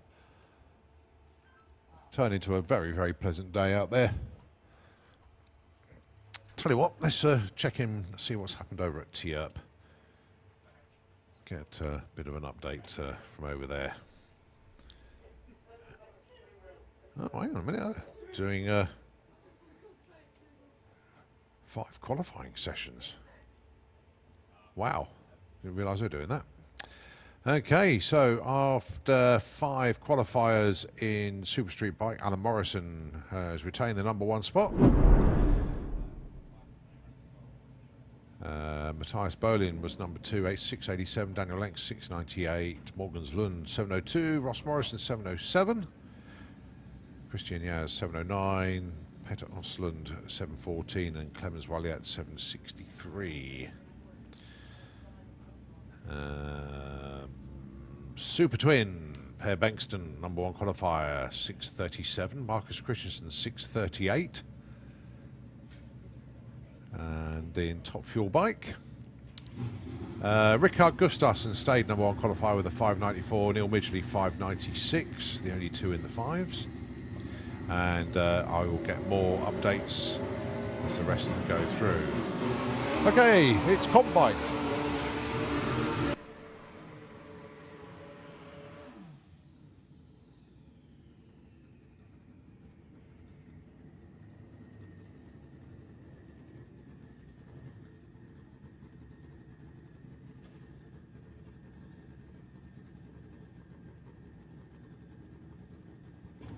So, Chris Neary, Graham Dance. This is Comp Bike. Right, 8:57 is the bump spot for a 16 bike field in comp bike. And it's a 7:40 for Graham Dance, and Chris Deary goes 9:97.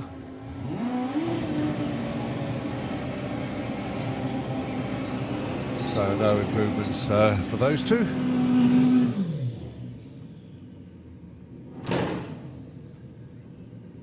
Right, next pair, Michael Gooding and Paul Hambidge.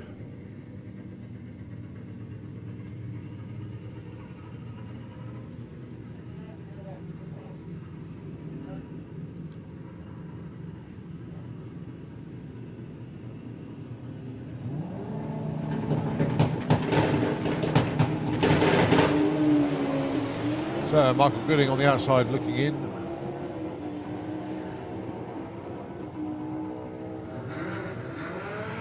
There's 9:08, no help. Paul Hambidge, no help him either. So 8:09 and 9:08, no improvement of what they previously ran.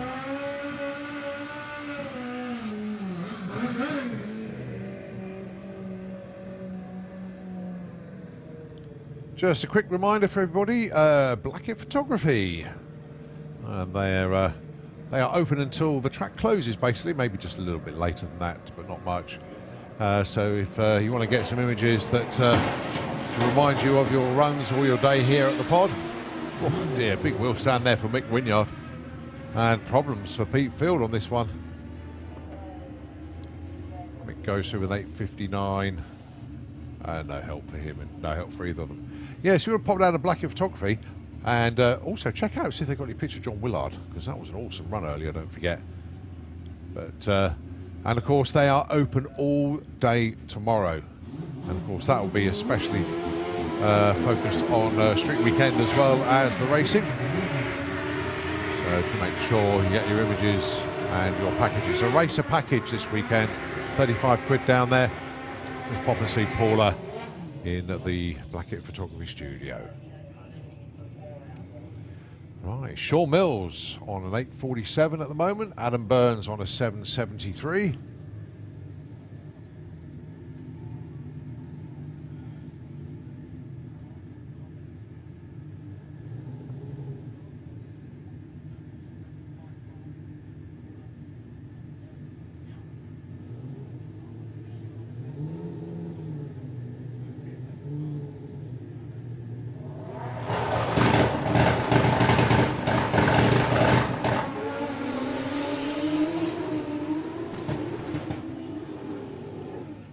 Slight problem there for Shaw Mills, and in actual fact problems for both of them. Adam lifted off the throttle as well, or released his grip.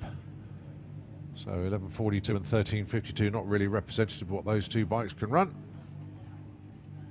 So no improvements in their positions, but they are both qualified. Just see who's on the outside looking in. Dave Thomas, Anna Sasiak, and Michael Gooding. Michael's already run. Oh, sorry, Dave Thomas is on the bump.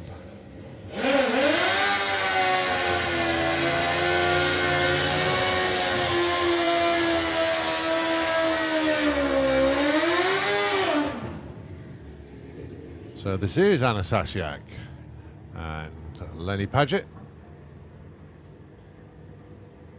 Anna needs to go quicker than 8:57, which I think would be a PB.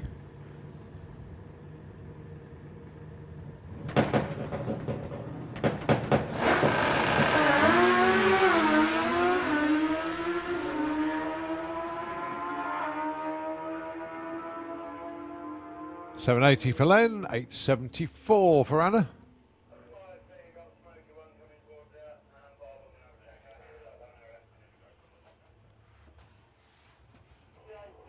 So we've got plenty of bikes coming around the corner now. We've also got the modified 100Es down there as well. And I suppose we also just keep an eye on the road as well, as you may see some of our street weekend cars coming back to the facility soon. I know Dave Mahoney did a one and run pass earlier on, so he was coming straight back after getting his run in. And I know quite a few of others have actually left Melbourne and heading back to the pod.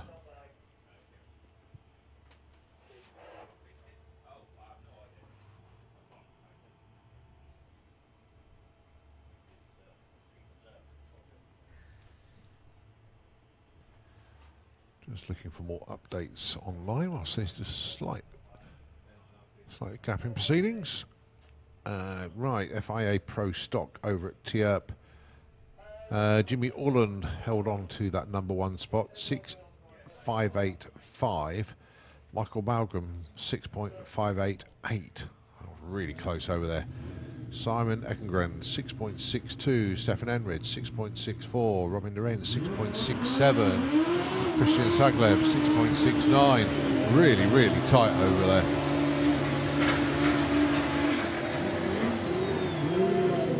Back to the pod, and it's Mark Dainty and Dave Thomas.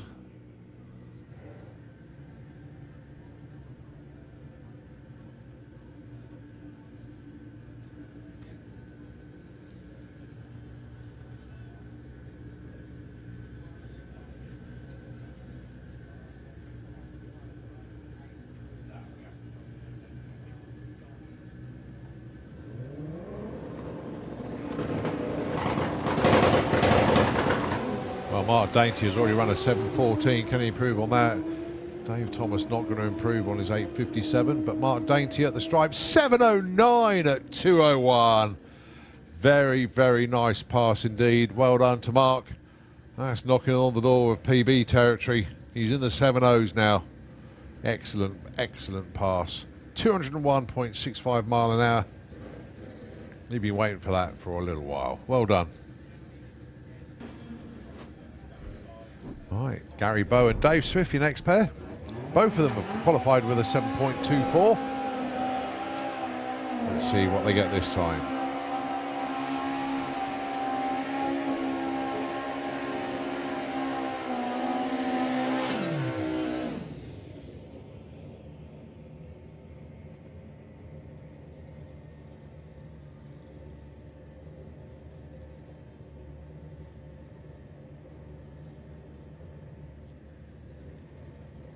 So both need to go quicker than 7.24 to their current markers.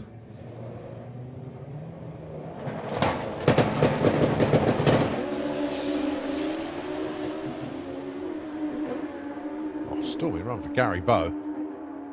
7.36. Actually looked quicker. 7.31 for Dave Smith. Dave had the quicker run. Both of them over 200 miles an hour. Gary Bowe 2.06. Dave Smith 2.05, but they stay put, no improvement on their ETs from what they ran earlier. So we'll have a look at the next pair to see if they can move up as well. Actually, it's the old school stockers. That was the end of the comp bike.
So Alan Ward and Rod Spry.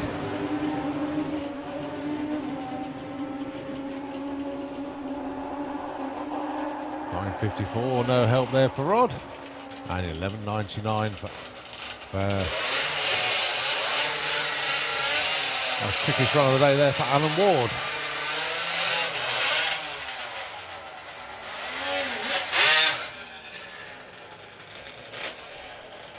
So Chris Spy and Peter McGuinness.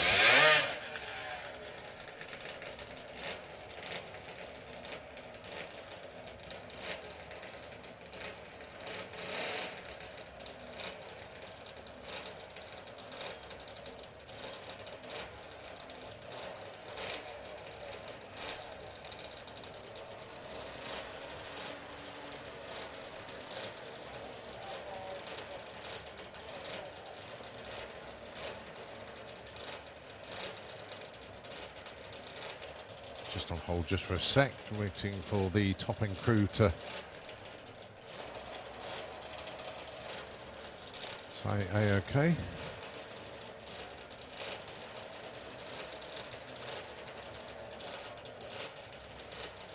And they're good to go, right.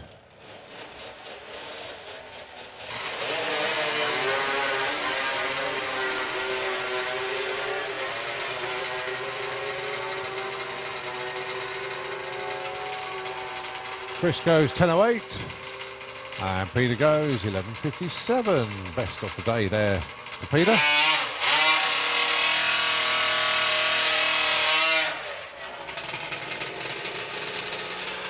Right, last one then, Dean Stevens.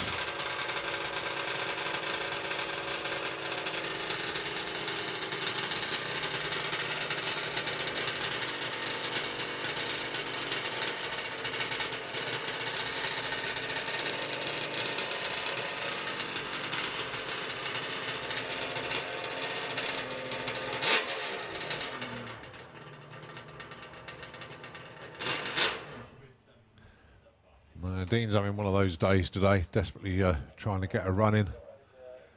I walked past him in the pits earlier on today, and they didn't think they'd be able to get out at all today, so even just to come round just to try and get a run in was more than I thought they'd do. But alas, not to be. Very frustrating. So we move on to Funny Bike. And it's Lorcan Parnell. That's yeah, fingers crossed, definitely. Threw a belt off from one of the previous runs. I missed a session.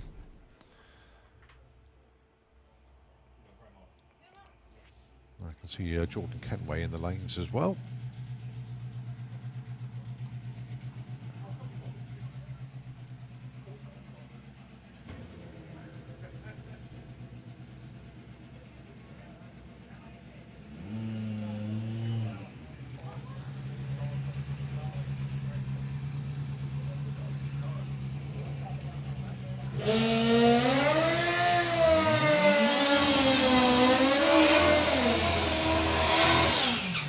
So Ryan Davidson then, currently number 2 on an 8:07.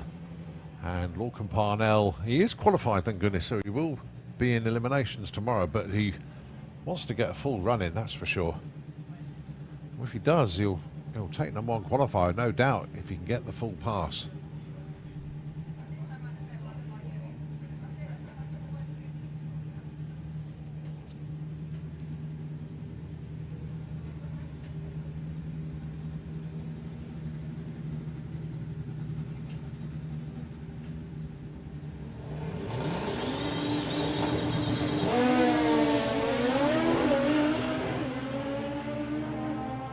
That's more like it for Lorcan. 699.192. Phew! Well done, team. Well done, Lorcan. That's a bit of relief, that actually. 699, 192. It wasn't picture perfect, but it was good enough.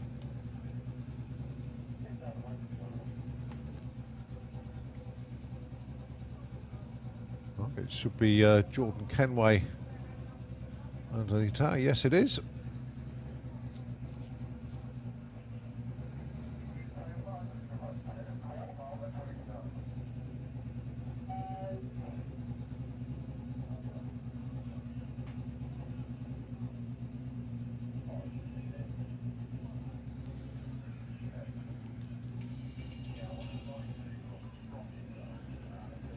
Well, we can hear the bike there, but they're just checking the track at the top end.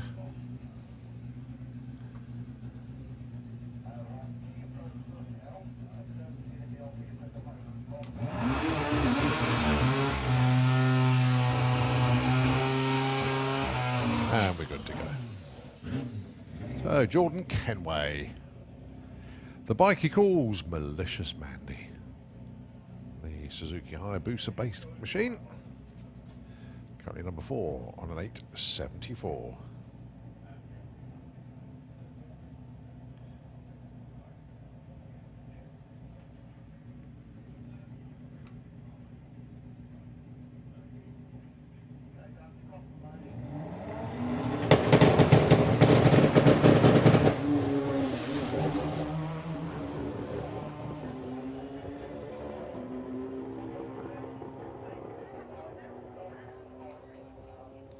9:25, 1:44.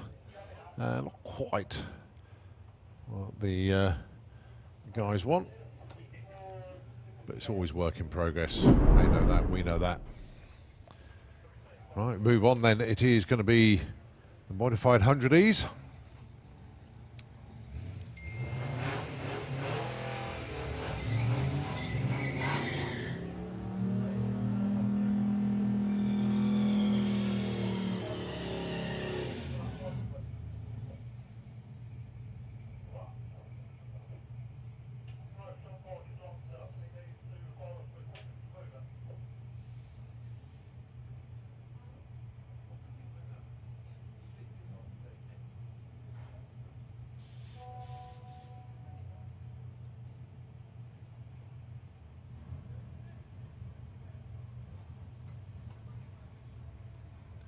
So, first pair for this session, Sharon Carver.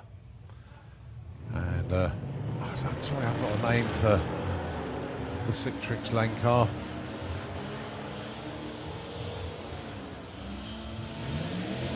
So, 12:36 target for Sharon. And unfortunately, not going to hit the target at all. She's just stopping by the finish line, left-hand side. Oh. It's 32 mile an hour at the stripe, so just about rolling. 1290 in the Slick Tricks lane.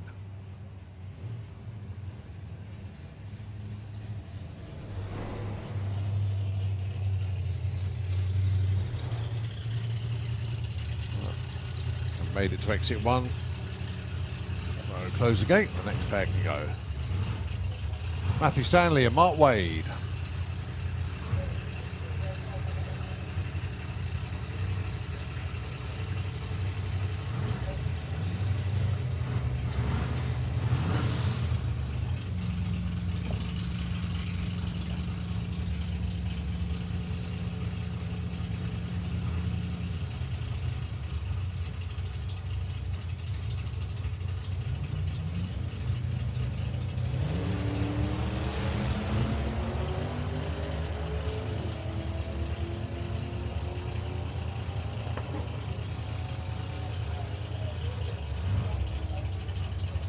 .45 for Matthew. Mark goes 14:01.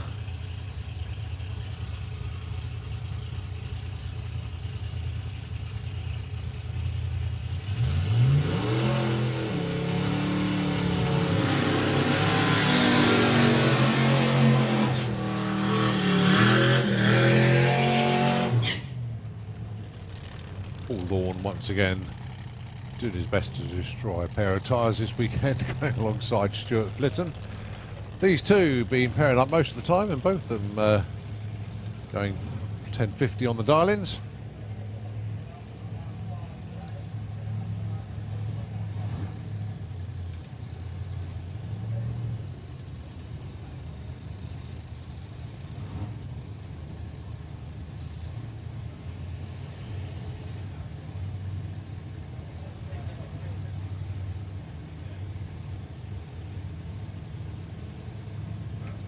Well, good news. Hang on, let's get this pair through. Oh, all a little bit asleep on the line there as Stuart Flitton gets away first.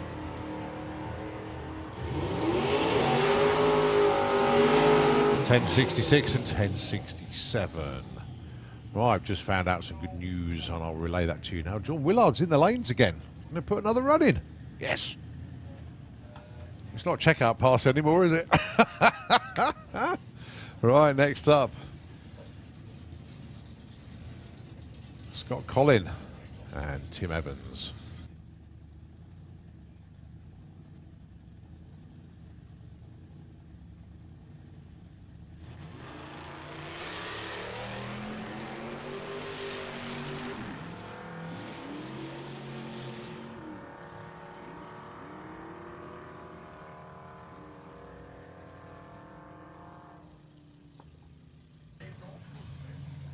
So 1275 and 1140. I'll just be giving some more news actually. After the last class of today, which we think will probably be 760, Martin Hill's going to put a checkout passing in the Fire Force Jet funny car, which will be Fire Force 2. Obviously, he's going to be running tomorrow, but he's going to put a checkout pass in today. So not only have we got John Willard in the lanes ready to come around for another run with the Aussie Outlaw, we've got Martin Hill going to run Fire Force 2. This is Dave Mott.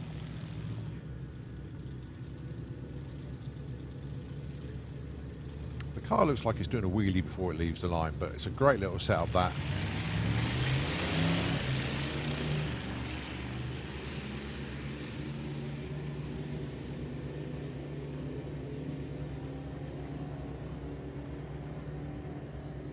.13.04 at 1:03.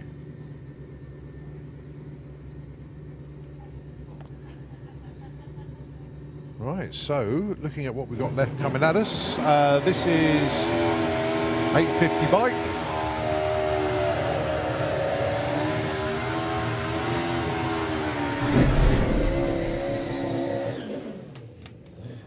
So left to come at us then, 850 bike, 950 bike, ET bike, junior bike, Supercharged Outlaws, 760 heads up, and Martin Hill with Fire Force funny car. Not a bad day. This is Brad Head and Dan Diaz. 850 the name of the game. God, Dan has 04 light. Every time he comes to the line, he cuts the light. And he goes 853 on that one. No improvement. He went 853 with a 3.6. He went 853 with a 3.8 previously. Brad goes 11.45. No help for him. So they stay put. Johnny Hines and Martin Hallett, your next pair.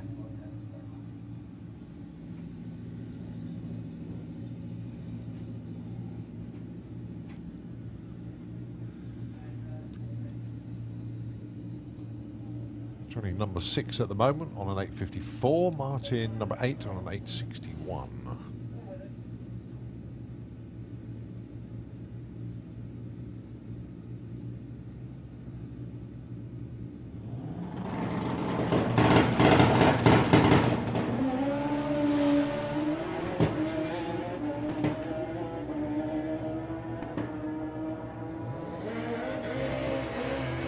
.850 with a 4. Johnny Hines takes the number 1 spot.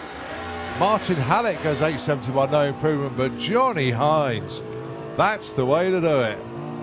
Save it till your last qualifying session, then bang an 850 in. Nicely done. Well done, Johnny. So, a new target to beat. Keith Wright and Ian Critchlow, your next pair. Keith on an 874 at the moment. Critch currently on 855.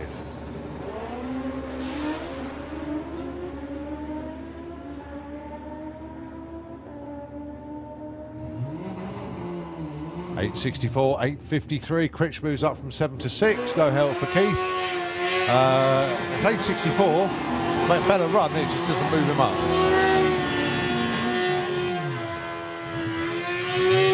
So Stacey Reid had been number 1 qualifier all day long until the last session, and she's just been pipped by Johnny Hines. So can Stacey move into that number 1 spot again? Going alongside J Rowe, who slipped back from number 2 to number 3 because of Johnny's improvement.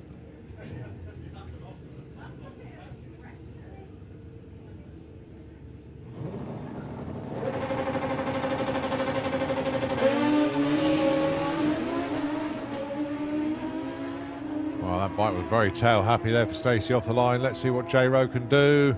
852 with an 8. No help though, he'd already gone 851. Stacey at 10.11, but the bike got very loose off the line.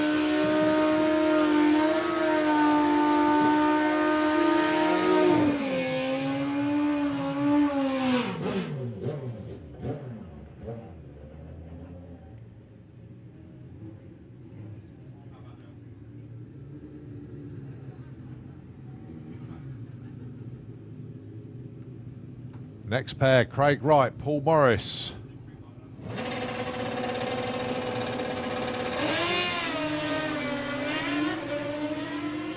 Currently 7 and 10, 854 and 886 respectively. Craig Wright goes. Oh, he's taken the number 1 spot. Craig Wright hits it bang on. Perfect ET. 8.5008. Take that. Paul Morris, 9.18, 154. But Craig Wright, number 1 qualifier with a perfect ET. Brilliant job. Right, Gary Malone. He's going to have to find something a little bit better than 8.53 to move up.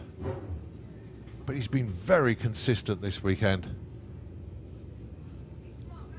But can he find 300ths of a second? 400ths would be too much.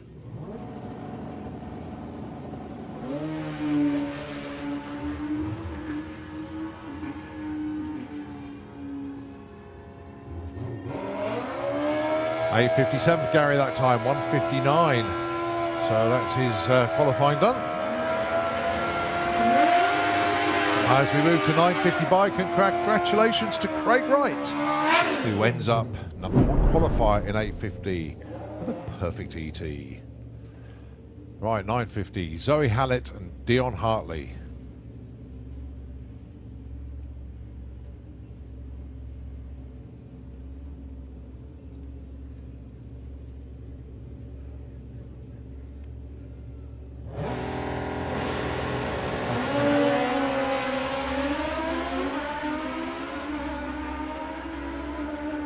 Well, Dion's already number 1 with a 9.50 with a 6. Goes 9.46, breaks out this time. Zoe Hallett, though, moves up to number 3 with a 9.54. Next pair, Rick Sawatsky, Carl Thomas. Carl, as I say, was number 1 qualifier for 2 rounds. But then that changed. Rick Sawatsky, currently number 5.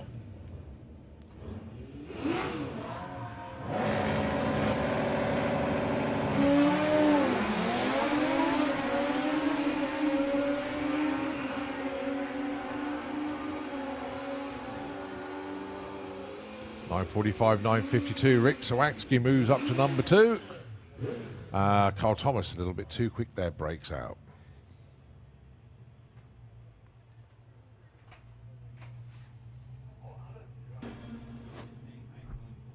Right, looking in the lanes, Supercharged Outlaws are ahead of the lanes for the cars, that is. We've also got the bikes down there as well. Got ET bike. This is the last of the 950 bikes.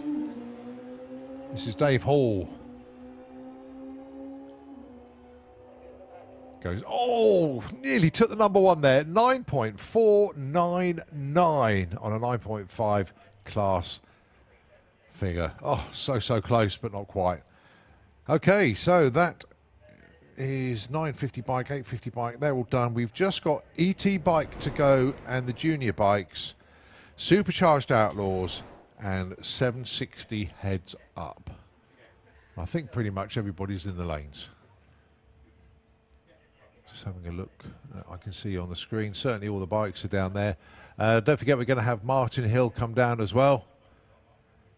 Keith Freeman is down there. Aaron Windridge, the good guys. John Willard is in the lanes. Going to be a very exciting end of the day without any doubt. So I think a little bit of track prep going on at the moment. A little bit of sledding, a little bit of glue just on the start line. Tell you what, I need a breather. Nitro FM 96.2, if you can take the airwaves just for a moment. We will be back with the closing part of the day. Thanks very much indeed.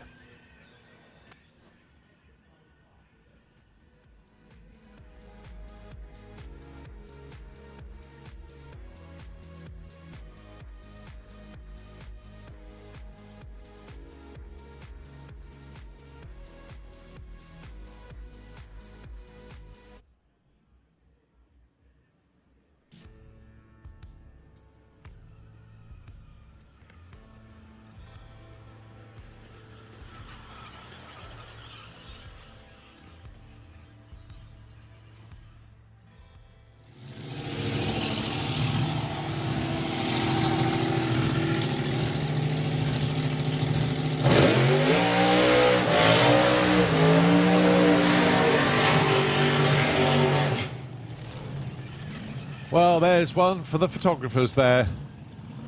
John Willard doing his first burnout here at SantaPod Raceway. The Team Atlantic team, all with the team shirts on, just lining up behind.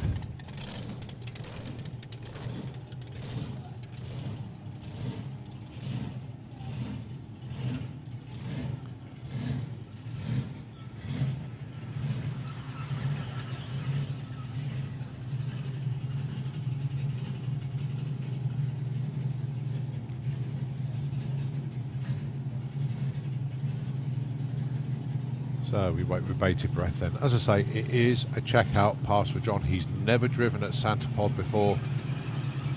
Don't forget, the car's going to be running at a few events, not just here. This weekend is a test weekend for him. Just to make sure everything is all right after the shipping of the car over here. He's probably only going to get about 3 or 4 runs in all weekend, but it is purely testing. Don't want to hurt the car whilst they're here, although every single person in the UK will do everything they can to keep it running should any parts break. But John very kindly let me sit in the car earlier on today.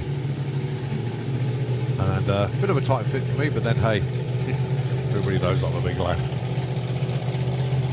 So Paul Dale already has run 8:21. He went slightly quicker than that in testing yesterday.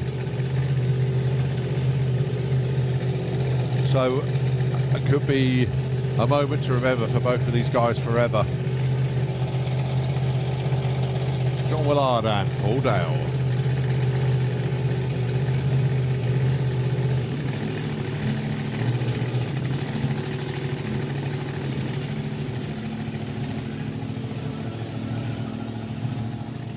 Look at the size of the rear wing on John's car. It's huge. We love it.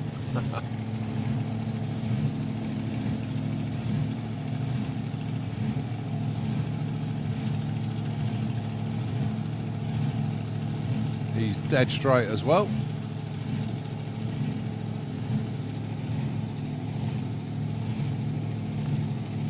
So, Paul Dale straight into stage. A little bit of miscue there, but hey.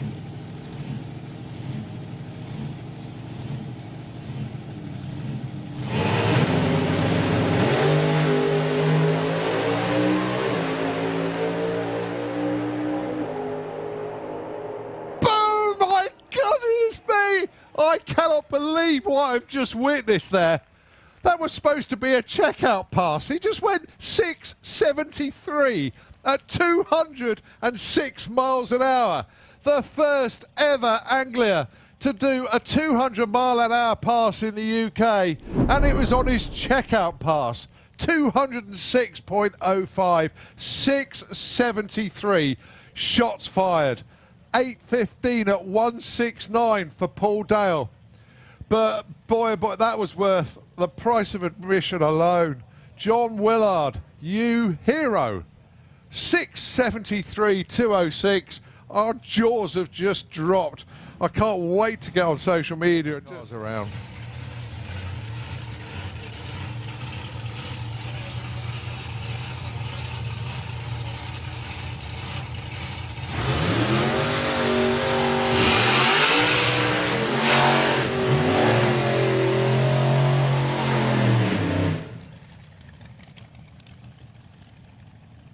One thing is for sure, Keith Freeman loves doing burnouts. There's no argument about that whatsoever. Steve Clark with the good guys Topolino. Great to have them back racing with us this year. First time we've seen them this year, and put on a heck of a show. Went 8:83 on their earlier run.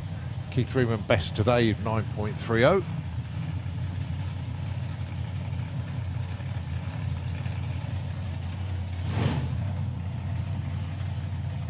Well, folks, you do not go anywhere. Here, this is your warning. The next car to come round will be John Willard. So if you're just listening to the live feed, get to your screens now. You don't want to miss Keith Freeman and Steve Clark, that's for sure, but John Willard is up next.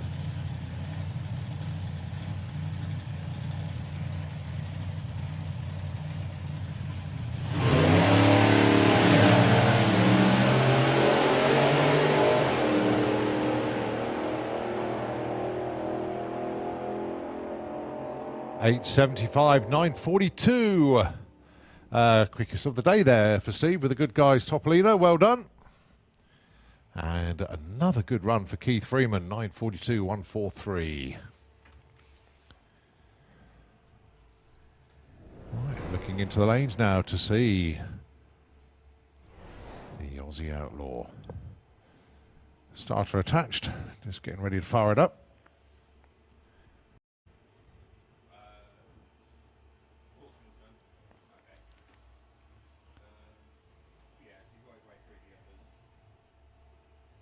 Okay, signal given to fire.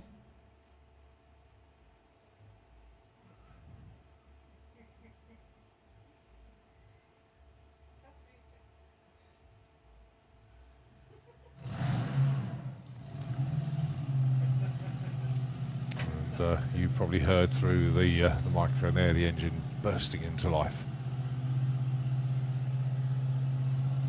Well, his checkout pass earlier on of 673 at 206 was just mental. It was just one of those moments. More than lived up to the hype without any shadow of a doubt.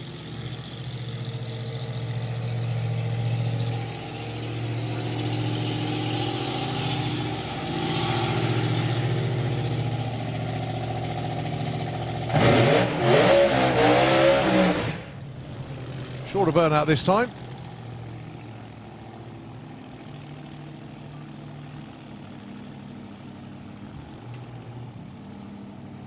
But as well, we said earlier on, he's here purely for testing today before he starts for pushing the car hard. But I don't quite know how to describe what he did earlier on. It was one of those, well, if it felt right, I'll take it all the way through type of passes, but he was under no illusion that he was going to go hard and fast, but it just worked. It's always been the dream for John to run here at the pod. And to go 673 on his checkout pass was nuts.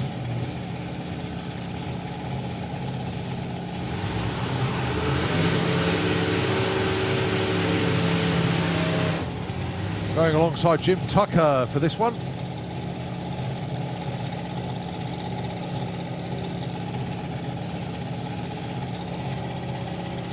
Jim went 12:59 earlier on, as he gets used to the car as well.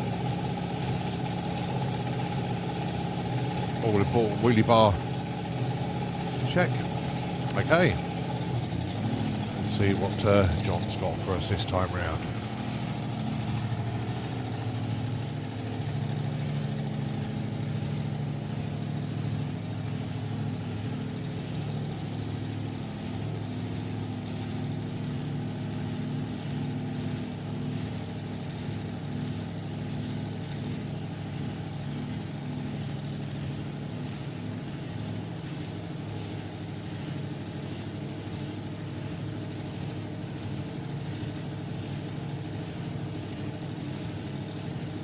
Both into pre-stage, going to inch forward now for John. Hold on tight.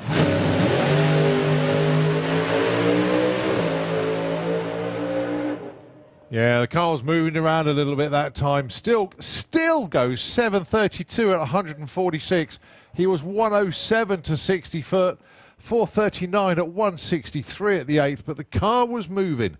The car was moving around and did the sensible thing. He's only here for testing today, backed out of it, and still went at 732 at 146. Jim Tucker, a couple of issues on the run there, just coasting through with a 1563 at 42 miles an hour. But nevertheless, John, 673, 206 earlier on, 732, 146, backing out of it at the stripe. Absolutely outstanding.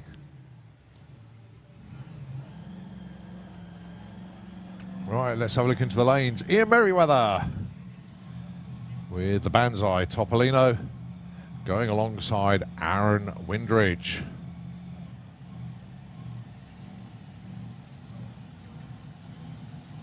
Well, once again, Ian celebrating his wedding anniversary this weekend.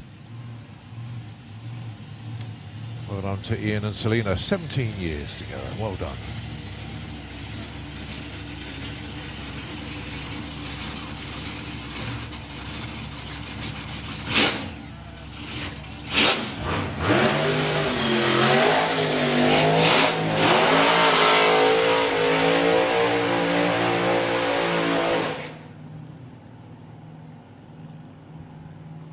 Good, strong, proper burn up there from Aaron Windridge, sorry.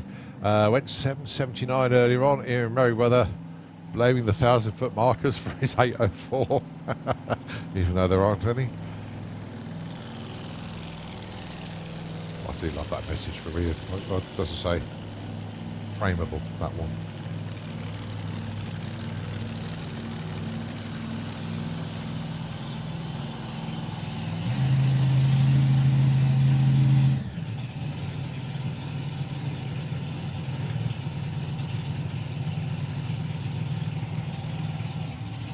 So, will we see Ian into the 7s? Very, very close to it with the 8.04. Aaron Windridge, 7.79 at the moment. He only knows one way to drive this thing, and that's flat out.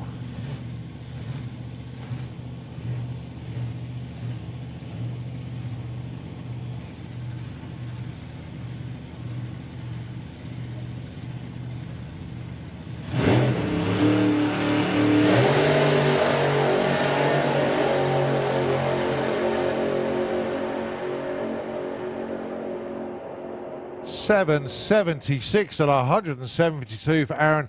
8.11, 173 for Ian Merriweather, despite loads of wheel spin off the line. It took probably a tenth of a second out of it with the wheel spin off the line. He's only 135 to 60 foot. If they can get that tamed, there's a 7 coming, that, without a shadow of a doubt. But you can noticeably see the wheel spin from Ian off the line, and he still went 8.11 at 173. All right, next up, Paul Dale.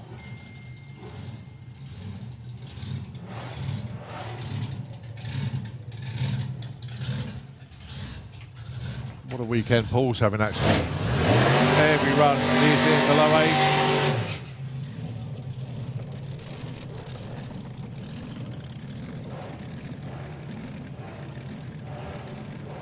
Very late reading this message out. It came in yesterday, but Nigel Taylor got in touch and saying good luck to my other family.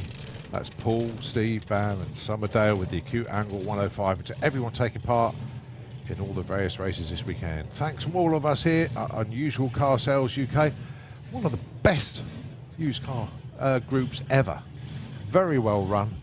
Some cracking cars on there, and the way it is run is just absolutely brilliant. Well done, Nige, and thanks for getting in touch. And I know you'll be watching Paul Dale with the acute angle, getting ever so close to the 7s.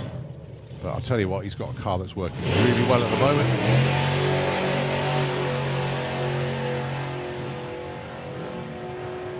Another hard, straight, true run here. 8.79, 157, just a little bit uneasy off the line that time.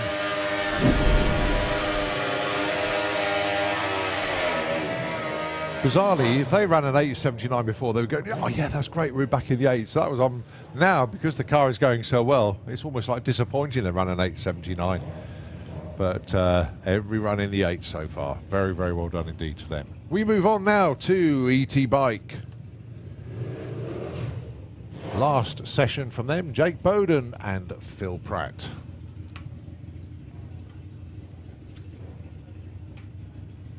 Phil number 2 qualifier at the moment, Jake number 6. Phil wants a 9 flat, Jake wants a 12 flat.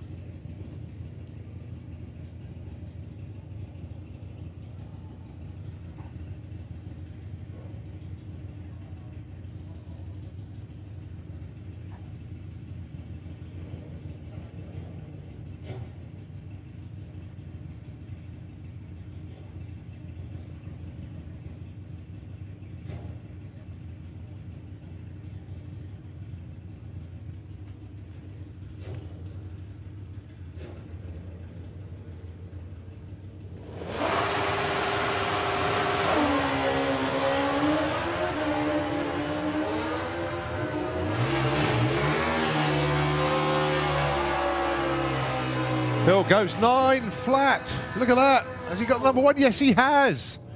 Oh, 9-0-0 with the 2. Phil Pratt takes the number 1 qualifier there. Jake Bowden goes 12-13. No improvement for him, but well done to Phil. Justin Moulton and Jack Hartley, your next pair. Justin wants 10-12. Jack wants 9.90.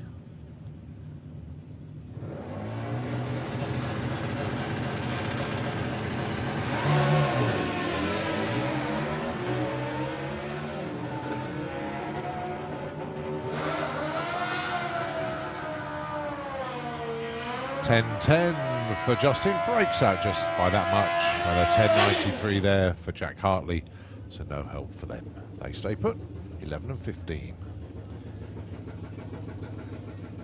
Liam Holgate and Dave Grundy.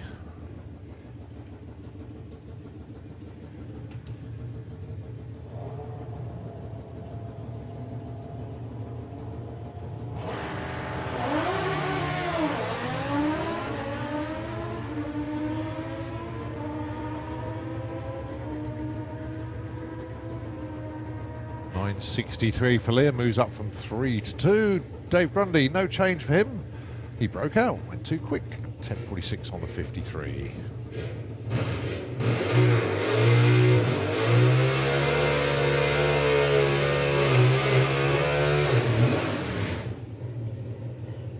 Scott Collier and Gary Hester. Scott adjusted the dial-in for the first time today. It was 9.55 with this one instead of 9.50. Gary Hester sticking with the 870.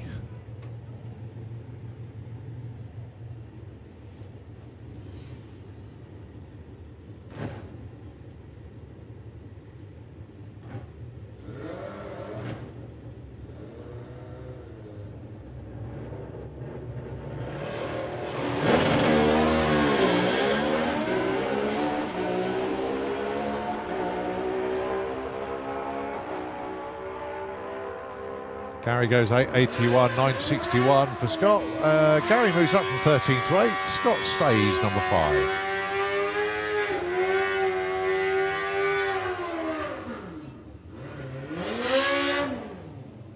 Right, next up. Let's wait for screen to change. It is Charlie Anasagasti. Currently number 3, Chantel Van Loon. Currently number 13. The dial-ins, 10 flat for Charlie, 9.42 for Chantel.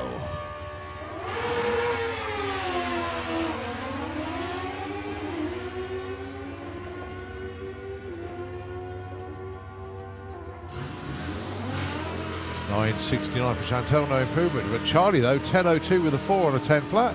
Moves up from 3 to 2 with that one. Chris Van and Nick Playden, your next pair.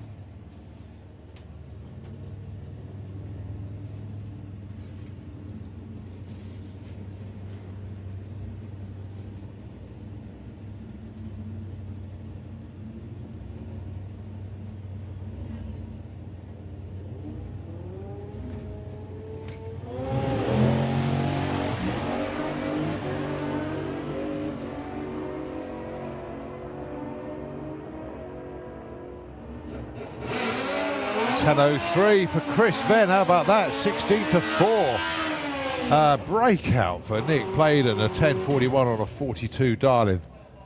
Well done to both of those, but Chris Venn, what a move. Nicely done, sir. Especially after his weekend so far. Getting it done. Brett Cordell and Carl Hester. Getting rather tongue-tied now. Brett Cordell adjusting the dial-in from 9.50 to 9.45. Carl Hester looking for 10.75 this time.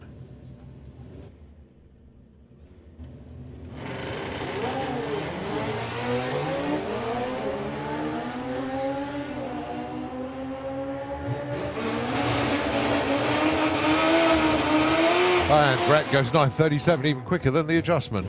11.13 for Carl, so no help for those two. Brett stays 5. Carl stays 13. Well, he played king on his own.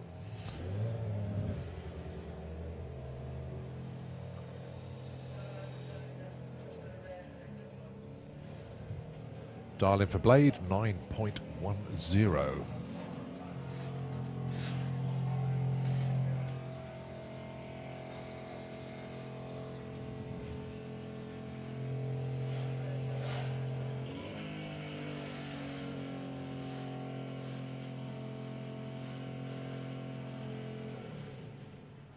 So just a pause at the moment. Not quite sure why though.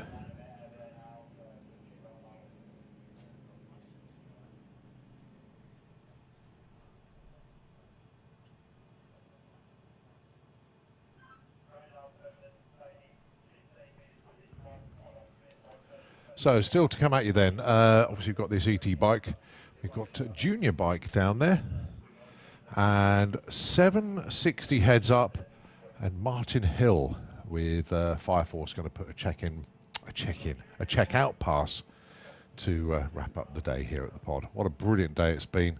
Delayed start with a few pesky weather issues earlier on today, but we've more than caught up and turned into a really, really good day. But Blade just coming back. So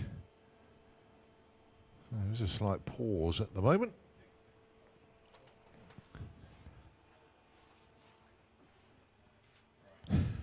You pointing the finger at Bob? Him. Oh dear.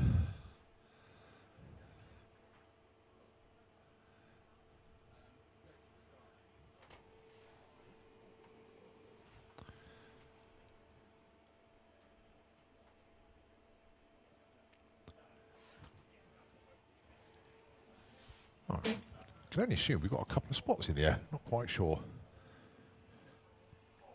But just on hold for a moment. I'll tell you what, Nitro FM, if you can just take it away just for a few moments.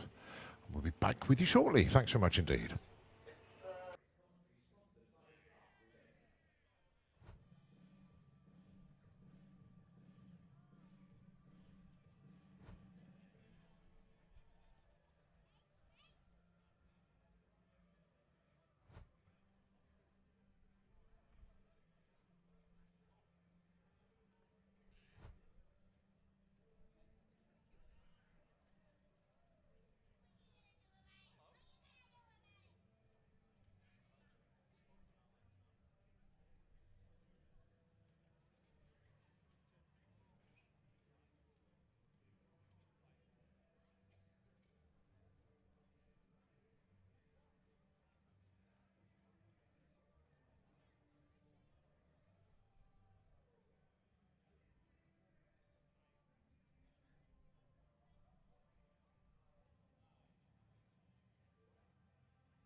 Yeah, I do actually.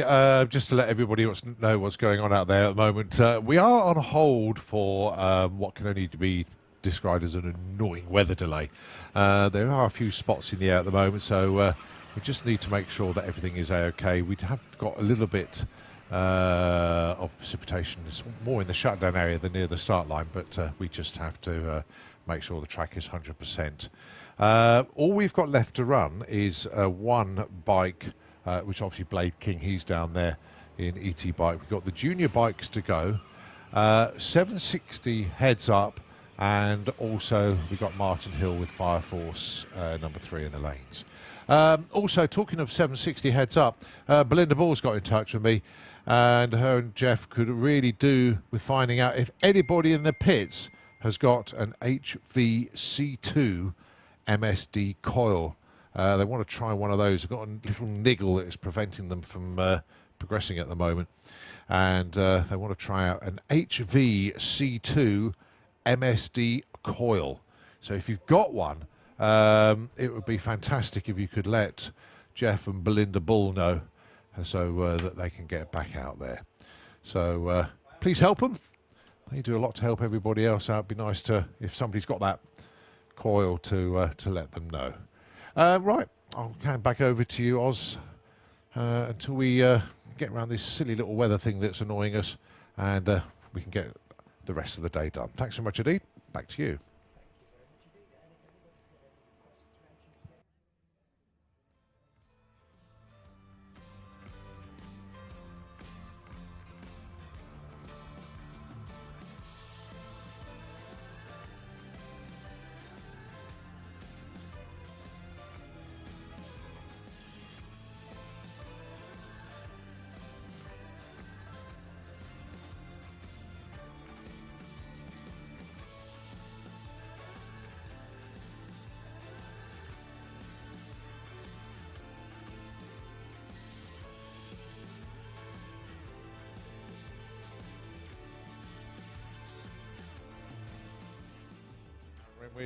'Windridge, went 779 earlier on. Ian Merriweather blaming the 1,000-foot markers for his 804, even though there aren't any. I do love that message for Ian. What does it say? Frameable, that one.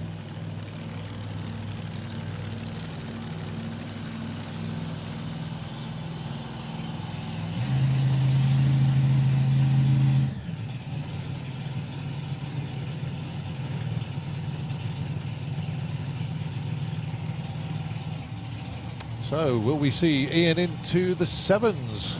Very, very close to it with the 804. Aaron Windridge, 779 at the moment. He only knows one way to drive this thing, and that's flat out.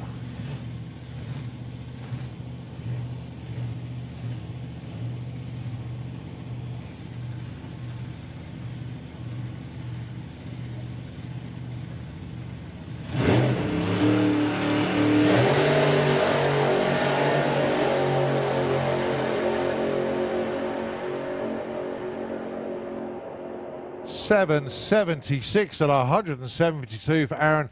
811 at 173 for Ian Merriweather. Unusual Car Sales UK, one of the best used car groups ever.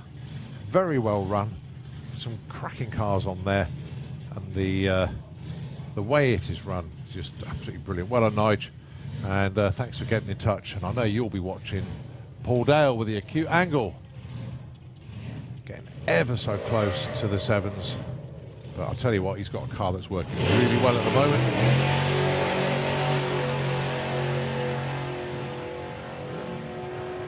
Another hard, straight, true run here. 879, 157, just a little bit. And Phil Pratt.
Okay, so Blade King then gets his final qualifier. Looking for a 9.10. He goes 9.24, 144. So he's going to stay at number 10.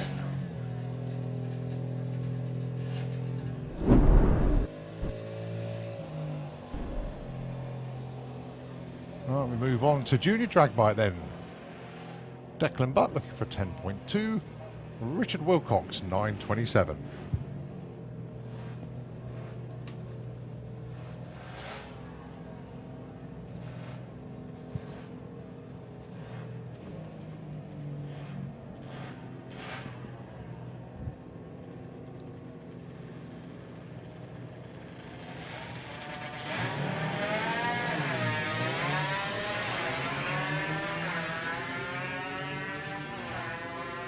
So it looks like Richard's going to get there first. 9.49, stays 9. Declan 10.37, stays number 8.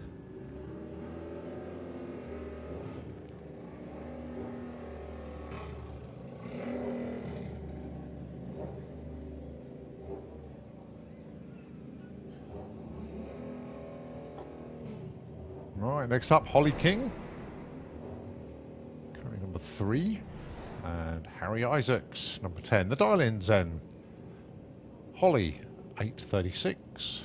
Harry, 13.58.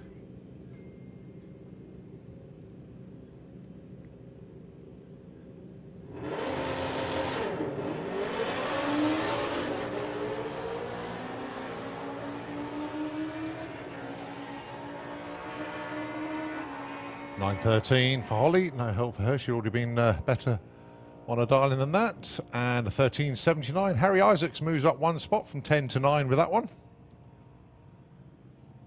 Maggie Smallman and Grace Pollen, your next pair.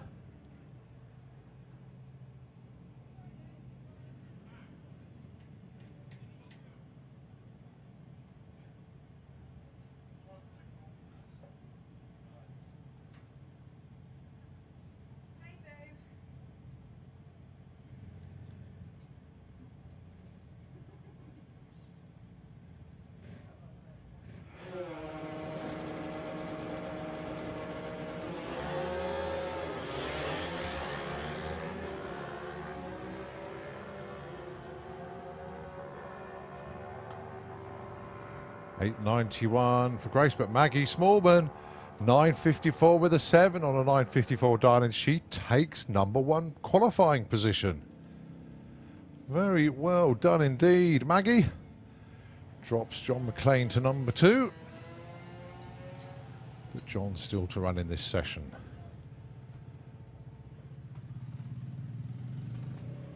All right, Lyra Humber. Got the track. Oh, all on their own.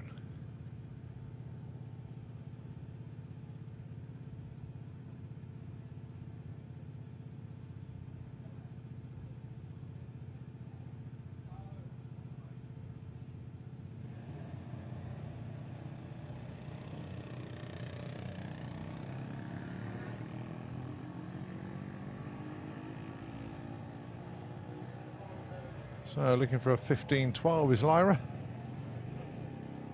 Gets a 15.06 breakout, but stays number 4.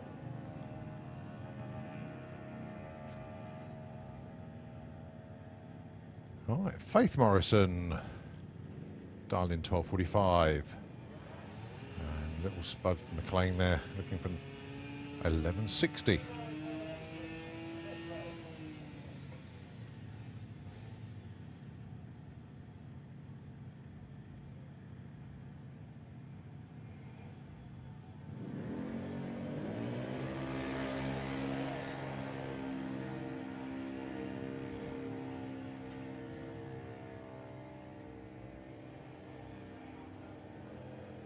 Oh, 11.61 for John McLean. How good was that? But 12.53, Faith Morrison moves up from 11 to 3.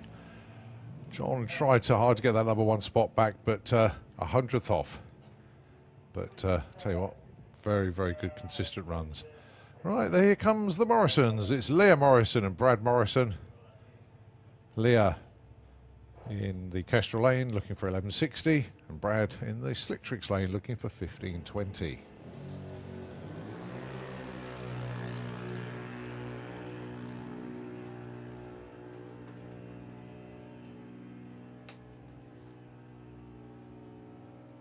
That's 1164 for Leah. Nice run indeed.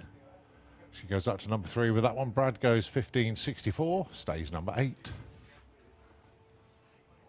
I think that's the last of the bikes.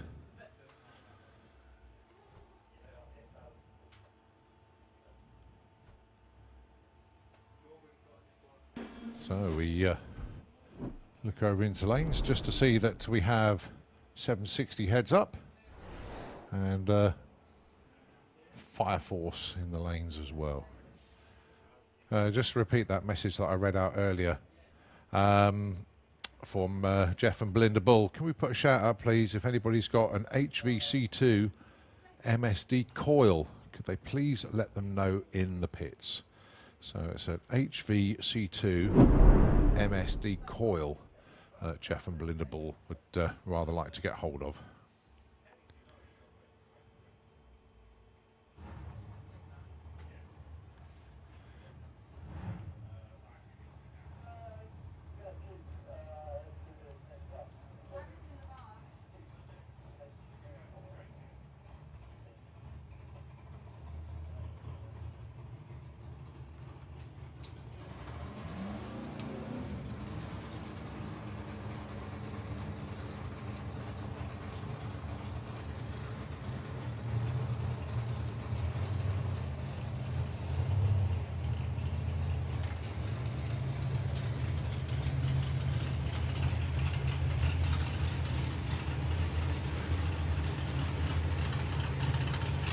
Right, here we go then.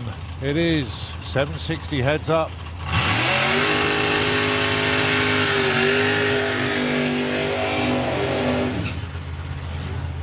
Right, Billy Gain and Mark Turner. Well, nobody's going to take number 1 away from Mark Turner, that's for sure.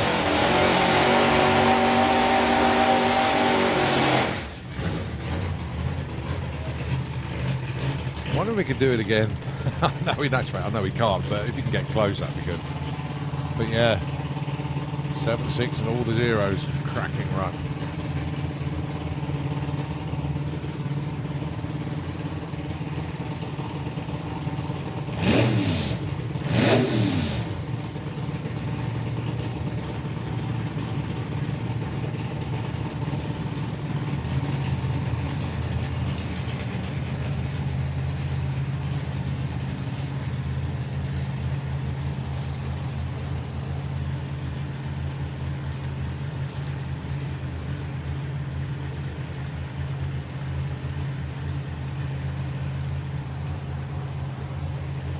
The last runs of the day, the last class of the day, 760 heads up. Both away well with zero lights. Both into the 7s, no doubt. 774 for Mark Turner. Billy goes 781. And if that was a race, Mark Turner got there first by 007. That's how close that one was. Brilliant stuff. Absolutely brilliant.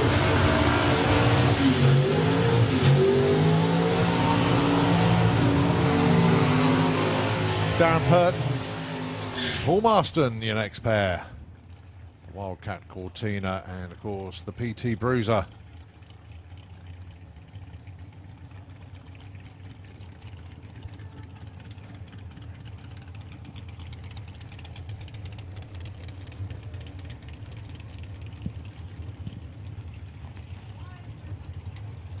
So Darren at the moment on a 781 with a 1, Paul Marston on an 847, but we know that Paul is working hard to get this car going quicker.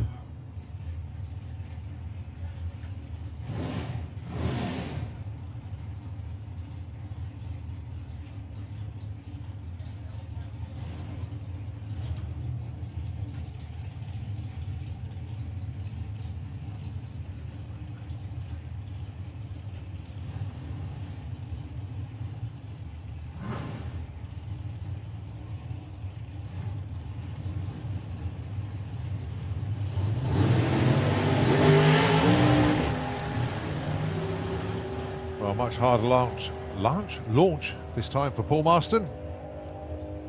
Goes 8:34, his best of the day so far, 161, well done. Darren, it didn't launch like he wanted it to, so just coasting at the stripe there. Gets there in 18:22. Right, the last car in the class.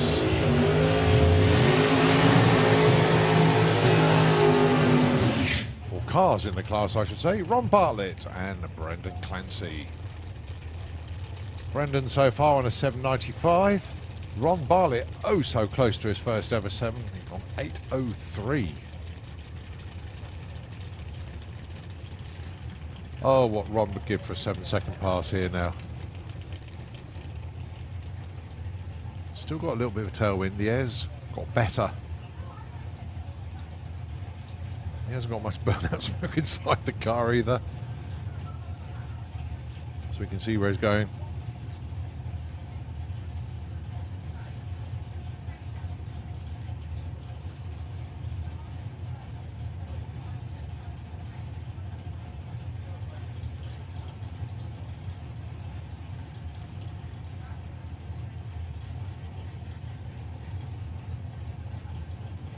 So you can see the nitrous being purged for Ron Bartlett. A whole new world of nitrous for Ron. Car's no slouch without it. But is it enough to get him into the 7s?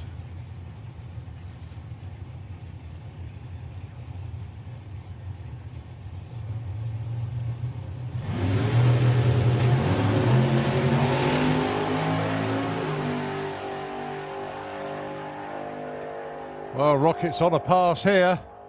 Oh, it was close. 8:04 at 171 mile an hour. Brendan Clancy goes 10:35 at 89, just off the gas before 8th mile actually. But Rocket, oh so close. 8:04, 171. Okay, so that's our qualifying done for the day. Just one more car to go, and it's a checkout pass. But it is from Fire Force number 2. Martin Hill. He's scheduled to run tomorrow, obviously, but wants to get a pass in today.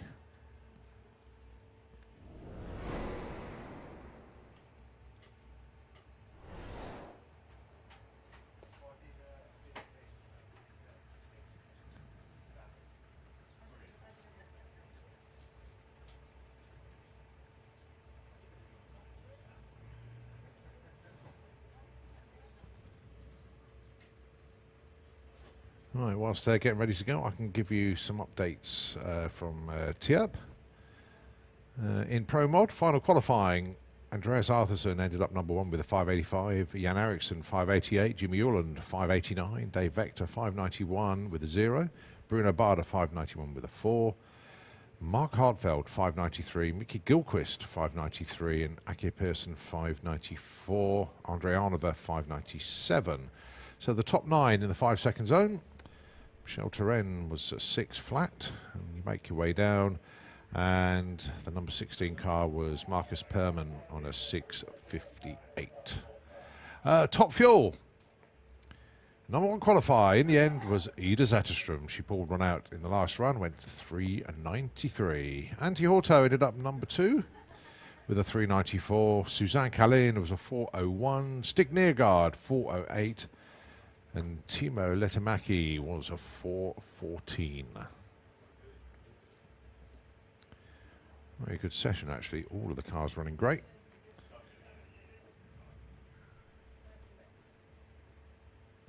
All the information that I've been giving you about courtesy of Eurodrags.com. Many, many thanks indeed to Simon Groves, who's over there covering the event.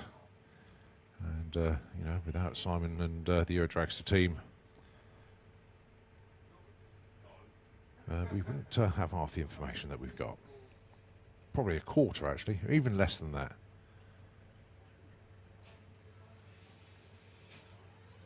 So here we go, Martin Hill just starting up.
So purely a checkout pass for Martin Hill with Fire Force number 2. And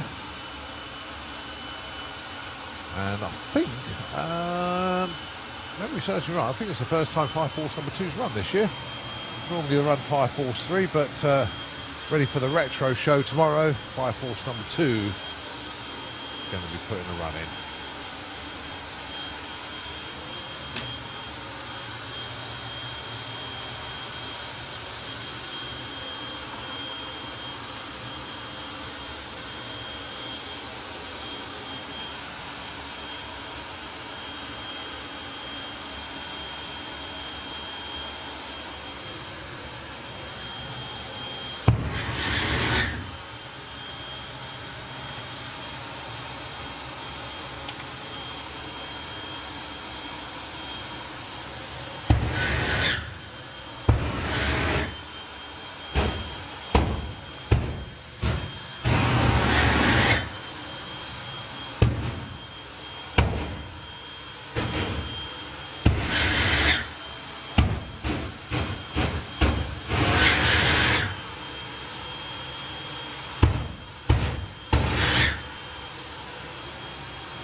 So a really cool way to wrap up the day here at SantaPod Raceway to get ready for the retro show tomorrow, the continuation of the STP Sportman Nationals, and of course the return of the Street Weekend competitors. Martin Hill with Richie just bringing him forward. A checkout pass. Let's see what he's got then with Fire Force number 2.